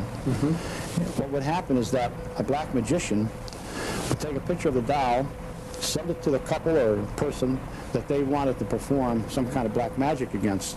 They'd see this, and it's what we call a diabolical curse that can come to these people in their dreams. Okay. It comes right into their dreams. There is such a thing as an evil board. This doll here is the same thing as an evil board. When the picture is sent to you, you take the curse on that goes with it, even though you're innocent. Okay. I noticed also you have... Oh, that mask up there, that's the one that's hanging up there? Right. It says, danger, please do not touch it. There's a mask right next to it. That came from Transylvania. That is supposedly a face of a vampire. Wow. That is actually from Transylvania. You know, I know also that when you bring visitors into this museum, such as us and the camera crew and others, many others have come in, you always say to them, and I always wondered about this, do not touch anything in this room. If you do, let me know. Why do you say that? What's wrong? Well, if anybody touches anything in this room, their aura mingles with the aura of that object, which is very evil. I would then tell them to close their eyes. I would vision them in what we call a Christ light, make the sign of the cross over them so they take nothing out of here. That's just a precaution that I always use. All right, so if you touched something, what would you do? Well, I would do the same thing. But remember that I have to touch these things all the time. But I think that I have a natural protection as far as devils and demons are concerned. One time I thought you mentioned to me about having a holy person come in here and... Oh, yeah. It's a yogi, actually. What happened? A yogi is a high spiritual person who has a great knowledge of magic, of many things positive, too. He performs circular embolism around the worst things in here. You know about these electric fences that the dogs can't go past? Right. Well, that's very similar. The prayers do not allow evil to go past a certain area where the prayers have been said, and it confines it to just the doll or whatever item it might be. Now, would you consider Halloween to be like one of the worst times to be in a place like this? Well, yes, I would consider after 9 o'clock to be in this place would be very bad. A lot of people jokingly say to me, has anybody ever broken in here? And I say, no. Nobody's ever broken in, but they have broken out. Oh, boy. You're looking at a succubus down here. Okay. This is a painting of a succubus, or an incubus, excuse me. That attacks the male, the succubus, yeah. And attacks the male physically and sexually. This is what attacked Jack Smurl in West Piston, Pennsylvania. The succubus. Right. If it were an incubus, it would attack the female. Female, you got it. Well, Ed, I really appreciate you letting us come in and taking a look around your museum. It's pretty scary. I can tell you right now, it's raining outside, and it's coming upon 9 o'clock. And I don't know about you, but if I know the camera guys are a little bit weary, I think it's time to leave, don't you? And what about the experience we had earlier? Well, we were starting to film, you mean. Just as Rob was coming to us to start the interview, every single light went out. Every single light went out without any kind of jolting, just died. And then, what, 2 minutes later it came back. That was a warning to get out of here. So I think it's just about 9 o'clock at night. I think it's time. We should leave. Right. For Ed Moore and Lorraine. What I am, guess what I am, what am I supposed to be? Guess what I am, guess what I am, listen what I tell you about me. This Halloween, they won't be guessing what you are, but they will be guessing who you are when you do your Halloween shopping at Foster's Toy and Cycle Shop on South Main Street in Doylestown. You won't find a more ghoulish gathering of cryptic characters anywhere this side of Transylvania. Foster's has tricks and treats for everyone in the family, and our frightening but friendly staff would be all too glad to outfit you with a gruesome get-up.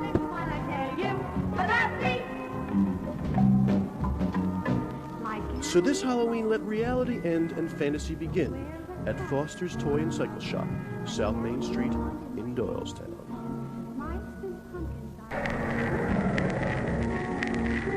Anthem, see, red.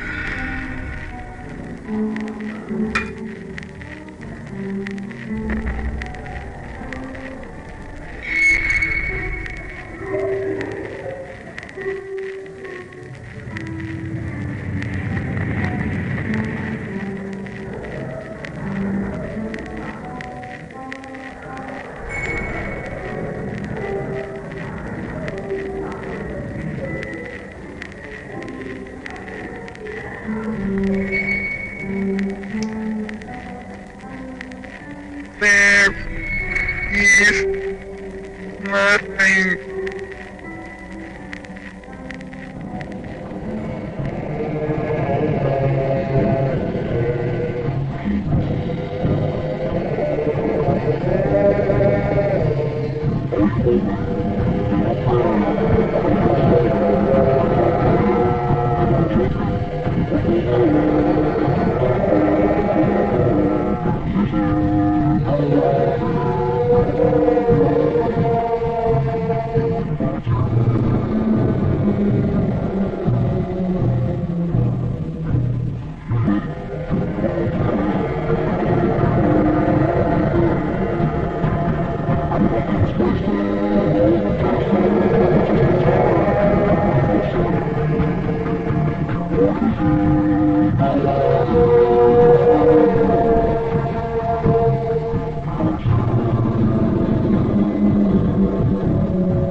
But his world disappeared.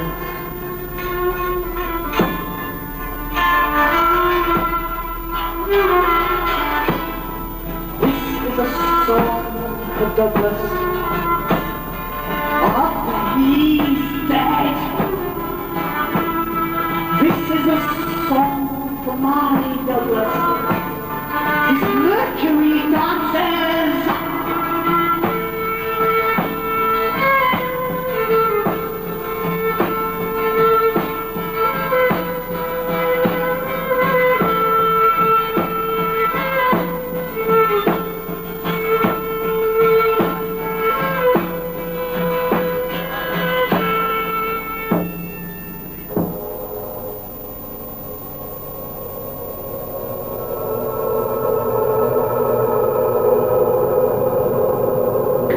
War es her, dass Current 93, damals noch im Rahmen eines Industrial Festivals, das erste und letzte Mal in Hamburg auftraten.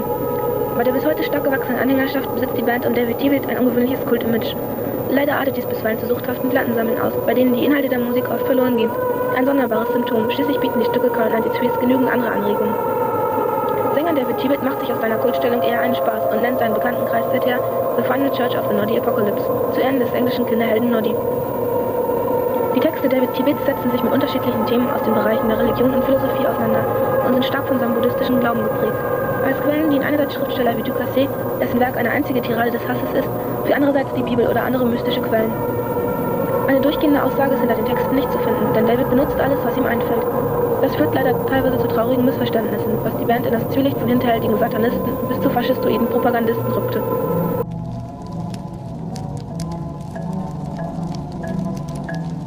Tonight we'll be doing some scrying, because scrying or divination work is traditional at the time of the full moon. What we'll be doing tonight is use of the pendulum to attempt to divine the sex of an unborn child. In this particular instance, it's my unborn child. The high priestess of this witch's coven is 16 weeks pregnant. To discover the sex of her unborn baby, Kate West is not relying on modern antenatal techniques. Her coven uses ancient ritual and magic. It'll be a girl. Definitely a boy. It's a girl.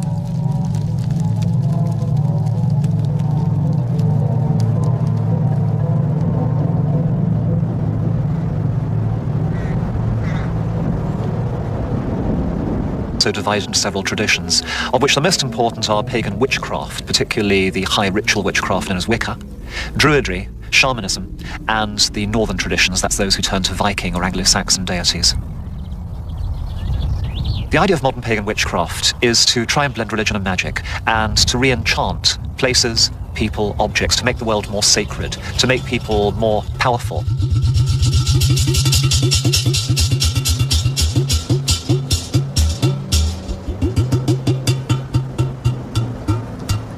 I call on earth to bind my spell, air to speed its travel well. Bright as fire does it glow, and deep as the water. In winter moonlight, the hearth of Hecate meet to perform rituals and magic at an esbat, a witch's full moon celebration. Blessed be. Blessed be. Most of the coven will be there. There are one or two, for one reason or another, who won't be able to make it. The way the roles are divided out is that Steve and myself are the high priest, high priestess, and we will have people calling the quarters, that's earth, air, fire and water. I will summon and invoke thee, O element of air, to watch over, guard and protect us during these our rites. Blessed be. Blessed be.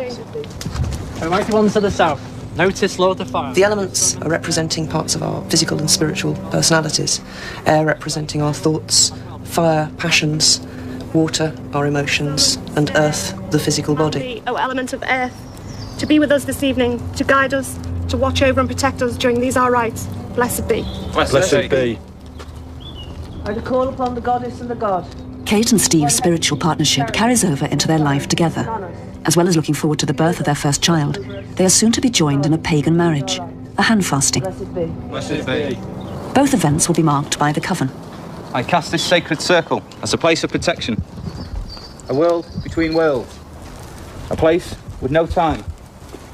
The circle separates us from this time and this space and gives us a space between the worlds in which we work. And this is, in effect, our church. Blessed be. Blessed be. Darksome night and shining moon. East, then south, then west, then north. Hearken to the witch's rune. We tend to work robed, because the use of a black robe in the forest means it's very easy to disappear when come upon by strangers. And so this is where the legends come from of witches turning themselves invisible in the woods. Swords and censer, scourge and knife, power of the witch's blade. Waken all ye unto life, come ye as the charm is made. As we do will, so won't it be. Chant the spell and be it done! Sister Sati Diana, Hecate Demeter Kali, Inanna. I, Sister Sati Diana, Hecate Demeter Kali, Inanna. The next step in the ritual is raising power, and it's by a combination of circle dancing, which is moving dacel or clockwise around the circle, and there will be chanting. Chanting and dancing raises energy, which we will need later on in the ritual to conduct our workings.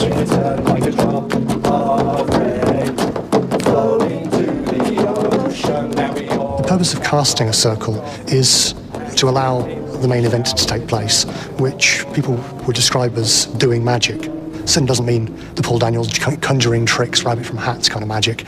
It means something about the use of the energy of the place and the people who meet, just as the electricity generating boards harness electricity from the windmills, say. So the purpose of the energy raised within the circle of people is to help other people.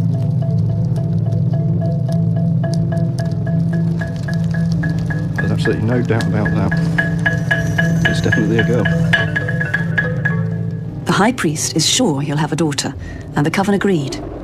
They concluded by a count of 7 to 2 that the high priestess's child, to be born in 5 months' time, will be a girl.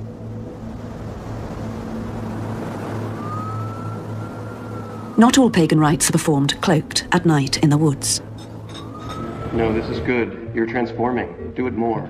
You are reaching God. You're being reborn. You are becoming one with our universe, one with our family. Make them paranoid about their own bodies or thought processes. You're battling your sinful nature. Your body is detoxified.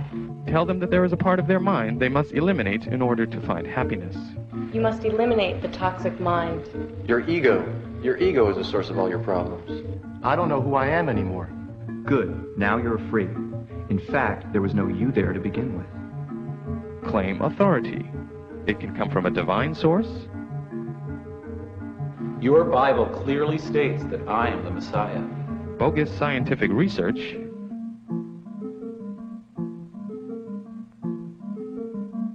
Scientific studies prove my techniques work. Or special knowledge. I am the enlightened master of the universe. Make up stories about yourself to boost your importance. I invented air. I have special access to the aliens. But don't be stupid about it. Start slowly. A good con man takes a little bit of truth and a lot of lies and pulls the wool over the eyes of the ignorant. Induce trance states and self-hypnosis by practicing thought-stopping rituals and repetitive acts like dancing, spinning, singing. We love the leader is love. When I'm not with him, I feel like a schlub. We love the leader is love. When I'm not with him, I feel like a schlub. Over breathing.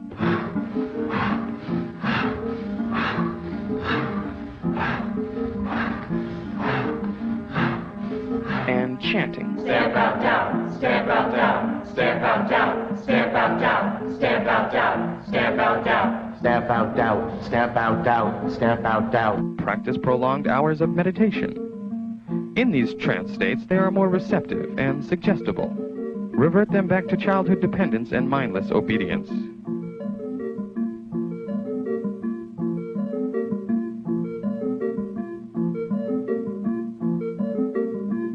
Encourage separation from their family.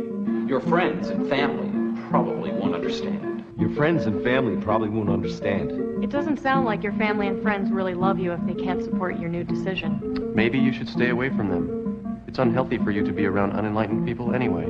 If you can't recruit your friends, cut off from them. Stop wasting time with non-believers. Stop wasting time with non-believers. Encourage dependency and conformity, and discourage autonomy and individuality. The whole purpose must be the focus. The self-purpose must be subordinated. The whole purpose must be the focus. The self-purpose must be subordinated. Have confessionals where people demonize their early lives and only praise their life in the group. Rewrite the past as terrible, even if it was great. Before I came to Emerge, I was a bad person.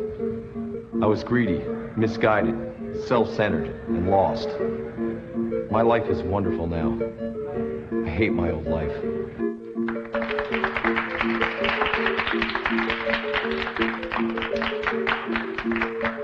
Isolate them from the rest of the world.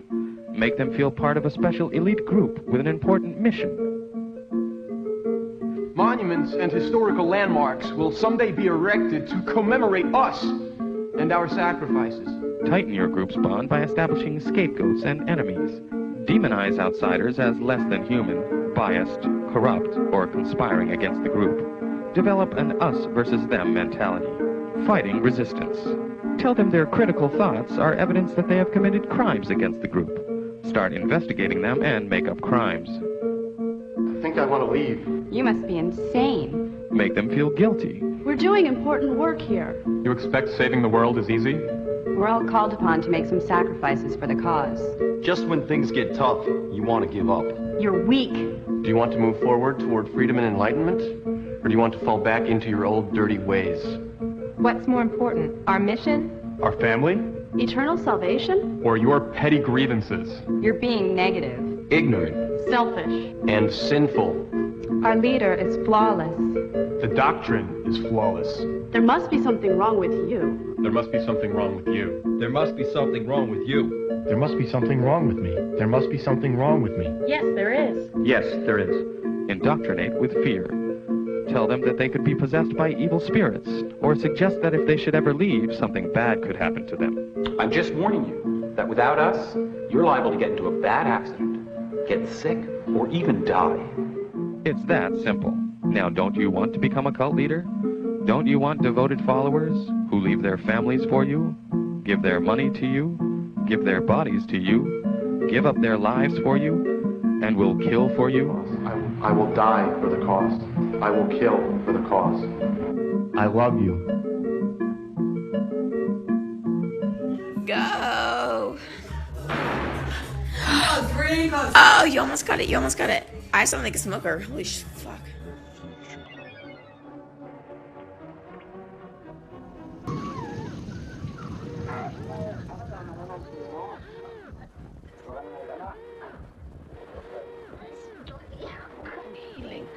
Now, all these things can be called magic. And as you grow, you find you're so much in it that you don't think of it as a second thing or something separate from your beliefs and your life.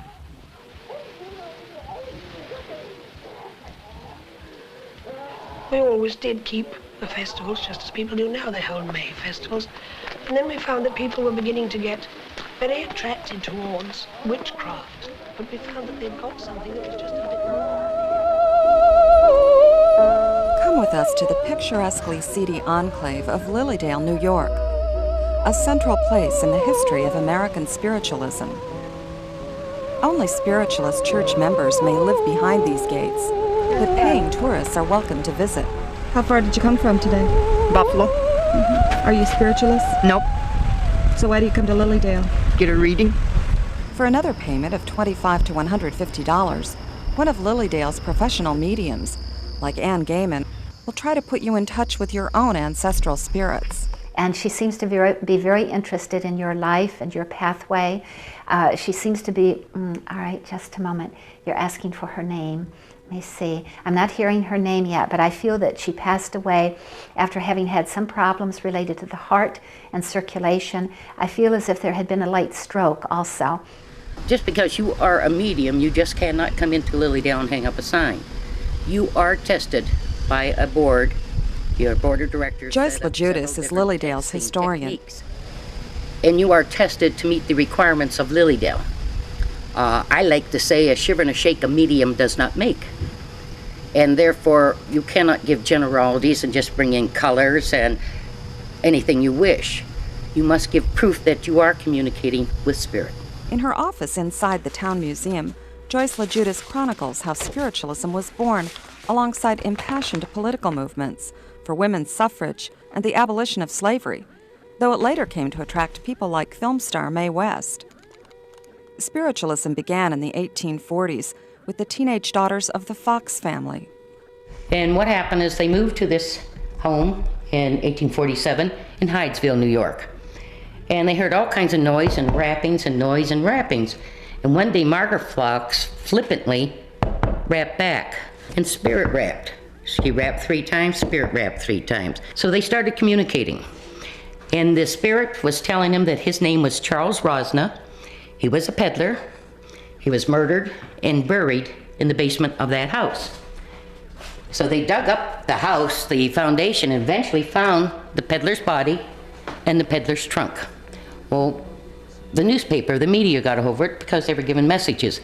And it was the learned people of that day that proclaimed that communication with spirit is not miraculous, nor is it supernatural, thus beginning the American movement, or the birth of modern spiritualism. 150 years later, Lilydale is a quiet, restful place. A cat in the middle of the street has nothing to fear, except what awaits us all. Hey, my name's Tom Payne, and I've lived here for 15 years. And how old are you? 15. What's it like to grow up in a place like Lilydale? It's weird. I will tell you, the one time I was on a testing committee, and Dr. Neil Zapkowski, in fact, was being tested for his mediumship. And it might sound ridiculous to you, but he brought in a man that had a ridiculous outfit on. A blue blazer with the most ungodliest brown pants you ever want to see. And could I recognize him? He thought the passing was rather recent. Well, it happened to be my brother Joe, who just passed on 8 months before. His wife got mad at him, threw out all his clothes and told him to go out and buy new clothes. Unfortunately, he passed before he had a chance to. He had his old brown paint pants on and his son's blue blazer. He was in a half coffin. No one knew that. So that was proof to me that he was in communication with my brother. Good afternoon. Hello. I'm your chairperson. My name's George Kincaid, and I'd like to welcome you all here for the 1 o'clock stump. How many are here for the first time? I've been a medium for about 15 years. When I got a reading, it was about 20 years ago, a boy nailed me to the wall, so I figured, well, it's time to come down here and find out. And I found out they believed the same way I did. I've been here ever since. And then when my dad died, he was a minister, and he was telling me this was the work of the devil. And then after he died, he come back about 6 months later through another medium to tell me I was on the right path and he was wrong. First, to tell you what we do, the medium comes up here and tunes into the spirit world to bring your loved ones from the other side to prove the continuity of life between the physical world and the spiritual world. Being this is a religious service, let's all stand for the opening prayer. O Lord, Father, Mother God, as we come once again to the stumps to prove the continuity of life, we ask that the loved ones from the other side manifest. There's just one place to stay in Lilydale, the old Maplewood Hotel, itself said to be teeming with ghosts, where a number of so-called spirit paintings hang on display, supposedly created without human intervention. For kicks, you can thumb through 50-year-old Fate magazines, with stories like TV, nearby Buffalo and Niagara, and over the border from Ohio. Maybe pay for a reading, and finish the day at one of the free healing services. My name is Lori Theodoro, and I'm a healer here at the temple, and I also composed the theme song, the Lilydale Healing Temple's theme song, We Are One.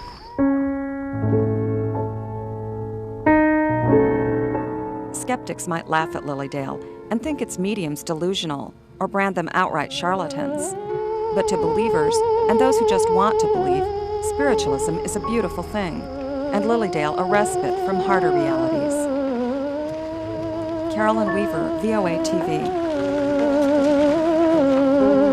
We decided that we would let our thing be known and sort of hand it out to other people. So we then began to firm the rituals, make them more definite. Who stands as sponsor for this man? We sponsored him, knowing him to be worthy. You know that you are answerable to the house for him, and you will help him, answer his questions, and make him one with us? We know this and will do it. Do you all assembled here agree that he be adopted and accepted into If found suitable, new members of the coven go through a ritual of initiation. His child, and a child of the Lady of the Bright and Turning Tower? That is our wish. Then let him be born.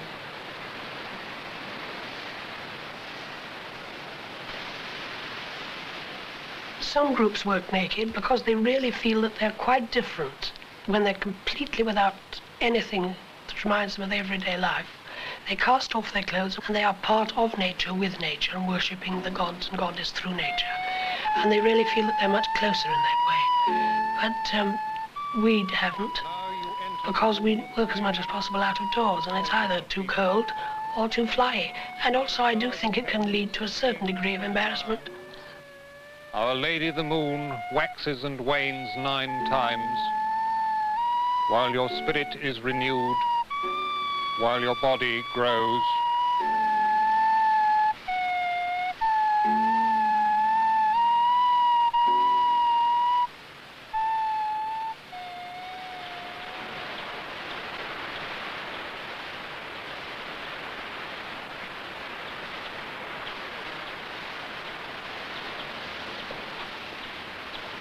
My son, I acknowledge you as a true-born child of the House of Bran. From the gods to you, strength and newness of life have flown. But now you must live separated, but strong, filled with the blood of the Spirit.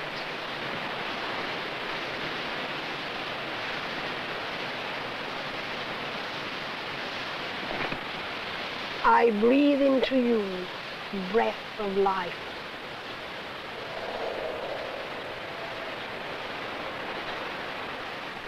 The reason that people get Satanism mixed up with the old religion is because very early on, as I say, the church, at least in this country, and to a great extent on the continent, took absolutely no notice of the survivals. The Roman Church very sensibly told them to adapt the old gods to become saints and to use the same places of worship, and they did to a great extent. They went along very well. Well, the church became more and more rich and unfortunately more and more corrupt. They also had this curious idea that everybody in the church must be celibate. So you had a hotbed of either people who were being celibate and were seething with misery and repressions, or people who were not and were therefore of a bad conscience. And the people began, after a while, to be irked by these people with so much money and so much in the way of possessions, when the peasantry and the majority were in a dreadful state of poverty and sickness and one thing and another. And there became murmurings against the church. Now the church became insecure and frightened, and they had, therefore, to build up some sort of whipping boy, and therefore all the minorities suffered.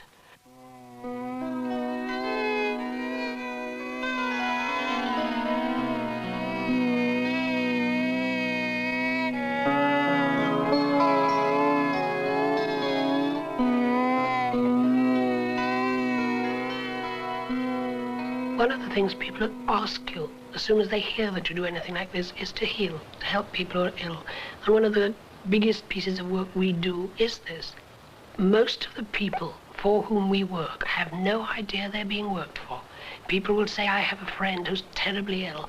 They say it's a terminal cancer, whatever it may be. Please, will your group work? We do. And the person doesn't know, because they'd be shocked to think that what they would call witches were working for them. We don't call ourselves that or think of ourselves as that, but they would. And so it's not a case of people believing they're being worked for. We work without them knowing. And it works, but it isn't us. You're not doing it. Something is working through you. It comes through almost like an electric current. You don't try to point it off at the person who's ill. You may not know exactly where they are. That which sends it through you knows where to send it.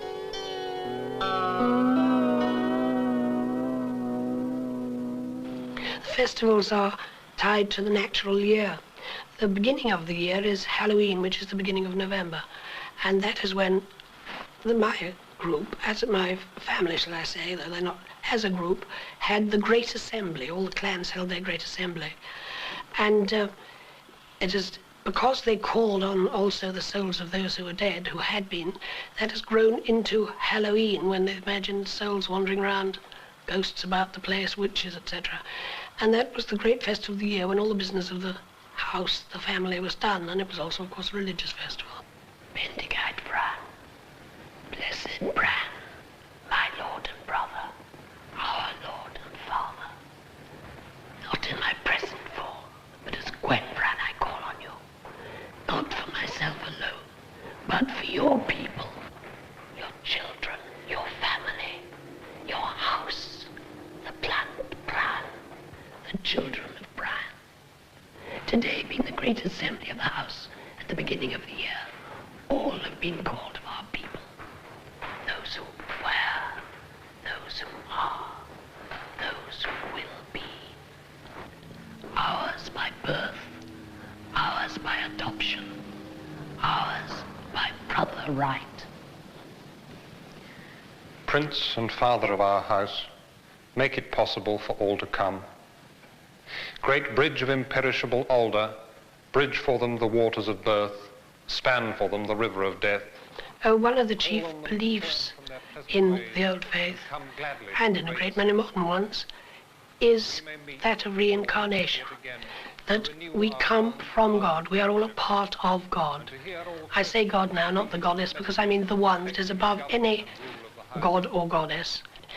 Now, we come to this world carrying our little soul for each time, and we learn as going to a class in school, and we return to learn more and to learn more until we've reached a point when we no longer need to be forced to return or to come back because we wish to improve. And then you can choose. Will you come back and go on helping people? Blessed head, great crimson face of the sun, light their way as they journey to our great assembly. Now the spiral castle turns. May time cease for us as for them, and we may touch and know each other across the long years and the great spaces. Now we throw open the 4 great portals of the spinning town. Time stops as it stands still.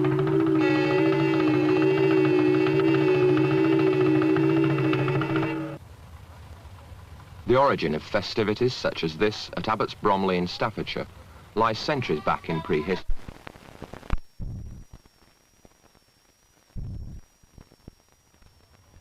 The origin of festivities such as this at Abbots Bromley in Staffordshire lies centuries back in prehistory.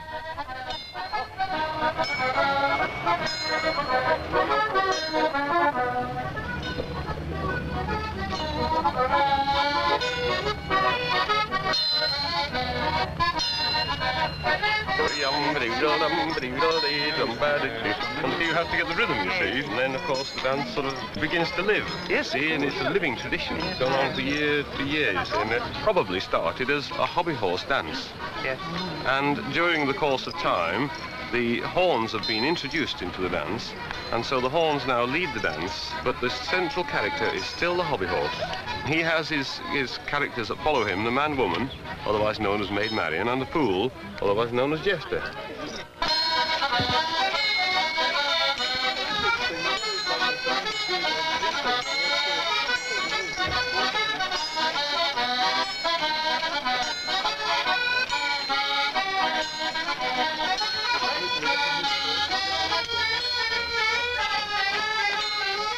All the time, this poor chap, the hobby horse, is killed. You might have noticed, did you notice, you know, when they meet, go forward and back? Yes. As they go forward, the bow and arrow man pulls his arrow back and shoots the hobby horse, and he dies momentarily for the good of the community. It's death and revival, you see, death of winter, rebirth of spring, but in this village, of course, it's held in September.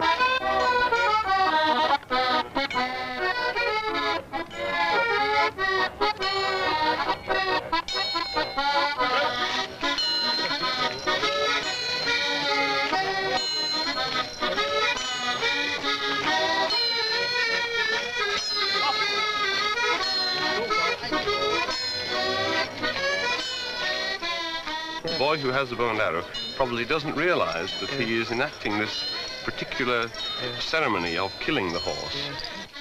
Long before Christianity, long before any organized religion, primitive peoples attempted to placate supernatural powers so that the rain would fall and the crops would grow. Primitive man practiced sympathetic magic, seeking fertility for himself and power over the animals he hunted. At the autumn festival of death and the spring festival of birth, he worshipped the horned god of the hunt, the masculine sun, and the moon, the great mother. Primitive practices survived into the Christian era. Throughout the Middle Ages, people believed in magic in a world they didn't understand. They believed in witchcraft and sorcery.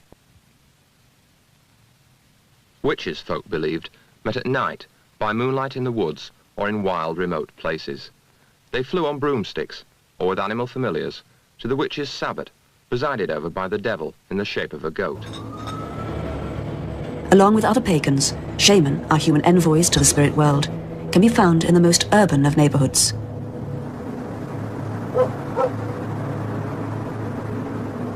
I start my days with a little ceremony, going outside wherever I am and facing the rising sun, even if I can't see it, even if it's behind clouds and it's snowing, but to turn to the east and to salute the new day, the day that I'm walking into, and to take time then just to stop and say, this is my world, this is the world I live in, and this world is wonderful.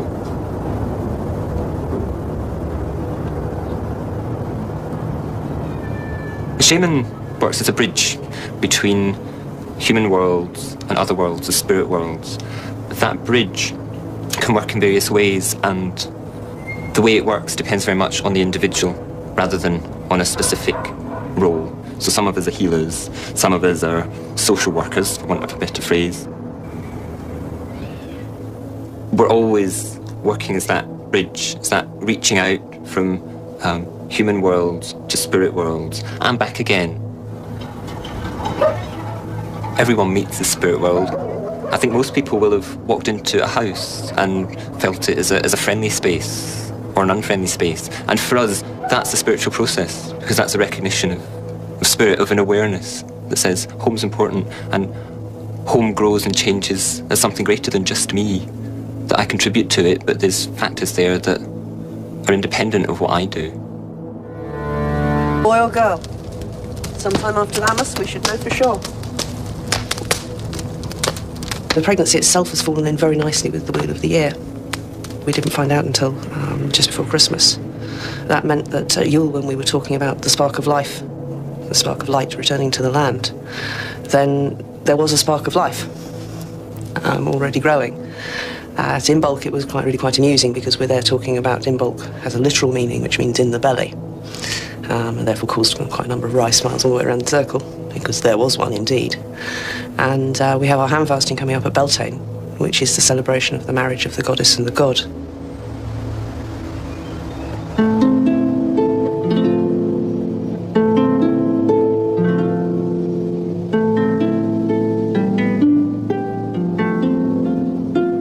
Dave Smith is a druid. His holy space is the woods in the early days of spring. His means of worship, his music and his harp.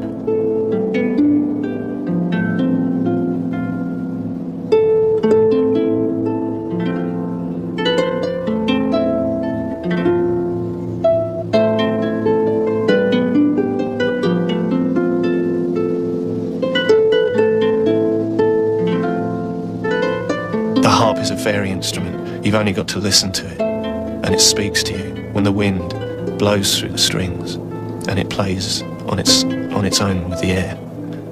It just completely blows my mind. And to take it into a woods and just sit there within the forest, maybe beside a stream or a stone or whatever, leaning against a tree, and just playing that instrument.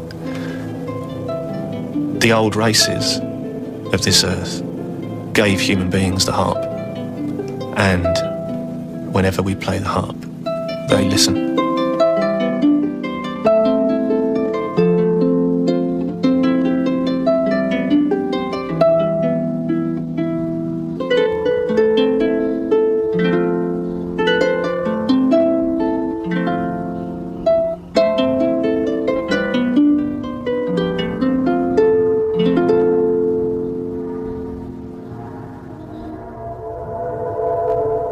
The pagan paths of witchcraft, shamanism and druidry all have their own subtle denominations.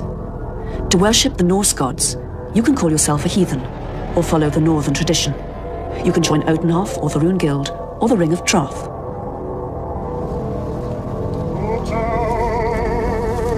On this Kent hillside, in April, it's the Odinic rite.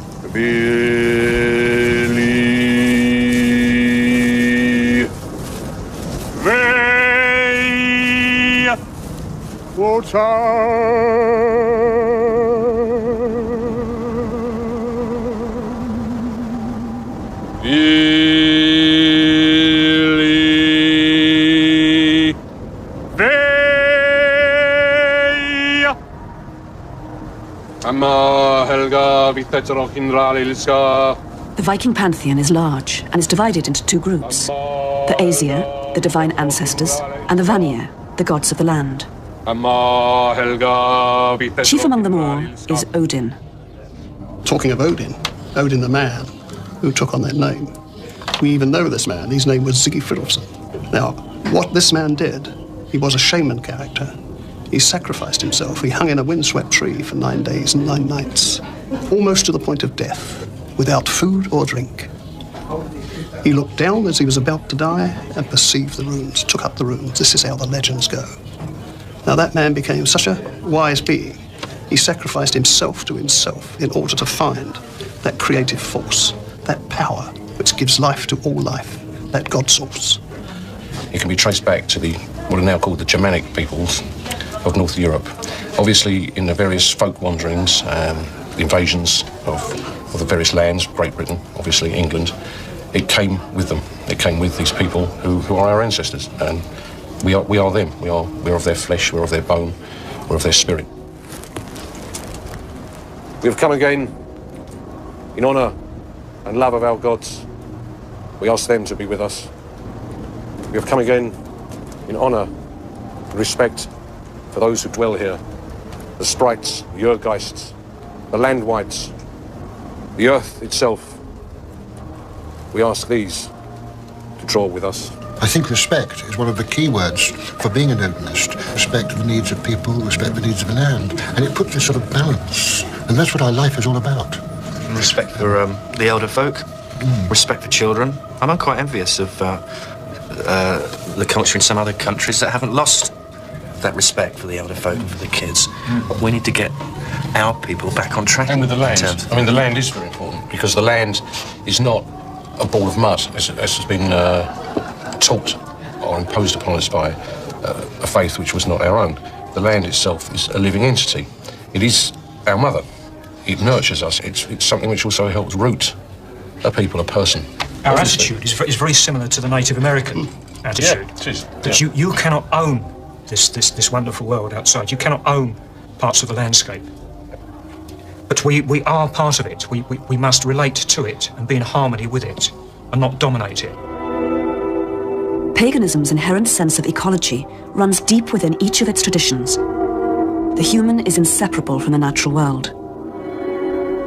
What marks paganism as a spirituality, what identifies the centre, the heart of paganism, is the celebration of our life in the world. We are part of the world, we live in the earth. We, as human people, are not separate observers, as if we were coming from the outside, as if we were alien beings. Modern pagans, by contrast, are living in a world which human beings have taken over almost completely and are damaging quite seriously. Nature is something that's threatened, it's vulnerable. And so modern paganism, instead of the principle of sacrifice, has the principle of consecration. Instead of trying to propitiate nature, to soothe it and buy it off, people are trying to nurture it, to relate to it, to become one with it, again, to reconnect us to the natural world and to our own imaginations.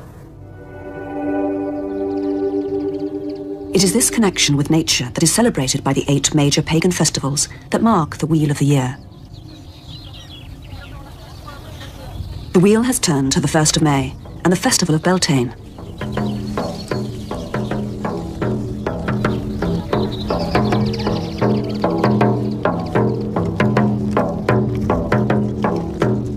At the Long Man of Wilmington in East Sussex, Dave Smith and other members of the British Druid Order pick their way through the Ramblers to celebrate the prospect of summer. The only path I would have found would be one that gave me freedom of will and that allowed me to worship outside. The things that speak to me are the rivers and springs and the mountains and hills and valleys, blah, blah, blah. Not human beings, not go-betweens. And other than paganism, I can't think of anything else that gives me that freedom. Do we have any others who would give gifts or receive blessings from the guardian of this place? Thank you for the flowers. Druidry for us, in the way that we practice it, could be summed up in the search for inspiration. Our ancestors and our descendants, hail the spirit of this place. Part of that is honouring the gods of our ancestors, honouring our ancestors, and honouring the land, and weaving those together. But to define what a druid is, as druidry is an enormous spectrum of belief, is almost impossible. One has to do it by describing one's own druidry. Yes, there are about 8,000 people in Britain who've been initiated into one or other Druid order, and that means that there are 8,000 different ideas of what Druidry is. The festival of Beltane marks the mythological marriage of the goddess and the god. It is also a traditional time for mortals to get married.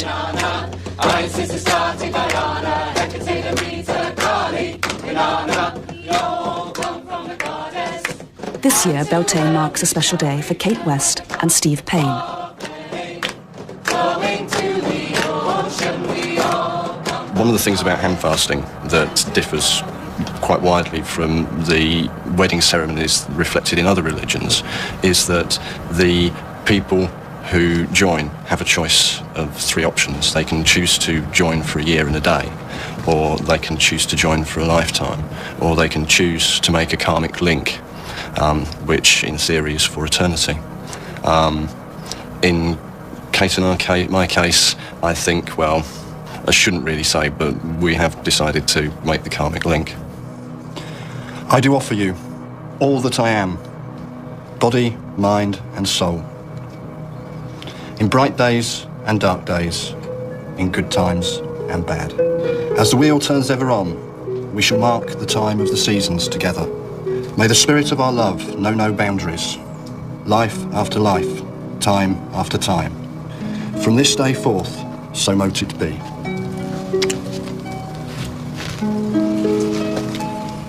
Beloved, to me you are the sun, Lord of fire and light, whose presence breathes hope and life unto the land. You are the Lord of darkness, who opens the ways to light. You are my light and dark, day and night, life and death. I embrace you and take you to my hand, at the setting of the sun and at the rising of the stars, in this life and in those to come. As I do will, so mote it be. Blessed be. Blessed be.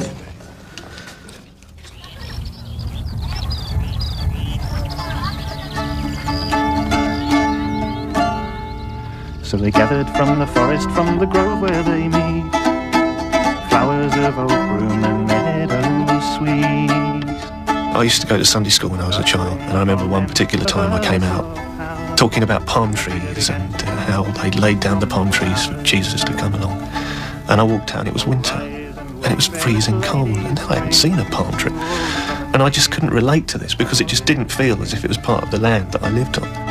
Flower face is your name, blood I wear, you carry life within your breath. Call the May, call the May, call the May, call. I was in a band for many years. We were going to be mega, huge rock stars, but it didn't happen. And I was left a sad old hippie playing my guitar upstairs in my bedroom on my own. Then I discovered a spiritual tradition that held this performance aspect, along with a deep-rooted respect for the island that I live on. And a druid was born. These lights represent the bellfires of old, between which all would pass for fertility. Likewise, the broom represents the unity of the male and female, and the jump from one life to another. He doesn't want to jump into this life, does he?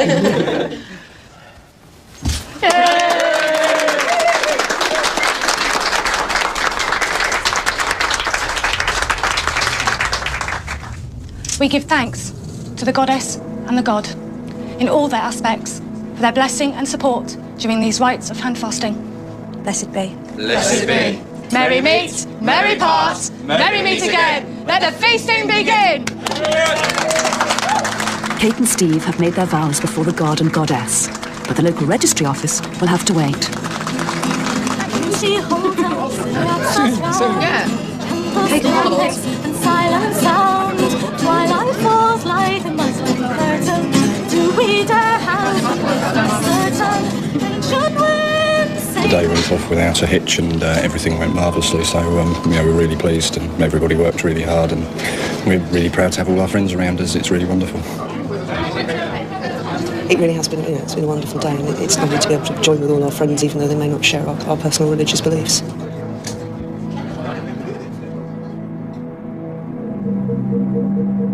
In paganism, unlike some more established religions, men and women share in all things, including divine status.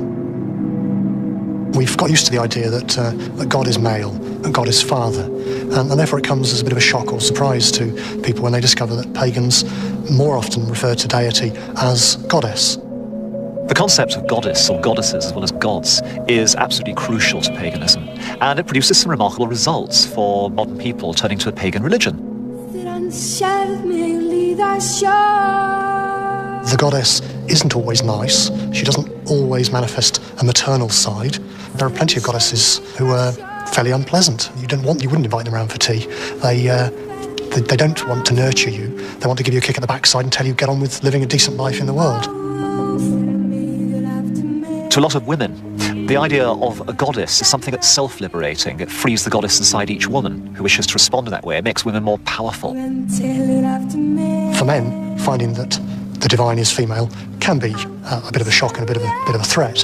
Here we are finding that the divine is not like ourselves, and that we, therefore, are not given ultimate authority to be macho warriors. We are told that there are other ways of living. Having been foretold of the sex of their infant, the high priest and the high priestess of the hearth of Hecate continue their journey into the responsibilities of parenthood. Yes. I think we're both looking forward to the baby arriving, although I can't say I'm in any great hurry for the pregnancy to be over. It'd be quite nice to enjoy being pregnant for a bit before moving on to having a little person around. There you go, it's completely slugs and snails to start with. Oh, well, that's a nice natural motif. Where's the mud? Which one? We'll have this one. Dave Smith and his wife Karina are well versed in family life. It's got a donut in it, that's nice. It's got an old donut in it, lovely. Okay. We consider ourselves as ordinary people. We're not weirdos, we're ordinary people. We have to deal with ordinary, everyday things. Should we go and get some apples then? Or what about some bananas? Dave's had chicken pox recently, then passed it on to the boys. I've had all the males in my family with chicken pox. Yeah, 3. That's it, look. I didn't go out and use this, that and the other from the garden. I went to the chemist and I bought the antihistamines, the anti-scratch stuff, the cotton wool balls, to make everybody comfortable. You're a bit noisy actually, aren't you? They have a normal life, but what is normal as well? What we give them is a life that is nurtured, where they are cared for. We try our very best not to put them in danger. They're fed, they're watered, they're educated, they're loved lots, and that's what normal people should do, isn't it? Mm-hmm. What about that? Would you like that? The circus sticker book. I want this one. What is it? I think the boys will become aware that their parents aren't Christian. Or Jewish, or Hindu, or Muslim. We are pagan. But the thing is, our boys, will make their own decisions about their own paths when they are old enough and they want to do it. They are merely children of pagan parents, and we will bring them up, we will take them to the woods, we will get them to identify trees, we will teach them about the turning of the seasons, you know, all the natural things that any little boys should really know. The circus one. All right, put the other one back then. Is that the one that you want? What do you say? Magic word, please. That's better.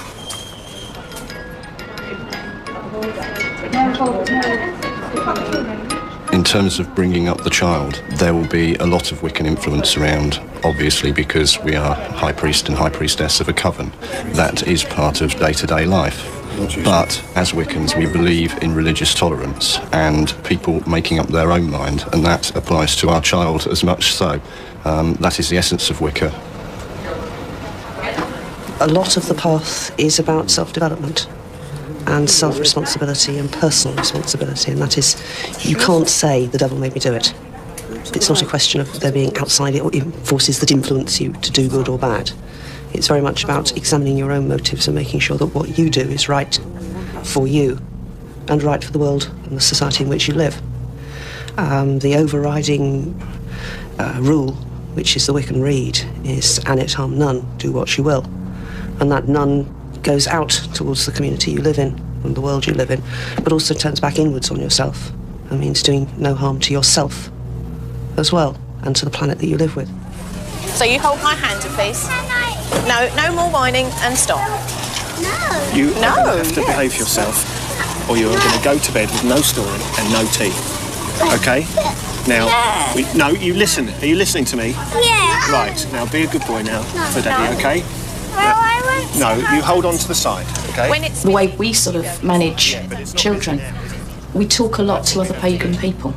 And like any, I mean, I'm going to put the women side here, like any women, we sit down and we talk, what are we going to do about so-and-so? What do we do about that? Like people do. It's a community. Yeah. It is a community. We talk to each other about what's going on. But there is no ultimate book of right and wrong within paganism. It's common sense and family values, believe it or not, you know. Ready? Oh, jump! Yeah! A religion's not a system of morality. It's not there to police people. It's not simply there to deal with matters of sin or of conscience or of good or bad behaviour. We have all sorts of systems that do that. They're called philosophies, they're called moralities, they're called laws.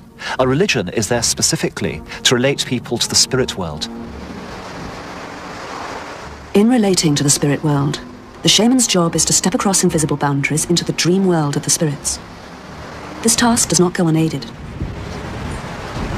Shamans work with trance, a time when they are aware of both the physical world and the other world, the spirit world. Getting there takes different paths depending on the people, may all work in slightly different ways.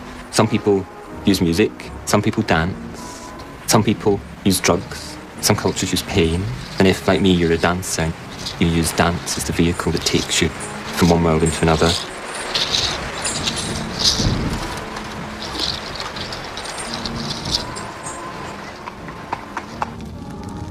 We stand this sacred site, this English hill. All the pagan paths encounter criticism and fear. Some Odinist views of race and culture are open to misunderstanding. Again, we re-hallow England to holiness and goodness and life. We say all cultures, all racial groups are part of nature, and just as we don't wish to destroy all species of birds save one, or all species of fish, nor do we wish to destroy a folk unit, because if we do, we will destroy part of the entire fabric of all creation. And so we are race hate. We are entirely the reverse. We are race lovers. We wish to preserve people's uniqueness. To my comrades of the Middlesex Regiment, we're coming up to our regimental day on the 16th of this month. Die hard. We are proud of our race and our folk. We expect others to be proud of their race and their folk. So, when a guy walks down the street wearing, I can't think of the name for a second, the Jewish cap, good luck to him. Or a chap in African robes, or a Muslim, or whatever. Good luck to him. He's proud of his race and faith and folk, exactly the same as we are. Well, ye Woden, my Athel land, my noble land, what's Hull? Our ethical code, if you like, is each to his or her own. But it seems to be somewhat of almost like a sin to be proud of being English. It seems to be a sin to be proud of who you are, to be proud of our culture, of our heritage, of our arts, of the things that make us unique. There are things that are precious within all cultures, and we're one of those cultures. And if we don't preserve it and recognise our qualities, then who will? Jigtia! Jigtia! Jigtia! Paganism is a spirituality like any other, so it has its shadow side. It has its bits which upset some people within the movement, let alone outside of it. That there are pagans, for example, who are very angry about Christianity, and some are very militantly aggressive about their views of Christianity, their hostility to it. And you may think there are good reasons for that, you may not. But okay, that's part of the spirituality, the religion growing up and taking its place among the religions of the world. But the old images are very powerful. Outdated concepts of animal or human sacrifice, of sexual orgies, of using magic to gain power over other people and make them serve you.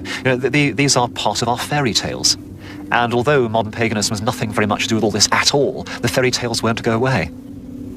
The way the links between paganism, witchcraft, Satanism have come about goes back to the earlier days of the church.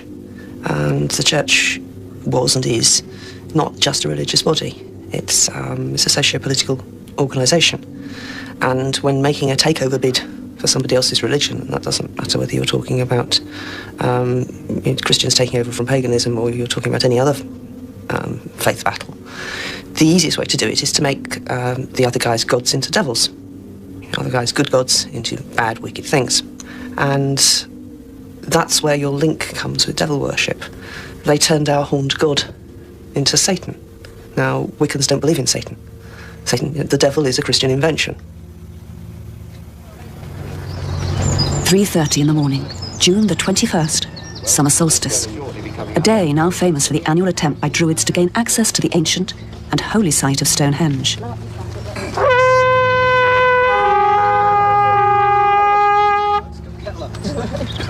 Sun rising soon. A long history of conflict with revellers has led the police to exclude everyone from the site on this day.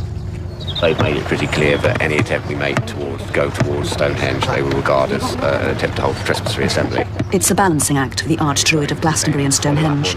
He's reluctant to break the law for fear of jeopardising any change in legislation. Are we going to spend the rest of the morning arguing about that at Salisbury Police Station, or have we actually come here to do a summer solstice ritual so as one is seen to be done again, rather than nothing is ever seen again, because we're forever challenging bits of the law, whereas also we are negotiating for some reasonable consideration of properly marshalled and stewarded events to take place in the future. Good morning. Good morning. How are you? All right. First thing, obviously, we wanted to ask, is it going to be possible to go up to Stonehenge? No. No. No, it's contrary to the... It hasn't been called off yet. Pagans have to balance their need to worship with a desire to live in harmony with a society that prefers to keep what it sees as the eccentric safely at arm's length. Thank you very much. Cheers. Happy solstice. These are real religions. They're quite complex ways of looking at the divine. They're not cults because they don't venerate a single object or person or deity. They're not temporary structures that vanish as soon as a single charismatic leader vanishes. They're traditions that are here to stay. It speaks about ultimate source of being, meaning in life. It provides people's soul identity. Anything that you could really say about a religion, you could say of paganism in some way too. Happy solstice. With a few short minutes before sunrise, the Wiltshire Constabulary helped the Druids find an alternative stone circle. The roundabout at the junction of the A345 and the A303, a mile from Stonehenge. O ancient power of the sun, in thine ancient names, Michael, Balin, Arthur, Lew, Herne, we call upon thee. Lift up thy shining spear of light to defend us. Bring us ripening cornfields, blossoming orchards, put to flight the powers of darkness, and bring us to stand upon thy hill of vision, and show us the lovely realms of the gods. 3 cheers for Stonehenge and the summer solstice. Hip hip! Hooray! Hip hip! Hooray! Hip hip! Hooray! Hello. Isn't that a beautiful sunrise? We brought you some flowers. That's very kind. Thank you very much. 27 there, one from each of us, and thank you so much for letting us come this close. It's really appreciated. It's no problem. Thank you very much. This will be it. Happy solstice. And yourself. Thank you. Bye. That's a man. Thank you. Yes. September, and Kate, the High Priestess, has safely given birth, a precious event for her and her partner Steve.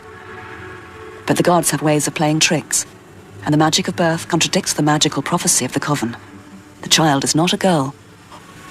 So here we are, on the 6th of September. I have in my arms a beautiful baby boy, weighing in at £7 8 ounces, whose name is going to be Taliesin Keith Newton, the child of a pair of witches.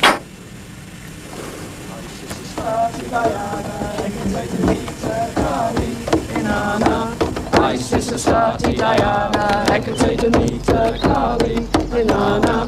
My sister Starty Diana, Hecate Demeter Kali, Inanna. My sister Starty Diana, Hecate Demeter Kali, Inanna. My sister Starty Diana, Hecate Demeter Kali, Inanna. My sister Starty Diana, Hecate Demeter Kali.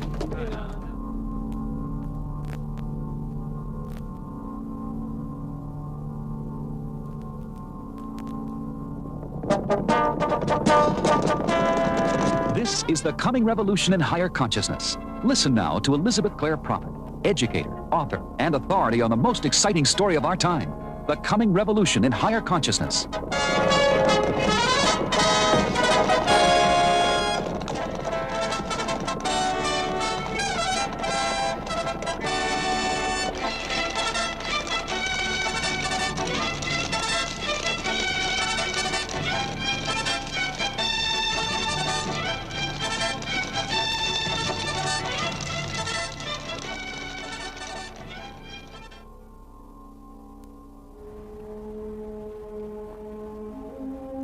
Let thy light descend, O Lord, into the waiting chalice of our hearts. O heart of mine, receive now the coming one, the one sent to me in the person of the universal Christ, to rescue my soul, to heal my heart, to raise me up, that I might in light be unto all the heart and head and hand of the living Savior. Draw all light bearers of the earth, O God, into thy supreme presence. Send the Father, the Son, the Holy Spirit for the rescue of nations. Illumine us, heal our wounded bodies, wounded by our pride and karma and ignoring of the law. O love that will not let us go, infill us in this hour. We come to the Lord's table, not alone for the crumb of life, but for the living essence, sacred wine for sacred hearts, desiring to be true and to return to thy truth. In the Immaculate Heart of Mary, we commune. So infill us, O Lord, according to our portion, by thy grace. Amen.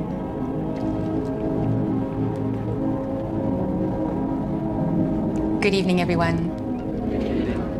I'm very happy to be here with you in the Twin Cities. Very happy to return to this place, and I thank you for your presence this evening. I've looked forward now to this, the 16th city of our stump, to speak to you on our Halloween prophecy. Since this comes out of the heart of Saint Germain and the Blessed Mother Mary, I invite you to celebrate her name and her Immaculate Heart as we sing. Let us remember the great fiat of Jesus Christ which he delivered to his servant John on Patmos, recorded in the first chapter of Revelation. I am Alpha and Omega, the beginning and the ending. Let us say it together as the affirmation of the divine whole within us. I am Alpha and Omega, the beginning and the ending.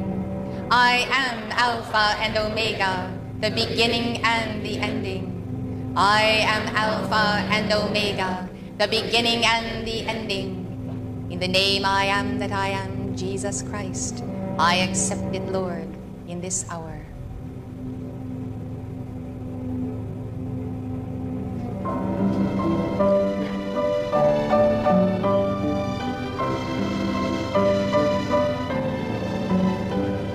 Immaculate Mary, our hearts are on fire. Your title so wondrous fills all our desire. Ave, Ave, Ave Maria. Ave,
your glory proclaim. On earth we your children invoke your sweet name. Ave, Ave, Ave Maria. Ave, Ave Maria. Immaculate Mary, our hearts are on fire. Your title so wondrous fills all our desire. Ave, Ave, Ave Maria. Ave, Ave Maria. Immaculate Mary, your praises we sing. You reign now in splendor with Jesus our King. Ave, Ave, Ave Maria. Ave, Ave Maria. In heaven the blessed your glory proclaim. On earth we your children invoke your sweet name. Ave, Ave, Ave Maria. Ave, Ave Maria.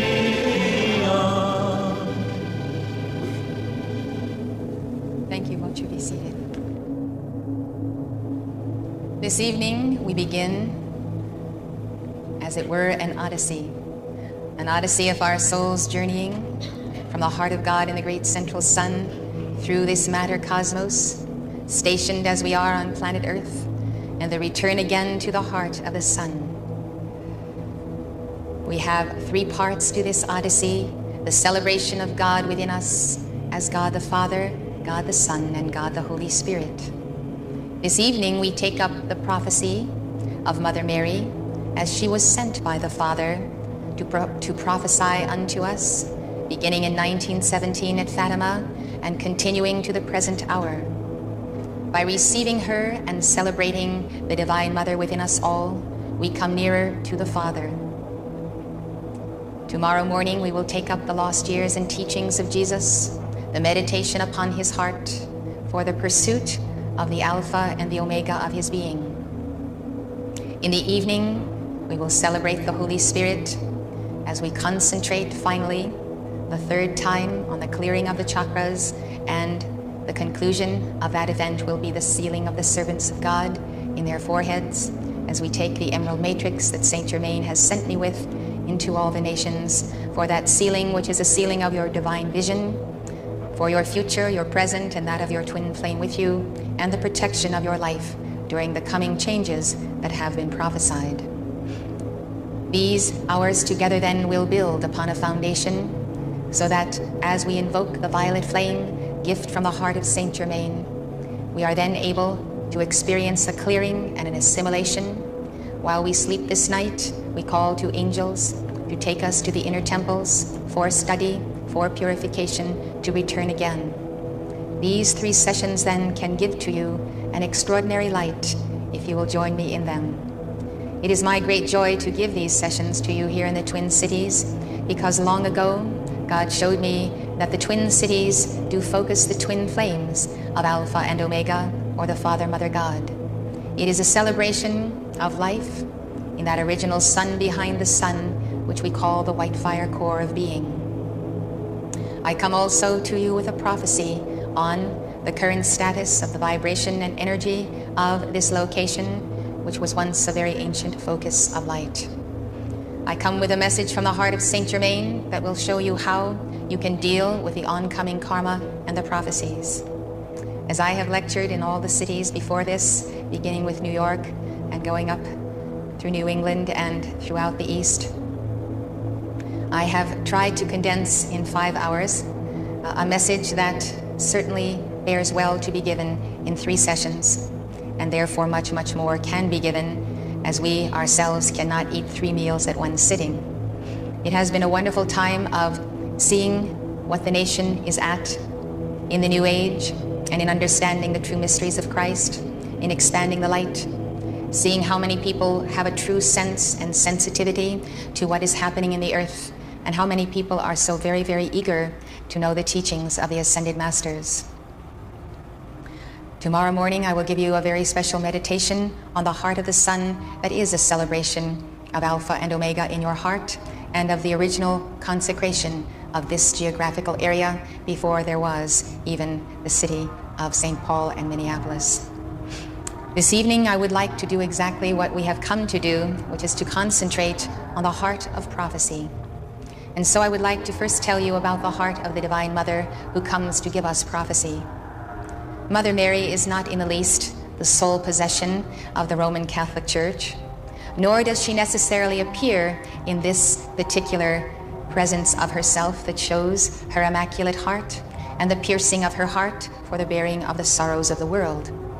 I would like to show you a New Age painting of Mother Mary, done by Ruth Hawkins, so that you can see another image and face of a beloved friend and teacher, a sister and mother who I know is very close to your heart.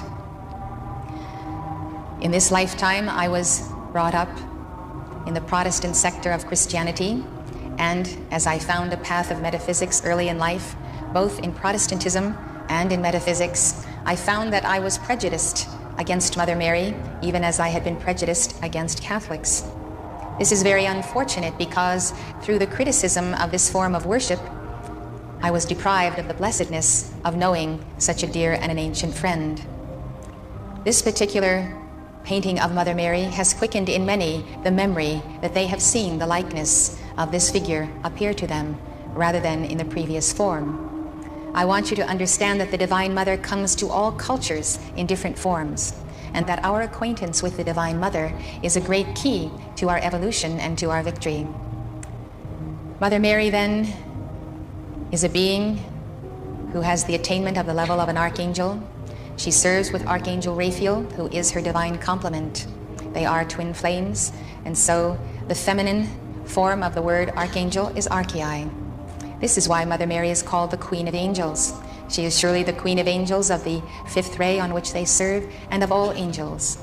She recounts, as does Raphael recount in their dictations, that long, long ago they were called to the altar of God, and she was given the assignment to take embodiment upon earth, and to have numerous embodiments leading to the time 2,000 years ago when she would be prepared to be the instrument of the birth of Jesus Christ. Raphael was called to hold the balance for her in heaven. Mother Mary then was embodied on ancient Atlantis, where she held the focus of a magnificent healing temple. She has served on that healing ray, and therefore is very much involved in our personal healing and in the healing of the world. And her prophecies come to teach us how to avert those things that she prophesies. We understand then in the heart of Mother Mary that she is above all the great mother teacher who comes to us. She is very dear and very close, very much a part of all of us. She weeps for our burdens. She implores the Father to intercede and send angels to assist us. Mother Mary, therefore, is called the great mediatrix. She is that mother of mercy and comfort, and in her immaculate heart, she holds for each one of us the divine vision. And the word vision comes on the same ray, the fifth ray, and corresponds to the third eye. And through her single-eyed vision, through her immaculate understanding of who we are, she sees for each one of us daily and hourly the pure perfection that we knew in the beginning with the Father, Mother God, and never takes her eye from that vision, holding it so that we might have the courage and the joy to fill in the parts and the pieces of the puzzle of our life. We imagine that our own mothers do the same for us, and indeed they do. But we also have a Divine Mother who does the same for us. Mother Mary appeared to me when I was a college student in Boston and unburdened my heart of all of the prejudice that I had suffered through the preceding years. I had great consternation about Catholicism and the worship of her person and the elevation of her, as I had been taught it was idolatry. And so I looked up one day as I was walking down Commonwealth Avenue, and there she was above me, unfettered, unencumbered by any orthodoxy or anyone's dogma. She was simply the most beautiful being of light. The most wondrous presence, and the love and the comfort of her heart made me realize she was not only mother, but sister and friend, someone we could immediately sit down and talk with and have a conversation with and tell our innermost secrets to. I was so infilled by the Holy Spirit with her presence that all of the burden concerning her personage or how she might be viewed or not viewed simply left me at once, in an instant. and I ran with great joy to the nearest Catholic church, where I could kneel before her statue and know that this was not idolatry, because beyond the form was the spirit of one manifestation of God, and it was the one God and the one light whom I was contacting. It is wonderful to find a friend and to have such a resolution in one's being. After I became a messenger for the Ascended Masters, Mother Mary dictated to me her New Age rosary, and she taught me a very profound understanding regarding herself and regarding that rosary. First of all, the terminology that she is called the Mother of God. This offends some, for who could be the Mother of God, and why does God need a mother? And she explained to me that she is the one who nourishes the flame of God in the sons and daughters of God and in his children. And I could see her as the great ministering figure, the great archangel, whose power and presence is so infilling that it does indeed fill all the earth. Mother Mary can be with each one of us individually and personally, as any ascended being or saint can be, to place her electronic presence and the momentum of her attainment as an archangel, as well as a daughter of God who has embodied on earth. I could see then to call her mother was to call to God as mother, and to receive her as a servant of God who comes to bring and restore to us the fullness of our understanding of the mother flame and of our feminine nature. Both men and women have a feminine nature, even as we both have a masculine nature, the Alpha and the Omega. And so I realized that we need to have role models, and Mother Mary in heaven and on earth has been the great role model of motherhood, of divine intercession, of teacher, and of profound wisdom. In giving me the rosary then, she gave a correction of the usual wording that is given in the Catholic Church, and so she taught me to pray the rosary in this manner. Hail Mary, full of grace, the Lord is with thee. Blessed art thou among women, and blessed is the fruit of thy womb, Jesus. Holy Mary, Mother of God, pray for us, sons and daughters of God, now and at the hour of our victory over sin, disease, and death. Mother Mary can be very stern when rebuking human error or even doctrines that express an untruth. And she said, you must not call yourselves sinners. You are not sinners. Though you may have sinned, you may cease sinning. And therefore, though we make mistakes and make karma, we are not forever to be called sinners, but to recognize that from the beginning of Alpha to the ending of Omega, we are sons and daughters of God, as John the Beloved himself said. She said to pray that she should be with us at the hour of our victory over sin, disease, and death. For death is not real, but only a passage of the soul to another octave.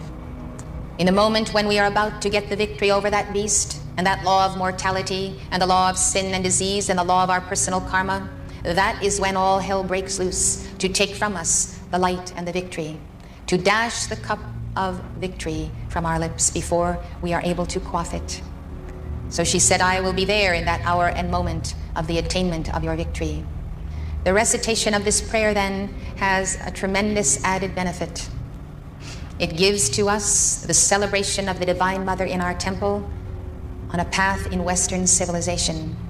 In the East, there is the raising of that sacred fire from the base chakra to the crown and the third eye by the giving of mantras, by the pronouncing of bija mantras, seed syllables, using the name of Mother. But in the West, we have no such tradition. Mother Mary, being the fullness of the expression of that light, desired that the people of the Western Church should have it also. So she revealed the rosary and its celebration. And she said, when you say, Hail Mary, you are giving the salutation to the mother ray of the cosmos, the Ma ray, the Omega. So that is what the Hail Mary does. And when we celebrate it, when we give it that great salutation, the Hail, the light in us then manifests the light of the Mother, and we begin to feel her flame rising from the base chakra to the crown for the healing of all our diseases, for the annihilation of the law of disease and of sin and death. For it is the mother light in us that does heal all that comes upon us. Mother Mary explained that she is not the exclusive possessor of the title, Divine Mother or Blessed Mother, but many angels in heaven and saints have also taken up that calling, and she is one of those in heaven who does answer the call when people cry out to the Divine Mother or to the Mother of the world. In the East, people call to Kuan Yin as the Divine Mother. The Divine Mother has many faces and many manifestations, but she is still only one. These teachings to me have eliminated all offenses that could possibly come to us and divide us on the point of our religious worship. We worship one God and one light. We do not worship saints or ascended masters or angels. We understand the meaning of that statement of Moses. Hear, O Israel, the Lord our God is one Lord. And that one Lord, individualized for you and for me, has placed his divine spark within each one of us. That divine spark is God, is the manifestation of God, is the unique light whereby we can realize the fullness of God. And therefore, we may easily bow to the light within one another without any sense of idolatry or any sense that there are many gods. The carnal mind, the human mind, and the mortal mind, these are prone to idolatry. There are many idols that the people have in this world, whether it be rock stars, movie stars, their automobiles, their pet material possessions, or even one another. People idolize those whom they love. They idolize their parents, their children, their leaders, and so forth. But in reality, it is the one light in all of us that we share and that we must magnify. Understanding all of this, then, I hope you will realize that God has sent to us Mother Mary in the prophecy of Fatima, even as he sent her to us to give birth to the Christ in Jesus. The Fatima prophecy is a message which says, this is the hour of your incarnation of the Word. This is the hour of Christ's appearing in you. Raise up this light and defeat the oncoming karma. Defeat the prophecy of the deeds of men and fallen angels now coming to bear in this end of the 2,000-year Piscean age. Fatima is an exciting prophecy because it spells out what will happen if we do not act, and it says absolutely that if we do act, we can avert those prophecies. Sad to say, neither Pope, nor Church, nor bishops, nor people have responded fully enough to avert that prophecy, and therefore we are in the dilemma of the changing of worlds in this hour. We are experiencing life in the Twin Cities and throughout America today as a great darkness oncoming that marks the conclusion and the finish of the Piscean age. Simultaneously, we have the great light of the great central sun that is coming to Earth. We feel a tremendous wave of that light and its presence in us. Aquarius is dawning. It's been dawning for 2 centuries, even since the founding of our nation, when Saint Germain, the master of the Aquarian age, did come to endow America with his sponsorship. Saint Germain is our sponsor. He is your sponsor. He was embodied as Joseph at Mary's side. He comes to you to assist you to raise up the mother light within you. He comes to sponsor you in the raising of the sacred fire and the Kundalini, which we will practice in each of our sessions. Pisces and Aquarius, the configurations unite, and here we stand. I believe that we can make a greater effort, that we can multiply the action of the light within ourselves, and that we can pursue the turning back of prophecy. But every day that we neglect the fullness of our role in this manner, those prophecies become physical. Therefore, I should begin at the beginning and tell you about the great light that is within you quickly, and then go on with Mother Mary's message. I would like us to look at the chart of the presence. The chart of the I Am Presence is directly behind me and on the screen. It shows you as a Trinity in manifestation. God the Father in the center of the great sphere above, the Son between the two, and yourself as the lower figure. The lower figure represents the Son of Man, as Jesus called himself. You are also the Son of Man. Jesus, the Son of Man, Bob, Bill, Jim, the Son of Man, Mary, Elizabeth, Jane, the Son of Man. It means the Son of Manifestation. You came forth with your twin flame from the heart of God in the great central sun. And here we abide in denser spheres, as God created us in the plus and minus polarity of the divine masculine and feminine. Twin flames are unique souls who have begun in that white fire core of being with the identical imprint. Seeking the other half of ourselves has become the quest of life, superseded only by the quest for reunion with God. Reunion with God, the beloved, reunion with the twin flame. are the motivating factors of all other activity, unless we drown out that soul longing and pursue more so a cult of success and fame, money, and so forth. But our education, our profession, and our daily work is always against the backdrop of that eternal hope of our reunion with the light and our reunion with the beloved. The middle figure in the chart is the Son of God. This individualization of the God flame is the great mystery that reveals to us why we have our God with us and the power of that God to so invoke light as to make all the difference in the outcome of events in this period of Earth's history. That great sphere of light is a causal body. That causal body is indeed the pattern of the great central sun from whence we came. 7 spheres within spheres. Jesus called them the mansions of the Father's house. These are the planes to which you rise in meditation. These are the planes where you abide in the great silence of nirvana. This is the body of first cause. It is a spirit cosmos. Nevertheless, it is the great spherical being that is above you right now in this moment as the presence of God with you. There is one God, but his individualization for you and for me is the sign of his infinity. 1 times 1 times 1. God multiplies the light, and yet he is always still that one. This I am that I am was revealed to Moses in the bush that burned and was not consumed. That I am has sent forth the divine spark that is a threefold flame burning on the altar of your heart. It is sealed in the secret chamber of the heart as the divine spark. Thus each one of us has an I am presence, but we know that is the presence of the same one living God. Because that I am presence is with us, and because God gave us his name, that name, and said, "This is my name forever, and my memorial to all generations," we know that by that name, I am that I am, which is the verb to be, we have access to the power of God. And when we say, I am, we are affirming that we have being because God is with us, and that is his name. English is a marvelous language to pronounce that name of God. The second figure in the chart is the universal Christ, the only begotten Son of God. One Son of God, yet the individualization of that Son becomes your Holy Christ self and my Holy Christ self. The confusion of the name Jesus Christ is that we have attributed to the flesh and blood Jesus the identity of the only begotten Son of God. Jesus was the vessel for that Son of God. He was the full incarnation of the Son of God. He came to prove that that is the goal of our life, yours and mine. He came to reveal that Son, and the word Christ is from the Greek Christos, meaning the one anointed. Jesus, the Son of Man, is the one anointed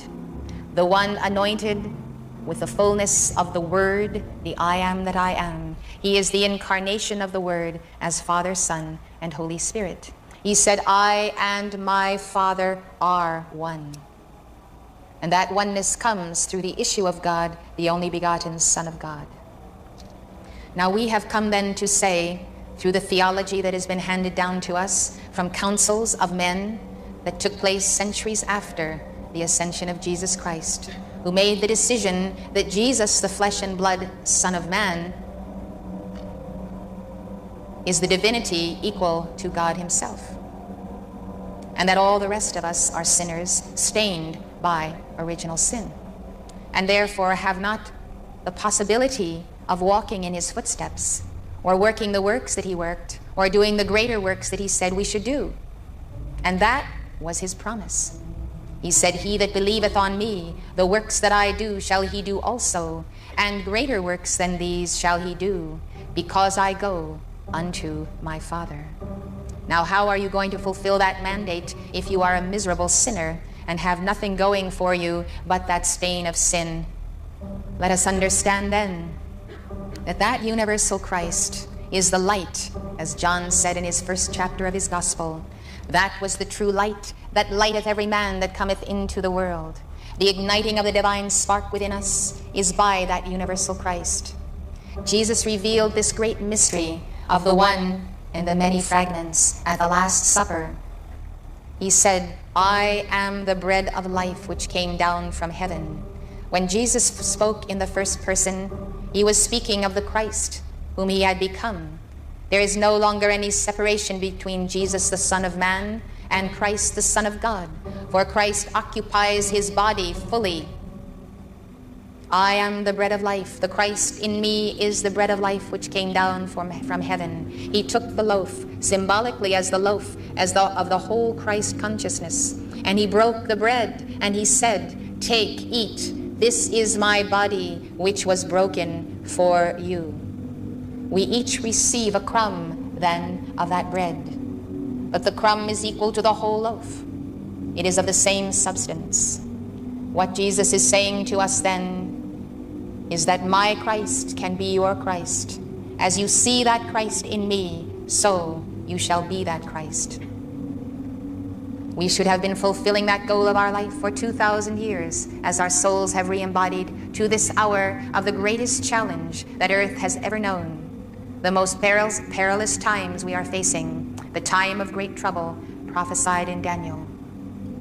Unfortunately, these mystery teachings have not come down to us, and therefore without these teachings that have been lost, we have also been lost, and we have accepted the lie that we are condemned to be sinners, and there is only one Son of God. There is only one Son of God, and that light is the light that comes forth out of the I am that I am, personified as the living Christ. Jeremiah spoke of that person, of your holy Christ self, and called that person the Lord our righteousness. The Lord our righteousness is the Lord within us, who is the law of our being, who teaches us right from wrong, things we must do and things we ought not to do. The goal of your life, then, is to follow in the footsteps of Jesus Christ as your brother, master, and savior. To work his works by applying the same law. And as you work these works, the light descends into your temple. And day by day you are putting on that same light which lighteth every manifestation of God, every Son of Man, all who are the issue of Elohim in the great central sun. Day by day you are becoming infilled with that light. Day by day you are being anointed by your words and by your works. You are qualifying the light of your being with that Christos, with that person. So you walk with Jesus hand in hand, and he assists you in that path of discipleship, whereby you accomplish with him his works, and then the greater works, because the greater works come to us because Jesus went to the Father, because he is ascended, one with that I am presence in heaven. He comes back to us as the ascended Master Jesus Christ, and he multiplies our efforts.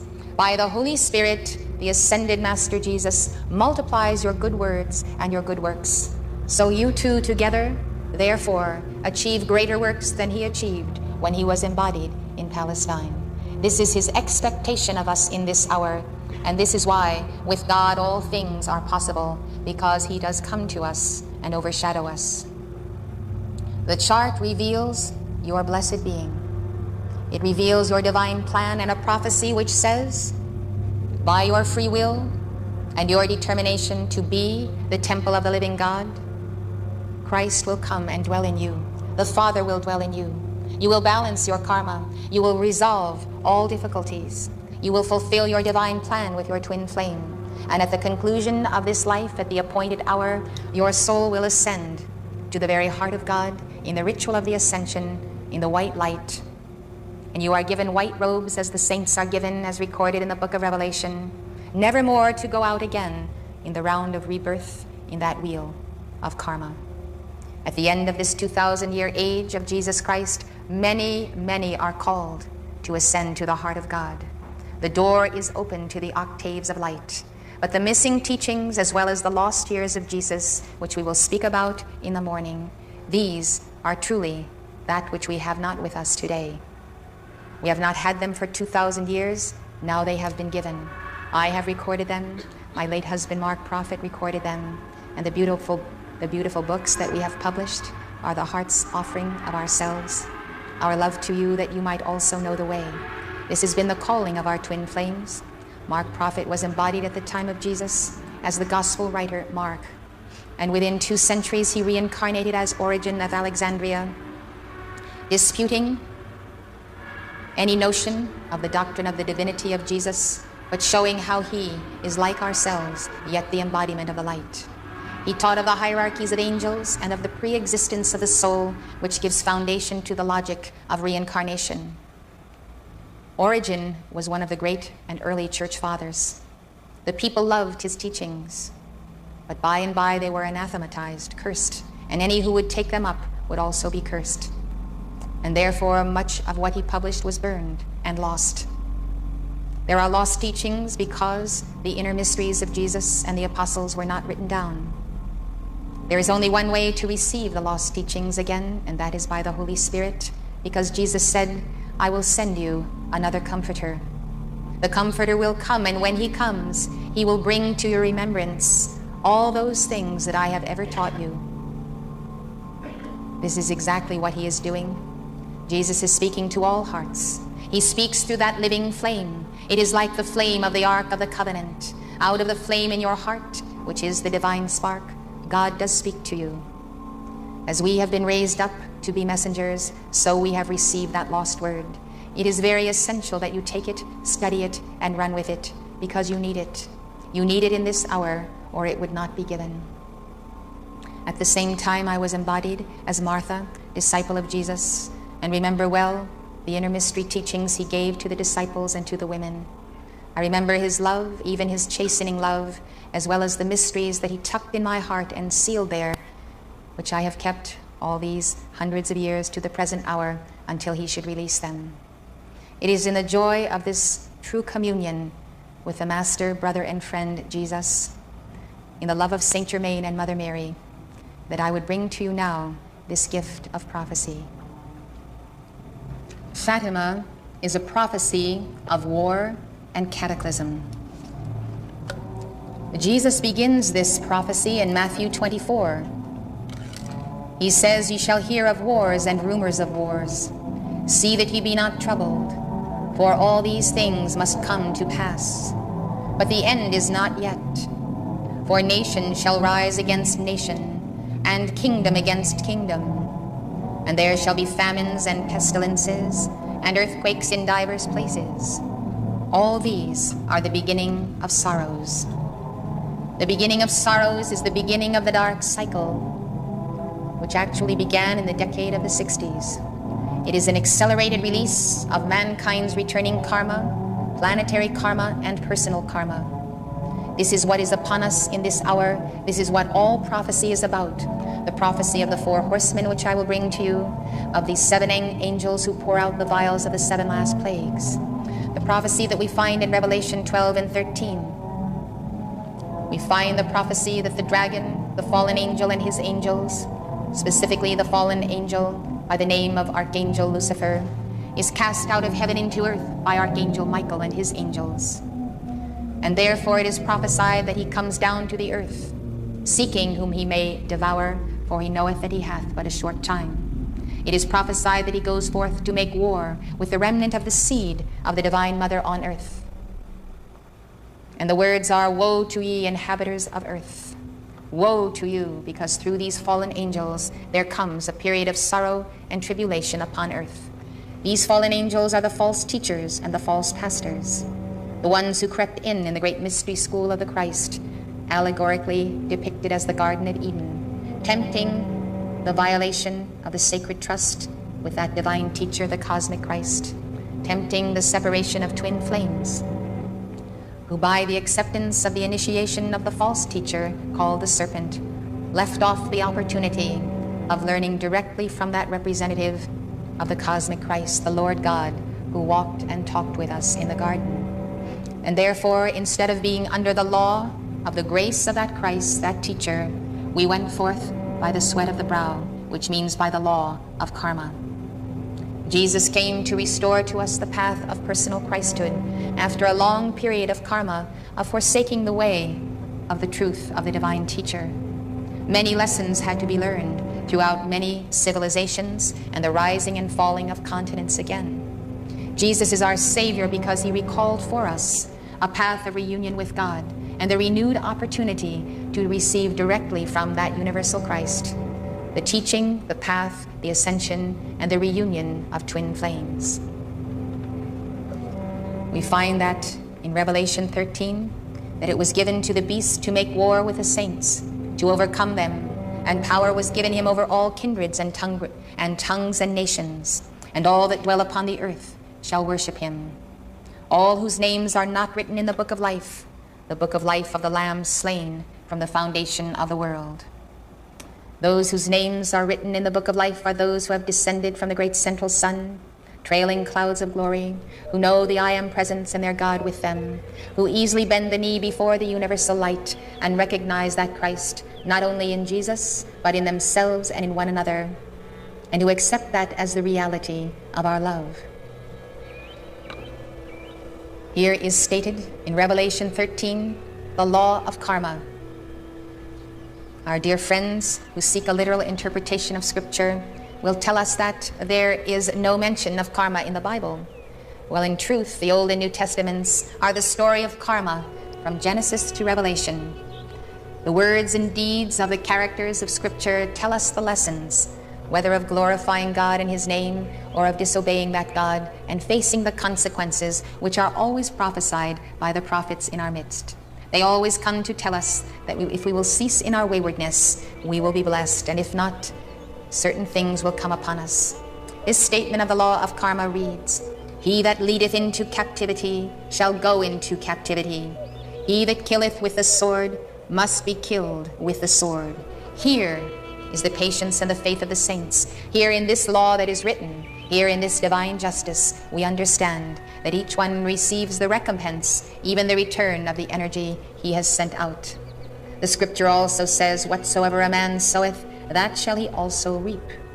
And that statement is preceded by the words, "God is not mocked." It is the law of God that we can never mock, though many try, and evildoers, who are those fallen angels cast out of the etheric octaves, the octaves of light, they are always demonstrating to us how they get away with violating the laws of our I Am Presence. They get away with nothing, but we are bought with a price. And in these 2,000 years, Jesus, the incarnation of the Word, has borne the karma of the world. You remember the statements that He bore our sins. He died for our sins. Karma is the causes you have set in motion returned to you as effect. You have great, good, positive karma, and so does the whole world. We have wonderful achievements, attainments, and blessings, and love and light that come to us daily. We have all done good works and sent forth great joy and love and peace and constructivism in the service of one another and all life on earth. That good karma is sealed in heaven. It is the wind in our sails. It is our momentum. It is, in fact, what is called our attainment. We are not so concerned about that light in terms of prophecy. We are concerned about what we have done with God's energy to set in motion causes that have produced effects that are negative and burdensome, such as the limitations of our mortality, such as our diseases, such as the calamities in the economy, and all those things that are coming in this earth. Therefore, we invoke the light that is sealed above to heal or transmute the darkness that is here below. And these are part of the lost teachings of Jesus we will be taking up again in the morning. This prophecy of war, then, is a prophecy of the repetition of the war that was in heaven, as it is described in Revelation 12. There was war in heaven. Michael fought, and his angels, and the dragon fought, and his angels, and the dragon did not prevail. So the war was started in heaven, and it is finished on earth. And what it is called on earth is Armageddon.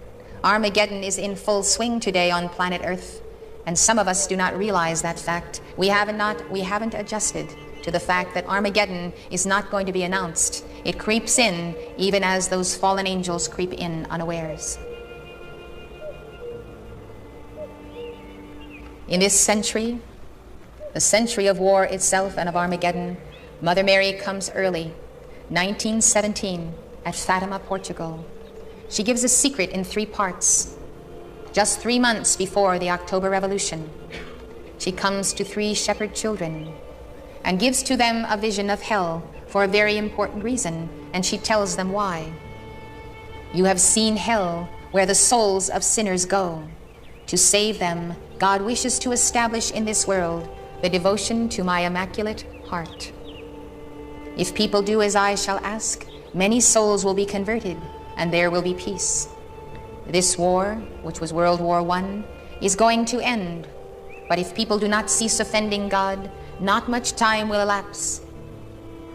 And during the pontificate of Pius XI, another and more terrible war will begin.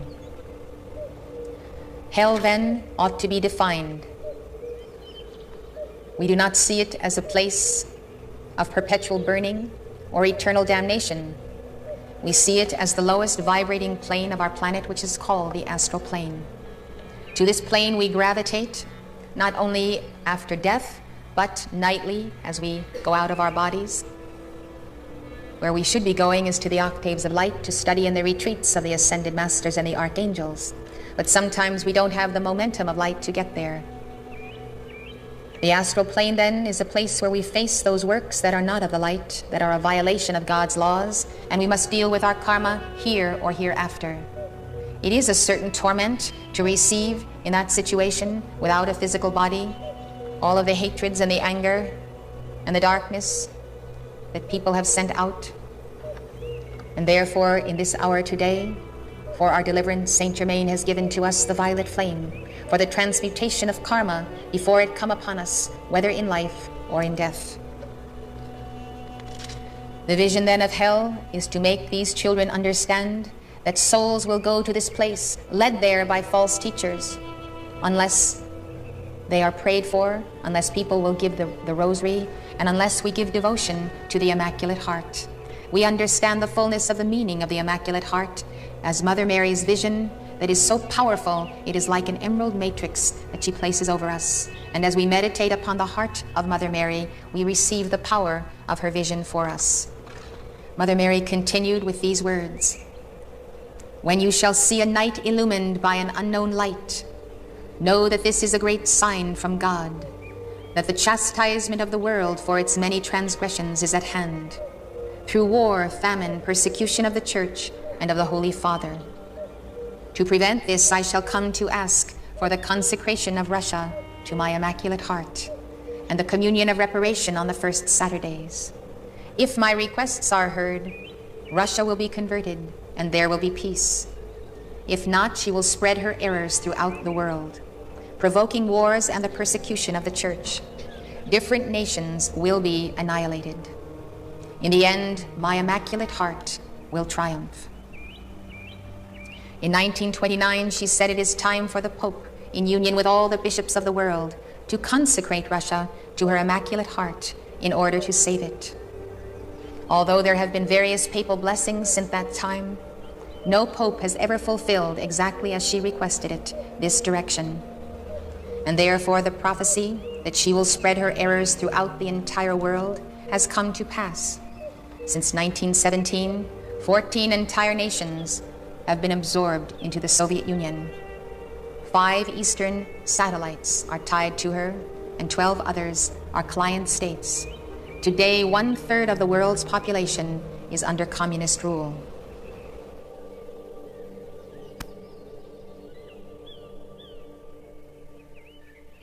The unknown light of the second secret is said to have occurred on January 25th, 1938, when an unexplained red glow was seen in the night. About 5 hours. It was seen in Europe, America, Asia, and Africa. Following this, in February of 1938, Austria was forced into political union with Germany. In September 1939, Hitler invaded Poland and started World War II. In May 1983, Mother Mary, dictating through me, said that the deaths of the 2 world wars and ensuing conditions happened, quote, because the leaders of the Catholic Church itself did not respond to my mandate of Fatima. The third secret was to be revealed by 1960. Again, the popes have disobeyed her directive and have never disclosed it. Therefore, they have not given to the people the opportunity to invoke the light for the transmutation of that prophecy that is projected upon the screen of life. It is said that Khrushchev and Kennedy were given that third secret to read and to understand by the Pope. In 1963, a German newspaper, Neues Europa, published what is called an extract of the third secret. This is what they printed. A great chastisement will come over all mankind. Not today or tomorrow, but in the second half of the 20th century. Satan will succeed in infiltrating into the highest positions in the church. Satan will succeed in sowing confusion in the minds of scientists who design weapons that can destroy great portions of mankind in short periods. Satan will gain hold of heads of state and will cause these destructive weapons to be mass-produced. If mankind will not oppose these evils, I will be obliged to let the arm of my Son drop in vengeance. If the chief rulers of the world and of the church will not actively oppose these evils, I will ask God my Father to bring his justice to bear on mankind. Then will God punish mankind even more severely and heavily than he did at the time of the great deluge. I want to remind you that Mother Mary is speaking to children who understand somewhat Catholic teaching, but nothing beyond. What she is saying here is that if there is not the intercession of the good people of earth, in whom the God flame burns, then there will be nothing to stand between mankind and their own karma, the karma of their neglect. She says that it is the responsibility of the leadership in church and state to oppose the actions of the fallen angels in embodiment who have been leading mankind to war, lining them up brother against brother for centuries. She is saying that this karma is coming due in this century, the last century of the age of Pisces. The teaching we have on Jesus Christ bearing the sins of the world is that when we come to the conclusion of the dispensation of his example and his teaching, we are intended to manifest the fullness of that same Christ. Rich in coconut groves and arecanut plantations. The entire costume of the spirit dancer, thus fabricated with available plants and trees. The yellow, tender leaves of the coconut tree, the red kisgara flowers, and the white areca pate provide the basic material for the costume. It is this unique and spontaneous use of nature that keeps the tradition of the ritual alive.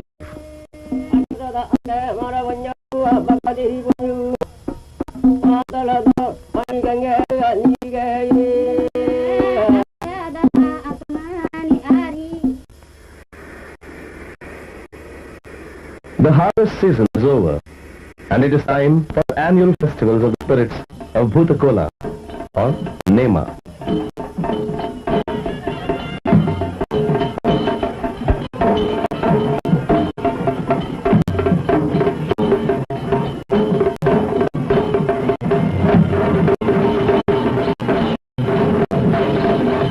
The festivals are marked by a variety of ritualistic formalities and provide a rich share of visual delight.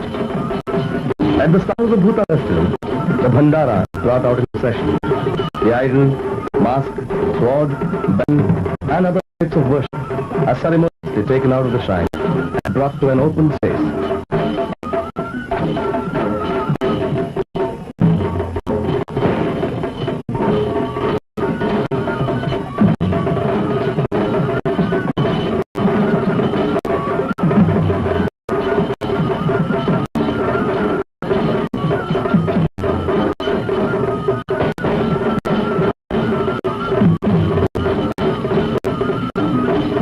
In the more affluent shrines of South Canada, there is a decorated elephant which leads the procession, followed by devotees who throng in large numbers. In others, the enthusiastic devotees follow Nandi, the decorated sacred bull.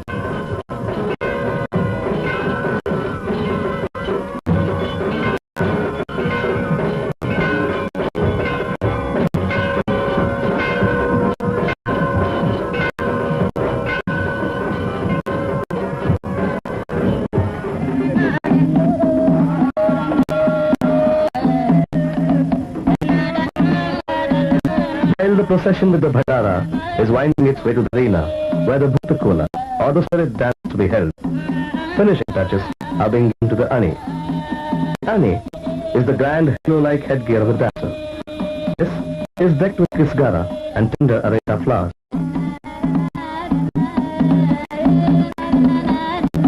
After a ceremonious oil bath, the dancer is dressed and made up. Different bhutas have different colors and different motifs. The base color of the face yellow, red or black, depending on the nature of the spirit being impersonated. While the dancer is being made up, his wife, mother or sister sing the Pardana, ballad about the Bhuta and worshipped. The singing of the story helps the dancer fall into a trance and psychologically identify himself with the spirit.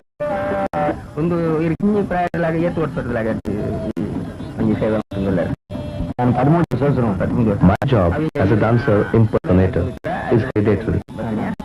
As you know, only artists of specific backward communities are allowed to impersonate the Bhuta. As for me, I have learned this art from my father and grandfather and shall pass on the tradition to my children and grandchildren. These rituals keep me busy during the months of February, March and April, when I have to earn enough money during this season to look after my family for the entire year.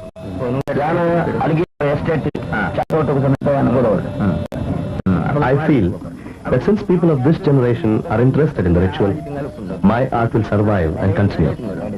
There seems to be no danger of its being extinguished by these modern times. After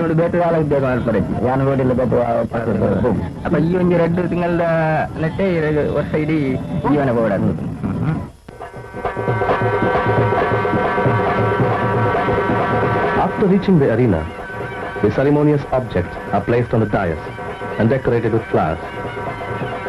In affluent temples, there may be silver or even golden masks.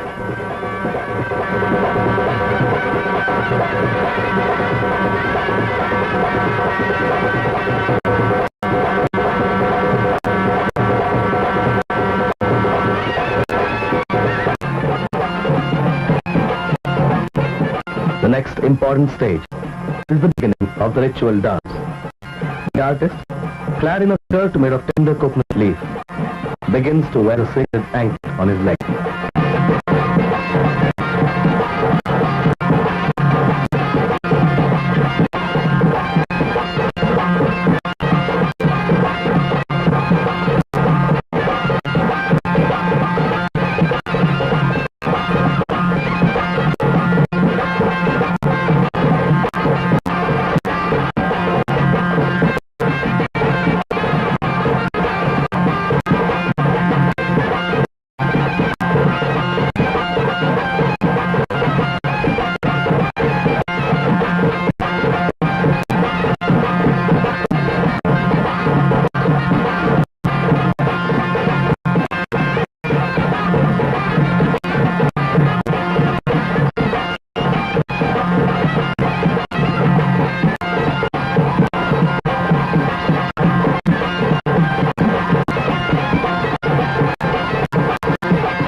Dancer then dons the eye of the headgear.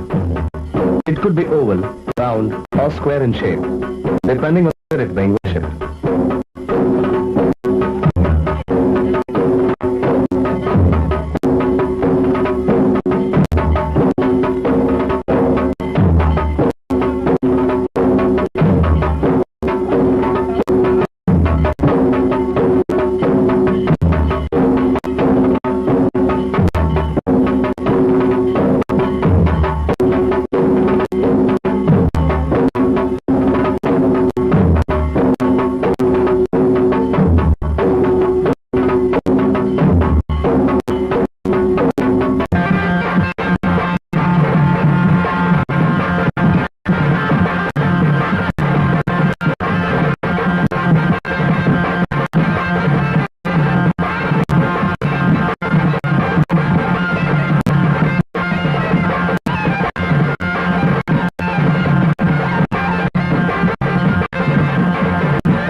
Different kinds of dances and rituals, wherein incidents from the life of the deity are enacted.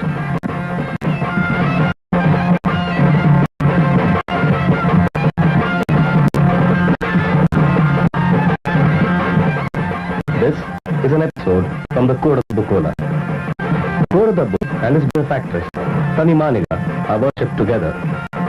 As the story goes, When Kodabu was pushed into a well by enemy, Tanimaniga dropped her sari into the well for him to come up. But while ascending, disobeying her instructions, he looked up at her half-naked body. To atone for this sin, he beat his head with a sword 16 times.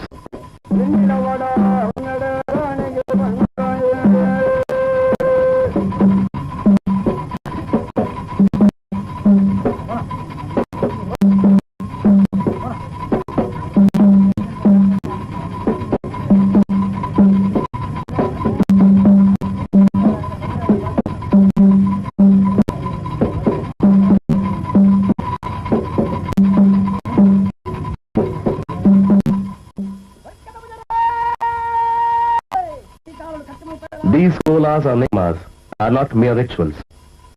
Devotees not only seek blessings, but also solutions for the intricate and family problems.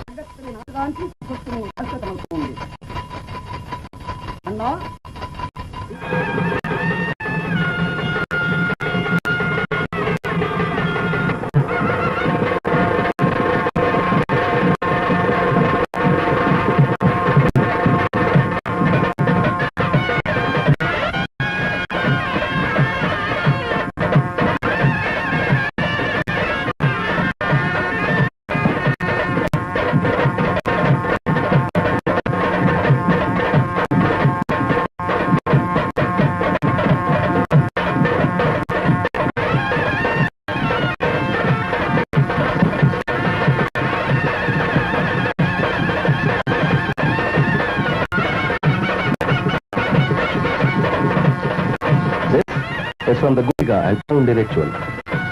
Guliga and Chaundi are the ferocious spirits of the lower ranks, but they are also very funny. They try to run away, but the devotees form a fort around them and do not allow them. Here, the palm leaf garment is worn, but the headgear is not used.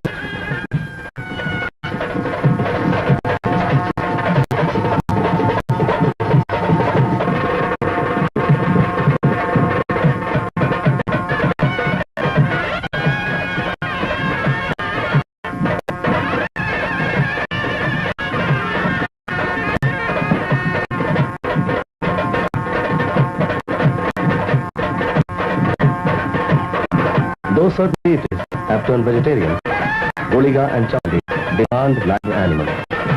They catch the hen alive and eat it raw.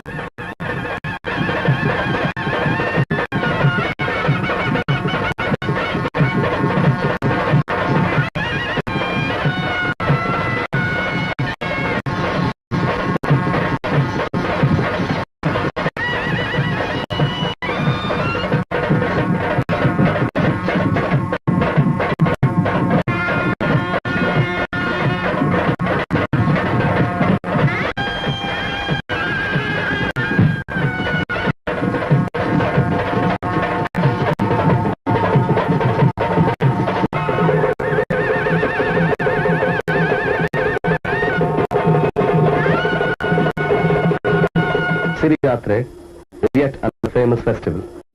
The hallmark of this festival is the mass possession of hundreds and thousands of women. These women are possessed by the female spirits of Siri, her daughters Sonne and Ginde, and granddaughters Abbage and Darage. Some of the priests are possessed by the male spirit Kumara, the son of Siri. Kumara pacifies the possessed women by solving their mental and emotional problems. The very existence of the natives of South Canada is interwoven with the rituals of the Bhutas. There can be no economic, political, sociological, or cultural decisions without the assenting noble spirits. As one of the performers said, this art will survive. There is no danger of the ritual being extinguished.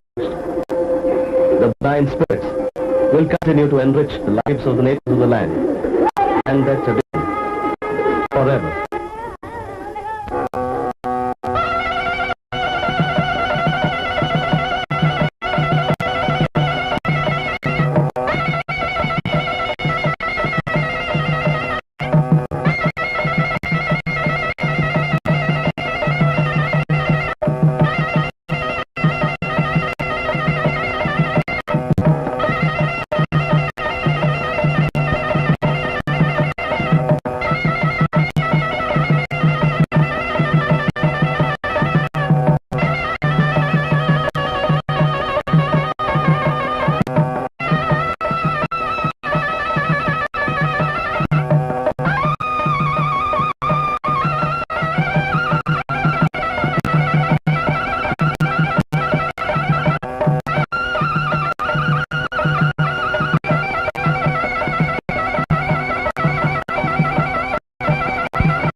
The sale room of an old and famous firm of book auctioneers in London is, of course, a great meeting place for collectors, libraries and dealers. And it was in such a sale room that the remarkable series of events began, which were detailed to me not many months ago by the person whom they principally affected, namely Mr. James Denton, M.A., F.S.A., etc., sometime of Trinity Hall, and now of Rendcombe Manor in the county of Warwick. On a certain spring day, he was in London for a few days' business, which principally concerned the furnishing of the house which he had just finished building at Rendcombe, and with time on his hands, he thought he'd spend an hour in the sale room. He was making good progress through the catalogue when he was interrupted by a friend asking if he was looking for anything in particular. "I thought there might be some Warwickshire collection," said Denton, "but I don't see anything under Warwick." "I believe I noticed something like a Warwickshire diary," said his friend. Yes, here it is. Pointer, lot 486. At that moment, Mr. Denton discovered that he could spare no more time before going for his train, but he was able to confirm that there were 4 largish volumes of the diary and that it concerned the years about 1710, so it seemed worthwhile to leave a commission of £25 for it, which he proceeded to do. The following morning, he laid before his aunt a statement of the results of his visit to town, particulars of carpets, of chairs, and of wardrobes. "But I don't see any chintzes here," said his aunt.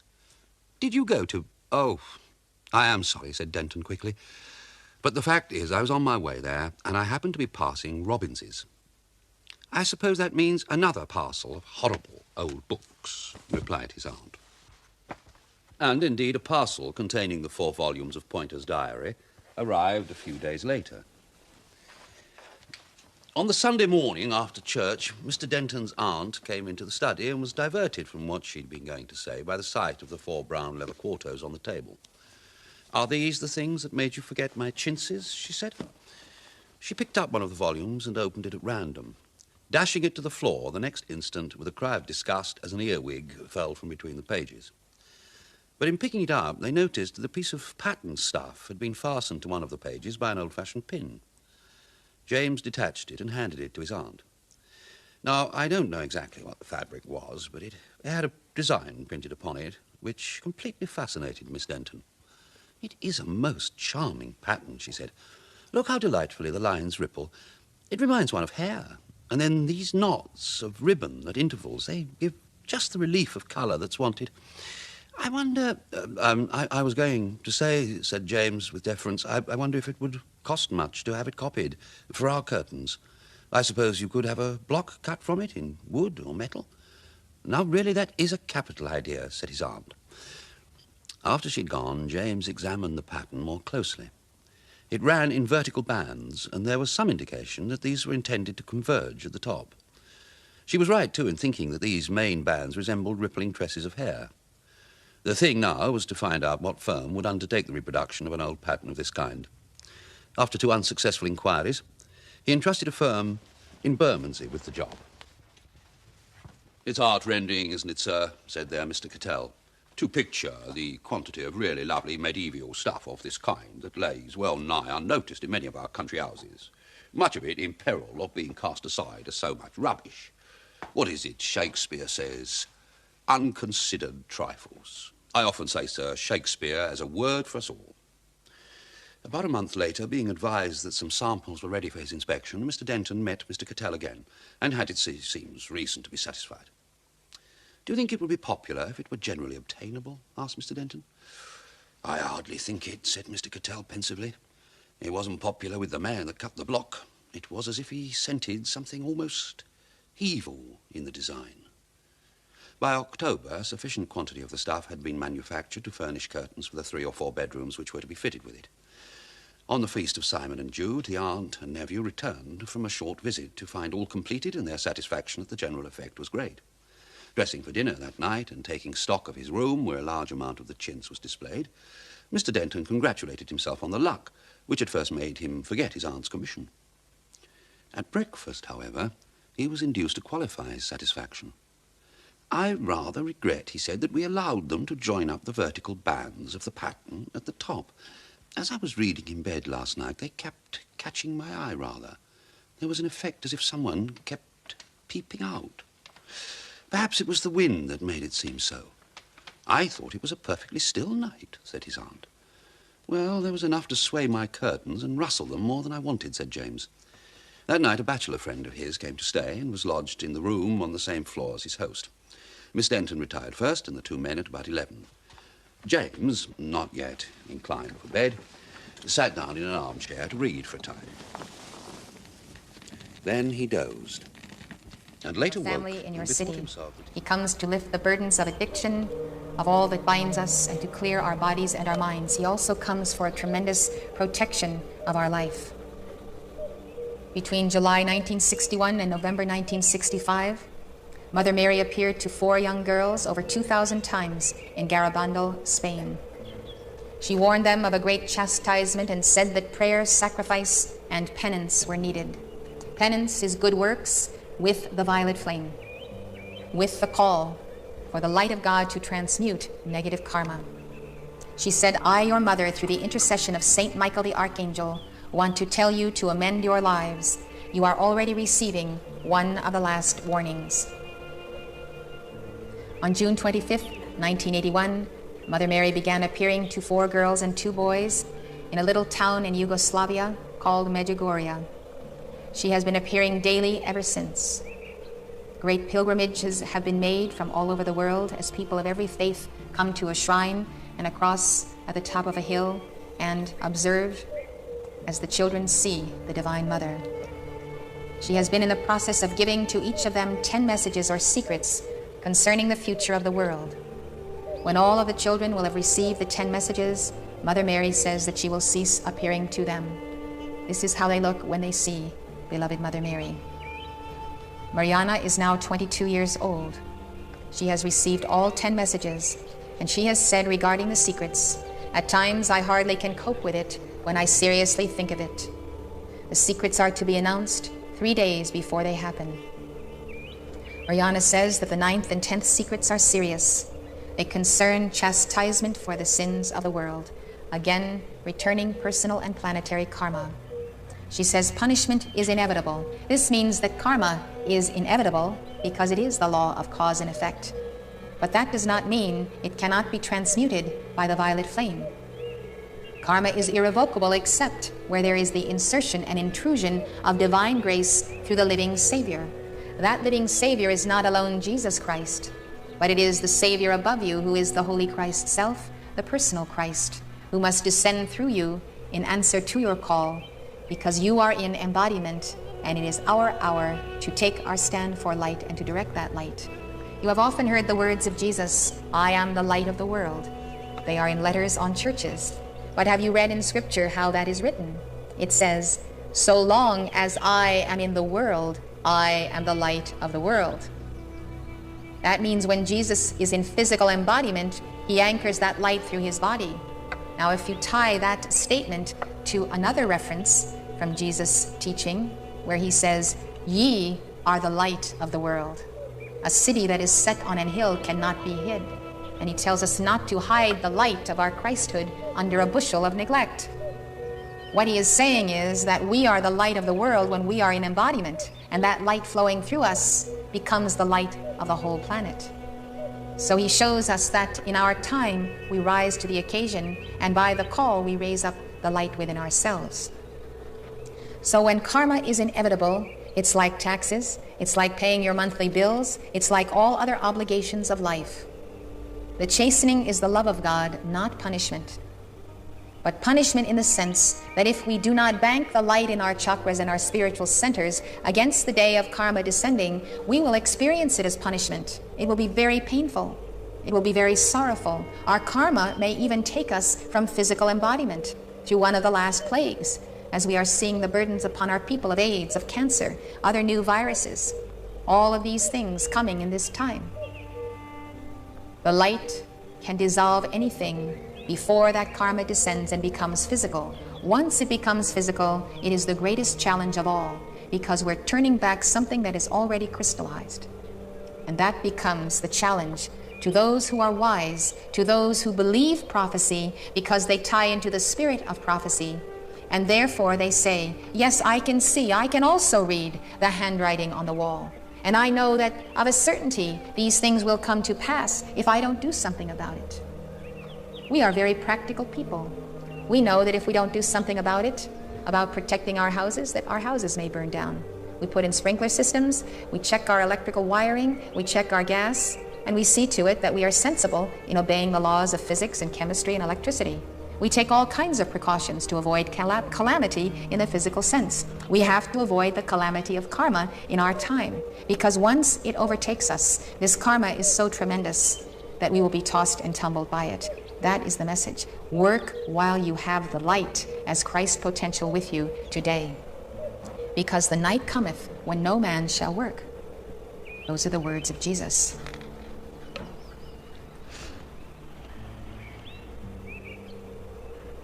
Mariana says that the secrets are to be announced 3 days before they happen. She says that the 9th and 10th secrets are serious. Now, if they are only going to be announced 3 days before they happen, obviously, this is not the time to suddenly invoke the light and stop them. This is Mother Mary's final statement, which says, you haven't invoked the light in 3 days' time, this will be upon the earth. All you have time to do is call for your soul's conversion to God and for your saving by the Lord Christ and his angels. It is too late then. Now is when we have the time. The logic of the spiritual father of Mariana and the logic of the message is that the punishment is inevitable because we cannot expect the whole world to be converted. The punishment can be diminished by prayer and penance, but it cannot be eliminated. This is the most wondrous hope of divine justice of all. And when we understand how it can be diminished by prayer and penance, as the Ascended Masters teach us, and as we work with that light and that flame, that violet flame, and see it in our daily lives, it is so miraculous, so stunning, so powerful, so magnificent in the changes that are brought about, that we begin to get a sense that it is indeed possible to greet this oncoming wave of darkness with a greater wave of light, and to say thus far and no farther to that proud wave. Mariana says that the evil contained in the 7th secret has been averted thanks to prayer and fasting. Mother Mary said at Medjugorje, you have forgotten that through prayer and fasting you can avert war and suspend the laws of nature. The doctor will tell you, but by the law of nature and the progression of a disease in your body, you will die in so many months. He makes his prophecy based on biochemistry and what he knows. And it will come to pass unless something intervene and stop that law of nature. There are to be 3 warnings followed by a visible sign before the secrets are fulfilled.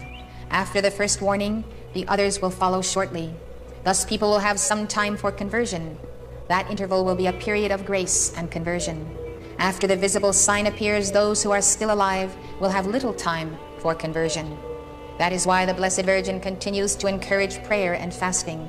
The invitation to prayer and penance is meant to avert evil and war, but most of all to save souls. Mariana says the events predicted by the Blessed Virgin are near.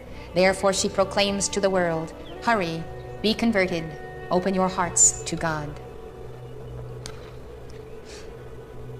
This year, on the 26th of April, the first anniversary of Chernobyl, an 11-year-old Ukrainian girl saw Mother Mary in the belfry of an abandoned chapel on the outskirts of her village in the Ukraine. The image stayed for several days and many neighbors saw it.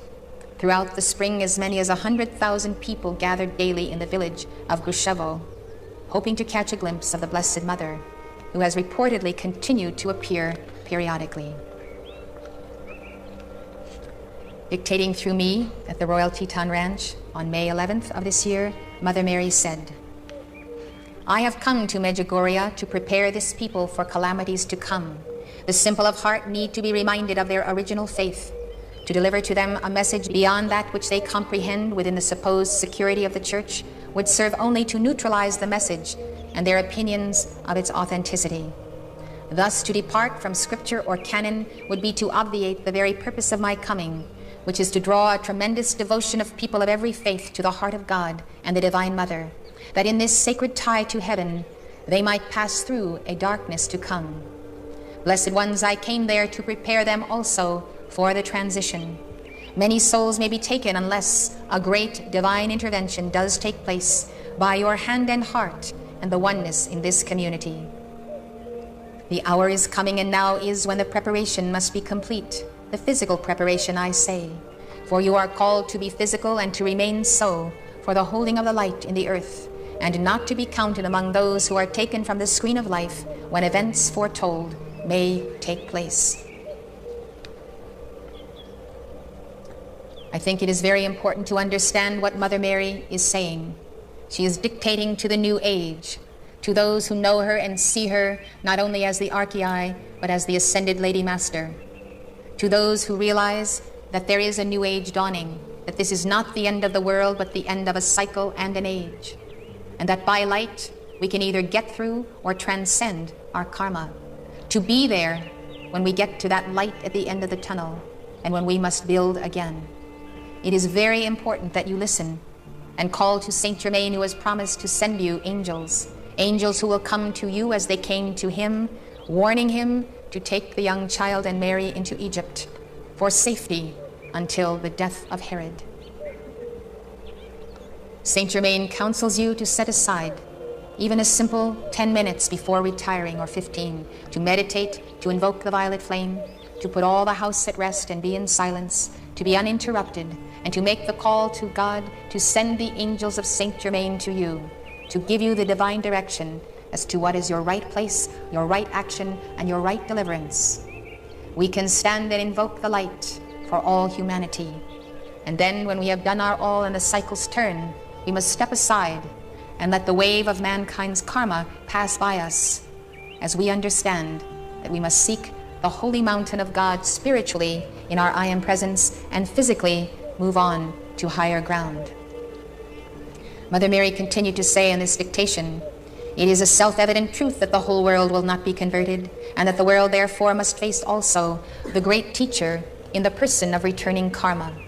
Our karma is our best teacher outside of Eden, because our karma, by another name, is our experience, and we benefit from the errors we make." She says, "You have wondered why the Ascended Masters have not spelled out their prophecies more specifically. It is for the same reason that these have been told in secret, in part, to these children. Beloved, we never give the fullness of the vision of what karma could bring until almost the very hour of it, because until that time, we are kneeling before the throne of the Father, begging intercession and dispensation. O beloved, realize until the right hand of God descends, until the last grain of opportunity in the hourglass descends, there is opportunity, there is dispensation abundant, for the world to be raised up, for all to change in the twinkling of the eye of God." This concludes what I have to tell you about Mother Mary's prophecies, and I'm about to give you teachings that I have not given before, that I have especially researched, both in my meditation with the Brotherhood and with my research staff, concerning the astrology of the hour. As we prepare to hear this prophecy, another handwriting of God in our midst, I would like to give an invocation to the living Ascended Master Jesus Christ. The reason I'm going to make this invocation is because of what I told you, that because we have not had the teachings of Jesus, because they have been lost, we have been now 2,000 years not fulfilling our reason for being, lifetime after lifetime. Will God leave us as shorn lambs because wolves in sheep's clothing have entered in and taken from us the garment of the Lord, his understanding and consciousness? No, he will not. The apostle says that in the twinkling of the eye, the last trump shall sound, the trump of death, of mortality, and our subjugation to its law. Therefore, we depend upon the miracle of God, and we make the call together that Jesus will come into this room, that he will place his aura, including what we call the electromagnetic field, or the electronic presence of his being, over each and every one of us, that he will place his heart over our heart, his chakras over our chakras, and that he will increase in us in this very moment the light that is essential to our being illumined in mind and heart. We will ask him to give us the light that we are able to bear according to the will of God. The great law gives to us light in increments because it is so transforming and so powerful and so alchemical that it can produce even a chemicalization. Peter saw a vision of that in the world and in himself. He said he saw the elements melting with a fervent heat. This alchemy comes to us, and the reason we must invoke light daily and be diligent about it is because we can only absorb so much light daily. The light that we will need in the day of our karma is greater than the light that we could invoke on that single day. So we have to bank the fires of the light in our temple and increase it and keep it blazing so that when karma approaches us, we survive it by that light. Now, to receive this presence of Jesus, it is wonderful to sing his song that you will find in the angel booklet that you have. The call compels the answer instantaneously. As I make this invocation, I would like you to make a decision as to whether or not you would like the Ascended Master Jesus Christ to come to you at this time with his angels, to place his electronic presence over you, and to increase the light in your temple. If you do not desire his presence, he will lovingly withdraw and refrain. And therefore, only you can open the door when he knocks. I will offer the prayer, and you can pray in your heart. And this song, on page 4 of the angel booklet, number 207, is a prayer and a call to do the very thing that we will be saying. I ask you to stand for our invocation. Lord God Almighty, in the name I am that I am, the Ancient of Days, let thy light descend in this hour in the person of the Son of God, the Lord Jesus Christ. Beloved Jesus, in the name I am that I am, the Father, Son, and Holy Spirit, we ask you to come into this room and to place your presence, your living light over each and every one of us. Place your aura around us as a mantle of light, as a protection and a comfort. Place your electromagnetic field over us to repolarize atoms and cells gone out of the way, being confused and lost. Blaze your light through us, O beloved Son of God, even as you invoke the 12 legions of angels at your command from the heart of the Father. Come now and restore us, O Lord, and restore us to the divine image in whom we are made, even our beloved Holy Christ self. Friend and brother, deliver us now. We ask it, that we might be thy disciples, glorify God, and serve the world evolution. Come, beloved one, we accept the answer to our call according to the will of God.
witches are passing out boring old chocolate bars, dull candies, and bland treats, why don't you give the kids what they really want? The exciting and smooth taste of Newport menthol cigarettes, the most refreshing smoke of all. Newport menthol cigarettes, alive with pleasure. Most witches were women. At the Sabbat, they danced naked with demons, or so went popular belief.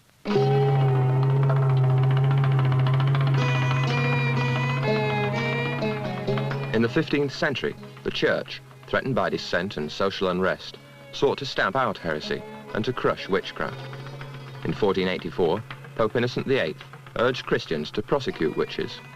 2 years later, the manual compiled by the Inquisition, Malleus Maleficarum, known as the Hammer of Witches, set down all that was known of witchcraft, black magic, and heresy. Concerning witches who copulate with devils, it asked, why is it that women are chiefly addicted to evil superstitions? The male celibate church distrusted women. The inquisitors used unbearable tortures. Throughout Europe, witches confessed to all the practices their torturers put to them. Yes, they did meet at Sabbats. Yes, there were orgies. Yes, they flew through the air on broomsticks and entered into contracts with the devil. Fantasies of the repressed unconscious found expression in the questions and answers. In England, torture was not allowed by the courts, and the hammer of witches had little influence. Here, witches were frequently lonely, cantankerous old people, especially women, whom others in the village disliked and were blamed for the loss of a cow or a neighbour's illness. All the same, in England, hundreds died on charges of witchcraft. But in Europe, from 1450 to 1750, hundreds of thousands of so-called witches were tortured to death or burnt at the stake. During the 18th century, witch beliefs gradually died out, and feelings about witches grew less extreme. Artists like Hogarth and Goya ridiculed the witch beliefs.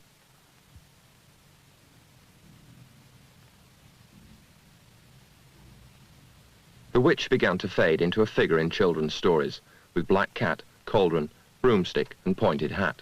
Wanda the witch lived somewhere west of Washington.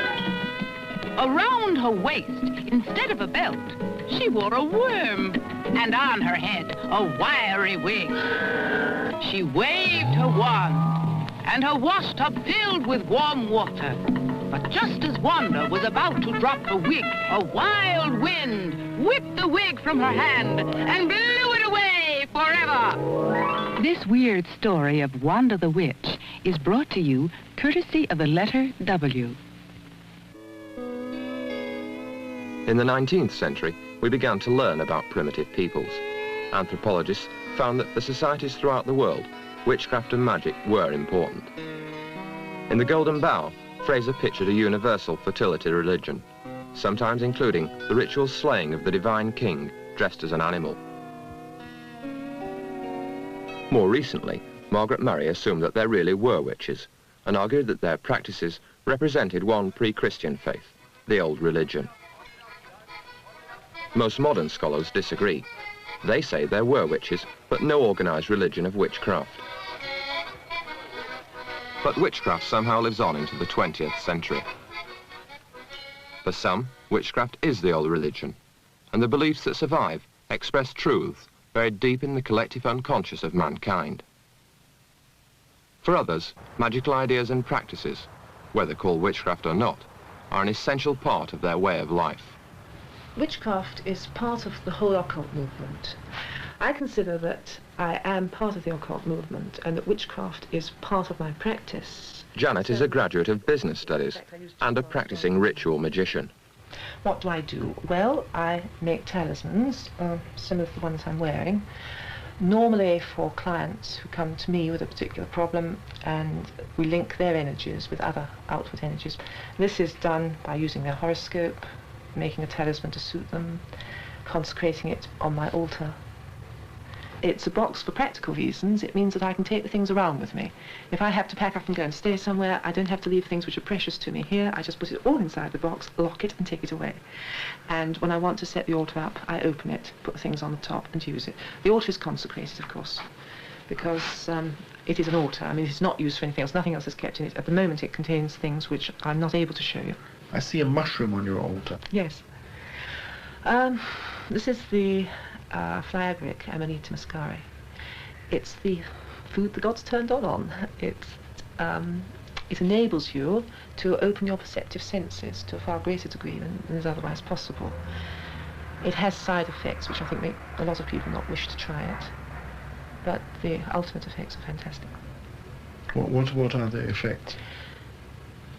Well, chemically, you are inhibiting the oxygen and sugar intake to the brain, which is putting your physical body into a state of confusion. Magically, you are releasing your unconscious without the interruption of reason. Now, all ritual magicians anyway have to learn to set reason aside when they're doing some kinds of work. But under this, it's not a question of your setting it aside, it is set aside.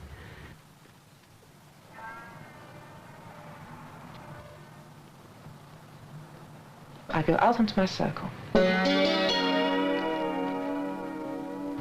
I work my circle, that is, I move around it until I am myself the focus of power. I have power within me, power without me, building up into a cone. I go on with this until a certain amount of physical exhaustion takes place. And in the planetary hour, for the person concerned, I make the talisman. I invoke the forces to assist, consecrate it in the 4 elements, and send it to the person or give it to them.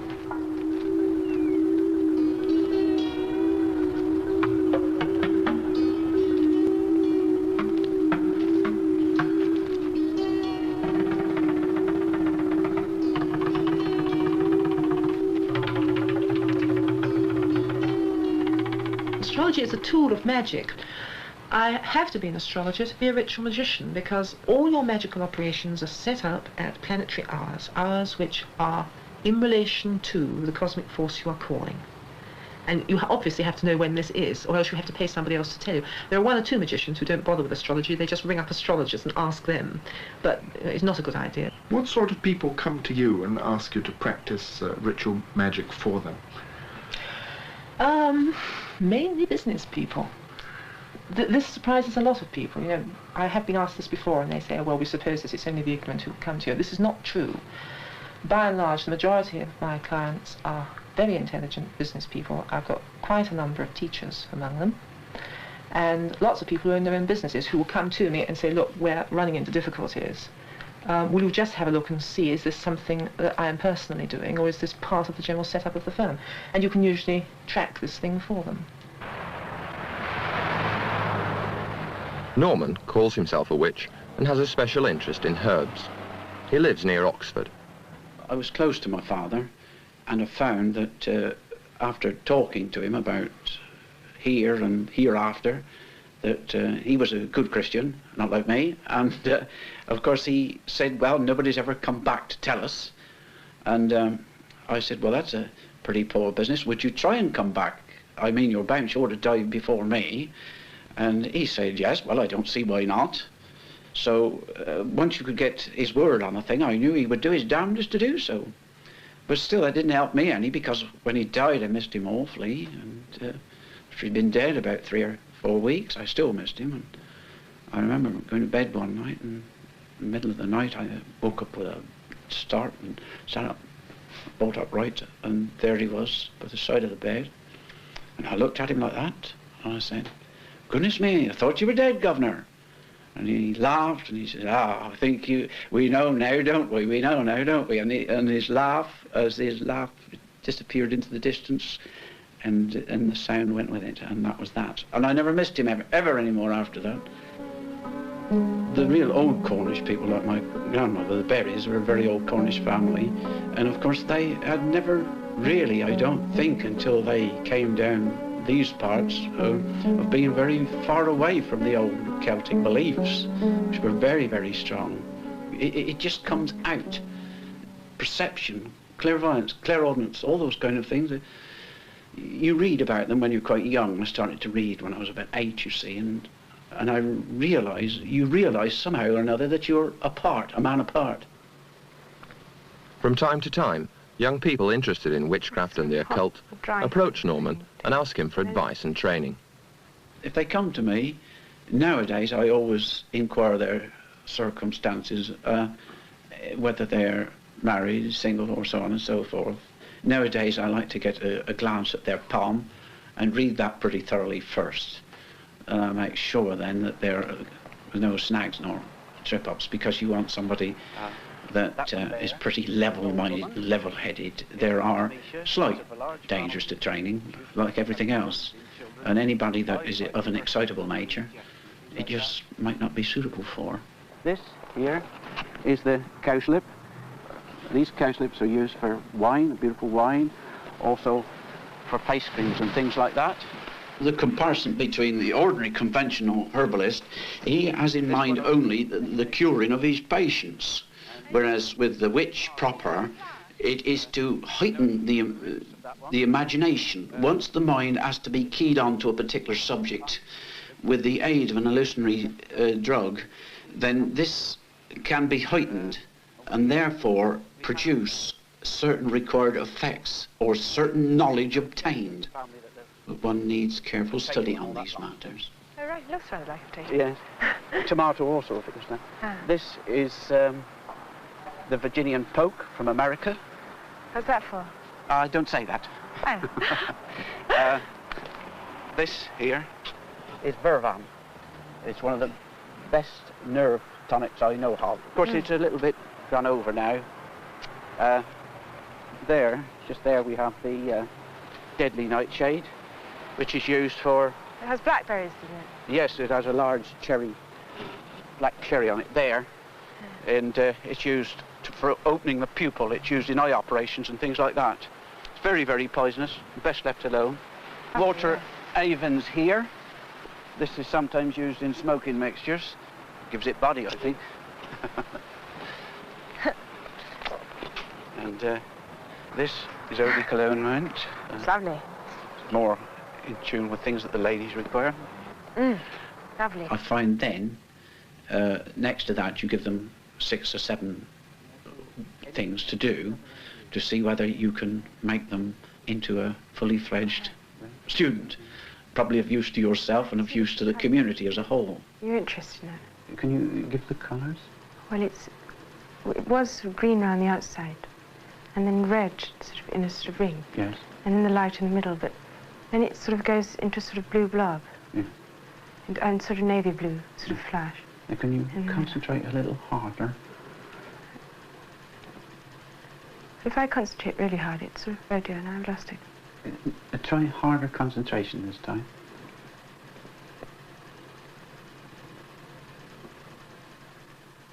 I don't really believe that anybody can be bewitched. I mean, they can be terribly frightened, although I have known people who have believed that I and other people had supernormal powers, and this is not so.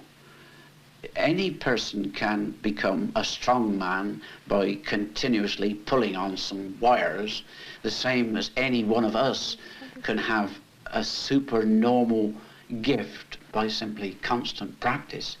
It's the same with palmistry or anything like that, constant practice. And I find I sort of lose it. It's not making you tired or sleepy? No. Should it be? No, it should not.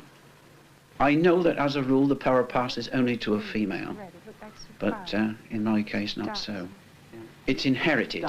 I think that when I have had successful pupils who have worked with me, that there has been quite a great amount of unison, enough to make what we would call a matched pair. 2 people that know and can sense one another very keenly. This is a power that can pass between one and the other. Now, if they're both clairvoyant, they're both clairaudient, they're both conscious of the job in which they're going to do, that is to summon up elves, gnomes, or fairies. The position which is chosen is always an old spot, an old Celtic well. They can bathe in this spot. They can come out. Then the photographs of the elves or gnomes are taken as fast as is possible. The female generally stands in, but a distance has to be worked of something like 30 feet. which means that the blow-ups are a little indistinct at times. This is the side of plenty, of course. Norman was trained as an artist, and some of his paintings reflect his interest in the occult and the supernatural. This god is the god of magic. One or two things about him I've never really understood why he always had this splendid woolly jacket. Move on to more things that are nearer to heart, elves, gnomes and fairies, copies from old prints and things like that, rearranged, recoloured by me. Christians go to heaven, I suppose, and the witch goes to the Summerland. That is just an expression. But the Summerland is a place where pain and suffering disappear, where one lives a happy, contented life, where one is free to join one's ancestors. We believe a lot in joining our ancestors, you know. I suppose there's something Chinese in me. I always look at it as a joke, you know. I always think that what was good enough for my ancestors is good enough for me.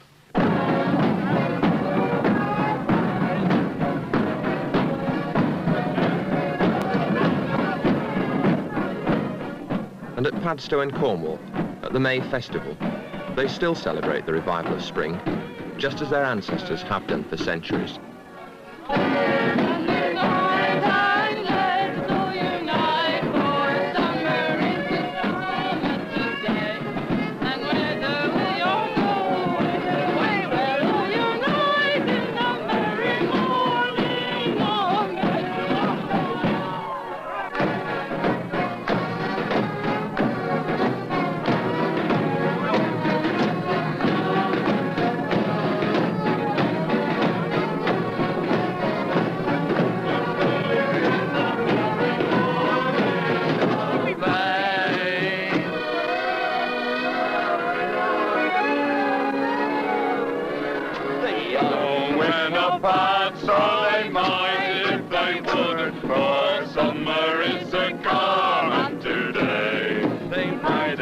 For most of the people celebrating the May Festival today, all this no longer has any religious basis.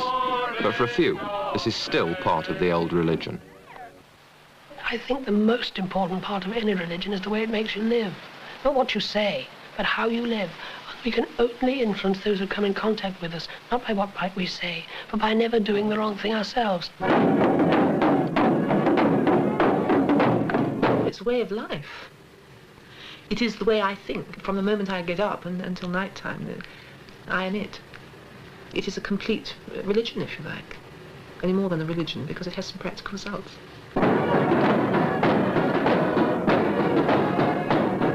If you had this mystic vision, you don't question it. You know it's absolutely incontrovertible.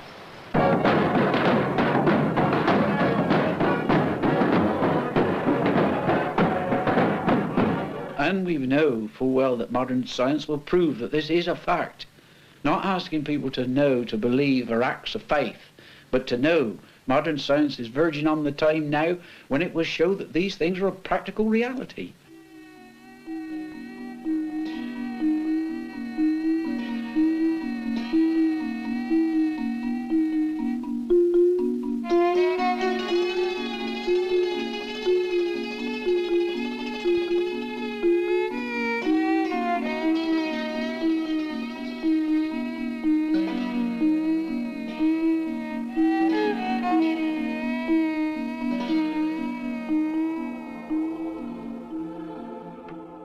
The Gospel according to Mark, chapter 1, verses 32 through 34, King James translation. When the sun did set, they brought unto Jesus them that were possessed with devils.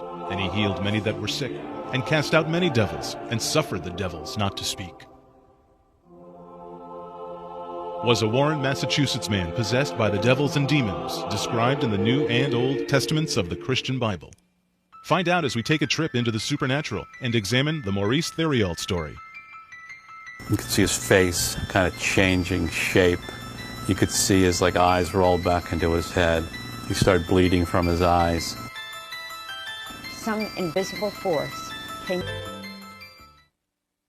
Mankind has always contemplated the existence of good and evil, and even today, Jews and Christians alike hold strong beliefs in God and his counterpart Satan. Beliefs in possession have existed as long as the devil himself, But the actual office of the exorcist in the church wasn't established until 253 AD. In the early medieval scriptures, there were three kinds of exorcisms that were common. The exorcism of objects, such as houses, the exorcism of candidates for baptism, and the most frightening of all, the exorcism of those believed to be under demonic possession. Under the old Roman Catholic law, each bishop would have to designate at least one exorcist. Many experts believe the use of exorcisms declined during the Renaissance and has taken a sharp fall due to Western rationalism in science. Because of this, in 1983, the Church amended the original exorcism law and no longer requires a bishop to select one such person. Fort Kent, Maine, 1941. 5-year-old Maurice Theriault is laboring in the family potato fields. His abusive father, Maxim, walks close behind, ready and willing to strike young Maurice, the first of 15 children. One wrong move or breath and Maurice would most likely end up feeling the agony of his father's heavy belt, the same one stained with Maurice's blood from the night before. Harsh price for the small mistake of spilling your milk at the dinner table.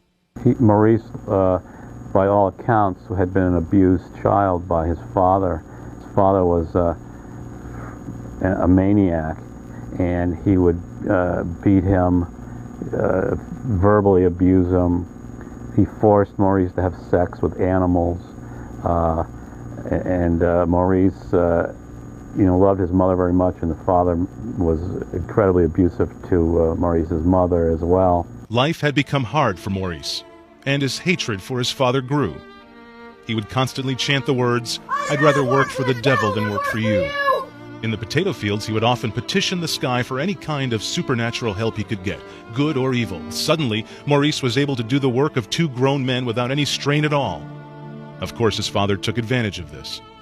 By age 15, his father made him drop out of school with a 3rd-grade education to work in the fields. This destroyed Maurice's spirit, and he cursed his father more and more every day. At age 21, Maurice finally left Fort Kent for good.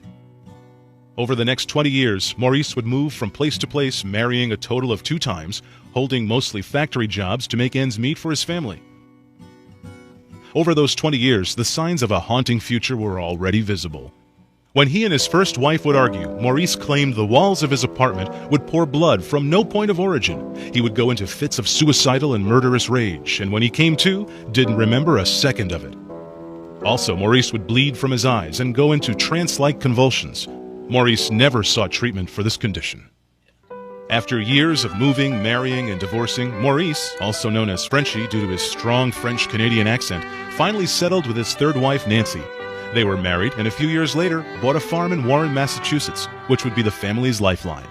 He was really called, Frenchie or Frenchie Tomato, because he raised vegetables, and he had a big tomato sign out by his place of business, wherever he was selling them. So that kind of got hitched onto the first nickname, so he became widely known as Frenchie Tomato. But Maurice's happiness would be short-lived. In 1981, his father caught up with him in the worst way possible. Maurice's father shot and killed Maurice's mother, and then shot himself. The person Maurice cared more about than anyone in the world, his mother, was gone, and at the hands of the person he hated the most.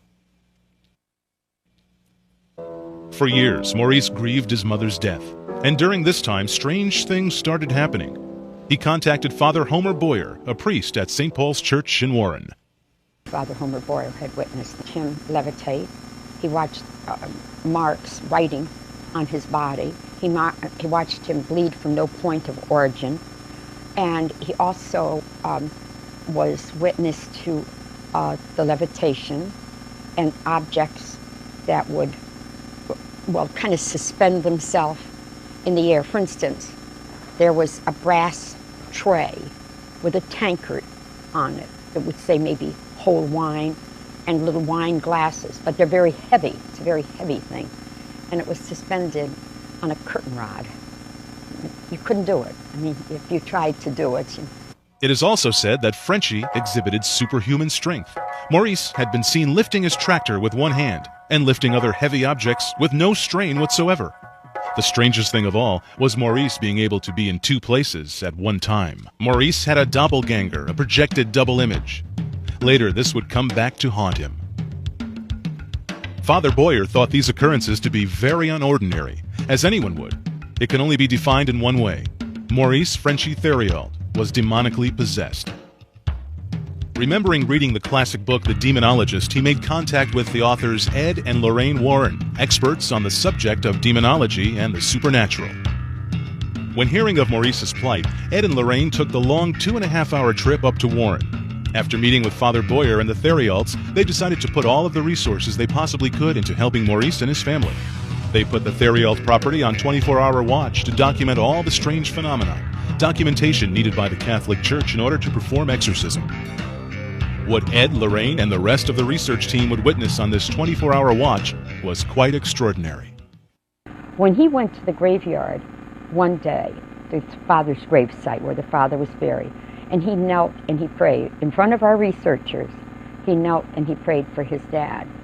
Some invisible force came along, hit him right under the chin, so he went flying backwards at the gravesite.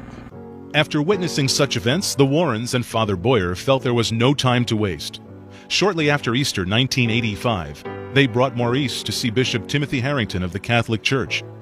Convinced Maurice was under demonic possession, they performed an exorcism that day. After the exorcism rite was performed, Maurice Theriault seemed cured from what had plagued him throughout his life. It was a new beginning for Maurice. Unfortunately, it wouldn't last long. When Maurice and Nancy, his wife, were going to Mass on the next Sunday, what happened was they got up to the top of the stairs, and when they got up to the top step, Maurice somersaulted like through the air, backwards, and landed on the pavement. Obviously, Maurice had not been cured. Local police had been pressuring the Warrens and the church for Maurice to seek secular psychological help. Maurice agreed to take a leave from his busy farm schedule to be institutionalized at Worcester State Hospital. In his short stay, he was tested for psychological disorders that might explain the phenomenon Maurice was enduring. All tests came back negative. Maurice returned to Warren, determined to be cured of the demons that ruled his life since childhood. The Warrens knew just the man for the job. They brought in Bishop Robert McKenna, a seasoned veteran in the exorcism field.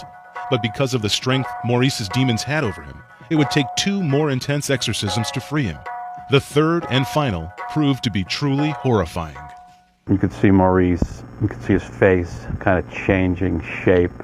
You could see his eyes roll back into his head. He started bleeding from his eyes.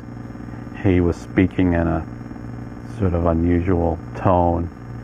You could, I don't know if he was speaking a foreign language or if it was in tongues or just kind of mumbling. You could actually see the bleeding, from the eyes. You could see on the side, this area of his face actually opened up. Maurice's life seemed to return to normal. His attacks became less frequent, and the doppelganger effect faded, but not soon enough. About 6 months later, just as Maurice was ready to put it all behind him, Warren Police Chief Sean LaBeouf met with Frenchy at his office with the intent of arresting him. The charge? Rape. Sean LaBeouf, when he went to arrest Maurice, he described the scene in his office, and it was quite horrifying. Maurice was sitting there in his office as the chief was typing up an arrest report, and he looked up at Maurice, and Maurice was again, he was bleeding from the eyes. He was speaking in like a foreign language and saying things that scared Chief LaBeouf a little bit, and he went out and got some holy water and started sprinkling it around on Maurice, and I think it kind of shook him up a little bit. Maurice calmed down and was put in handcuffs. Maurice was in trouble for something he had no recollection of ever happening. Once again, Ed and Lorraine Warren came to his aid. They claimed that it wasn't Maurice and allowed court officials to view the video of the third exorcism. All charges were dropped to avoid what would become a media circus, and because the victim would not testify against her stepfather, knowing it was the demons and not actually him that assaulted her. The town of Warren distanced themselves from Maurice after the exorcism.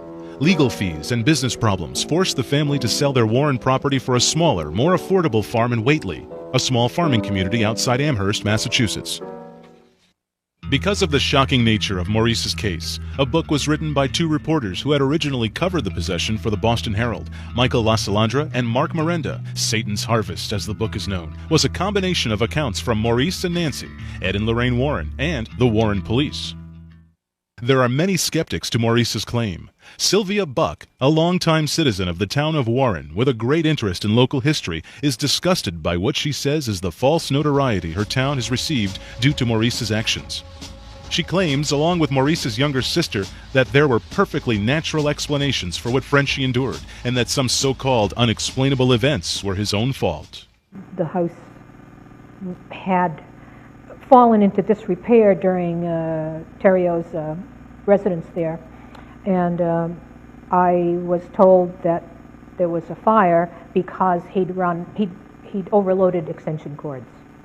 And we've heard of that before. That's not unusual, but it isn't the devil doing it. It's just poor judgment on somebody who needs to have an upgrade in the house wiring and not take chances like that. And as for his exhibits of supernatural strength, his claim that he could lift his tractor with the fingertips was explained by the fact it was counterbalanced by a load of rocks on the other side. It was just, he's an actor, a bad actor. And to go further, his sister made a claim to the Springfield Union News that she had witnessed personally Maurice smearing fake blood under his eyes to make the appearance of bloody tears and carve pictures into his skin to appear as signs of the occult working within him. Possessed or not, Maurice Theriot died November 4th, 1991, in a frightening way. His wife had recently filed for a restraining order against him in order to keep him away from the house. He went there when she wasn't home. He cut the telephone lines, waited for her to come home. When she did, he beat her. Maurice shot at Nancy, but he shot her arm off and then dragged her in the home and sat her on the couch and then sat across from her and put the gun in his mouth and shot himself. Despite a serious wound to her arm, Nancy survived. If this was a case of possession, something was still going on. If it was just a case of him being nuts, well, then he was still nuts. I wrote Naked Lunch. Reviewers just couldn't say enough. Disgusting, they whined. Un-American trash. Well, now Hollywood has turned it into a movie, and critics are chattering again. The movie mind-blower of the year. Spellbinding. A stunningly surreal tour de force. Thought you were finished with doing weird stuff. I thought I was too, but I guess I'm not. David Cronenberg's Naked Lunch. Rated Eu R. mando a Titi rezar o Pai Nosso, em português, em alemão. Não precisa, tá bom. Será que é possível? Será difícil, né? Porque é muito alto a rampa aqui no parque, é muito alto. Para eles subir com uma cadeira, pronto. Eu falo com eles. Espera um pouco. Vamos estudar o caso. Mensen will dat die fotograaf niet hier herauskommt. E se você e o Virgílio, com uma das mãos, abrirem as cortinas, eu ponho eles bem no meio. Tá bom, mas escuta. Eu posso mandar eles subir com uma cadeira. Eles podem cair, Mariana. É melhor, né? Tá. Não, eles podem cair. Podem ficar lá? Tá certo. Eles podem cair da cadeira e machucar.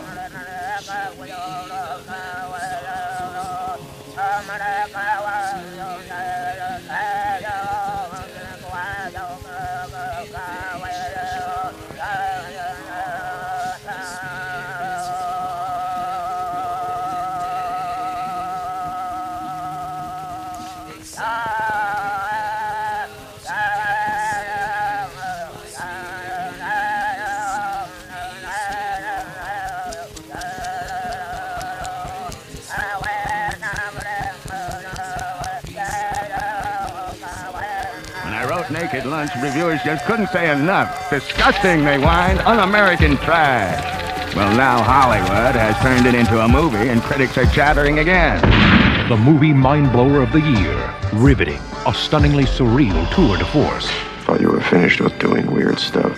I thought I was too, but I guess I'm not. One of the year's 10 best. Naked Lunch. Rated R.